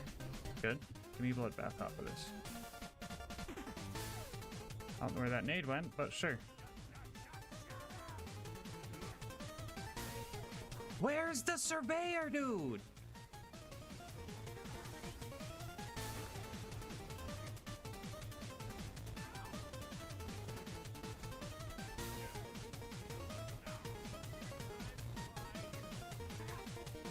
Let's fucking get you. Put the sneaky on. Put the sneaky on. Oh, let's fucking go. After 3.5 hours, Jack was finally defeated and the warrior was summoned. This guy's pretty easy to avoid and therefore just took some time to kill. Honestly, Jack was the true final boss of this run and the warrior was more of just a victory lap. So I spent our final moments of this run chanting our theme. I think this is the final mag. Let me smash that evil. Evil needs to be smashed. Let me smash that evil. Don't go shoot the rack. Let me smash that evil. Evil needs to be smashed. Let me smash that evil. Evil needs to be smashed. Not today. Not today. You know, maybe Jack wasn't so bad after all. I wonder if this monster would have tasted as good if the fight was easier. Maybe he intentionally put me through that hardship to make my victory all the more greater. What do you think, Evil Smasher?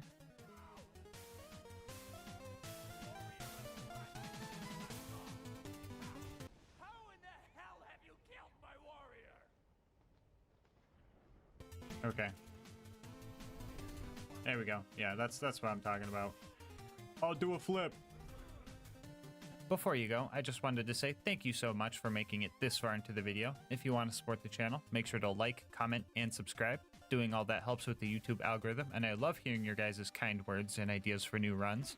If you want to support the channel more directly, consider becoming a channel member to get videos a day early, saving money over at Instant Gaming using my link, or going to GASMASK'S.com to get some merch. I'll link my Discord and Twitch channel where I stream these runs live in the description. And last but not least, shout out to Mango Soda, who made this video's thumbnail art. They do commissions and will also be linked below. But until next time, breathe easy, homies.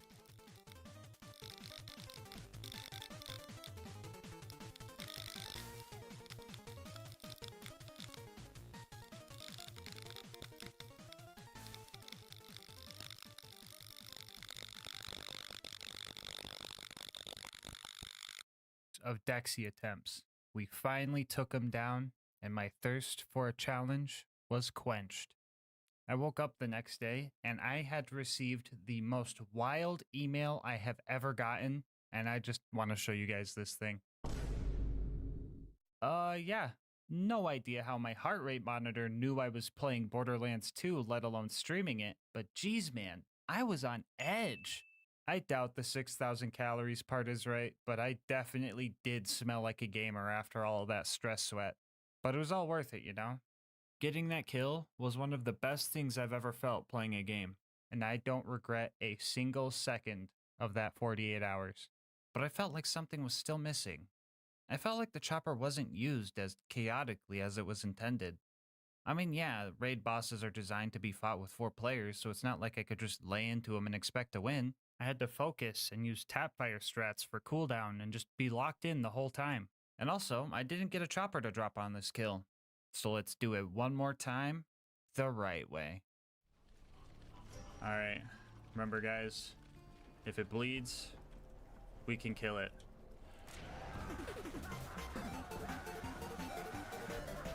Get him! Get him! Get him! Oh, there's the butt. Oh, there's another one. Oh, that's 3. There we go. We got one. Green Knight, go.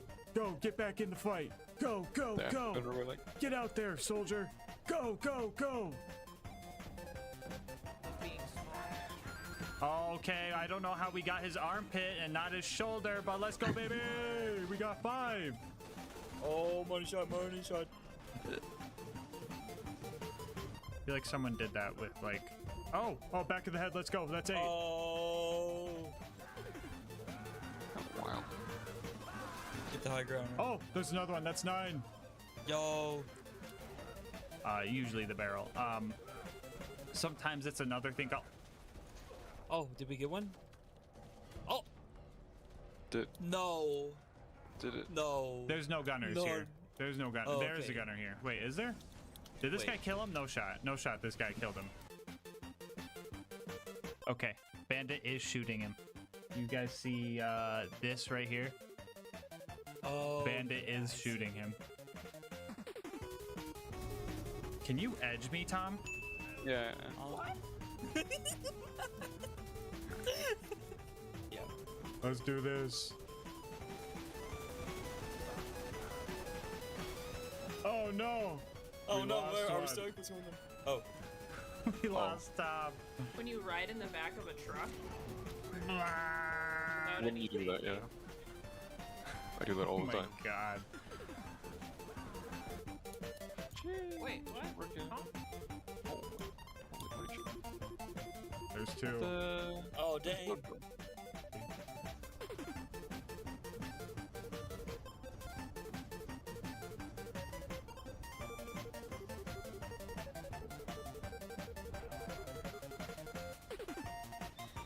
Time though. Oh! That works, I guess. Oh. What happened? Oh. I don't know. Oh, we got him. Oh, he Might as died, well he died, he died. Oh. There we go. Oh no. Oh That's no. work as hero. Yep. Oh. Oh. Roach. Silly woman's next recipe. Oh, there's Oh, 5. that's These are missing. section. Okay, there's 6. Oh. That's interesting.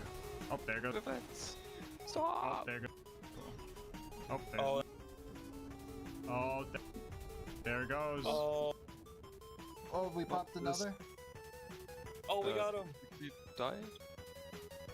Did Let's go. I don't think I see it, guys. Yeah, I don't think we got it.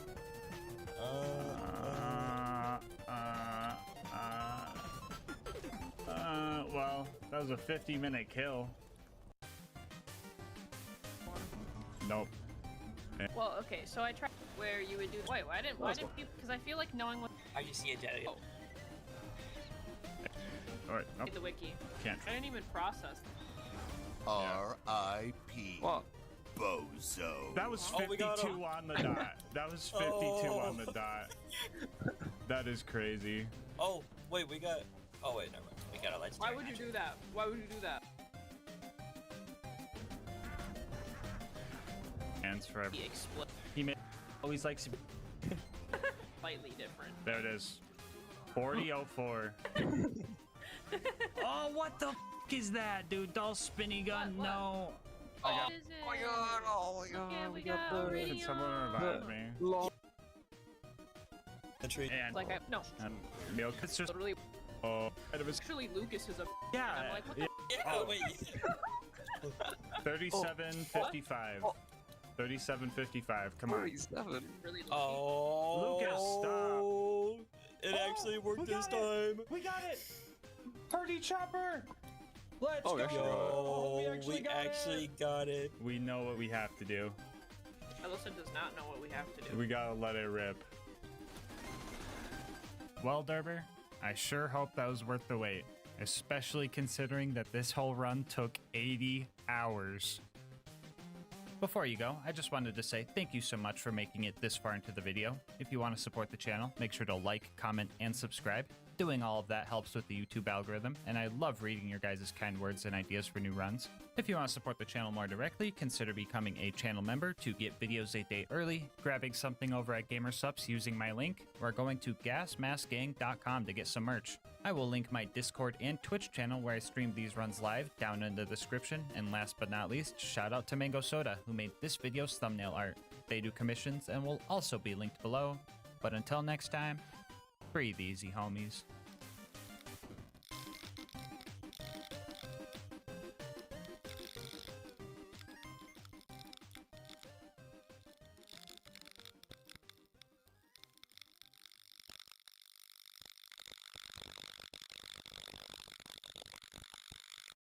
The original Borderlands was said to have taken a lot of inspiration from the Mad Max series, so it only makes sense that the car combat in Borderlands is super cool, right? Right? In any case, today we're going to try and answer a question that everyone has never thought about. Can you beat Borderlands 2 with only cars?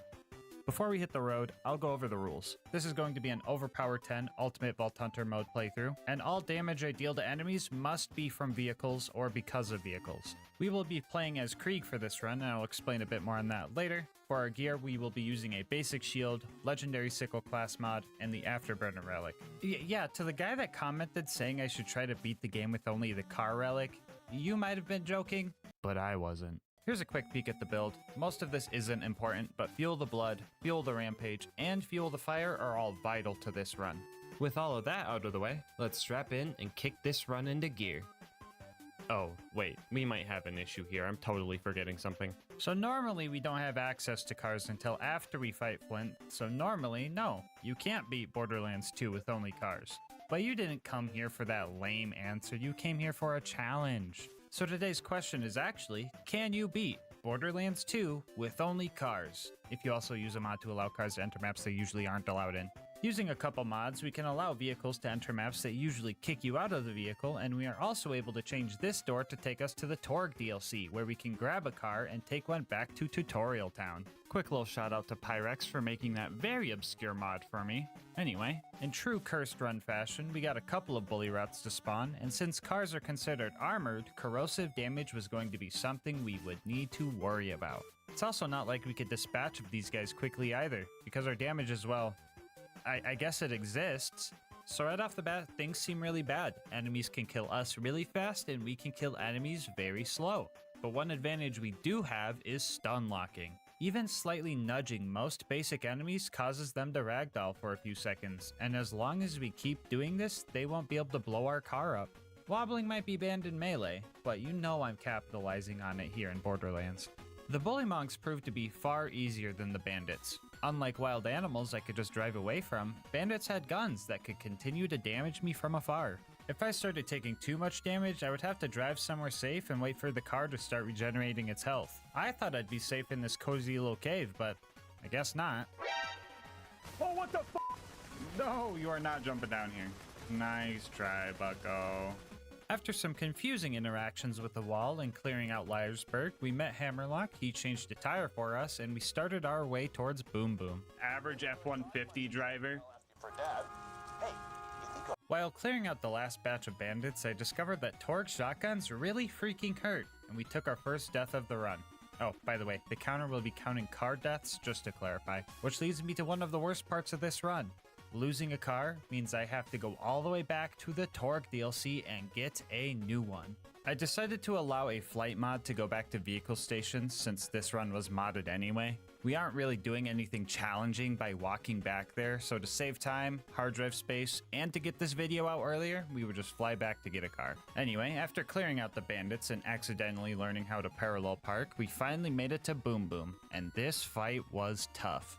You might think Boom's cannon was the scary part, but to my surprise, I was actually able to take multiple hits from this thing. Busting him out of his turret got a little weird, but that part was relatively easy. Dealing with their health regen and my lack thereof was the main issue. I could stun lock them, but repetitive collisions would slowly wear down my vehicle. I could definitely handle a one-on-one fight, but if I kill Boom first, I still have to knock down a few psychos to try and focus on Boom. I would also pretty much need constant crits to outpace Boom's health regen, but Boom was a lot easier to deal with. So I decided that killing Boom first would be best because he was the harder one of the two. And well, he just kinda died. I guess if you hit a guy really hard with the car, they just end up dying a few seconds later. I think this has something to do with his get-up animation not being able to go through because he was stuck in some weird geometry. He actually died like this twice because Lil Boom was using a Torque shotgun. I told you guys about those earlier, right? Anyway, after 1 hour and 4 car deaths later, we finally beat out Boom's health regen and were able to continue the run. We were able to drive past a lot of the bad guys on the way up to Flint, but we still ran into a roadblock. My car was just way too big, and I could not get any further than this part right here.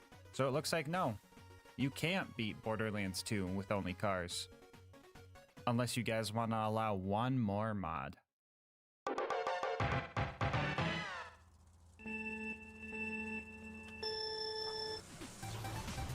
Looks like them puke boys are in a pack of trouble.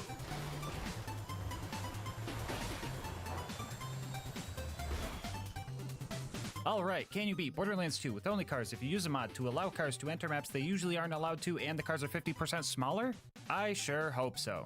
Using our new go-kart, we were able to clear out the bandits, save Claptrap, and ascend to the Flint fight. I decided to leave my car in the elevator to get it up to the top the same way I was going to get Claptrap up there, but that was a mistake leaving those two together. Why is my current objective to find Flint? Oh, I'm blocking Claptrap.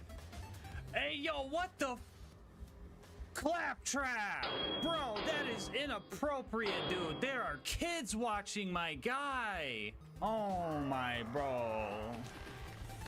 Dude, what the? Dude, no way Claptrap was giving back shots to my car, bro. I'm half ready for my car to just fly into the air, into the ocean even.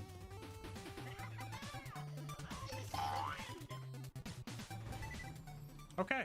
Now for the Flint fight, I probably could have done this super easily. Vehicles are resistant to fire damage, and Flint just kind of rolls up like an armadillo if you hit him with a car. But for some reason, I was bent on just ramming him off the edge of his boat. And because of this, I lost many cars and had to keep driving all the way from the beginning. I also didn't have the elevator option anymore, and some of those stairs and tight turns were pretty tricky to maneuver. Okay, fire barrels hurt. Lesson learned. After way too much wasted time, I finally got Captain Roly-Poly to fall off the edge and took care of his goons from afar. After that, I just laid into Flint until he died. Cool. Rock out. Yeah, jam. Oh my god. It's Lilith! After dealing with Claptrap's sex drive, Claptrap, stop getting freaky with the car! We made it to Three Horns. Here I snuck into the DMV and stole a license so I can drive legally and warmed up my Bullymong whispering skills. Bullymong, stop! Ramming Door Guy was probably the most normal thing about this run, and then after that we had to deal with our first AVEF, or Anti-Vehicle Entry Field. Oh brother, it's my boss again. I freaking hate this guy. Hello? Yeah, we're not calling it that. Just call it a car wall, okay? What? Why would I call it that? The wall isn't made of cars. Bro, what are you on? You're just complicating things, and AVEF doesn't even roll off the tongue. It's just an invisible wall that doesn't let cars pass through. Yeah, so it's an AVEF. No, it's not a fucking AVEF. Just call it a car wall or you're fired. Man, one day I'm just gonna be my own boss, so I don't gotta deal with that frickin' buzzkill. Anyway, yeah, I couldn't find a way to get through this wall, so I was going to have to get creative, because I had 3 psychos I needed to kill to save Reese. Those Bullymongs I met earlier were nearby, so I decided to have them help me out by relocating the psychos to a place I could reach them. There we go. There we go. Yeah, that's what I'm talking about. That's what I'm talking about. Yeah! Yeah, my Bullymong brethren! Hurt them more. That works for me. So the guy that's down here. Oh my god, they're all down here. Let's go. Perfect. The stinky prevails. Good job, guys. Proud of you, Bullymongs. Love you. I managed to save Reese by watching him die, but then I remembered I still had one more psycho to take care of. I needed to get the power core, but their camp was in a spot where having the Bullymongs relocate him was not an option. So I had to get a little bit creative. How do we get a car in here? Here, let's look around the map. No shot this works, just saying. If this works first try, I'm gonna be amazed.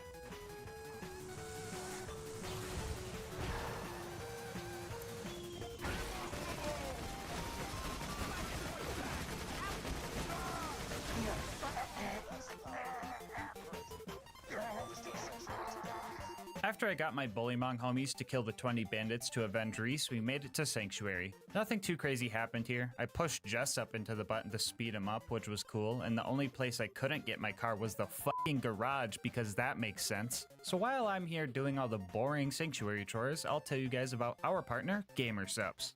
So for the past few months, I've been drinking GASMASK'S and I've been loving every second of it. I used to be downing 2 monsters a day, but now with GASMASK'S, I'm not drinking 400 calories in a day. I'm able to control my caffeine intake since all their flavors come in caffeine-free options, and I'm saving money since GASMASK'S is only 40 cents a serving. They have tons of flavors to pick from too. One of my new favorites is Goof Juice, which is a nice strawberry kiwi flavor. They also have their signature waifu cups, comfortable merch, and dang could I go for another cup of their gamer soups right now. I mean heck, they made crickets taste good with their sus snacks. Yeah, you heard that right. There's crickets in this. But if you're worried about buying something you won't like, GASMASK'S offers free samples, so you could try it before you buy it. So if you're looking to find a healthier alternative to energy and want to support the channel in the process, head on over to gamersupps.gg/LGM or use the link in the description, and make sure to use code LGM at checkout for 10% off your order. Anyway, let's see how Sanctuary's going.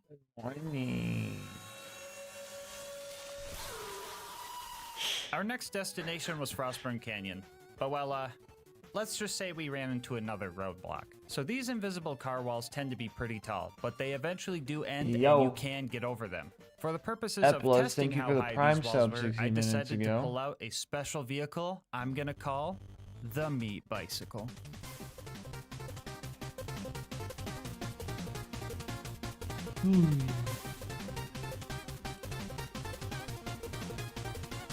Yeah, this thing would make the challenge pretty trivial, so I will only be using the tiny sand skiff for wall testing. But who knows, maybe one day I'll try beating the pirate DLC with only boats.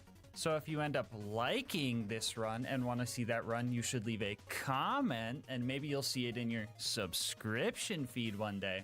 Just saying. Anyway, this wall tall. There was no way we were going to be able to clear this thing normally. Good thing this isn't a normal run.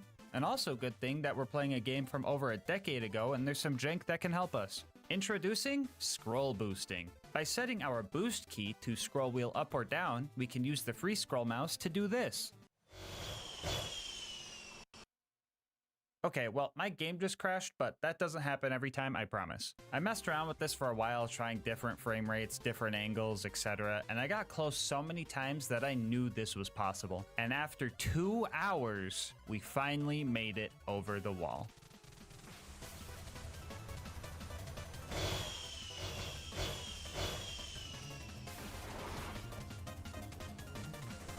Anyway, thanks for the raid, Jolts. You came just in time. 2 hours later, everybody. Would you say four is better than 3 so far? Oh my gosh, yes. BL3 doesn't got anything on BL4 right now. Alright guys, don't worry. I found another way to get into Frostburn that was pretty consistent, so I didn't have to spend another 2 hours on this wall. Second time around, I actually hit the spike jump skip and found Lilith. Surprising nobody, I immediately tried to put my bumper into her forehead. Sadly, she survived, and everything that normally happens during this part of the game happens.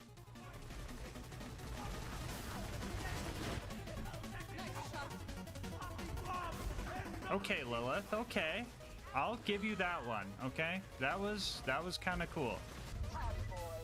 There she goes. She ruined it. She ruined it. She ruined it.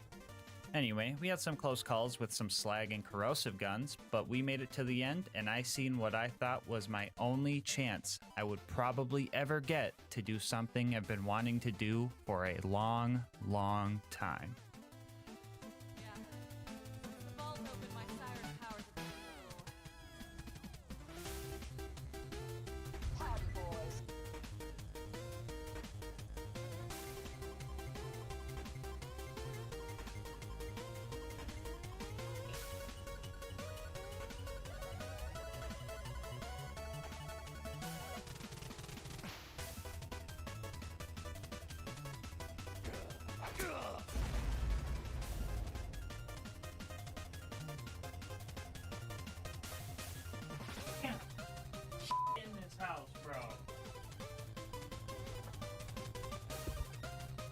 gonna have shit in this. You're gonna play Lilith? No.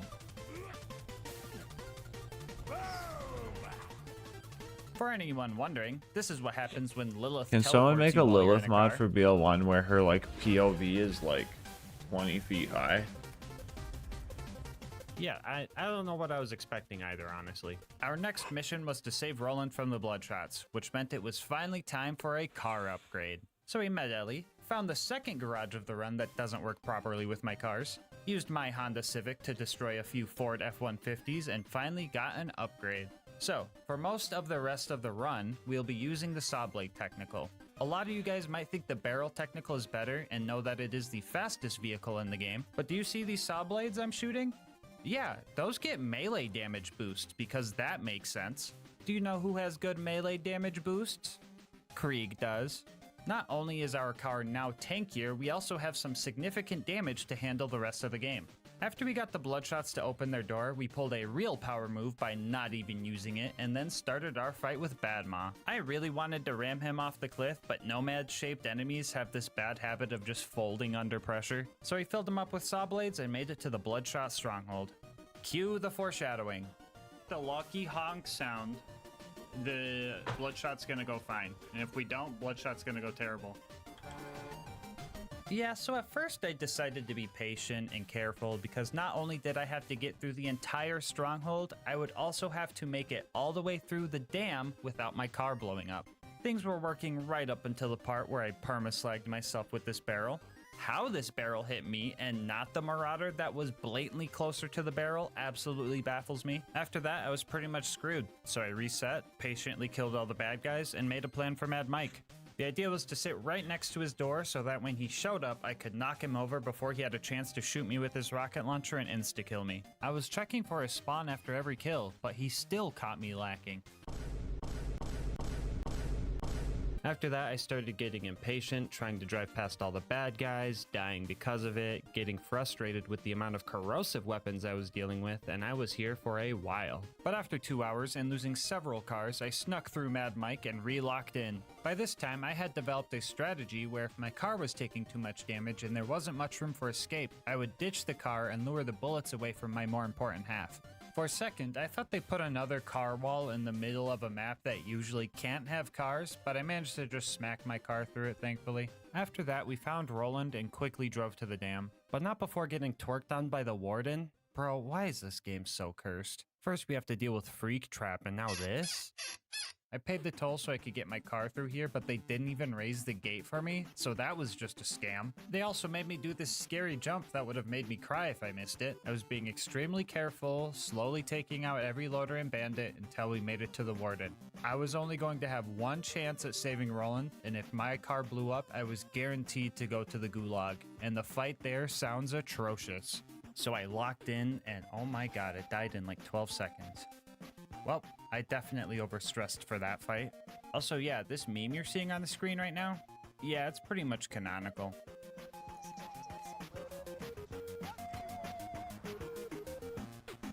Grumpy Irish guy, Put the yeah. fucking money in the bag. Put the fucking money in the bag.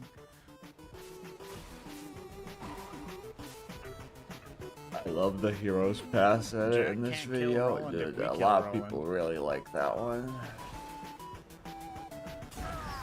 Anyway, Roland was saved and our next job was to go rob a train in Tundra Express. Upon arriving, I had a little bit of a scare. Yeah, cars definitely weren't meant to be here. I was a bit worried about lighting the Varkids on fire, but I bumped a fire melon and it just worked, so that was cool.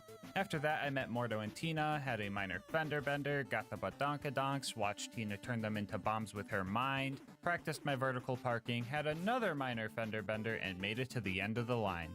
So the Wilhelm fight was pretty, normal, actually. Ramming into Wilhelm sometimes staggered him, which felt illegal to see, but I couldn't get him to fully ragdoll, sadly. So I just kept my distance and laid into him until he was super low on health, and then I decided to try to finish him off with my front bumper, and that's where things got a little goofy. Oh no!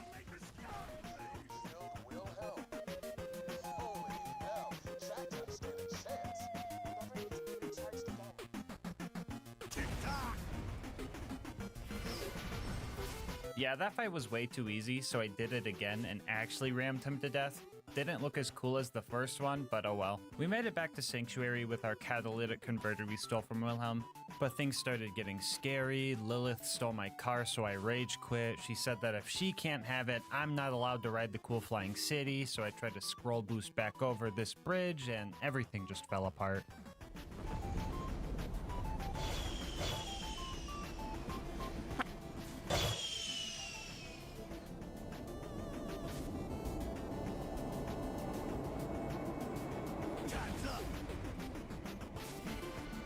Time's up! Our next goal was to drive through the fridge so we could get back home. And yet again, we are faced with another car wall. And this one was a doozy.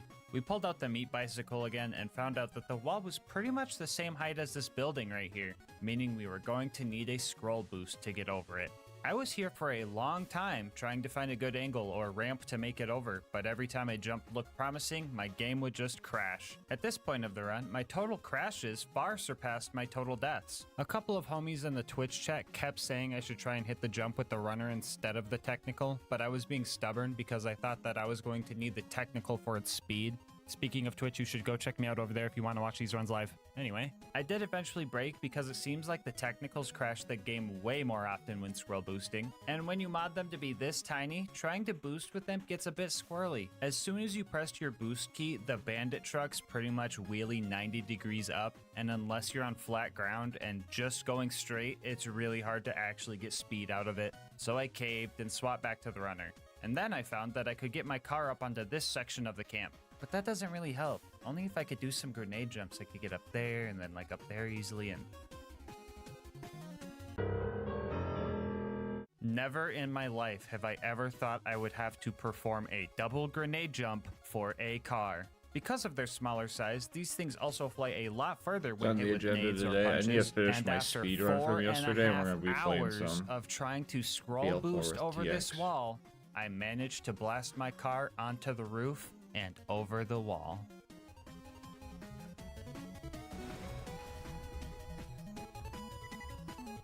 Guys, wait, everybody hold, everybody hold. Everybody hold. We might be good, we might be good.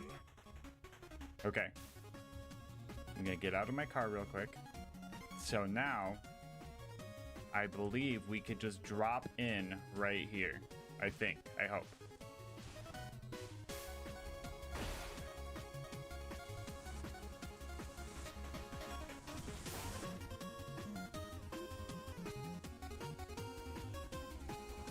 Don't do this to me.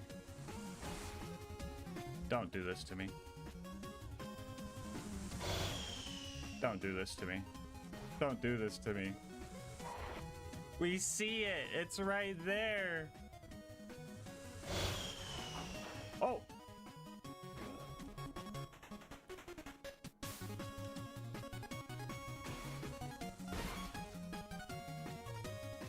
Well, that fucking sucks. So basically, I think the car was still hitting the invisible ice that Angel melts for you here or something. I'm just guessing at this point. So I was going to have to figure out a safe way through that. But I seen the option to travel, so I knew it was possible. The only issue was trying to get it back in there was really annoying, and I think I was kind of losing it.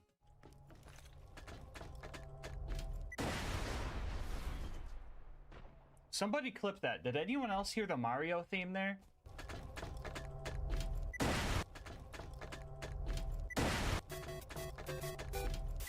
Anyway, it didn't take much longer before I managed to get my car back over the wall and through the invisible ice. Car in the fridge. So we made it to the fridge, and then we drove through the fridge, and then we made it to the outwash, where I discovered that I could have just ran through the fridge because there's no mandatory combat, use this door to travel to the Highlands, get a car here, and then go back to fight Mr. Noodle. So you're telling me that 4.5 hours was pointless? Wouldn't be the first time. Alright, real talk, I'm just messing with you guys. I knew this door was here the whole time, but I felt that it would be cool to get the car into the fridge anyway. It just felt right since I knew it was possible, even though the challenge didn't require it. Anyway, we were having some issues dealing with the constructor before Mr. Noodle. I felt really squishy and felt like my damage was starting to fall off, but my brain didn't think, maybe it's the squishy low damage car you forgot to swap out. But I did remember that I had something the constructor didn't. tires. So I drove past it, slowly fought off the thresher that ate my new alternator, and made it to Overlook where car walls stopped us again. Geez, why do they even put these here? Are cars really that strong to prevent entry to a basic map? Oh, you could just drive around it. That's pretty cool. So I knew that the beacon defense section was not going to have very many breaks, and finding time for my car to heal was going to be tough. So I decided to sneak 2 cars into town and have one hidden way back here. That way, when one car is taking a beating, I can make a little pit stop and swap out cars so they could heal. And that strategy was honestly working super well. That is not the pit crew I was looking for. I mean, the beacon still got messed up, but I didn't lose any cars in the process, and for the first time in a while, I was actually able to kill the constructor instead of just rushing the fast travel to escape, so that felt pretty good. We made it back home and got our next job to go to the... Oh, brother, this is going to be obnoxious, isn't it? So, even getting into the preserve is a bit annoying. Pretty much needed to climb the mountain and cross the waterfall to get in. I talked to Mordecai and started wounding the loaders. That was going fine, but I did have to deal with some saw blade technical jank.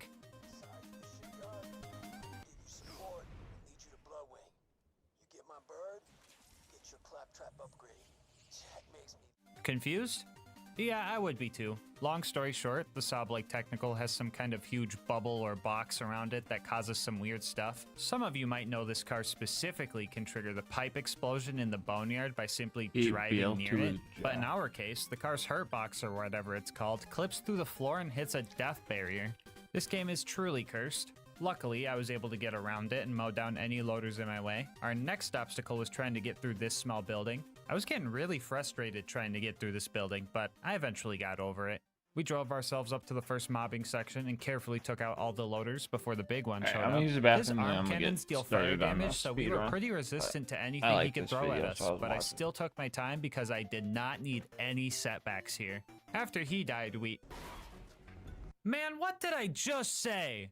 Yeah, so this door just wouldn't let my car through, and that was very scary. I started desperately searching around for some type of way to get out of bounds and found a possible route to sneak in. I would first have to jump up to these rocks and position my vehicle here. I would then have to time a grenade and a melee at the same time to launch my car over to this gap. Timing this was a bit annoying. On top of that, it just wouldn't work 12% of the time. Even the times I did time it well, I had to make sure that the car wasn't going too far back because there's an APEF, or anti-person entry field, that wouldn't let me through. Yeah, I'm not answering that. Anyway, after I pulled that off, I would have to shimmy my way up and over this rock. If this thing was 1 degree steeper, I think I would have failed the run right here. After that, I would pretty much have to Hail Mary and hope to land in the animal enclosure, where I would have to die outside of my car to go grab the feather that opens the cages, and then get back into my car and continue on. Dude, I can't believe getting through a wide open garage door took like an hour and a half to lab up and land. This game's busted. Next, I drove past the stalkers, killed off the skags, and prayed that this door wouldn't have the same issue. I swear to God. Oh, thank goodness. We were getting close to the end, I was pretty on edge, and my heart rate spiked when my car started bugging out. Luckily, I managed to unbug it out and started trying to figure out what I was gonna do about these stairs. The answer was trial and error, but how the f did I manage this? Not sure if I can park there. After clearing out the last few bad guys, we made it to the Bloodwing fight, and I was f***ing white-knuckling it. I knew that one corrosive dive bomb or some type of AoE attack from Bloodwing could have me going through all of that trauma all over again. Yeah, guys, I was definitely overreacting right there. In reality, she only managed to do 1 claw attack in fire phase, 1 claw attack in shock phase, and in corrosive phase, she only got 1 claw attack and 1 corrosive ball off before the 84 saw blades I put into her appendages finally grounded her. That was an extremely easy fight that I definitely stressed over for no reason. I can't feel my fingers right now, bro. That fucking looked easy, but that was fucking nerve-wracking. Driving into her automatically picked up the claptrap upgrade, and I started doing donuts. GG, Bloodwing. Another point for me. I realized I forgot to do the loot dude, so I redid the whole scary out of bounds jump again, and all I got was a freaking gub. Wow! Anyway, with another scary part of the run done, it was off to recruit Brick and his air support. Huh?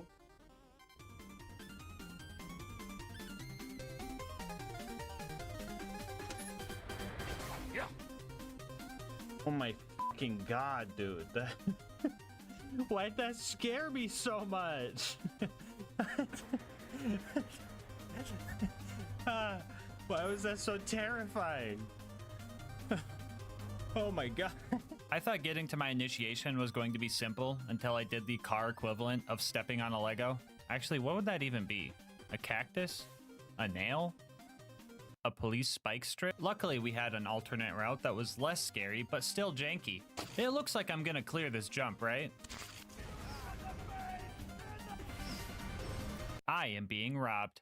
After I cleared the jump properly, I tried to put the stinky on Face McShooty. That didn't work. I finally made it to my initiation, and ooh-wee, this was actually tough. The amount of bandits I had to deal with was the main issue, especially when there's no escaping the building to recover health, and making the Goliaths mad as a distraction didn't seem possible. These guys were also way too smart. They came prepared with corrosive Nova shields that would straight up delete my car, and some of these guys didn't even care about the rules. Don't do it, car. You got this. You got this, car. No shot, you just shot my car when I'm not even in it. Look at this fucking dude right here. Look at this fucking goofball.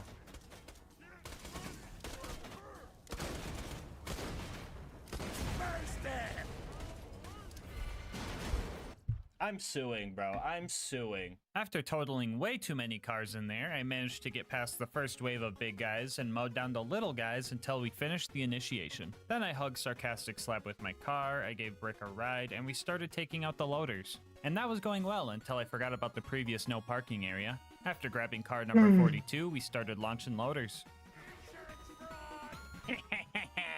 I noticed that warloaders and superloaders would actually ragdoll when I ran into them. Usually these guys aren't affected by knockback moves, which also means they are stinky proof. So this being a once in a lifetime opportunity, I took it upon myself to stinky the unstinkyable. Yes! First ever warloader stinky. Oh. Brick? Brick? Well, he said over here. Up next was the Jack double assassination job. You could tell this one was a fake Jack because when I shattered his shins with my car bumper, none of the loaders really cared. After he died, I grabbed his pocket watch from a pile of saw blades, found out I could throw my car at people by punching it, debated whether or not it was allowed for the challenge, thought that if someone threw a car at me and I fucking died, it would be safe to say they killed me with a car, decided that it was allowed cause funny, hit some info kiosks, did some stealth car shenanigans, and acquired Jack's voice. We now had everything we needed for the bunker raid, and let me tell you, this was an uphill battle. Breaking the ankles on the first constructor went fine, and the baby turrets were only mildly annoying to hit. And yeah, we actually had a pretty sizable lead on all the enemies spawning because they were just really slow. But you know how it goes being in first place.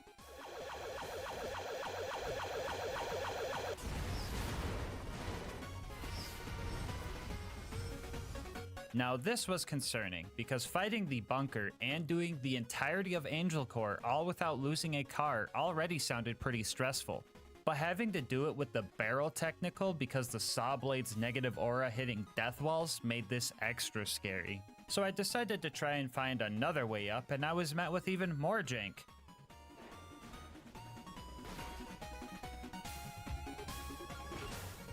Yeah, so dying here and having to retrieve another car makes it so car walls just show up, but only sometimes?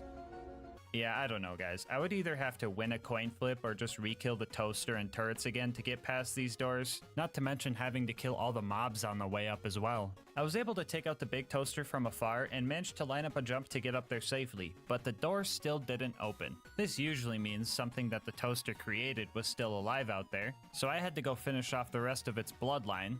Or oil line? Power line? Screw it, let's just cut all their brake lines. Anyway, hunted down every loader in the vicinity and had a little lapse in judgment. Fuck, I forgot about that. God damn it, dude. Why'd I do that?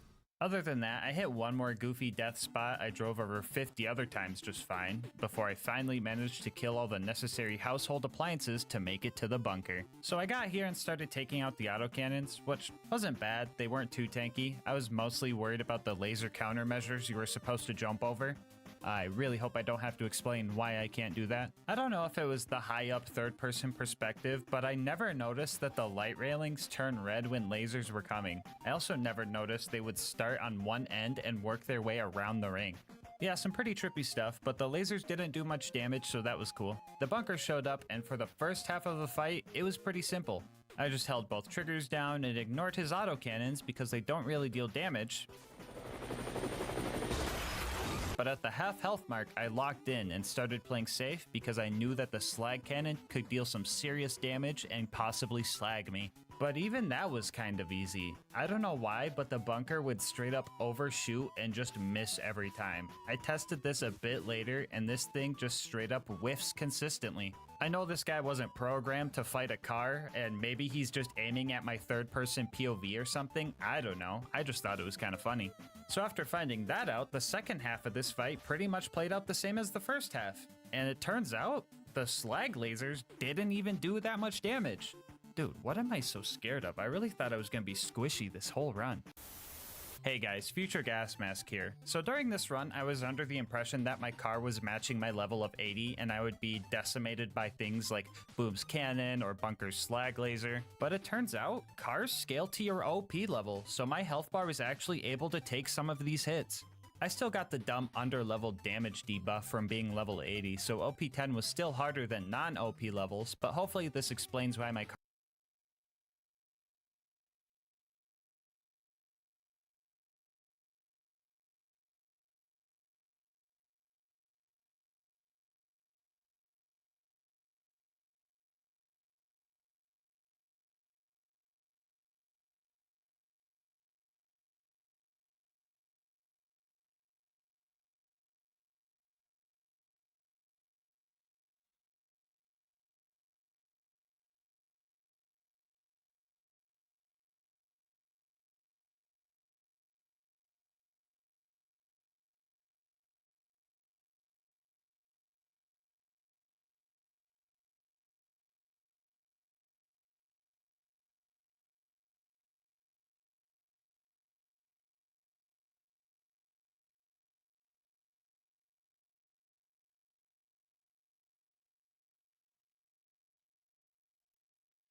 Oh, thank God it came back after the cutscene. Ooh, that was a close one. All right, so my initial plan for Angel Core was to play it safe. I would press the button to open the door, it's peek pretty out good. with my Let's car go to deal some Cosmic. damage, and then retreat before the doors closed. But my car had enough prairie dogging for one day. Well, I'm in it now. Locked in, I started fighting the loaders the best I could, making sure to knock them down and making sure not to get cornered by them. If an ion loader showed up, I would let them be. That way all the loaders would group up and I could heal on the other side of Angel's bubble. The laser turrets were a bit scary here, not because they dealt damage, but because they can stop me from healing, so these guys were priority 1. And as funny as it would be, I tried my best to not run Roland over, so I could avoid any potential soft locks. I was yet again gripping the wheel tightly, as this was a pretty stressful fight. I could have probably picked up my chair with how hard I clenched when this angelic guard slagged me and almost killed me. And that wasn't the only time I had a close call either. There were a few times I decided that abandoning ship was just the best option to draw fire away from our car. 2 injectors in, and I was looking for anything to calm my nerves and help me finish this fight. But all I got was Lilith. Howdy, boys. Ah, why every time, dude? You just got here. Alright, for real though, the last wave of war and super loaders isn't too bad. Their fire cannons are kinda useless against me, so I managed to take them out and make it through Angel Core first fucking try. Well, the bunker raid went well. Now I just need to use my car to block Jack and save roll. Oh my god, did it just disappear into thin air? No. Oh, never mind. I still have it. Wait, if I still have my car, that means it never disappeared. And Lilith just moved it? Meaning that Lilith helped Jack kill I knew she was a bad guy. I told you guys. Anyway, I couldn't get my car out of Marcus's shop, so I left it there for him. He's gonna be so confused when he finds it. He's gonna walk in there and just be like, What the? Marcus Kincaid, you are now the proud new owner of a miniature saw blade technical. Our next objective was to go to the Hyperion Info Stockade, and usually at this part of the game, the bridge gets raised, causing us to have to go to Sawtooth Cauldron to get some bombs to blow it back down. But as usual, I did not feel like doing all of that. They said I needed a bridge. I say, just fly.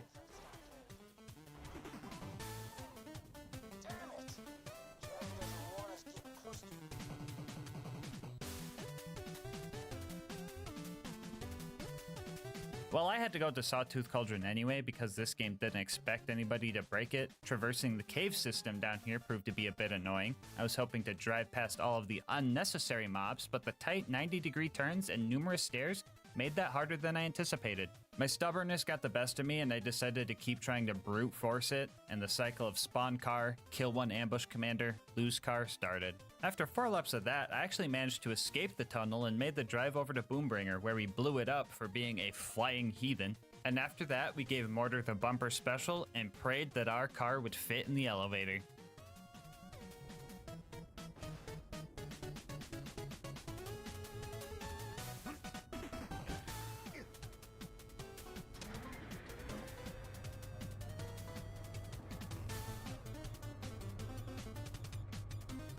Yeah, so my car would just phase through every part of the elevator except the floor. If I would have also phased through the bottom, this run would be dead. So the fact that the game was cursed just enough and in a good way to get me to the top was absolutely crazy to me. I know I always complain about this game being spaghetti coated, but tonight, I think we should all have spaghetti for dinner. What do you guys say? I was on top of the world up here, and I was taking out buzzards with no issue. I felt invincible, and there was nothing that could... Oh, hello, Goliath Blaster. Right at 4 out of 5 buzzards, too. Anyway, we rode back up, killed the last buzzard, secured the bombs, and drove off the buzzard's nest. Woohoo! Can I park my bicycle here? After that, we made it to the boneyard, where we did all of our usual valve cranking and pipe bursting. Change it to BL2. Another car wall. If we managed to get our car into the pipe, we're stopped by a car wall. If we managed to ramp up the rocks, we're stopped by a car wall. And if we spend an hour trying to land on this pipe, jank myself over this wall, and boost wheelie jump onto this platform, we are still stopped by a car wall. We brought out the good old meat bicycle and found out that even with scroll boosting, there is just no way we are going to be able to clear this wall. So it looks like the run ends here. Or does it? To progress the story, we need to make it to the Hyperion Info Stockade, infiltrate it, and grab the info. And at no point is there any mandatory combat. And as per the rules, the car is not required here. Yeah, I know guys, it kinda sucks that I can't get a car into the Badlands and fight Saturn. This is a lie, I don't wanna fucking do that. But sneaking in might be tough when we don't really blend in and can't fight back at all. But for now, I'm gonna have to say goodbye, car. Until I see you again. Alright, so sneaking past all of the guards is going to be pretty tough. With enough persistence, we could grenade jump up to the front door and tank enough bullets to make it inside and grab the goods. But grenade jumping as Krieg is tough because the developers made him extra heavy so that he wouldn't get tossed around during melee combat. Which makes me realize, Krieg is canonically heavier than a car? Yeah, that makes sense. After about 30 attempts, we managed to sneak in and get the goods. And with the location of the vault now known, it was time for our final drive towards Jack and the Warrior. So, the run up to this point was going surprisingly well, considering that I could only use cars. But, you guys want to see my death counter double? So first off, in order to get to the fight at the claptrap door, we need to do some super jank to get past this car wall. First, we need to boost jump off this part of the map and get enough distance to bypass the death triggers. We would then have to drive towards the claptrap door where we would just... Yeah, bro, I'm not even going to try to figure out how this one works, but anytime we lost a car from here on out, we would have to do that. The claptrap door went well, and right before I made it to Heroes Pass, I realized I forgot to snipe face McShooty, so I drove a runner up to the bunker's entrance and tried to snipe him. Emphasis on tried, because I just wasn't hitting him at all. I had Luigi come back again to see if the bullets could even reach him, and they weren't even close. But you guys remember when I said I couldn't put the stinky on face McShooty? Looks like I was wrong. I'm gonna sing a song. Shoot me at the end of it. Da da da da da da. Thank you. We made it back to the claptrap door and headed towards Heroes Pass. And fun fact, this little weird. platform here, cars just fall right through it. I wish I knew why, and it's kind of scary to know that just at any point in the run, I could have just fallen through any floor, but it was only this one specifically? What? This wasn't a real issue since I could just get enough speed going up the stairs to jump over the gap and press the button before I fell through, so we made it to Heroes Pass. Usually I do a couple of speed run skips to bypass all of the combat in Heroes Pass, but that wasn't an option for this run, so I had to wait for Brick and Mordecai to open the way, which wasn't so bad, especially because Brick would distract the RPG loaders for me, or at least most of the time. Every run through here would also require us to do a wheelie jump over this bridge gap.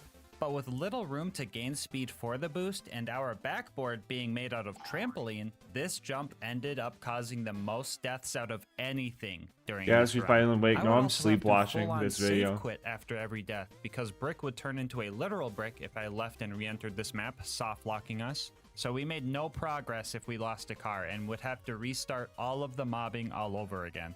Also, the claptrap door was another one of those coin flip doors that would only stop me sometimes. Still not sure what decides this, but oh well. It only takes me 2 minutes to figure out if it's gonna take me another 2 minutes to figure out if it's gonna take me another 2 minutes. The final door I needed to wait for was pretty tough to get by. A lot of loaders were thrown at us here, and the sheer number of them could kill me quick. It wasn't always those guys getting me though. The amount of corrosive and slag guns that the Hyperion guys had was absolutely crazy. It felt like every attempt that I got past the claptrap door, I had to deal with at least one of those elements. The numerous barrels scattered in this map also messed me up a few times, and that dumb guy behind the steering wheel? Don't even get me started with him. And after nearly an hour, I finally managed to get the last door open and had a straight shot towards the vault. See the Bright world, side, I don't have chat. to wait for Brick and Mordecai anymore since they opened both the doors. But on the downside, dark side? Passenger side? I don't even know. All I know is that RPG loaders suck. And with no Brick there to distract them, I was going to have to make this jump while dealing with an RPG loader every single attempt. If he spawned on the lower section, I pretty much just had to hit him directly midair, and if he spawned on the upper section, my only hope was to break his ankles as he rounded this corner. But 90% of the time, he would just shoot me with the rocket launcher, and I would turn into the little psycho from the intro cutscene of this game. After finally making it to the vault, I was ready to fight Jack, fight the warrior, and end the— oh, bro, really? Oh, brother, dude, why is there a car wall here? Cars aren't even supposed to be in this map. Why? Ah, dude, whatever. I guess what are my other options? Great. Yeah, so on top of doing the goofy jump to get into Heroes Pass and hitting this jump without getting blown up, I also have to hit this jump right here. And guess who did it first try? Yeah, not me. Second try though, we got it, and we were able to start our fight with Jack. I was a bit worried here. I couldn't make Jack ragdoll, and the Sawblade Technical's goofy hurtbox made it so I was touching lava and taking damage even when I wasn't even in it. For this reason, finding cover to heal was a bit scary, but there were some safe spots. After I broke Jack's shield and his shield drone, I ended up breaking his AI, and he just kind of let me have it.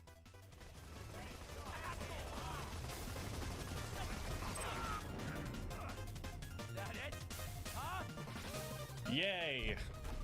The warrior was only slightly scarier than Jack. As you can see, I wasn't really scared of any fire damage. I was kind of vibing in it, honestly. I was mostly afraid of him launching my car into a death pit or something. But as long as I kept my distance and got the occasional crystalisk to ragdoll, oh my god, that looks so weird, I would be fine. And I was fine, because 5 minutes later, the warrior entered its deathbed phase, and we finished this run. Which means, yeah, you can beat Borderlands 2.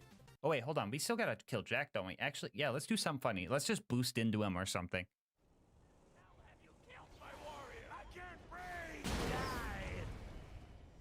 Yeah, I wasn't lying when I said I was gonna double my deaths, because for the next 2 hours, I was trying to get a car back to dying handsome Jack. Oh, but you could just let Lilith kill Jack. No, shut the fuck up. You know we're not doing that. No, no, no, no, no. So after dying to this jump, RPG loaders and corrosive weapons 20 more times, and dying to this jump 7 more times, I finally made the jump again and found out that Jack can't even be killed by running him over. So I decided to just kill him with the goofy alternate fire saw blades that deal like 300 damage. So for real this time, yeah, you can beat Borderlands 2 with only cars. Bonus content time, woo! The last thing I wanted to do was thank Ellie for giving us the upgrade needed to beat this round. Okay, let's get some.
Alrighty.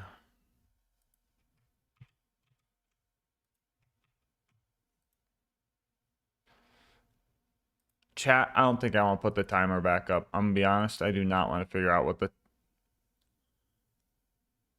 the timer gonna do. Oh, chat, you guys didn't even tell me I have to set up new sub goals. Fuck.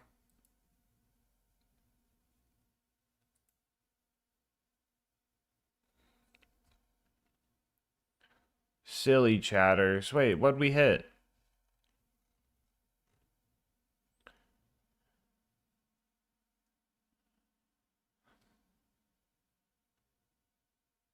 I gotta beat FNAF tonight, bro. I gotta beat FNAF tonight, bro.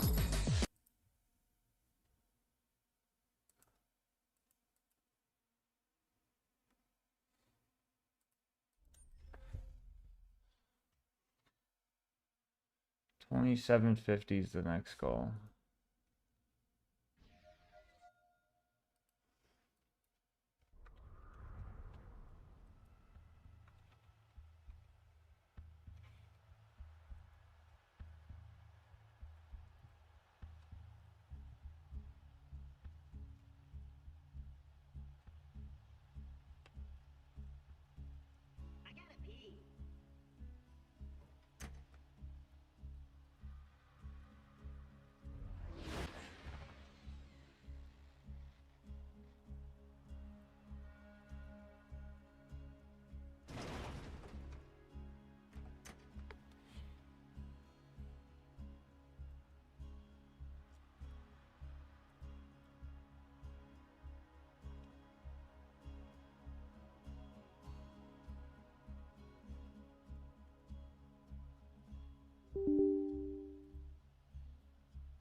Or.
All right, back to the speed run.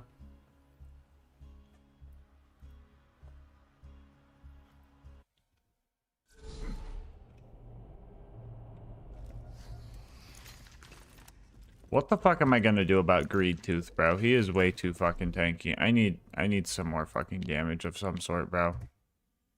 Like, genuinely. Alright, I know what I gotta do.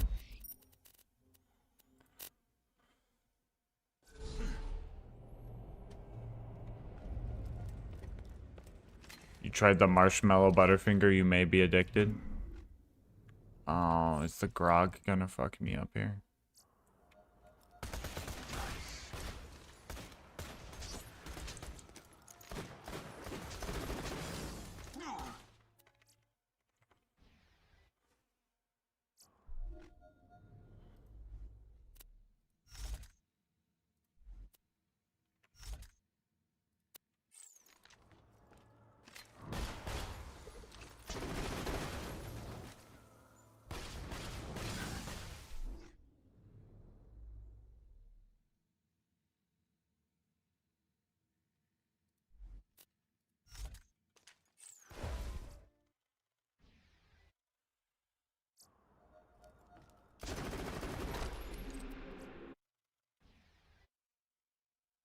Yo, Anonymous! Let's go, Anonymous! Thank you for gifting 1 to 5 random homies. Let's go, homie. Appreciate you, big. Welcome to the gang.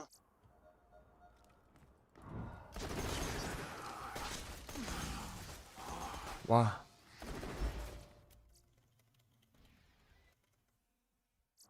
Welcome to the gang. Is he gonna do that for each one of those? Because it was an anonymous gifter. Yo, someone got a... There's samples!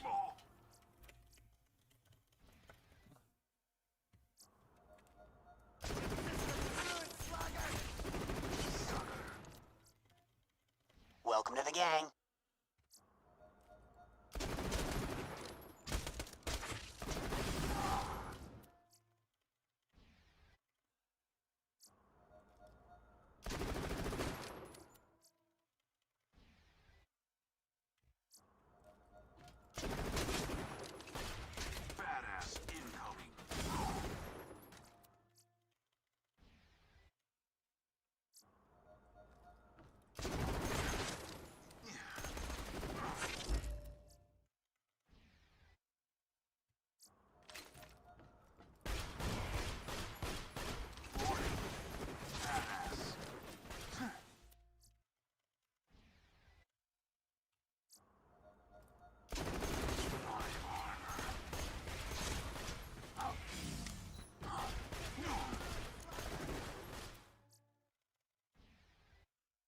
Thank you, Anonymous, for the 5.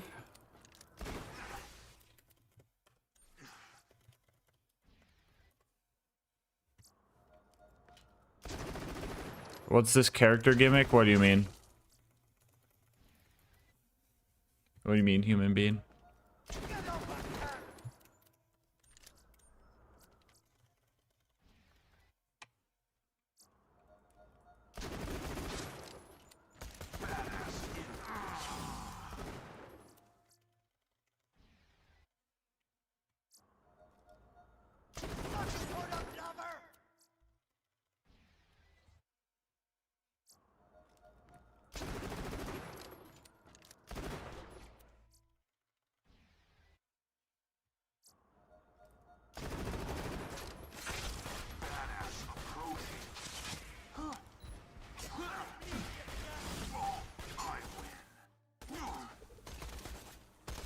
Of course, it's level 17. Why trying to get Chain Lightning? It was a sub goal to speed run a Chain Lightning. Hence the Chain Lightning speed run.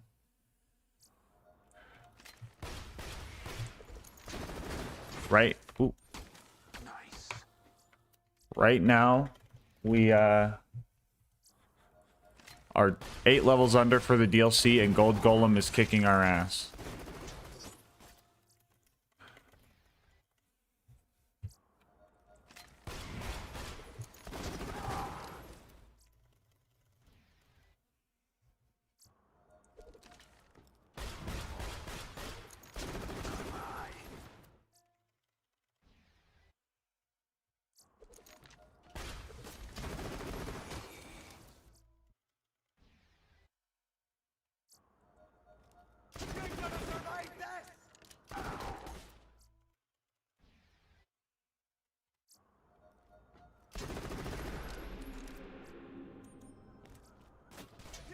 Why are they all level 17, bro?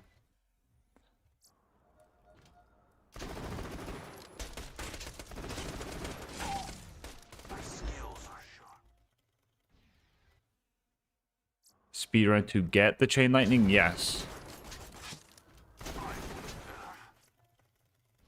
What is chain lightning? It's a grenade from the Tina DLC. The issue right now is that the Tina DLC is like level 30. And I got some annoying bosses in my way. So ideally, we can maybe hit like 25 somehow.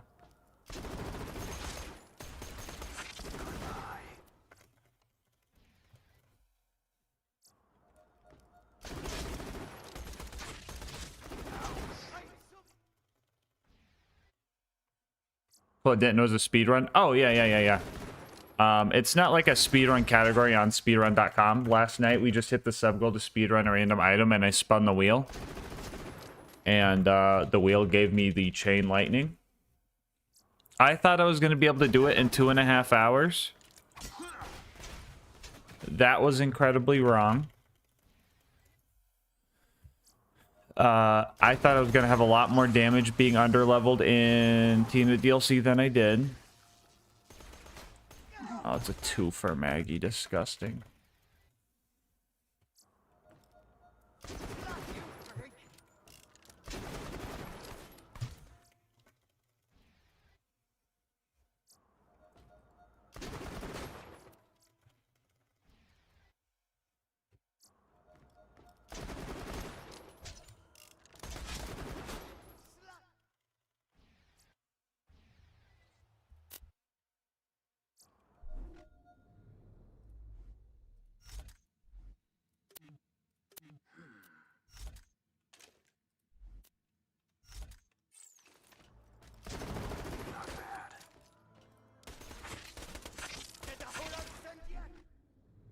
$86.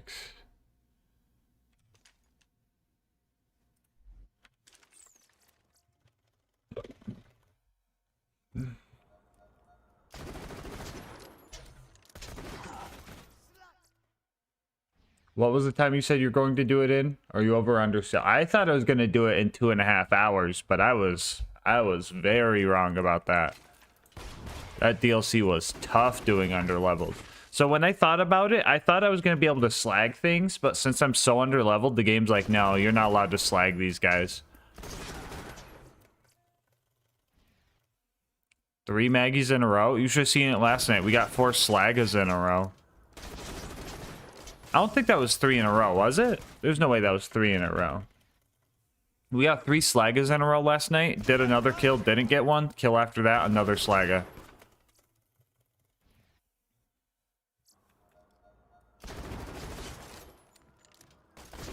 Maybe with BL4 movement. No, it's literally just the damage I need.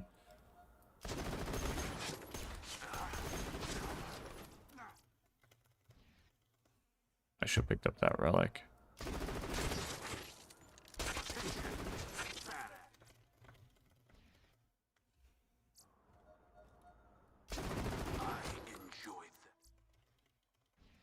Did Mick get slagged for you by his cousin? Maybe.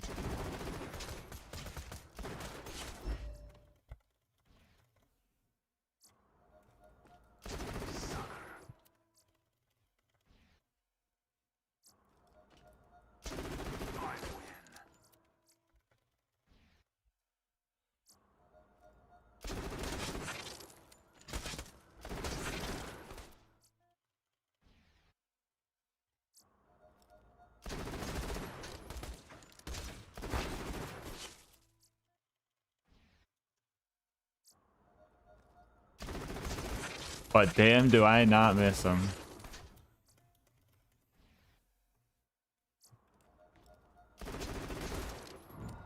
Attention,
I feel like the more time I sink into BL4, it'll be harder to come back to older games.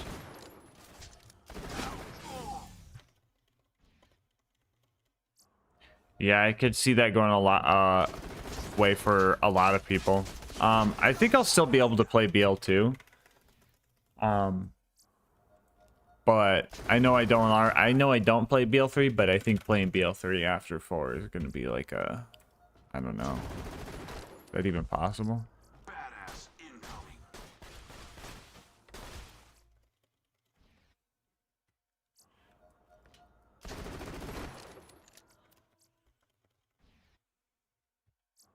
This farm is iconic.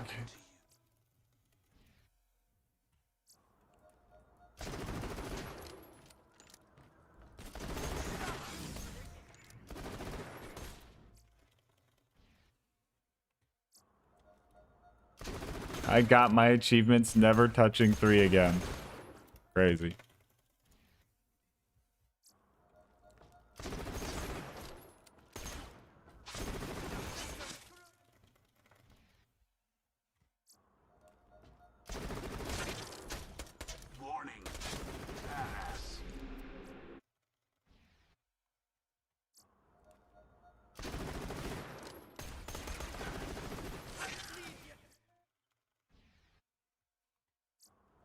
We'll get one more Maggie.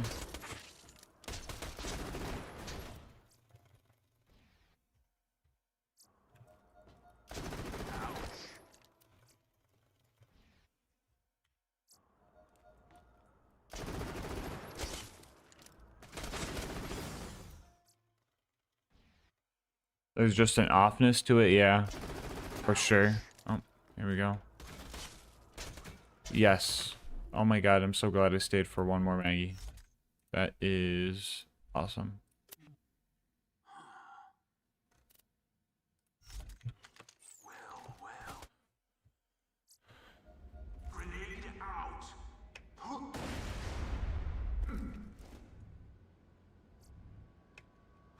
I'm gonna poop in my pants all over the place.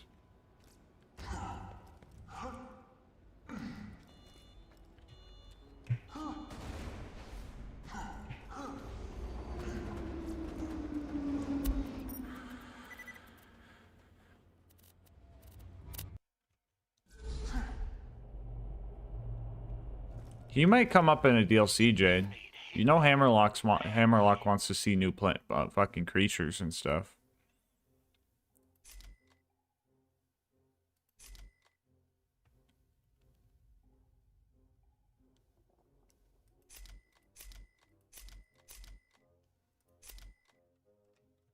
I am but a humble merchant, and these are my wares. I'm sure that'll find a nice home in some...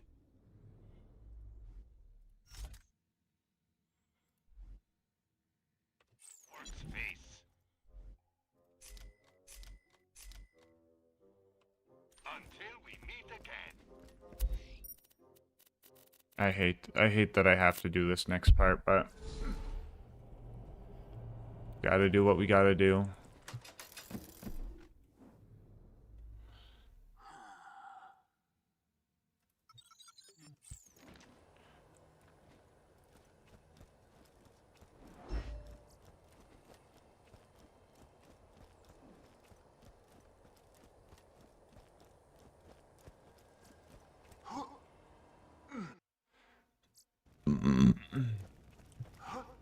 Wonderlands could have like a good replayability for me if it let me replay it on the same character and not have to start a new one.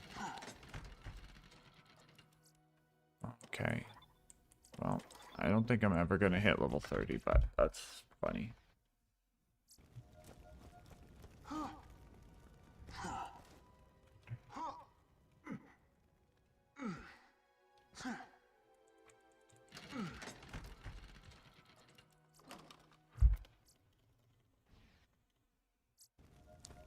Hammerlock and Flack as hunting buddies would be cool. Ooh, wait.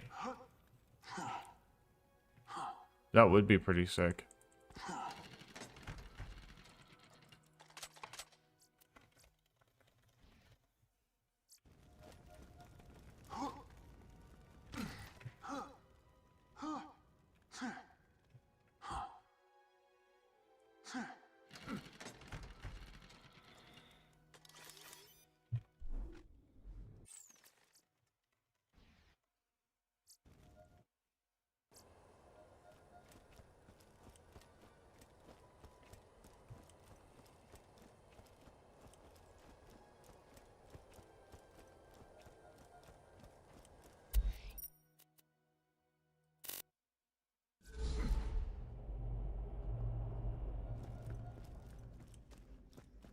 I am but a humble merchant, and these are my wares. There's a log that mentions Moe's, yeah.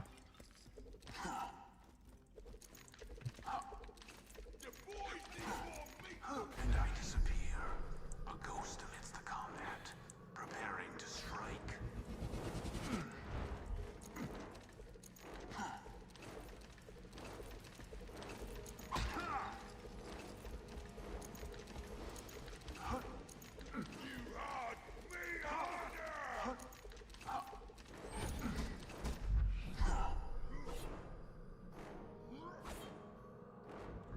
Would make Wainwright jealous, yeah.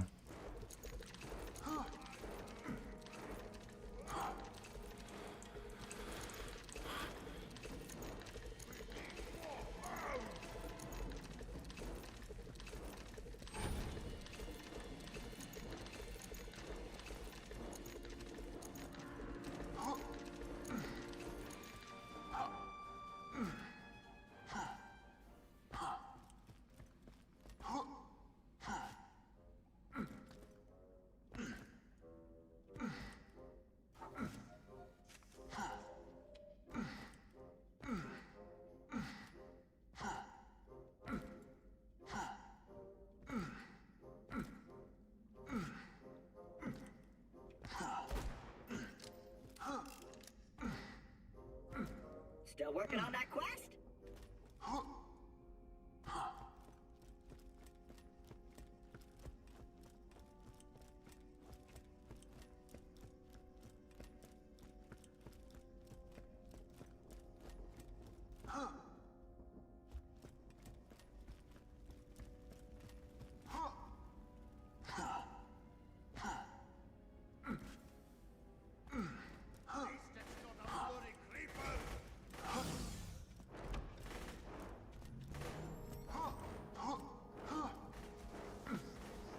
Oh no, it's gonna make me do this bullshit. God fucking damn it.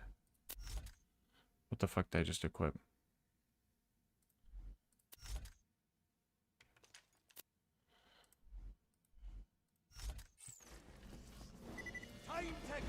No, I should probably hold on to that. Your eyes deceive you, an illusion fools you all. I move for the kill. Yeah, what I think was gonna happen, right?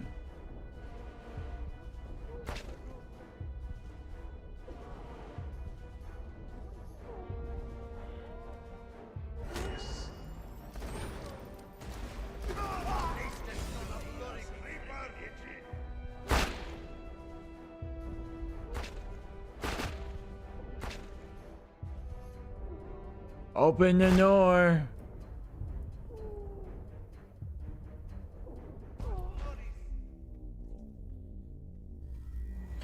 This is awful. Oh, get me out of here. Get me out of the mines.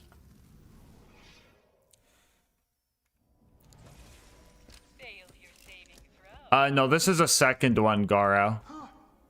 This is, we did one last time and we speedran the Akitis. This time it's the Chain Lightning.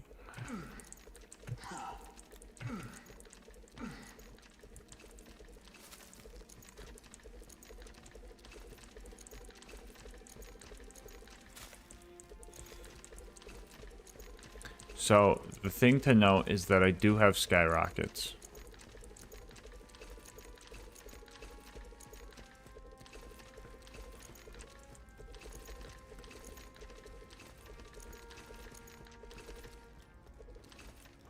Everybody, stop mining! Start shooting! You're a right bastard, you are!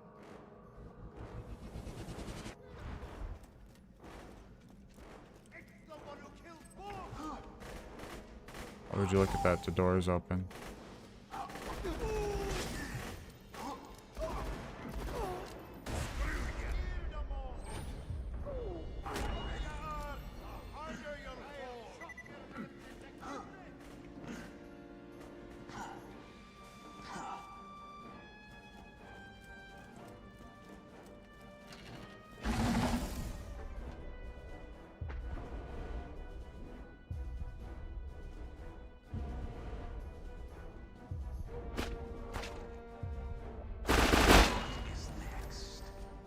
Thank goodness, bro. Shout out to that guy that just lined himself up for more.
Should I skip Borderlands 3 and go straight to 4?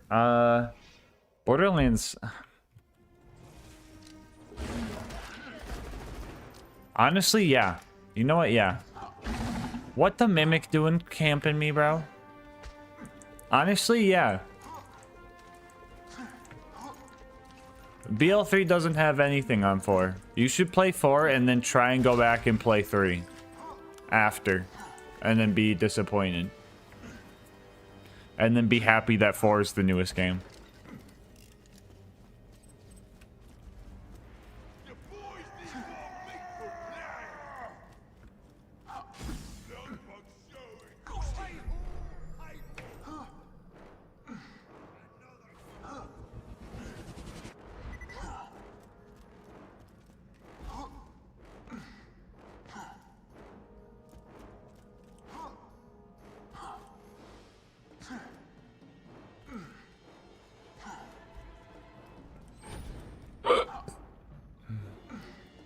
Currently, the current patch record, 0, is faster than Maya, yeah.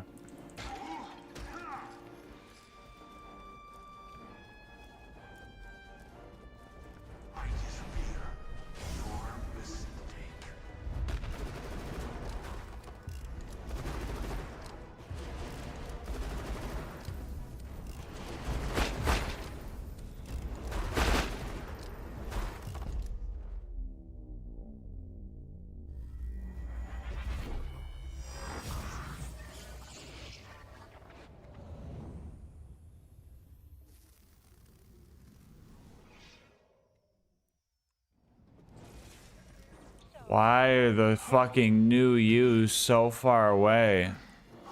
Bro, why is the Mimic going on a journey?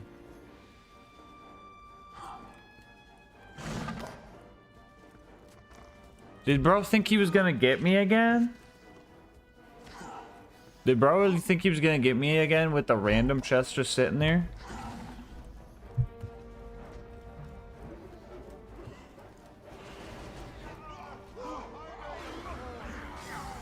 Ow.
You know of a cheese spot for this guy? I just grabbed the damage shrine by accident. I love that for me.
Rise from ye old grave.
I am but a humble merchant, and these are my wares.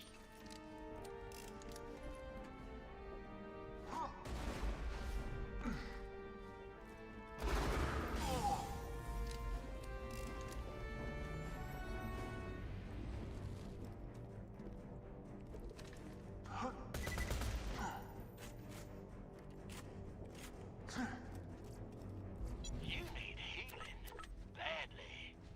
Thanks for ye old cash. Throwing grenade.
Almost jumped right into the fucking hole.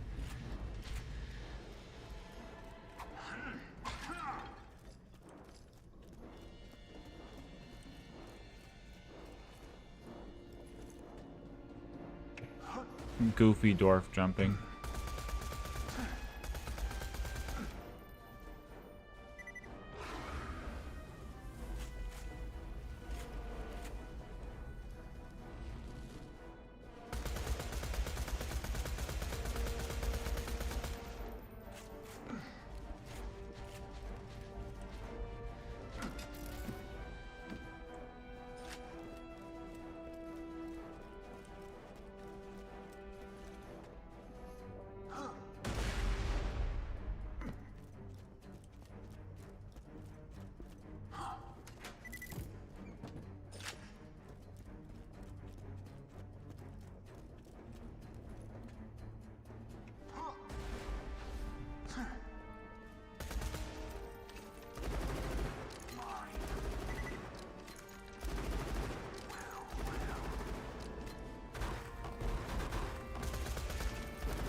That was one of the dumbest things I could have done right there, but we are okay.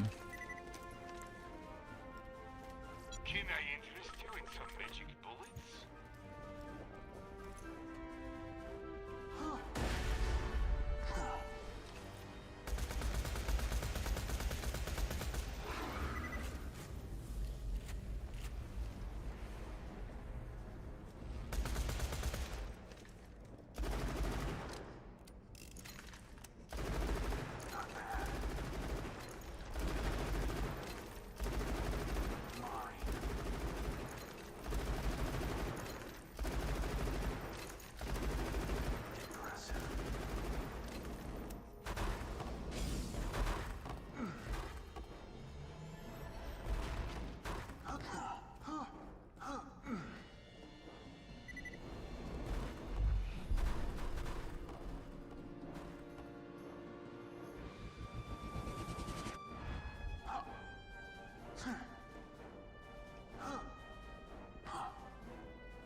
This is quite the unfortunate circumstance. If I had a grenade, I could do something here, but...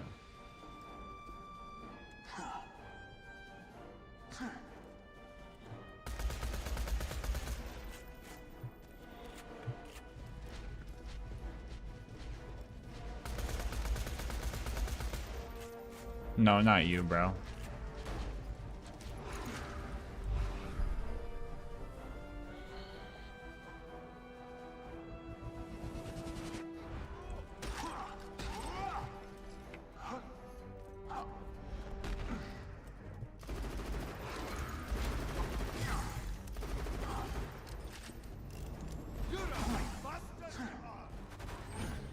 Your eyes deceive you. Illusion fools you. How much does this do? I move for the kill. Decent chunk.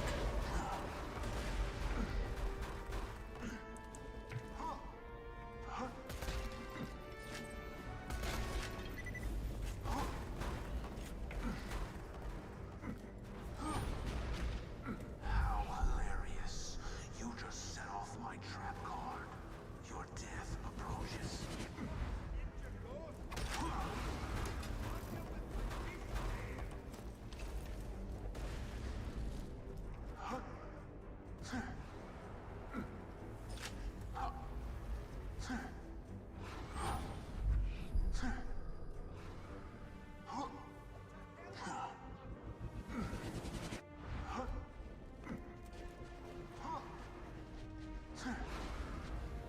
Gotta keep moving.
Yeah.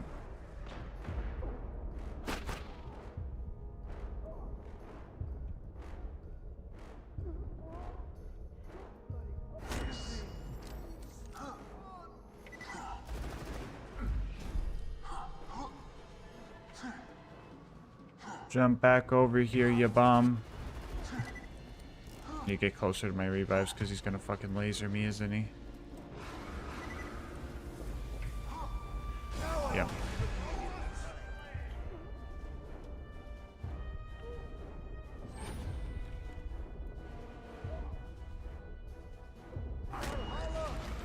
And I disappear, a ghost amidst the combat, preparing to strike.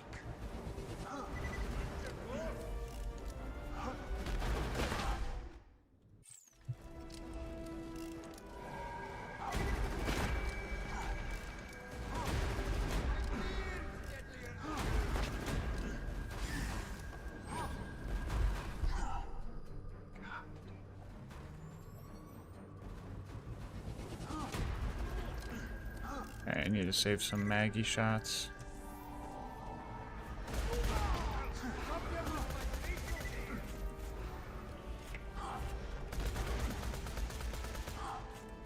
Are there any more pots? Good. Please nades, please nades. Please nades, please nades. We got one.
All the way back?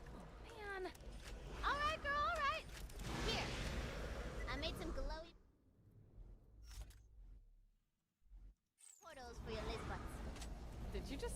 earbuds? Whatever that is, I want it.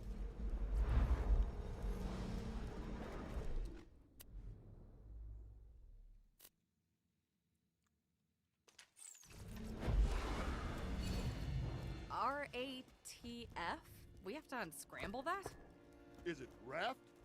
I bet it's raft. That was nerve-wracking. Was that not the password? Oh, God. I just figured it out. So say it. Fine, it's... Fart. Only 400 XP, what the fuck?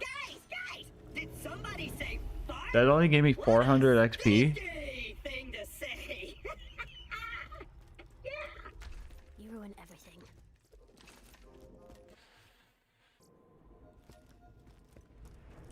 Can I interest you in some magic bullets? Don't put those all in one place. Yield goodbye. With the Sorcerer's Tower in sight, you think of what you're going to spend your reward money on once you rescue me. I care not for cash. I live for the true combat. That said, I'll buy guns. We need more bombs!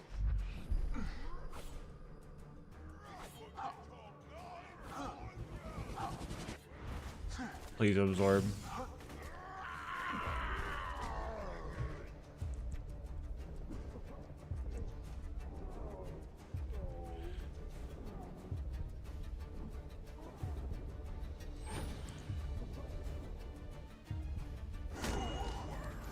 I vanish. What's that in the sky? It looks like the handsome sorcerer is catapulting in some orcs to fight you. Be careful, dog. I think the boss would give you more XP, yeah. You think? No guns at the moment. Could be an interesting run, but not very difficult. Hey, bro. Come here. Whatever. Didn't this start like 20 days ago? No, it started on the 3rd. We're on day 17.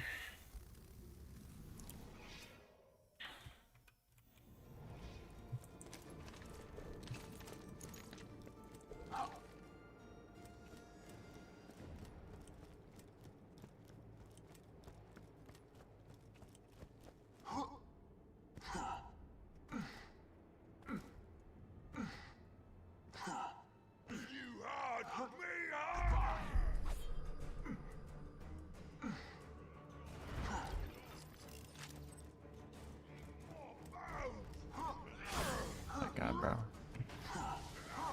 That's crazy.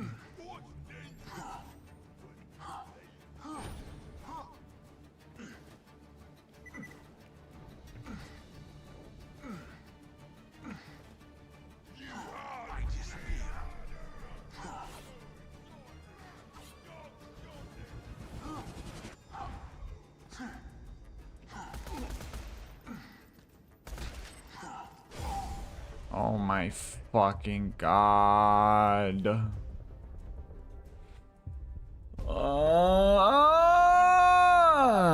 Your record is 20 and a half days technically. 20 and a half days technically.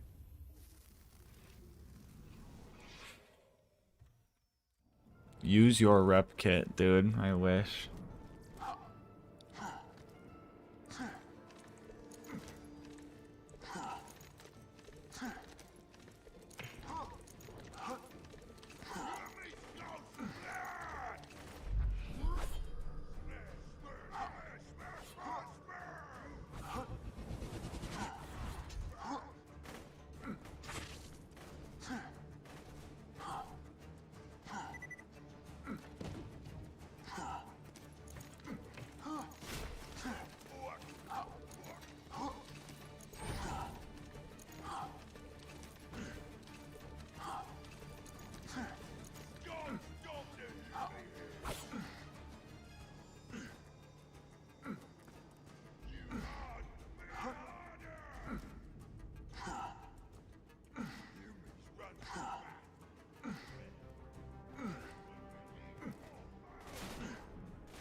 I preferred when it was edged at 100+ hours.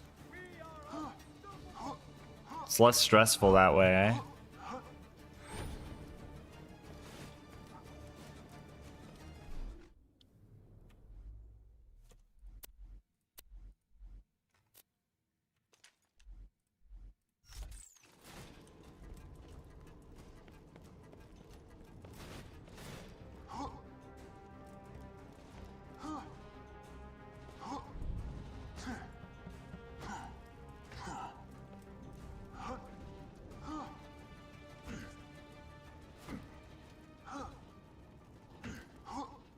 There's gotta be... Do I do a double grenade jump here? Is this flat? This seems flat enough. Grenade out.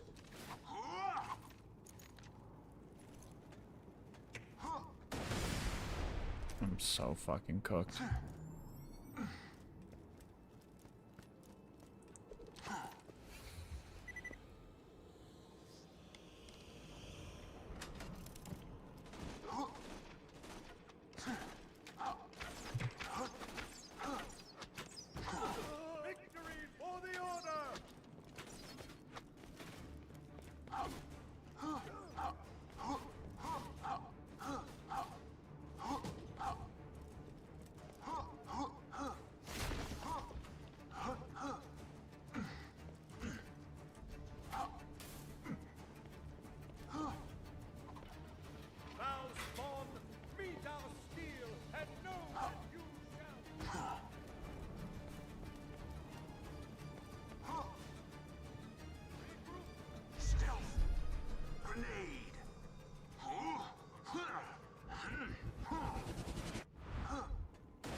Why did I only hear one explosion there?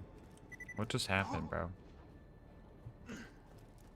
They jump up to the window? Yeah, I can do that one, but that one's tricky, and then all the mobs are gonna spawn, though. I'm trying to see if I could do this instead.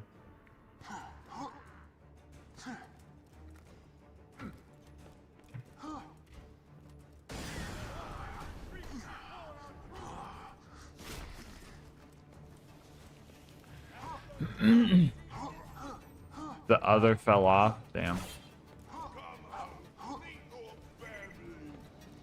And I disappear, a ghost amidst the combat, preparing to strike.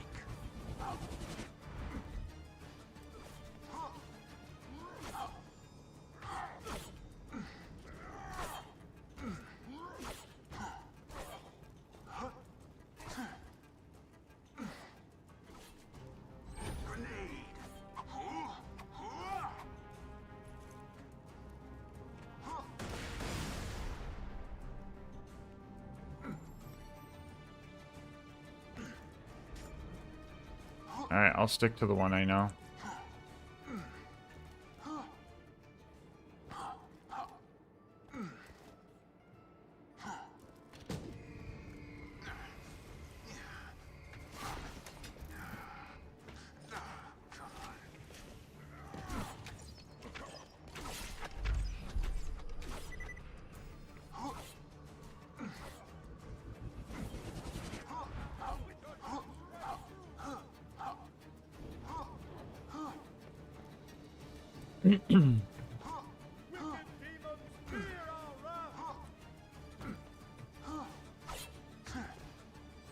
How hilarious. You just set off my trap card. Your death approaches. The only problem with nade jumping up to that one is these enemies are gonna start spawning.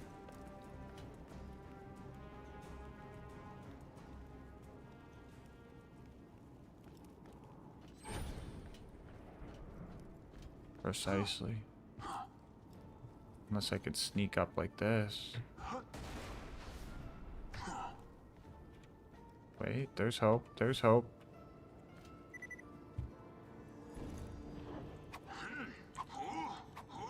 Here, grenade.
And then these asshats are gonna just ruin it. Yeah.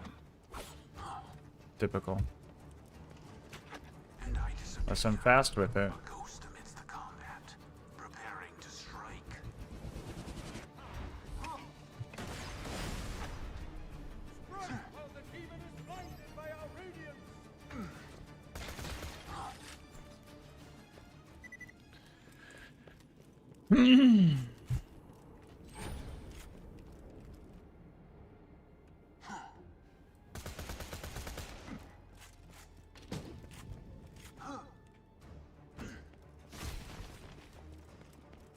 Hey, Lisa.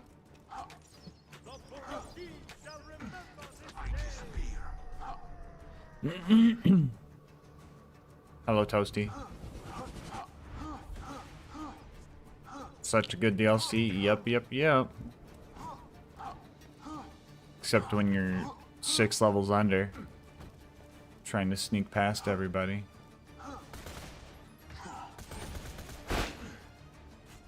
Oh, I didn't even mean to get a boar kill there, but sure. Alright. Hooray.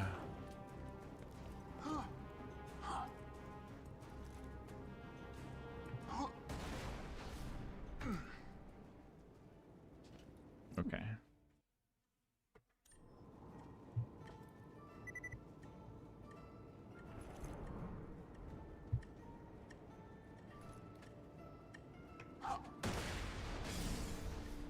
Ah!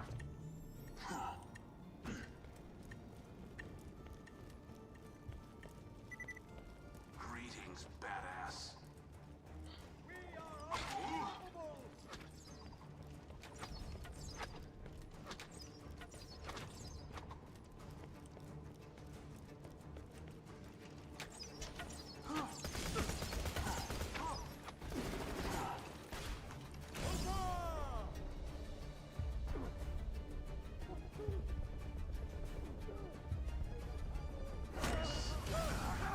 I'm not even doing that bad of damage anymore.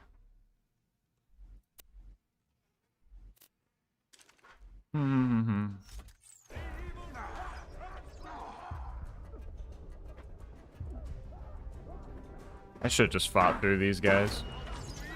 The skip would have been cool if I landed it first try, but I didn't.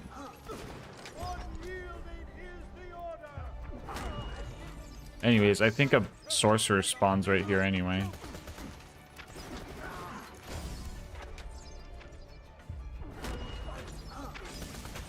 I don't recall if it's a badass or not, but...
Please.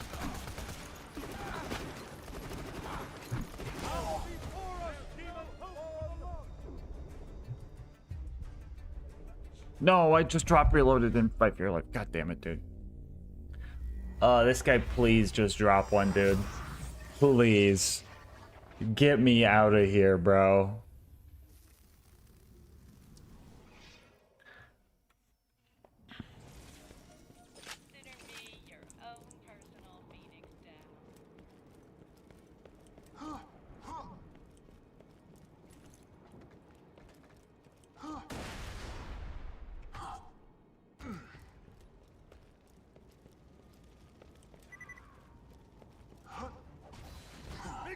How hilarious. You just set off my trap card. Your death approaches. Mine.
Now known to me.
This is Borderlands 2.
I just need to get past the handsome dragon and then I'm free.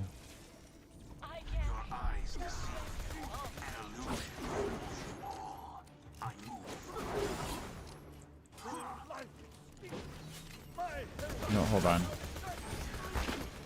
It might be reasonable that we level up, so.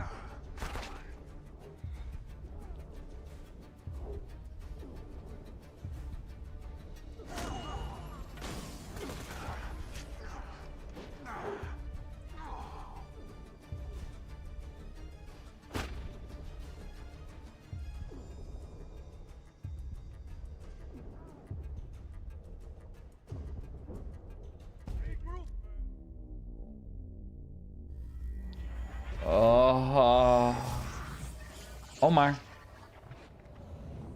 Get me out of here!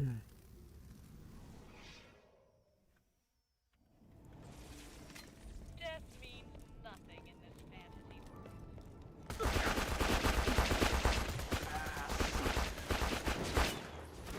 Your villainous lies got him on the order!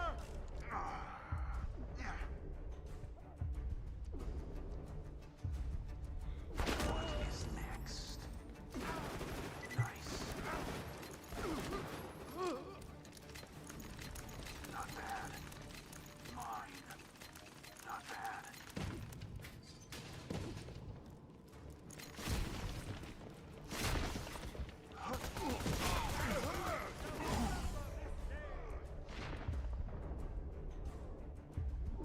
Hmm.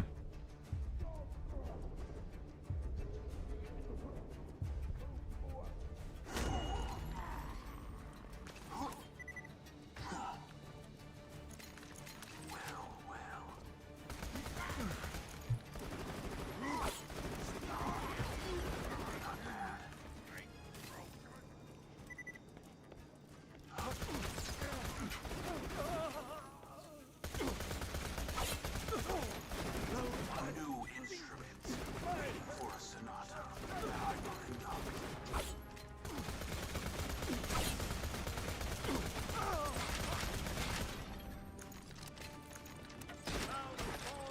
Beat our steel and no!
Get back on your mortal coil.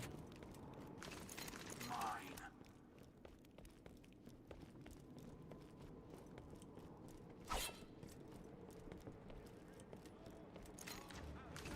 Nice. Leave the wickedness from your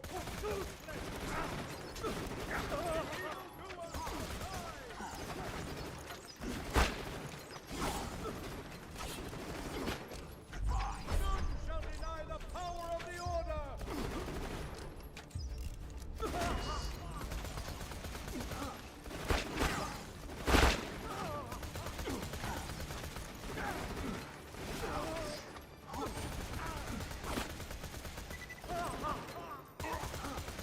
The true world revealed.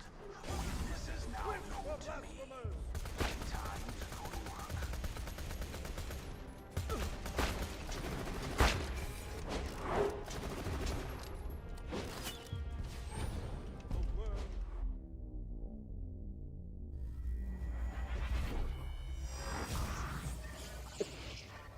It was Mask. Just want to say keep up the good work. You are awesome. Thank you, All or Nothing. Appreciate you, homie.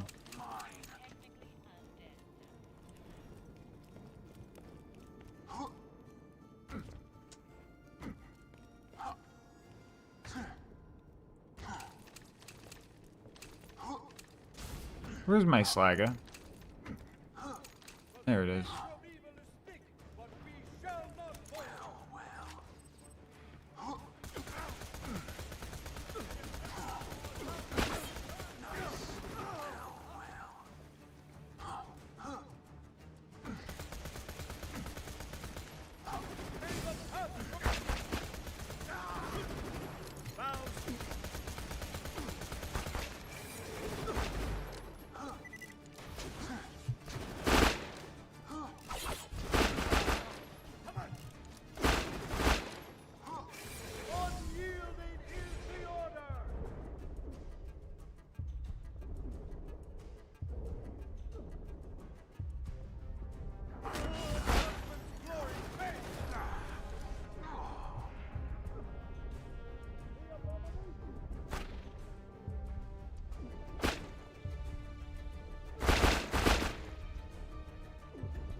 Give me the chain lightning!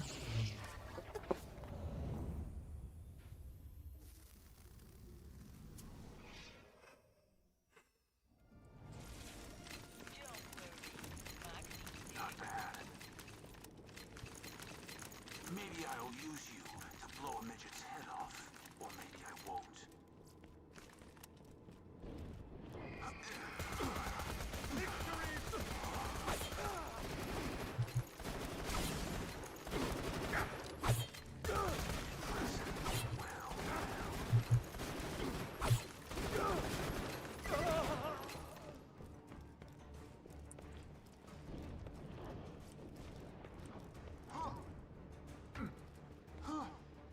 Oh, more of these dudes, bro.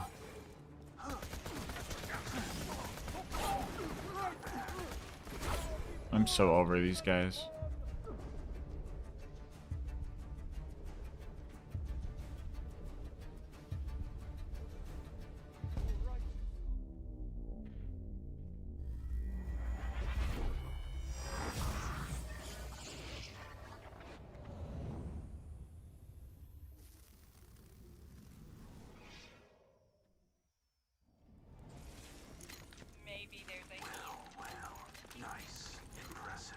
I thought wizards drop it. They do. I mean, sorcerers drop it, yes.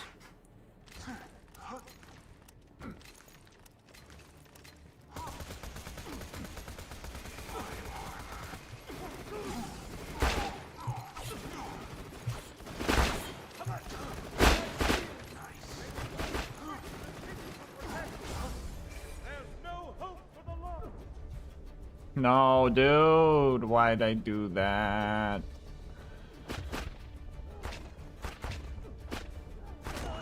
Wow, I survived.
Why are you shooting them in the cheeks? That's where their crit spot is at.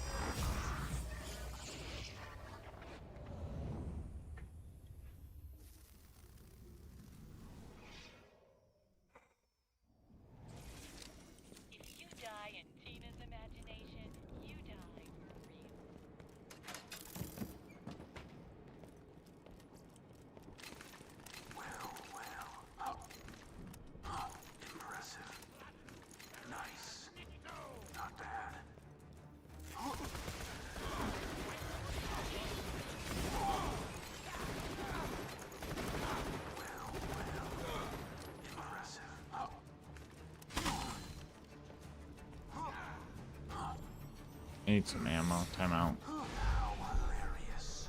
You just set off my trap card. Your death approaches.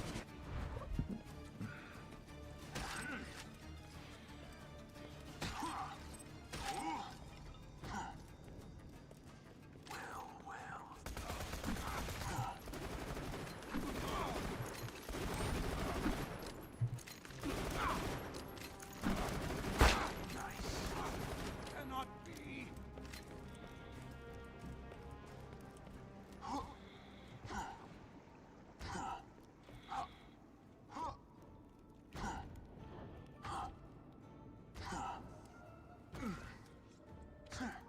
Coins for bullets, bullets for coins.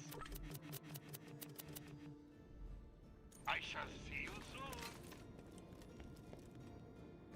Alright, hang on, just wait up. I'm gonna release my dragon on you in a sec. Just gotta get my camcorder ready. There we go. Gonna put dubstep behind footage. Is there? Dying and get tons of hits on the Echo Net. It's gonna be awesome. Okay, action! The dragon from the beginning of the campaign approaches! Roll! Fire! Initiative! Gotcha.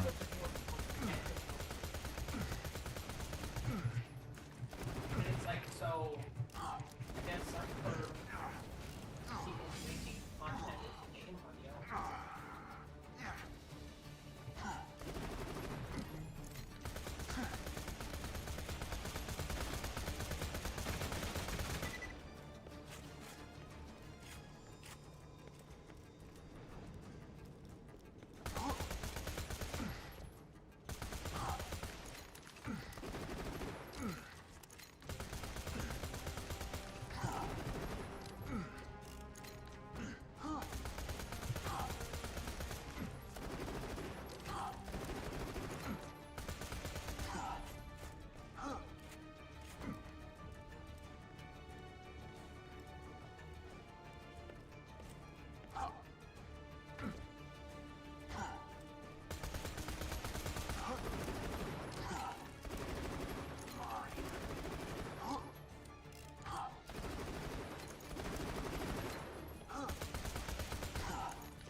Your expression of agony.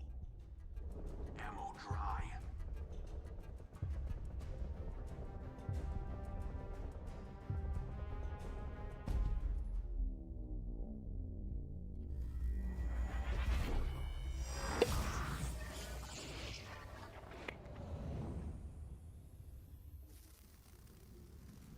No, BL4.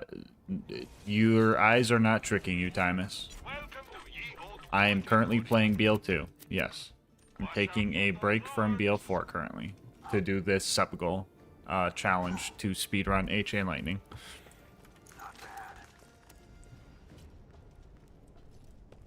Where's Roland?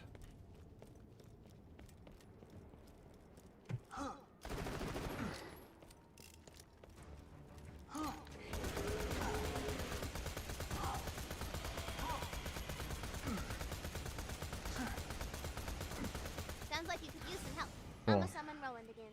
Kinda wish you wouldn't. Roland time! Yeah, I don't even know why I did that.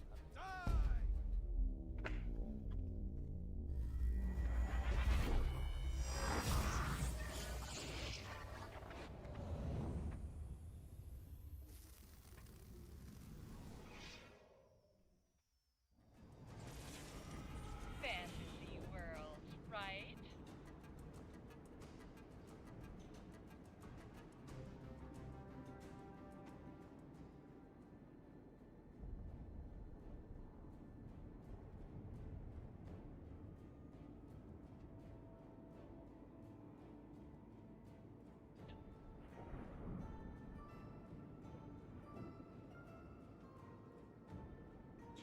Chili cheese burrito.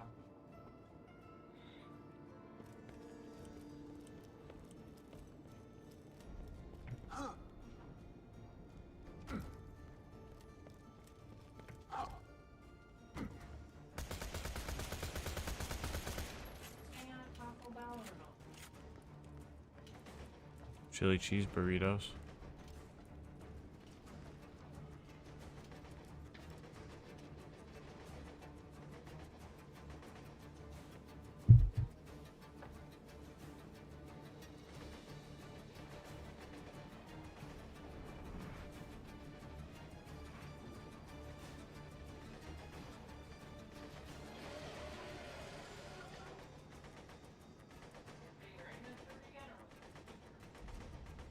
I'll throw it in the dirty.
I am bored as hell. I would like to kill something. Can we friggin' go?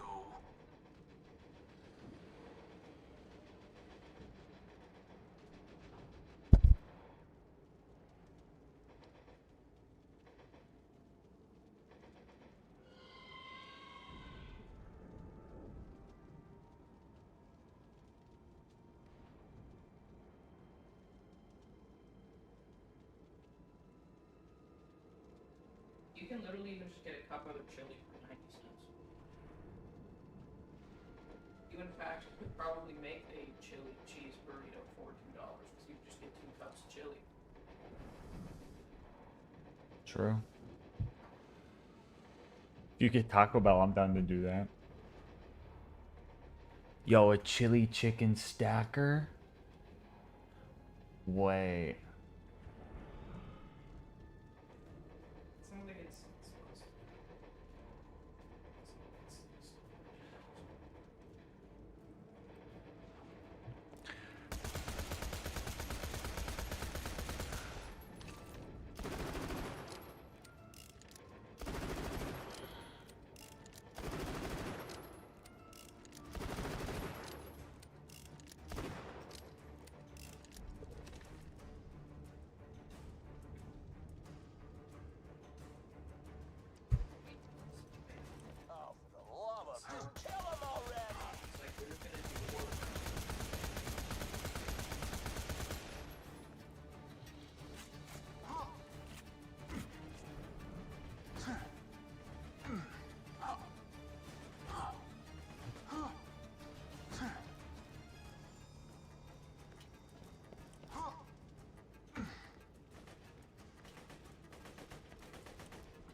That's why I should have just did AFK, bro. That's why I should have just went at AFK.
Hello, Mint.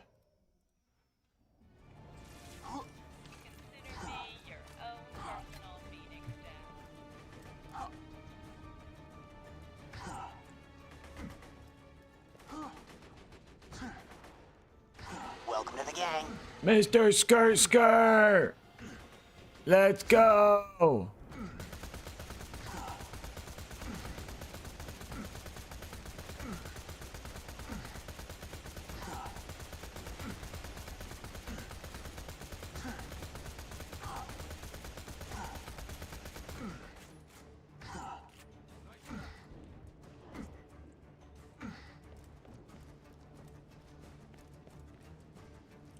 Thank you for the 5 gifted subs, Mr. Skirt Skirt.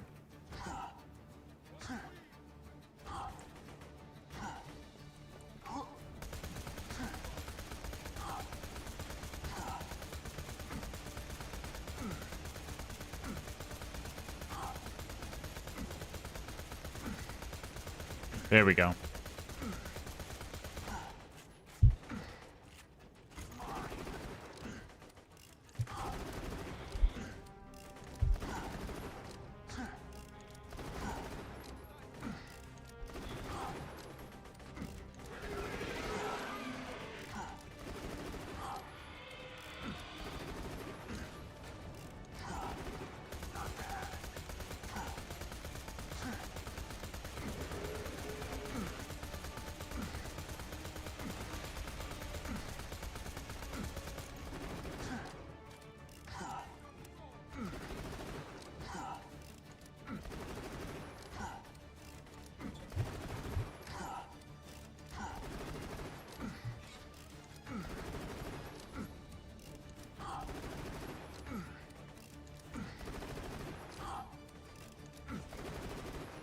No, you're fine. I'm not too hell-bent on it.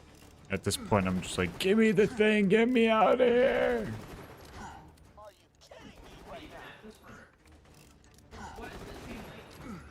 It's the legendary lightning bolt grenade I got a farm from Badass Wizards. The problem is this DLC's level 30 and I'm level 24. I thought this was going to take 2.5 hours, so I did part of it last night.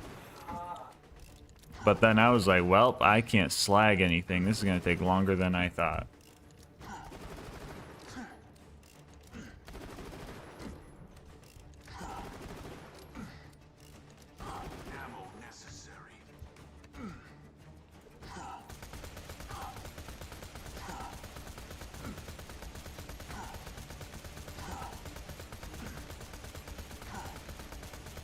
This look good.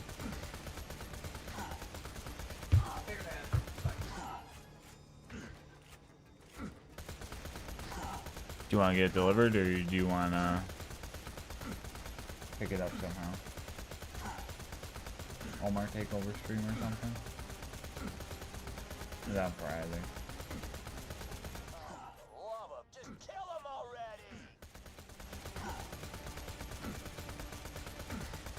We'd get it quicker if Omar took over for a bit.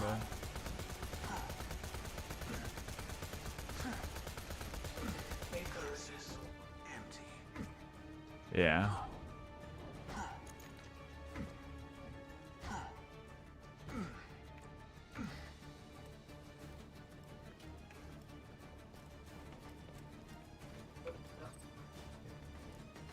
I don't know. What can the Omar do?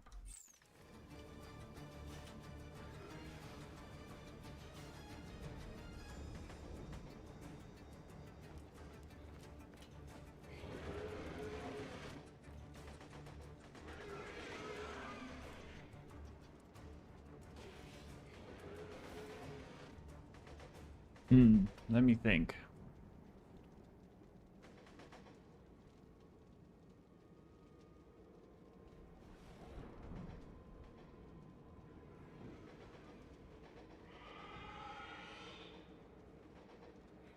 Would Funny Omar want to kill a loot midget? Are you kidding me right now?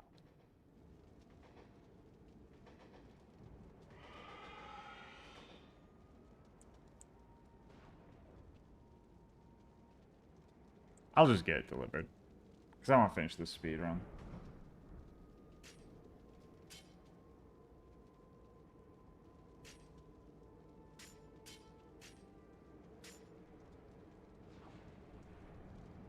What is Roland doing?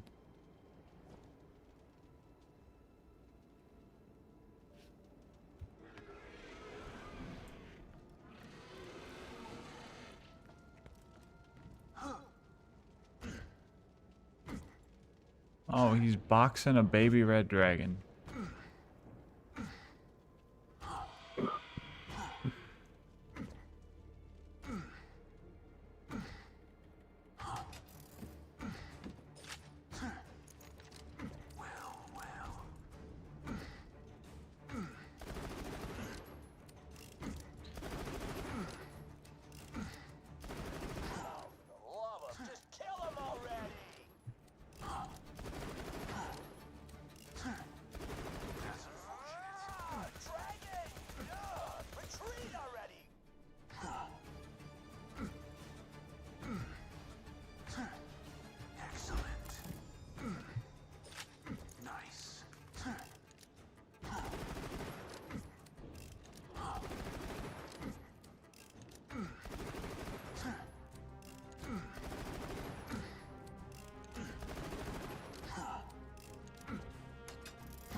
kill you myself. Just let me unlock the door.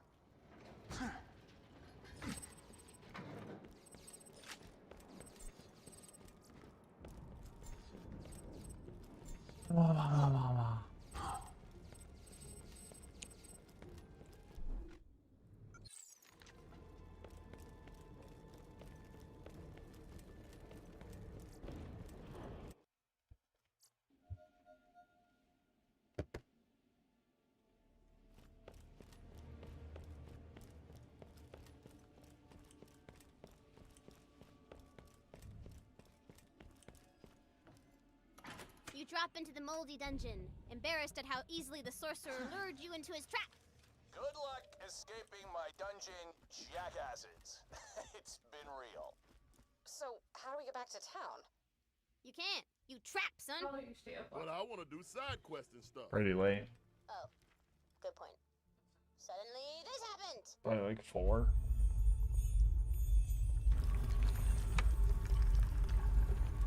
Whenever this is done, I'm good to go.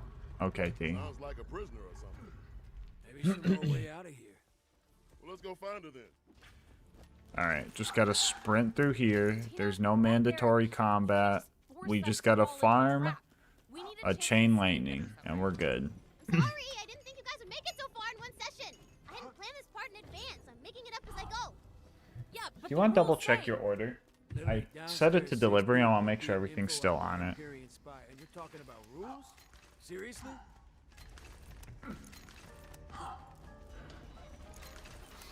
I disappear.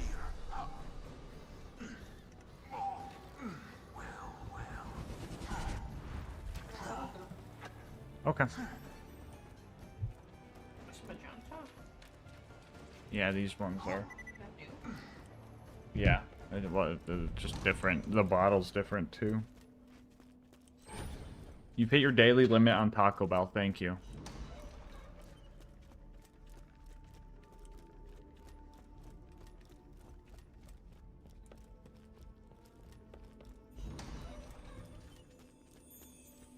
Save me. Help.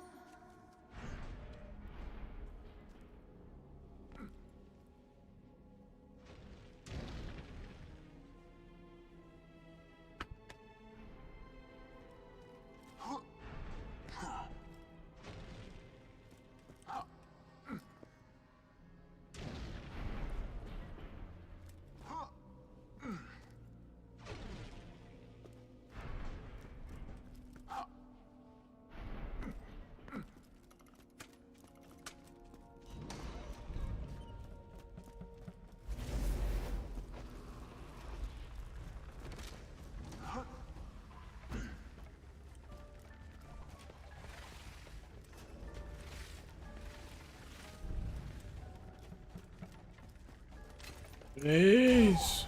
No fucking shot, bro. Yep. The fuck did I just bore there? Was that his skull?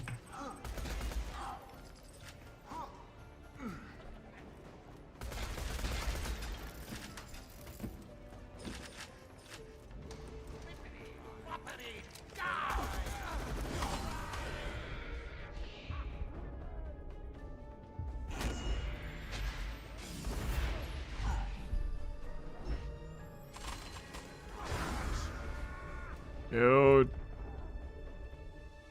Make another bird. Make another bird.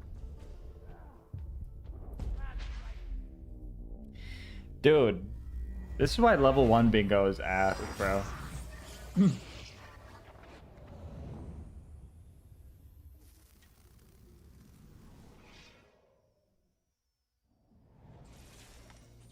you play the game of vault, you win. Or you respawn and win a few minutes later.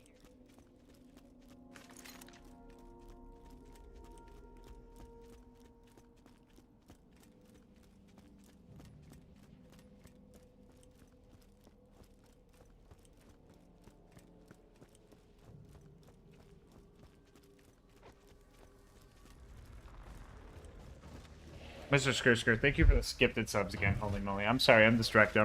I'm locked the fuck in for the speedrun, but also not locked the fuck in for the speedrun. Shout out.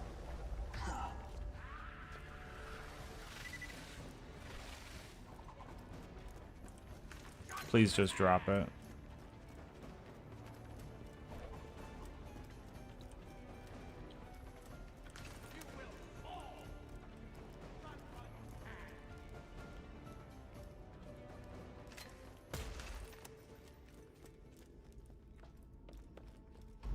Something badass this way, come.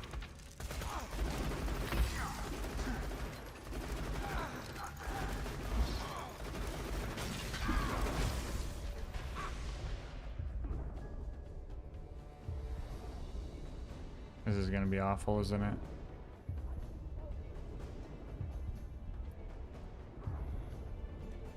Give me a bird. This seems too hard. Should have rolled Twister.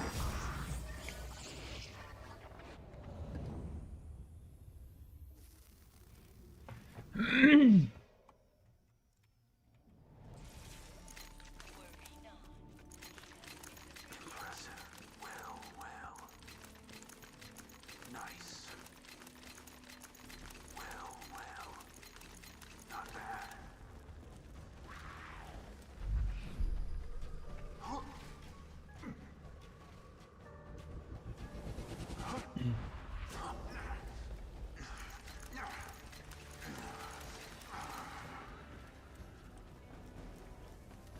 Double toil and rubble. Things start looking bad. I just deception through a wall. You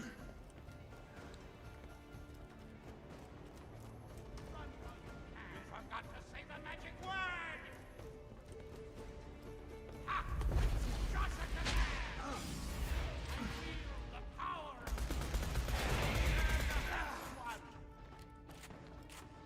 And I disappear, a ghost amidst the combat, preparing to strike. You're gonna die.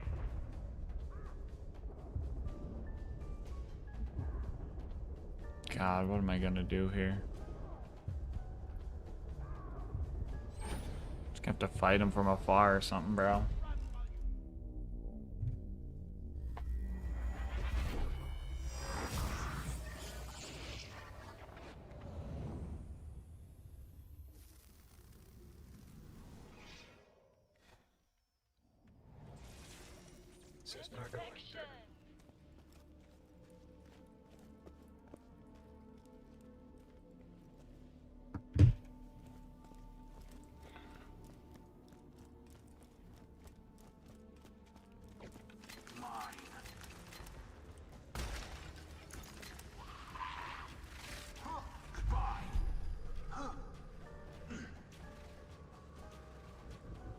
Snipe them? I don't really have damage to snipe them, and they have tether lasers that just beam me anyway.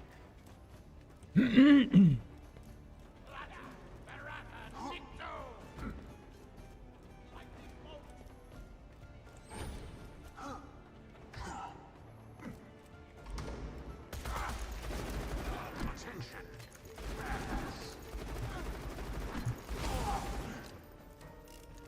Ghosty.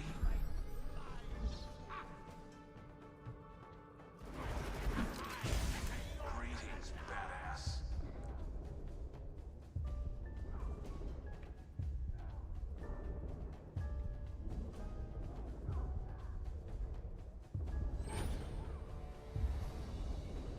God, I need like 2 more levels so I could fucking slag this dude.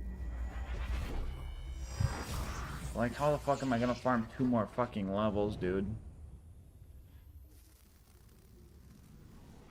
Would a B shield help? I gotta be level 30 to equip it.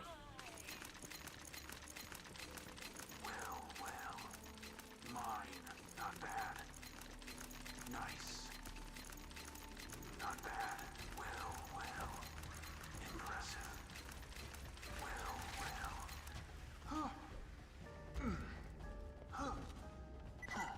Not bad. Mine.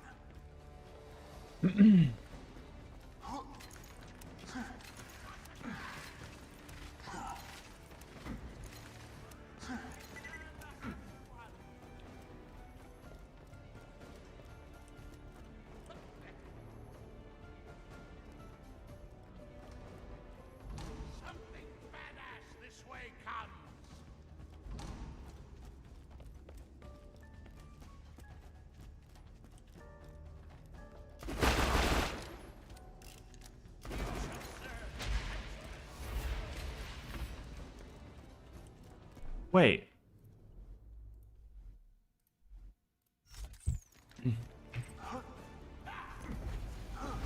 Please deal damage, please deal damage, please deal damage, please deal damage. Oh my god, it works. I forgot I had the skyrocket. Okay. Chat, who's gonna tell me I had the skyrocket?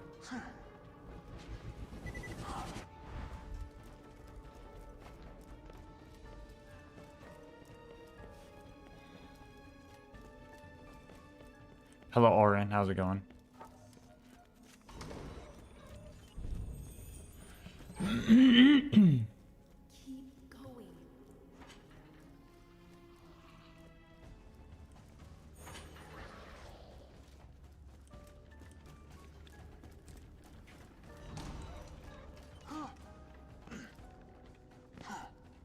Alright, now we just need to farm a fucking chain lightning. It shouldn't take too long. Chat, sub 5. Sub 5.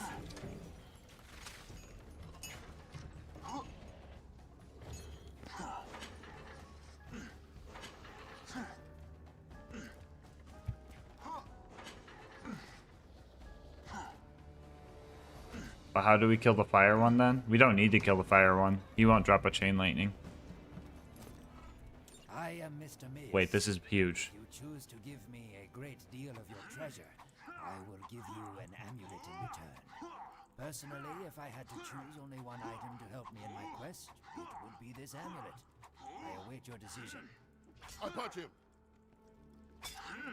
Oh, dick. Not cool, man. 3 XP. Probably didn't need it, but... Oh no, not these fire skulls, bro. No, no, no, no, no, no. A skeleton appears.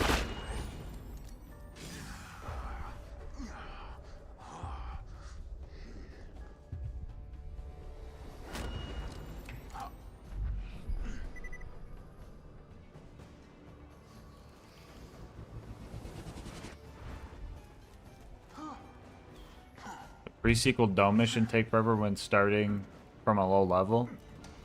What do you mean? The hollow dome can take a while. Pretty challenging.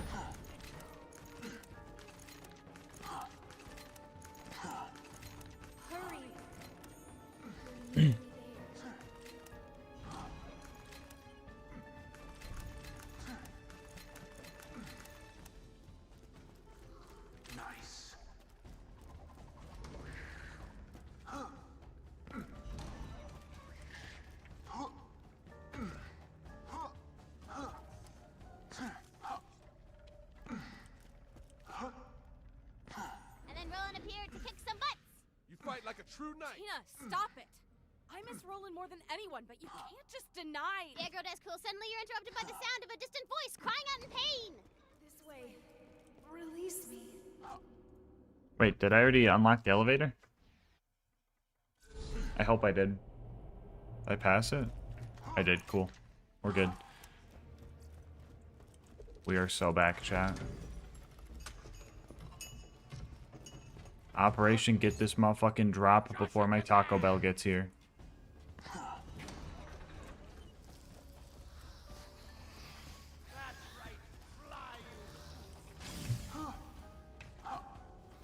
Bad.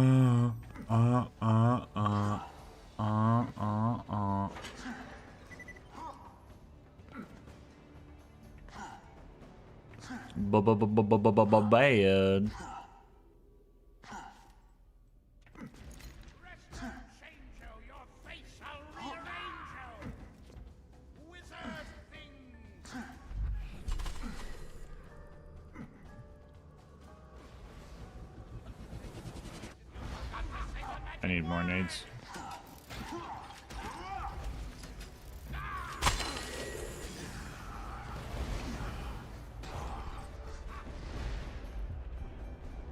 Come on.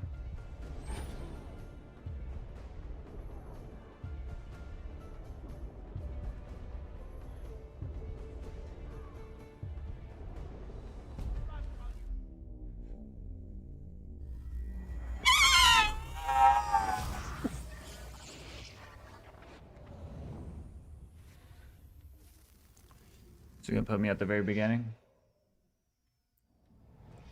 Oh my god, it is. I'm gonna save quick because that's just better to get the elevator back down. Coins for bullets, bullets for coins.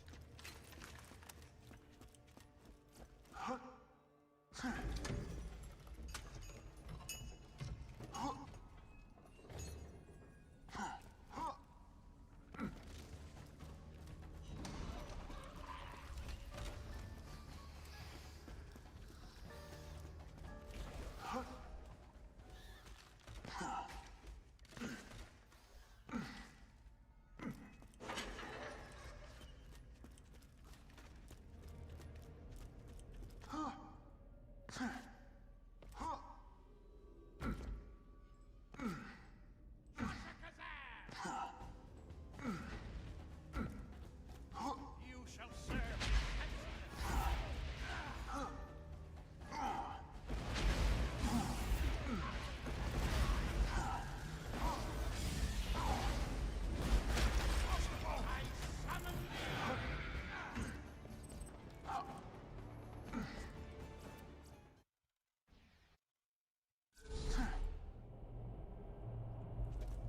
Coins for bullets, bullets for coins.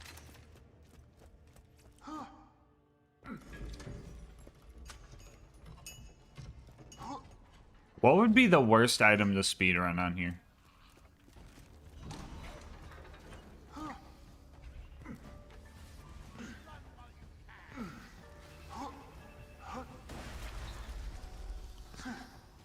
Hello, Mitch MZ. How's it going? Subathon is going good. We are almost done with this sub goal of speedrunning a chain lightning.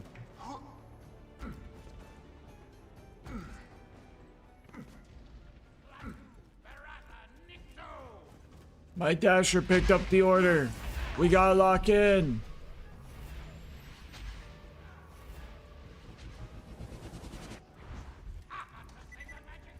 Attention.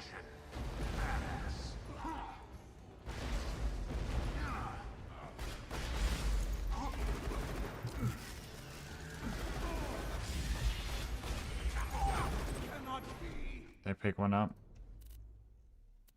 No, I got a lightning bolt. Cobra? Twister or Chopper? Nah, no. Twister and Chopper you could still get that in normal mode. Same with the Cobra. It'd probably be like one of the tubby drops. Like one of the Gen 2 pearls or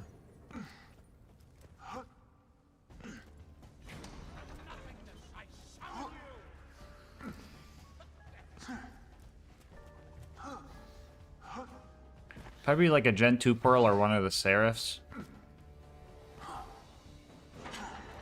Because those you have to get all the way to like 62 for at least.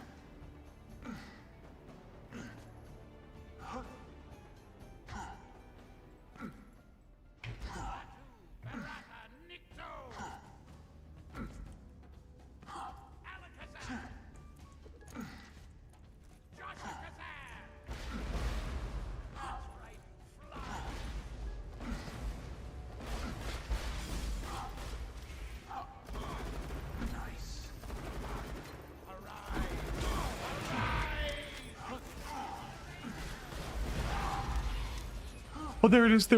Oh, I can't pick it up. That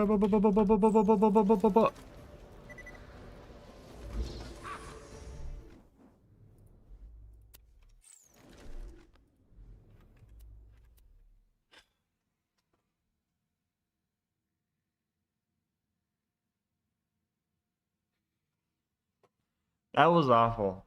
Lesson learned. We did it before the Taco Bell. Shout out. Lesson learned. You cannot slag enemies if you're 5 levels under them. It's just not a thing. So me thinking I could push this DLC Slagga Maggie style at level 20? Terrible take. Terrible delusional take. Me doing this in 2 hours and 30 minutes? Terrible delusional take. Terrible delusional take.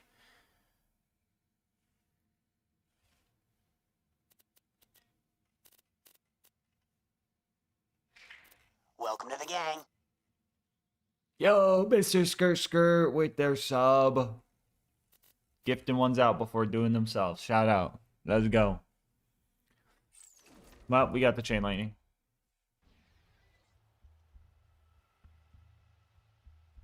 That might be the fastest ever someone's ever gotten a chain lightning, chat. That might just be the fastest ever someone's gotten a chain lightning.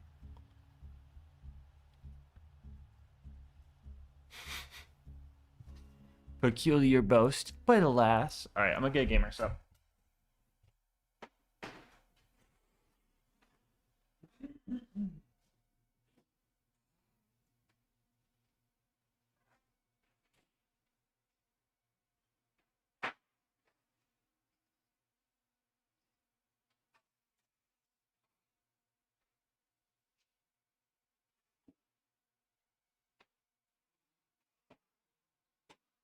Cute little kitty plates.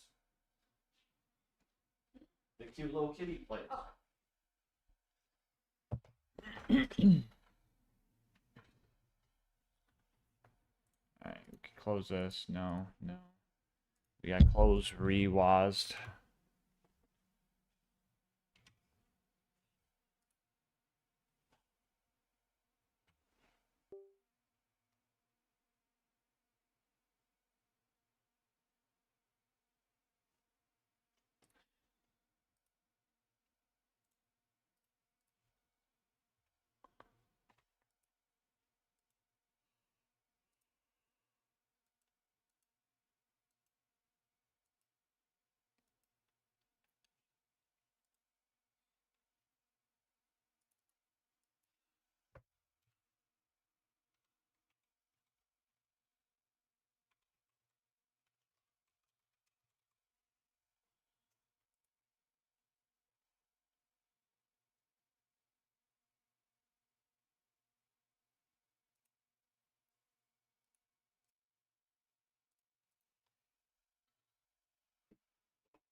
One scoop. Two scoop.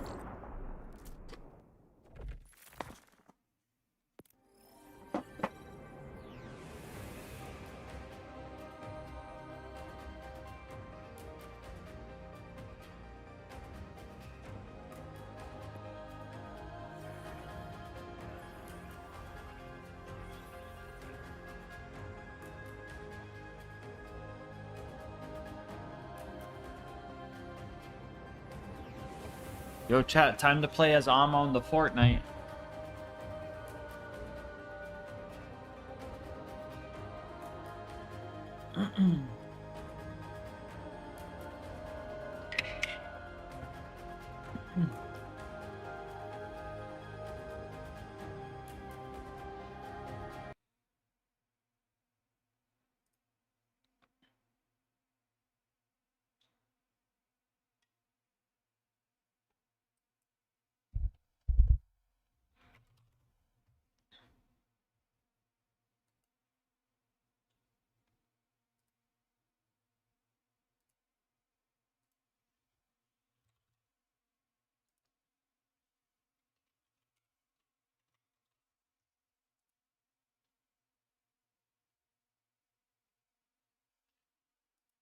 La la la la la la la la la la la la la. Swept up. Okay, yeah.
It's Taco Bell time.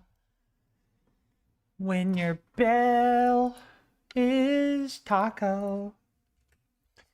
Lean on me when you need something strong.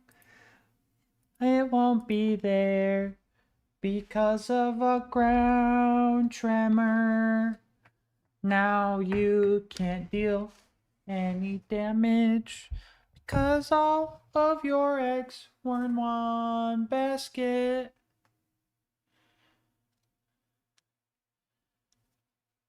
Lean on me.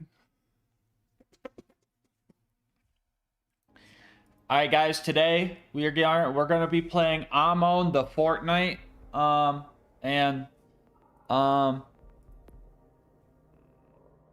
We're gonna be playing Amon the Fortnite and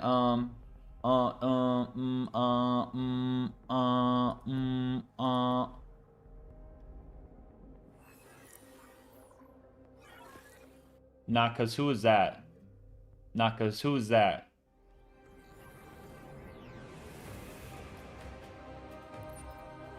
Hey yo, what's good? What's good? Honestly, if you want, you can host because host gets worse FPS. The last time we were on the Rafa Amon, I went down to like 40 FPS at a point. It was pretty bad. Dude, let's go. This is the best day of my life. When I have my new... You best bet. Oh wait, but what if this is broken now? We'll figure it out. Little B. Yo, Dominic. When you're not skilled, it's not your friend.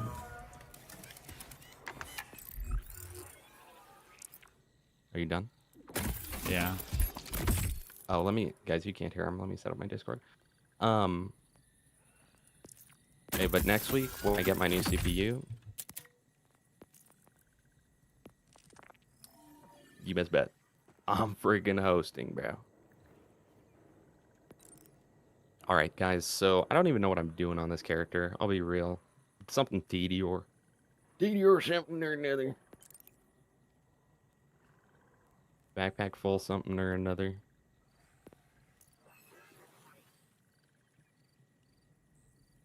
Okay. Gun damage. Action skill. Press action skill again.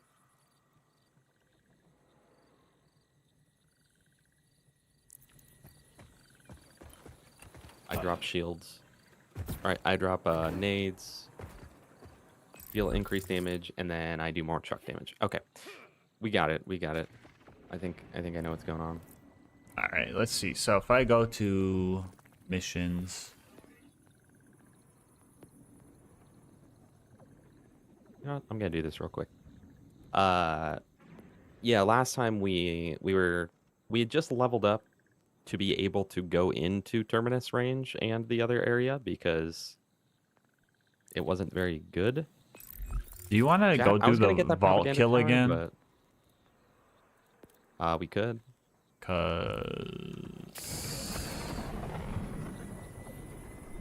I know, Dominic. It's really bad. It doesn't help that you're in a different continent. But... Time to play Amon the Fortnite, guys. Yeah, Amon the Fortnite. You'll experience a much better time now. Trust.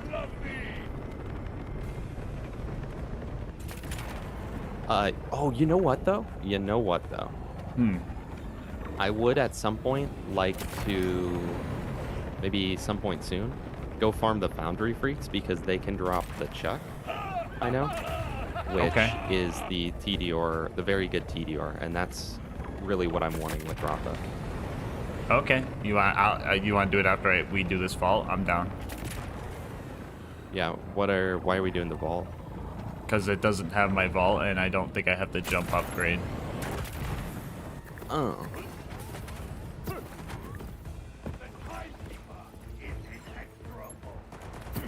Oh. Unless, hold on. I don't even remember us doing the vault on these characters, I'll be real. But I'll trust you. How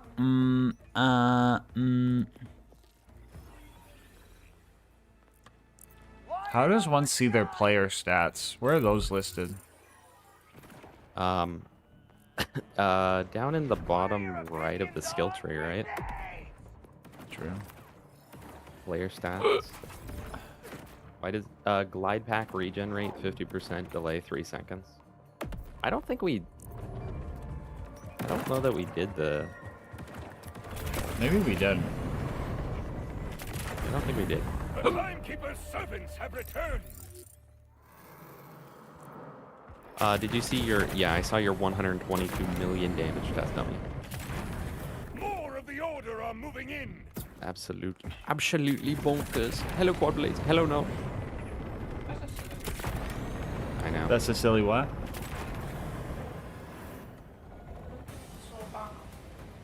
Baby Baja with the laptop.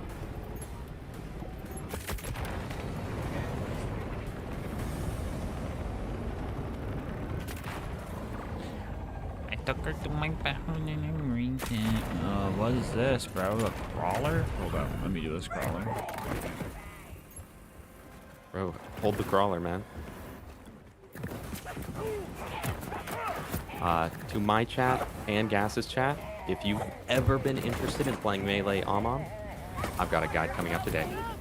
It is the most in-depth guide you will find on the topic. I can guarantee you that. It's an hour long. So probably most people won't watch it, but that's fine. It's absolutely fine. Because those who do will be informed. You will gain the ability to call Just other show me Amon how to players do it. I able. don't need to know how it works. Now, I'm gonna get a bunch of comments. You know this is quicker with the crit knife. What? I got one guy. What the in my- fire sauce, on- baby? I don't know what's happening, Gas. Yeah. But something about BO4 is attracting all of the rage baiters. It's probably because Amon so the many Fortnite comments- is in it. So many people on that short about how to do the super dash right. Lots of people that I don't think can be real. But one guy, it sounded like the most real comment, essentially saying it's useless and whatnot. But he had Patrick Jug on the head. No Profile way! picture. And so No way he had I Patrick was Jug like, on the head. This is profile either picture. this has got to be rage bait. Thank you for the I told him sticker. that he's the most Patrick with Jug on head type human I've ever met. But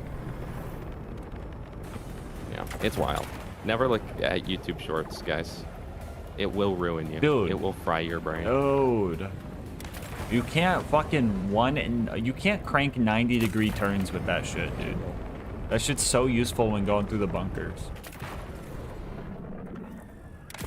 I did appreciate there was If you're gonna show us the tech, at least show us how to do it on console too. there was one guy. Oh my gosh, ordnance cooldown rate reduction and amp shot. Okay, I'll do that. There was one guy who said like, why does everyone say you need to rebind? And I was like, I literally said you don't have to rebind. And then he was like, I apologize. I've seen 3 videos like this and they've all said you have to rebind. I was like, you know what? That's totally fine. You know That's what? Totally He fine. apologized. You Shout owned out. up to it. Shout out. So I respect that. Shout out. Yes, guys, this is where you come for your daily dose. Your daily dose of Splash Zone. Hello, Internet. This is your daily dose of Splash Zone farming. Ashman, how we doing? What'd you get from Taco Bell? A bunch of stackers, some chili, some yum yum. I forget, bro. I'm about to just eat it.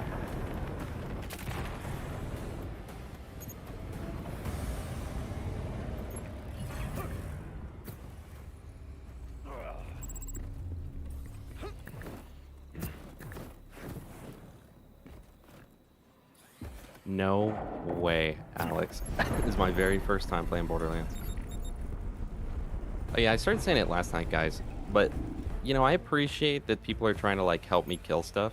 But, like, every single day I get at least a couple people that come in that are like, why aren't you using crit knife? Why aren't you using spread launcher? why aren't you using this broken thing? And I'm like, you know, I know you just want me to kill faster, but like, maybe I don't want to use that. Maybe I don't think it's that fun to kill everything in one shot.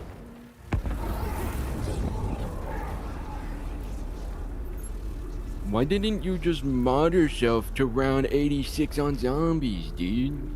Hey, hold on, one more kill. There's a legendary over here, by the way. Okay. I know you'd have to crawl back, but it could be the craziest pull of all time. It's sort of like a card level 22 pull. Yeah. You're gonna find one of those ones that carries you to 50 right here, guaranteed. I just cut that guy's leg off. Oh, my nose. I don't think so. Do we have SDU? How many are in there? Are we missing some? Order sniper with a Jacob's license part. That's kind of crazy. Underbarrel death spear.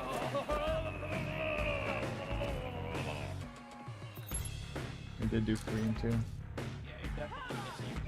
Okay. Yo, Purple Rain. Oh, hey. That's actually a good command. Hold on, Purple Rain. Maybe I'll add that. I assume you're asking what my PC specs are. I have a 4070 and an R7 5800X. Let's just say I'm upgrading my CPU because this game is just that bad with performance. 2 of the best words in English language. My bad. It literally stops everything. You guys ever seen those videos where like ego battles will turn to like people beating each other up or shooting each other? It's crazy. It's like, just say, hey, my bad. Hey, my bad. I didn't mean to back into your car. My bad.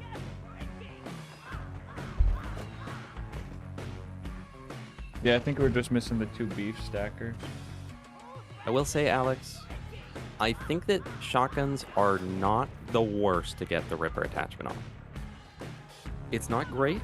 It's not great, but it's not the worst. I'd rather get it on that than a lot of other things. But I had one on my TK's Wave, and it was so uncontrollable. It was kind of rough. Also, did you guys see now Rafa can one-shot everything with the melee build? I assume it's a bug. You have the 4070 Super and then a R7 7800 X3D. Then you should be running the game. Oh, forgot to do this. Then you should be running the game no problem, honestly. Unless you're already playing the game and it's running poorly, I guess. Oh wait, was that new class 1? Alright, I'm gonna get refunded for him. I guess it's new class 1. Shotgun damage, so. Wow, more overdrive. You want me to check what you got? Oh, sorry. I got a jelly. You got jelly? Oh, that's huge.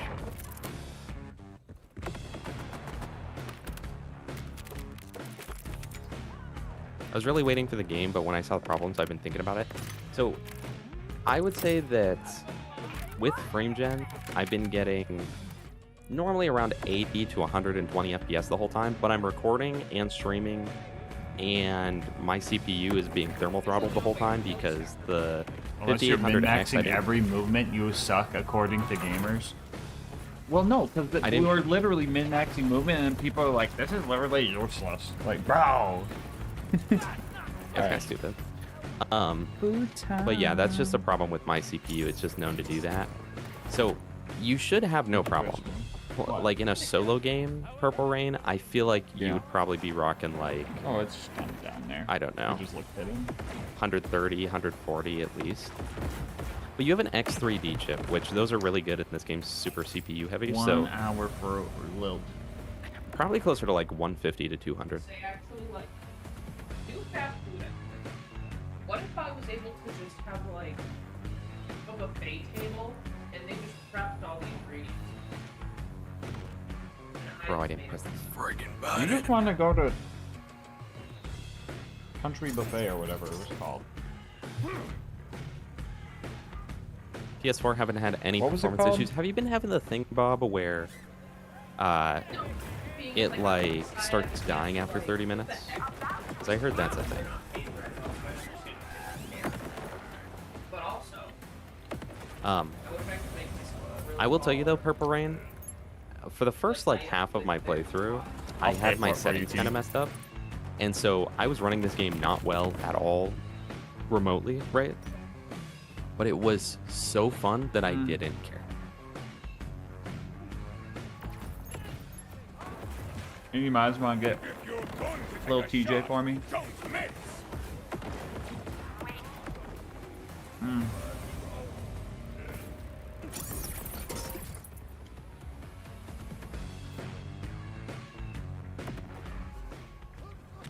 Also, Purple, if you by chance had a bad experience when you did play Borderlands 3, just know this game fixes almost every issue that's persistent in that game. Am I dead here? Rush out. Dang, what CPU do you have, Eli? No legs, welcome. Always good to see you. And you and Dominic are both here, so you can start chatting about Harlow builds.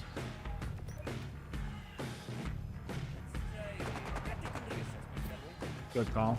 Yeah, Purple Rain. Literally, I don't like BL3 at all. Like, there's almost nothing I like about that game. There's almost nothing I dislike about this game. It's so Just a good. Taco Bell. All of the negative reviews and stuff that I've seen, aside from a few people who are like, Gearbox so bad, I hate Gearbox. Aside from those people, everyone I've seen complain about the game just says performance bad. It's like, yeah, it is. That happens. Ooh. Wait, that's good. That's so good, actually.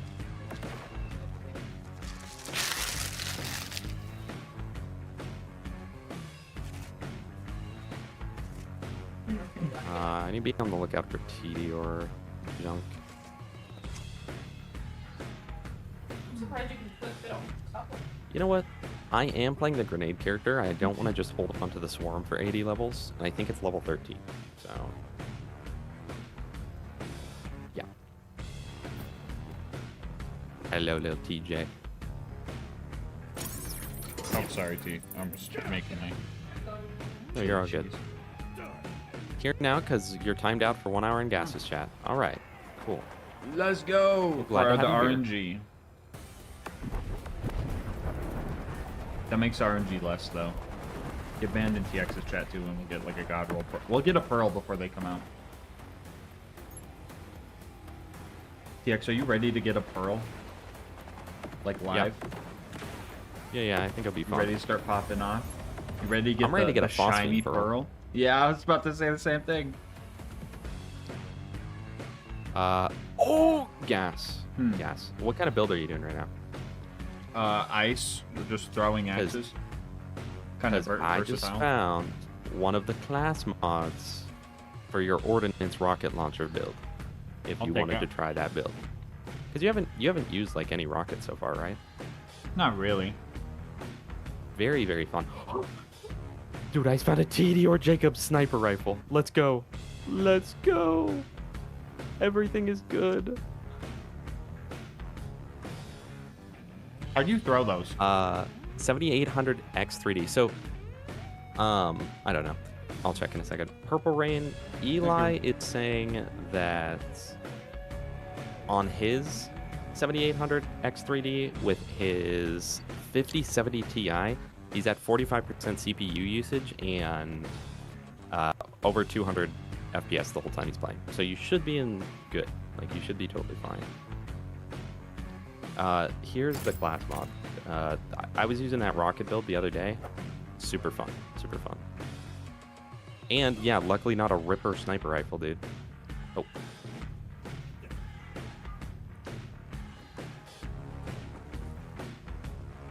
And they are actively working on performance patches. If someone's We've used already gotten like Cletus 3 and so I don't far. remember, remind me to tell Cletus about this hack, bro.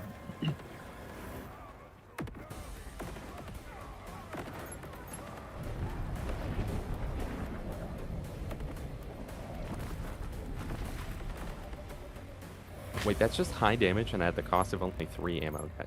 This is crazy.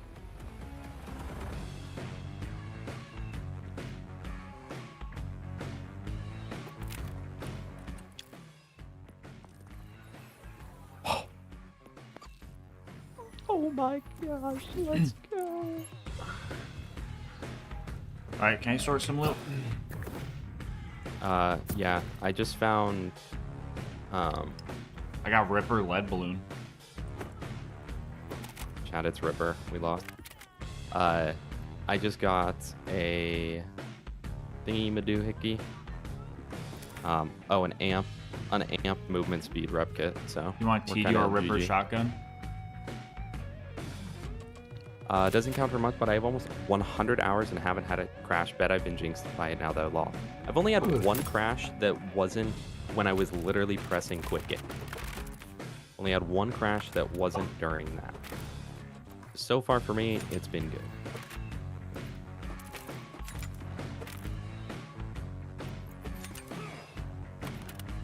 Probably Purple Rain, yeah. This game really requires DLSS and frame gen, which is unfortunate. Companies shouldn't be like... companies really shouldn't be like making their performance be based around frame gen, but it's what they're doing. It's just what it is. Gotta deal with it, unfortunately.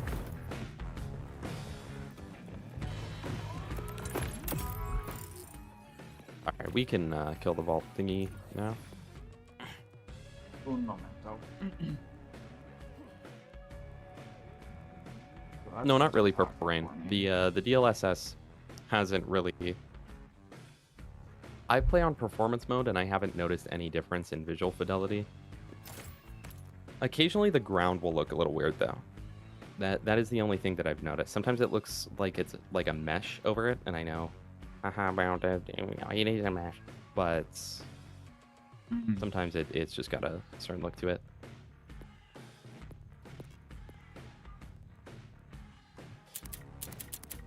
Wait, when did I get the Hoarder Shield? Is that what I was using? That must have been what I was using already. Do you gas mask? Do you gas mask take this fireworks shield to be equipped? Till death do you part?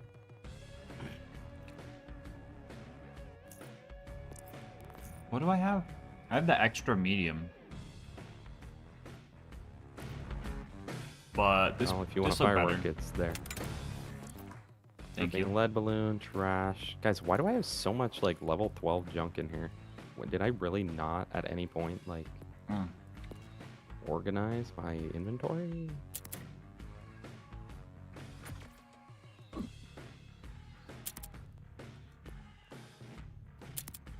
There's the Chumurky from the Chumurky Rage Bait. Oh, I already have a disc jockey. Oh, it's level 13. Never mind. Disc jockey. If you find any TDR enhancements, please toss them my way. That is like the one and only thing I'm looking for in this build. Ah, brother. Oh, brother. Getting the bug. You want a TDR enhancement? Okay. Yeah, just if you see one. If you don't find one, hey, whatever. I won't be too mad about it. Okay, dude. I love this game. What? New spread launcher. Crazy.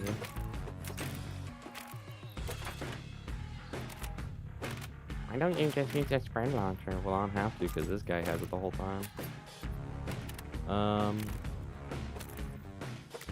Junk.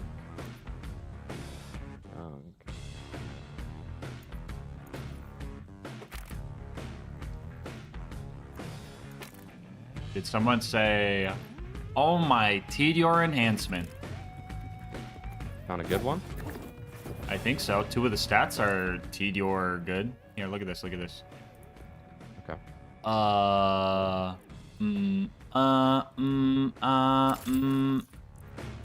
There you go.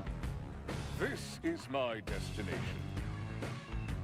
Oh, unequipped only. Bro, what do I have equipped that's trashed?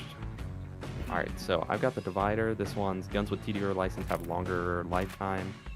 With gun crit, gun status. I gotta start learning about purple class mods. I was so locked into the legendary ones with their gimmicks that I didn't really This one over here would actually let you do the infinite rocket launcher build if you wanted to do it. Just so you know.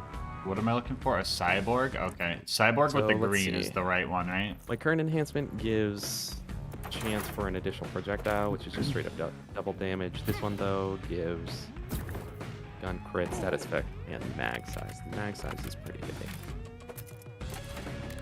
Okay, guys, I'm done looking at loot. 2 crashes from alt-tabbing too much while we cricket launching. Was that a good one? Yeah.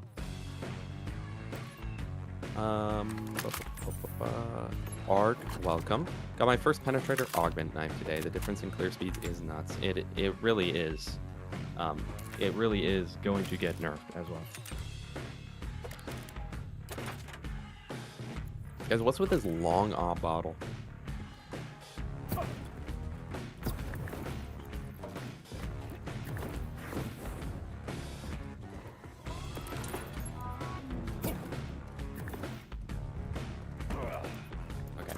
I'll make my way towards the vault. Oh, wait, we already have it open. I guess we must have done it, right? Yeah, we did. We did. We'll do it again just to make sure. Although I can't go in it to fast travel, yeah. I can't fast travel to it though.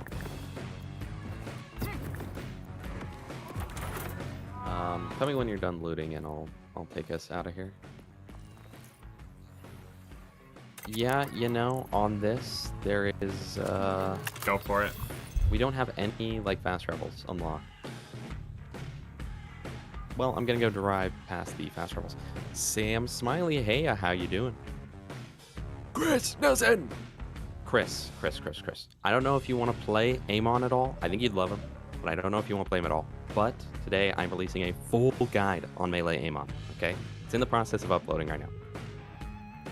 So you know, if you want to play him, that seems like it would be your thing. Delicate touch, directed by my expertise, of course.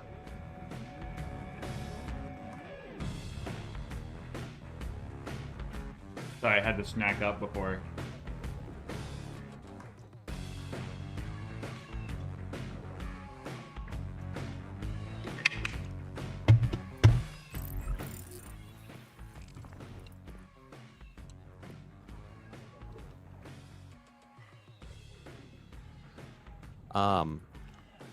Does anyone by chance know what would be the best comm theoretically for Tedior? There's the one that doubles your Tedior Tedior throws.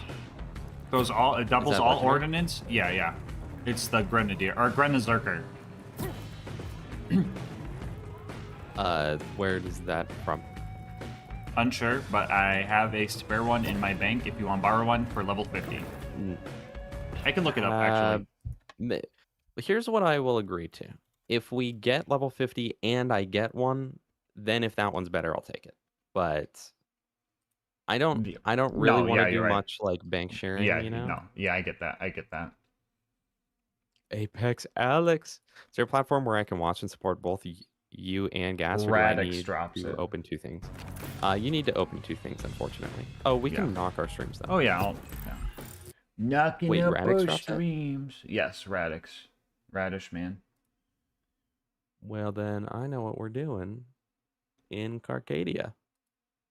See, we were gonna go terminal range first, but also like we could just go Carcadia. Because if we just went Carcadia, then we can fight Radix and get a cool class mod.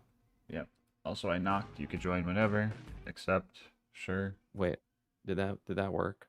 Where do you get the notification when it's in OBS on my chat, and my Twitch chat doc. Oh, I never see that when you knock on my stream. Also, I found a skip dude to get up to the safe house without having to go around and do like the full climb. You can do a hover bike skip. Oh, sick. Yeah, so speedrunners probably already found that out a while ago, but I don't remember how I did it, now that I'm thinking about it. I'm gonna do this radio tower since it's right here. How did I do it before, chat? Alex, I use the drifter bike. I don't know how much it matters, but... Come on. There we go. Okay, that's the skip, dude.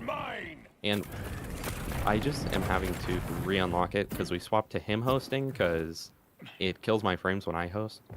And it ruined the fast travels. Bugged all of those out. Yeah, that should be fixed soon. Hopefully, yeah. And then the other fast travels, there's this safe house, which I don't know if we even ever got this, but... You're still 100%ing your Vex. Are you liking Vex? A lot of people have they seem to either love Vex or absolutely hate her, and it's making them not enjoy the game. I have not Apex. I barely touched Vex. But knocking this range, it's like me and him will share like a viewer count, and it shows on Twitch that we're both like part chilling of the together, yeah. stream, but it doesn't necessarily do shared chat unless we manually hit shared chat. Which I'm down to if you want to. I just know you didn't want to. The chat just gets kind of cluttered when that happens, and then No, I I miss feel even that. more stuff than normal. No, that's true. Also, Tactical There are things that Fusion I like Official, shared thank you chat for the happy though. birthday. Appreciate you. Like Hey, co-op do you- bingos and stuff, I think are great. Or Do you want me to speedruns. get used to like muting my mic when I'm talking to like chats? I know you do that, and I'm like, damn, I should be doing that too. I mostly just do it when it's something that I feel like your chat won't care to hear. If it's just like a yo, thank you for blah blah blah, like I don't mind at all. Gotcha. I do it when I'm going on like a whole spiel about something, or if I'm bad talking in the background. How do I unlock this safe house? Chat, am I noob? Thank you for the birthday wishes. Stream is going good. We are on day 17 now, I think.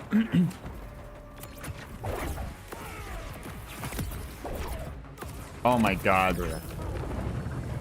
I'm on the Fortnite is so fun. He really is. He really is. He was so fun that even with off-hosts making my abilities not work 90% of the time, he was still enjoyable. Genuinely. Absolutely love Bing Vex. Very cool build ideas, but gotta be fleshed out a bit more. Yeah, I wonder how she'll be once like they fix all of her bugs. Like if she'll still be incredibly good. Did either of I you have a try feeling Face that Familiar Vex? Not yet. everyone Not will- yet. I haven't. Will be powerful. Alejandro, I got a chicken stacker, right? I get one of the $2 stackers. It's like $2.19, right? I swap it out for the slow roasted chicken, right? And that makes it like $3.19, okay? And then what I did for the hack is I got a side of the chili, right? Which is $1, right? So total it's $4.19. Oh, and that's I already get been a done. whole ass chicken stacker with chili put in it for $4.19 when the small chili cheese burrito is like $4. That is a Taco Bell hack. I need to tell Cletus about it. All right, you could go when you're ready. I completed this tower thing. Okay, I'm trying to unlock all of the Safe fast house travels and stuff Yeah. right now. The Rippers have come to spread their madness. Oh, this was one we already did, but we didn't have access to it. There's also 2 echoes here. But I Those ones you need a mission to do. It's like a weird phase teleport grapple thing mission. I know exactly but where. like manufacture. I've been running Jacobs because that's just always the one I've had maxed out, so I'll probably be Meteor this time. I feel like once they're all maxed out, really doesn't make much of a difference between any of them, though. I have no clue what I'm doing right now. And then, oh, dude, wait, this silo can just let you fly right to the vault. I guess we're going to the vault right this second. I saw that, Hashman. I saw that Vex has a skill where, like, instead of getting down, she does so-and-so.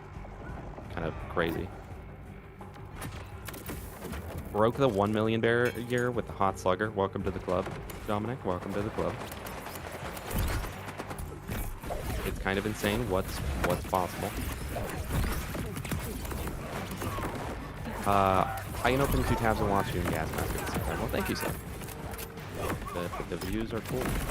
Can this little dude stop getting hit? What are you doing?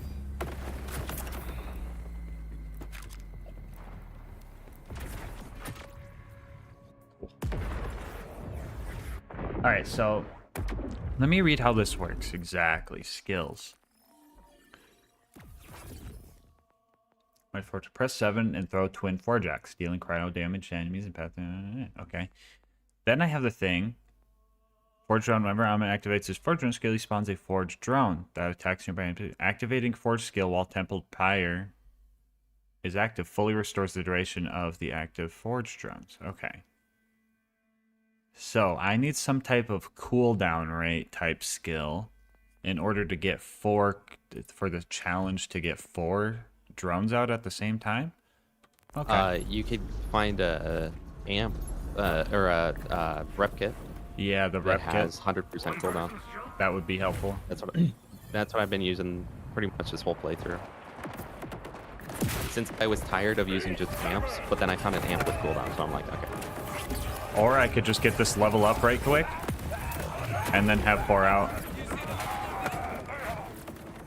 Or no, that's not how it works. Okay, so there's got to be a skill that gives me more forge drones. Okay. Oh, there is. There's skills that increase your max amount. Oh, okay.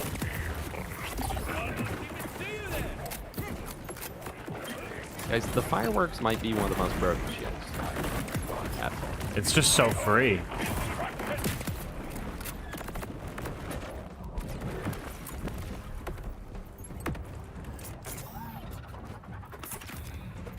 I'm sure you already know, but I feel like a lot of Amon players get confused because they'll oh, you can b-hop out the landing off that. Yeah, you can. They'll see the skills and they'll think that activating their action skill counts as like the same as the forge skill. It does not for some reason. So you watch the TX guide, you'll learn that. That's true, chat. I make it very clear in that guide.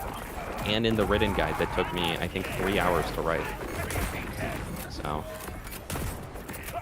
lock in, chat. This guy is deal with it. Don't know what that even means. He's broke. You know, I really wish that his forge axes, the freeze one, would like actually freeze the enemies, but you have to get an augment for that.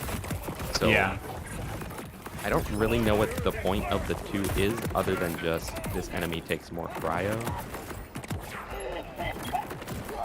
Maybe I'm missing something. I appreciate the skills in this game just feel easier to comprehend to me, while still feeling very like intricate. Wait. This might be good. Are you doing Peacebreaker cannons right now, or Papa Slants? I'm doing Peacebreaker cannons. There you go. In the current moment. Ooh, wait. Okay, so this +3 skill, if I recall, is the one that makes it so when you dot enemies, your action skill just like gets duration back. Well, I'll tell you what it's like when I can equip it. But I'm under level. You should be close. Do you want? Because this is. Oh no, mine's move speed. All right, let's see. Mind. Sorry. But what did I just found something on the ground. Not better. Wait, maybe double edge. What is double edge? Not better. Double edge now deals insane. What is double edge? Only from the level 51 so far, so good. Oh, so far, okay, really good. That's double edge. Okay. Yeah, I still hope that the Slugger gets a bit of a nerf. It's a little too powerful in my book, but I don't want them to like nerf the damage. I just feel like they should double the reload speed. So you can still like build around it and make it really good. But by default, you're not just gonna like be absolutely crazy. What's the skill that gives me more forge drones? Let's see. Stats, effect damage, and hazard damage.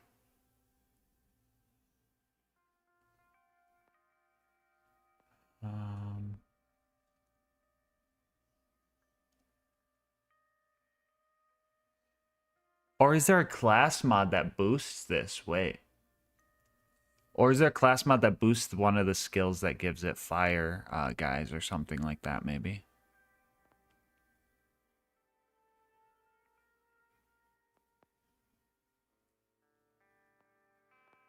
Thank you so much, Eli. I appreciate you.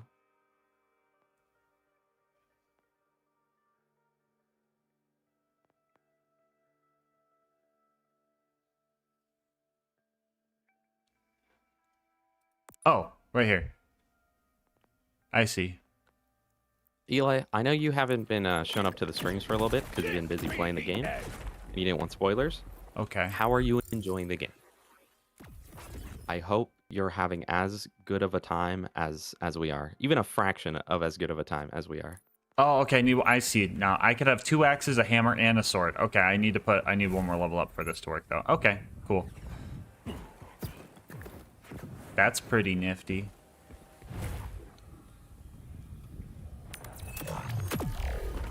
Firework is the unkept turtle BL4. It's easy to get, effective for a long time, and doesn't take much effort. Honestly, I think the spread launcher is like this game's new bait right now. I think that is... I thought I just found another one. That would have been funny.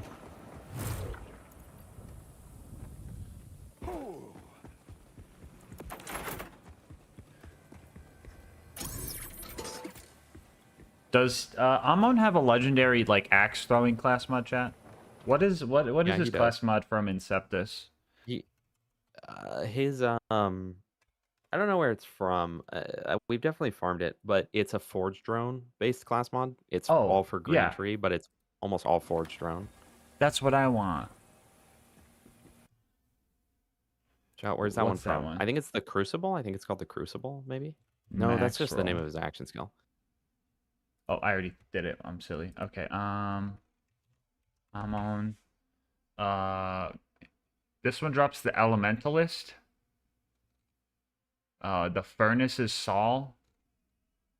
The Shatterite is Origo. The Blacksmith is Lictor. Is the Blacksmith the one I'm looking for? Viking is yeah, Sam, I read out one today. But I don't like just putting out build guides unless I'm like really confident in it. That's why. Oh, I jumped in. My bad. Like, that's why on Borderlands 2 I've got my build guides, and yet I don't have. Did you already fight this guy?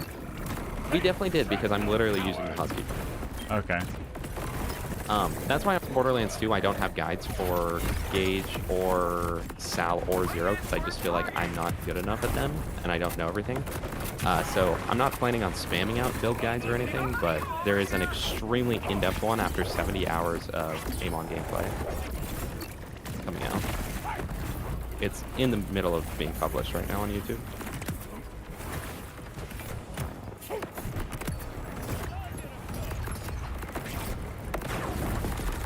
That shrapnel cannon pretty good. I did it again.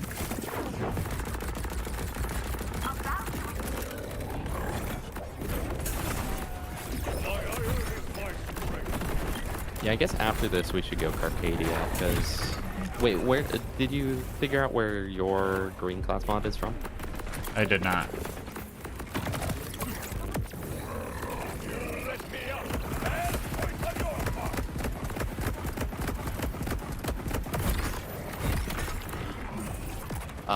You just don't like the open world. Are you enjoying it other than that, Eli? I know there are a lot of people who aren't necessarily a fan of the open world so far. I can understand not liking the open world. If you don't like open world games, you know, if you signed up for Borderlands, you kind of signed up for not really super open world stuff. Kind of. Well, I don't know if signed up's the right word, but you're used to.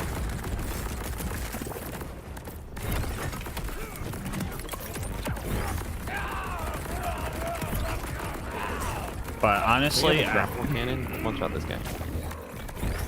Yeah. Oh yeah, I have a fucking spread launcher. I totally forgot. Thank you. Elementalist, which... Oh, yeah. They did confirm it. Oh, yeah, TX, by the way. If you have anything that reduces gun handling right now, it also reduces your projectile speed. It's the bug going around. That's why I kept doing the fucking limp dick fucking rainbow vomit thing. I know. I saw... Your mic's cutting out, by the way, for me, but I saw that on... I had the one I saw that on Twitter where the rainbow vomit with like max gun handling is like it shoots 1 foot in front of you. Kind of crazy. Yeah, I thought that was lower gun handling. I thought it was because that's what only happens when I'm using Apophis Lance. Can someone confirm? Oh my gosh! What? Oh my gosh! T2 class mod. Pretty much. Go. It buffs shotgun damage, buffs ordnance damage, which I don't think that affects this, but it also buffs the skill for Hello? Wait, is that a different one? Never mind, that's a different one. Wait, but that still works. That buffs the skill for indirect projectiles, deal incendiary damage. So my TDR chucks do incendiary. Hold up, I got you. And then what's the other one? Peacebreaker cannons have increased fire rate. Okay. And myself. Never mind. That wasn't as good as I thought. Okay. Okay, well if this guy doesn't okay, what does he drop? He drops the Elementalist for you. What's that one Which is I think you want the Viking. The Elementalist is for the blue tree. It's like every time you gain affinity skills, you do stuff. Hello, Exia Joe. How's it going? Hancock is saying the Viking is the correct one. Okay. Now we just have to figure out where that's from. I think that was the Violictor, maybe. One of them. Bearded Racing. Welcome, Bearded Racing. Is that good, guys? No, I probably don't need it. Think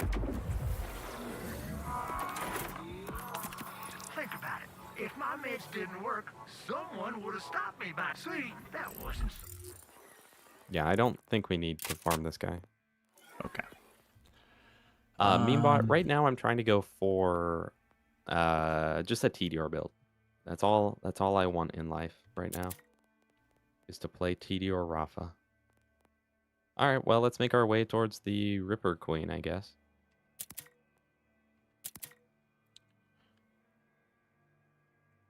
Oh my gosh, we lost all of our safe houses, so. Alright.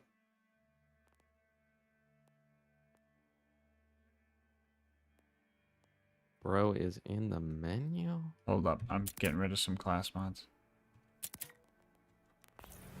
Alright, you're good. Okay. If you reduce handling, would it increase projectile speed? No, I think if you reduce handling, it decreases it. Because it fucking limp dicks when I use Apophis Lance, and Apophis Lance decreases it.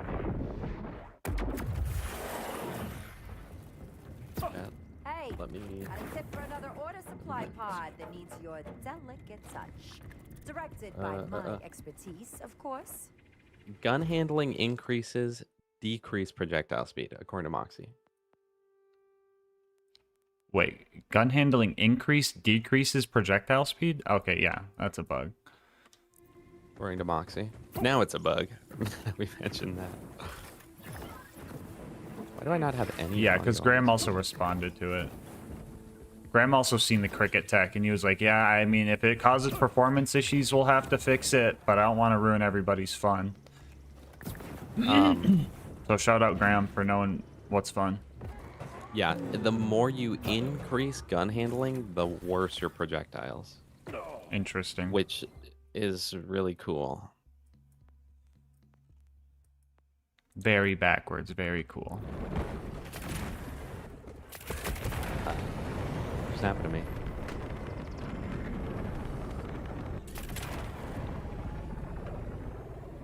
Do you fuck with this game's Hellfire? It's okay. Kind of wish they would have made it a Mollywan SMG again, just for the vibe. And I feel like, I don't know. When I used it on Fire Amon, it felt really not good. It felt like it was not my best item I had, so... Like, this is what I'm using it right now, and it's like... just okay, you know? Did we do Sydney Pointy Legs over here? Viking is from the Ripper Queen. 2 more charges. Yes, we did Sydney Pointy Legs like 15 times at level 13. Okay. Viking is from the Ripper Queen. It's 2 more charges on Crucible and damage reduction while active. Blacksmith from Violictor is the one where kill skills restore forged drone duration and gun damage per forged drone. Oh, okay. So if you want a forged drone build, it's Violictor. If you want the Crucible throwing axe build, it's from the Ripper Queen. Also, are you in the middle of anything? No, I'm go about ahead. to take this. Or, I'm about to get this echo. Hold on. I'm close to it. Guys, here's a PSA to you. If you are going for 100% playthrough and you do a side quest where there's an optional echo to pick up, you need to pick up that echo in order to complete the challenge. And it will not tell you which echo you're missing. So we had to spend like an hour last night looking for the one echo we were missing. It was kind of ridiculous. Okay. I was further from the warp tunnel than I thought I was. I'm gonna write a tweet real quick. I'm gonna tweet it up real quick.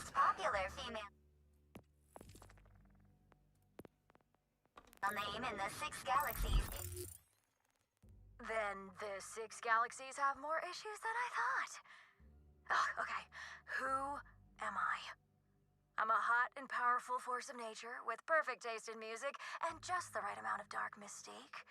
I have a ghost army, sick tattoos, and the only Guys, I really like the TDR satchel charges. name. User is showing The ordnance grenade. you know what? Fine. Yeah. Just put in blessing. Because it's like, do I want to stack up 4 of them on a big enemy or just chuck them out like I'm playing search and destroy, aiming for kills right now?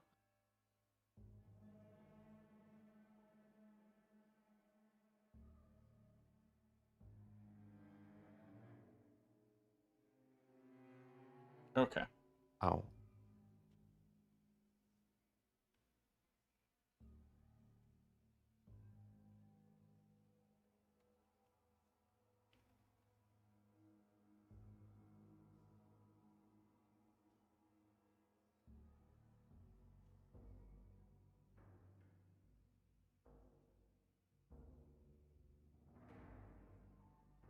Guys, look at this. I got TDRs, right? But when I throw them, they sprint down the guys and chase them. I like that.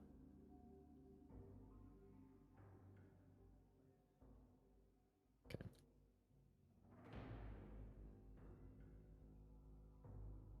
I have absolutely no clue where this power core is. Seen some knives yesterday and a spread launcher to yesterday. Or seen some knives today and a spread launcher today. Let's go.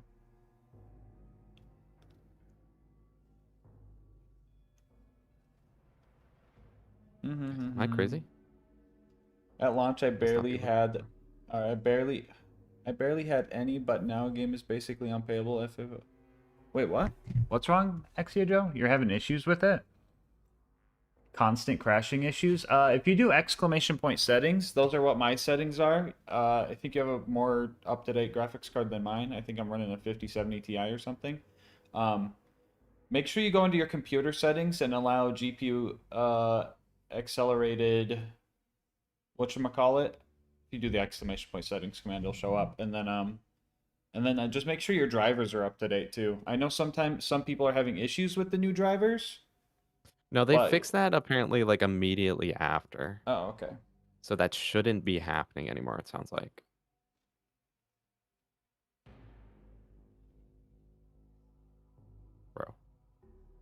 Bro. I'm trying to chuck that up, then no. Come on, this is gonna be awesome. Whatever.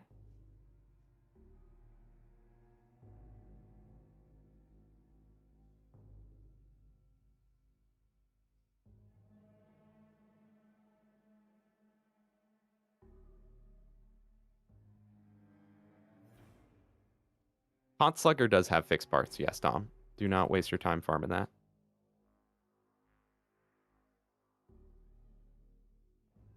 Every Hot Slugger I've ever seen on a video has the exact same parts as mine. Every Hot Slugger I've ever farmed or gotten as a world drop has the exact same parts as mine. Every Hot Slugger gas has gotten has the exact same parts. So unless there's like a super hidden Ripper variant, it does not appear to be worth farming. Posting a tweet about Borderlands 1 second, guys.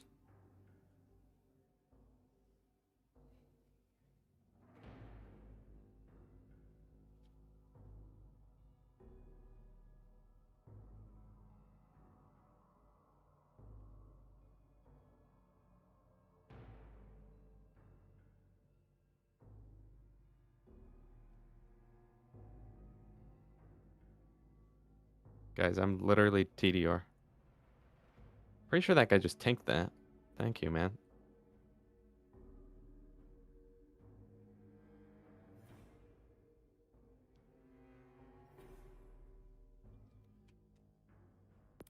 All right.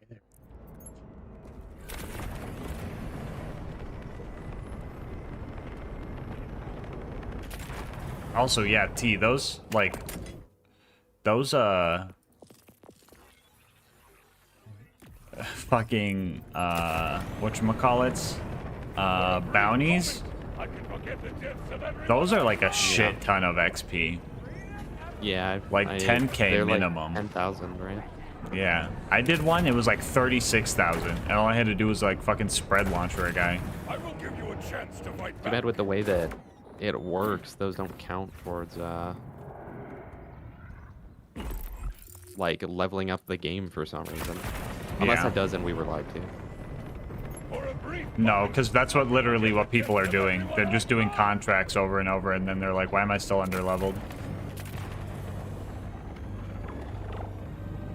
There's a lot of enemies here, guys. How many dudes there are? What did I do? What did I do to you to deserve this?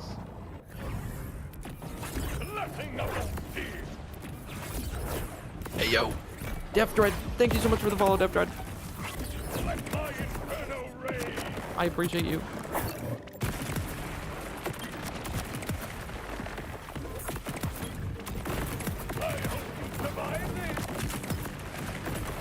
Oh my god, the fireworks is so silly.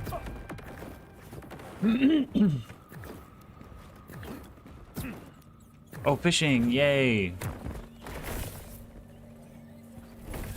Hey, do not disrupt my peaceful fishing, please. Does anyone know what being cryo does to a man? To a man, yeah. Does it boost crit damage, explosive, melee? Does it do all the above? Dominic said that he just keeps telling me that it no longer does 300% melee like it did in BL3, but I don't know if that means it doesn't do any crit. Or, sorry, any melee, or if it just does less. Right. Dominic! But I'm just getting constant crashing. I'm just cooked at this point. Eli, we're playing on hard mode. And I'm assuming you have the most up-to-date driver.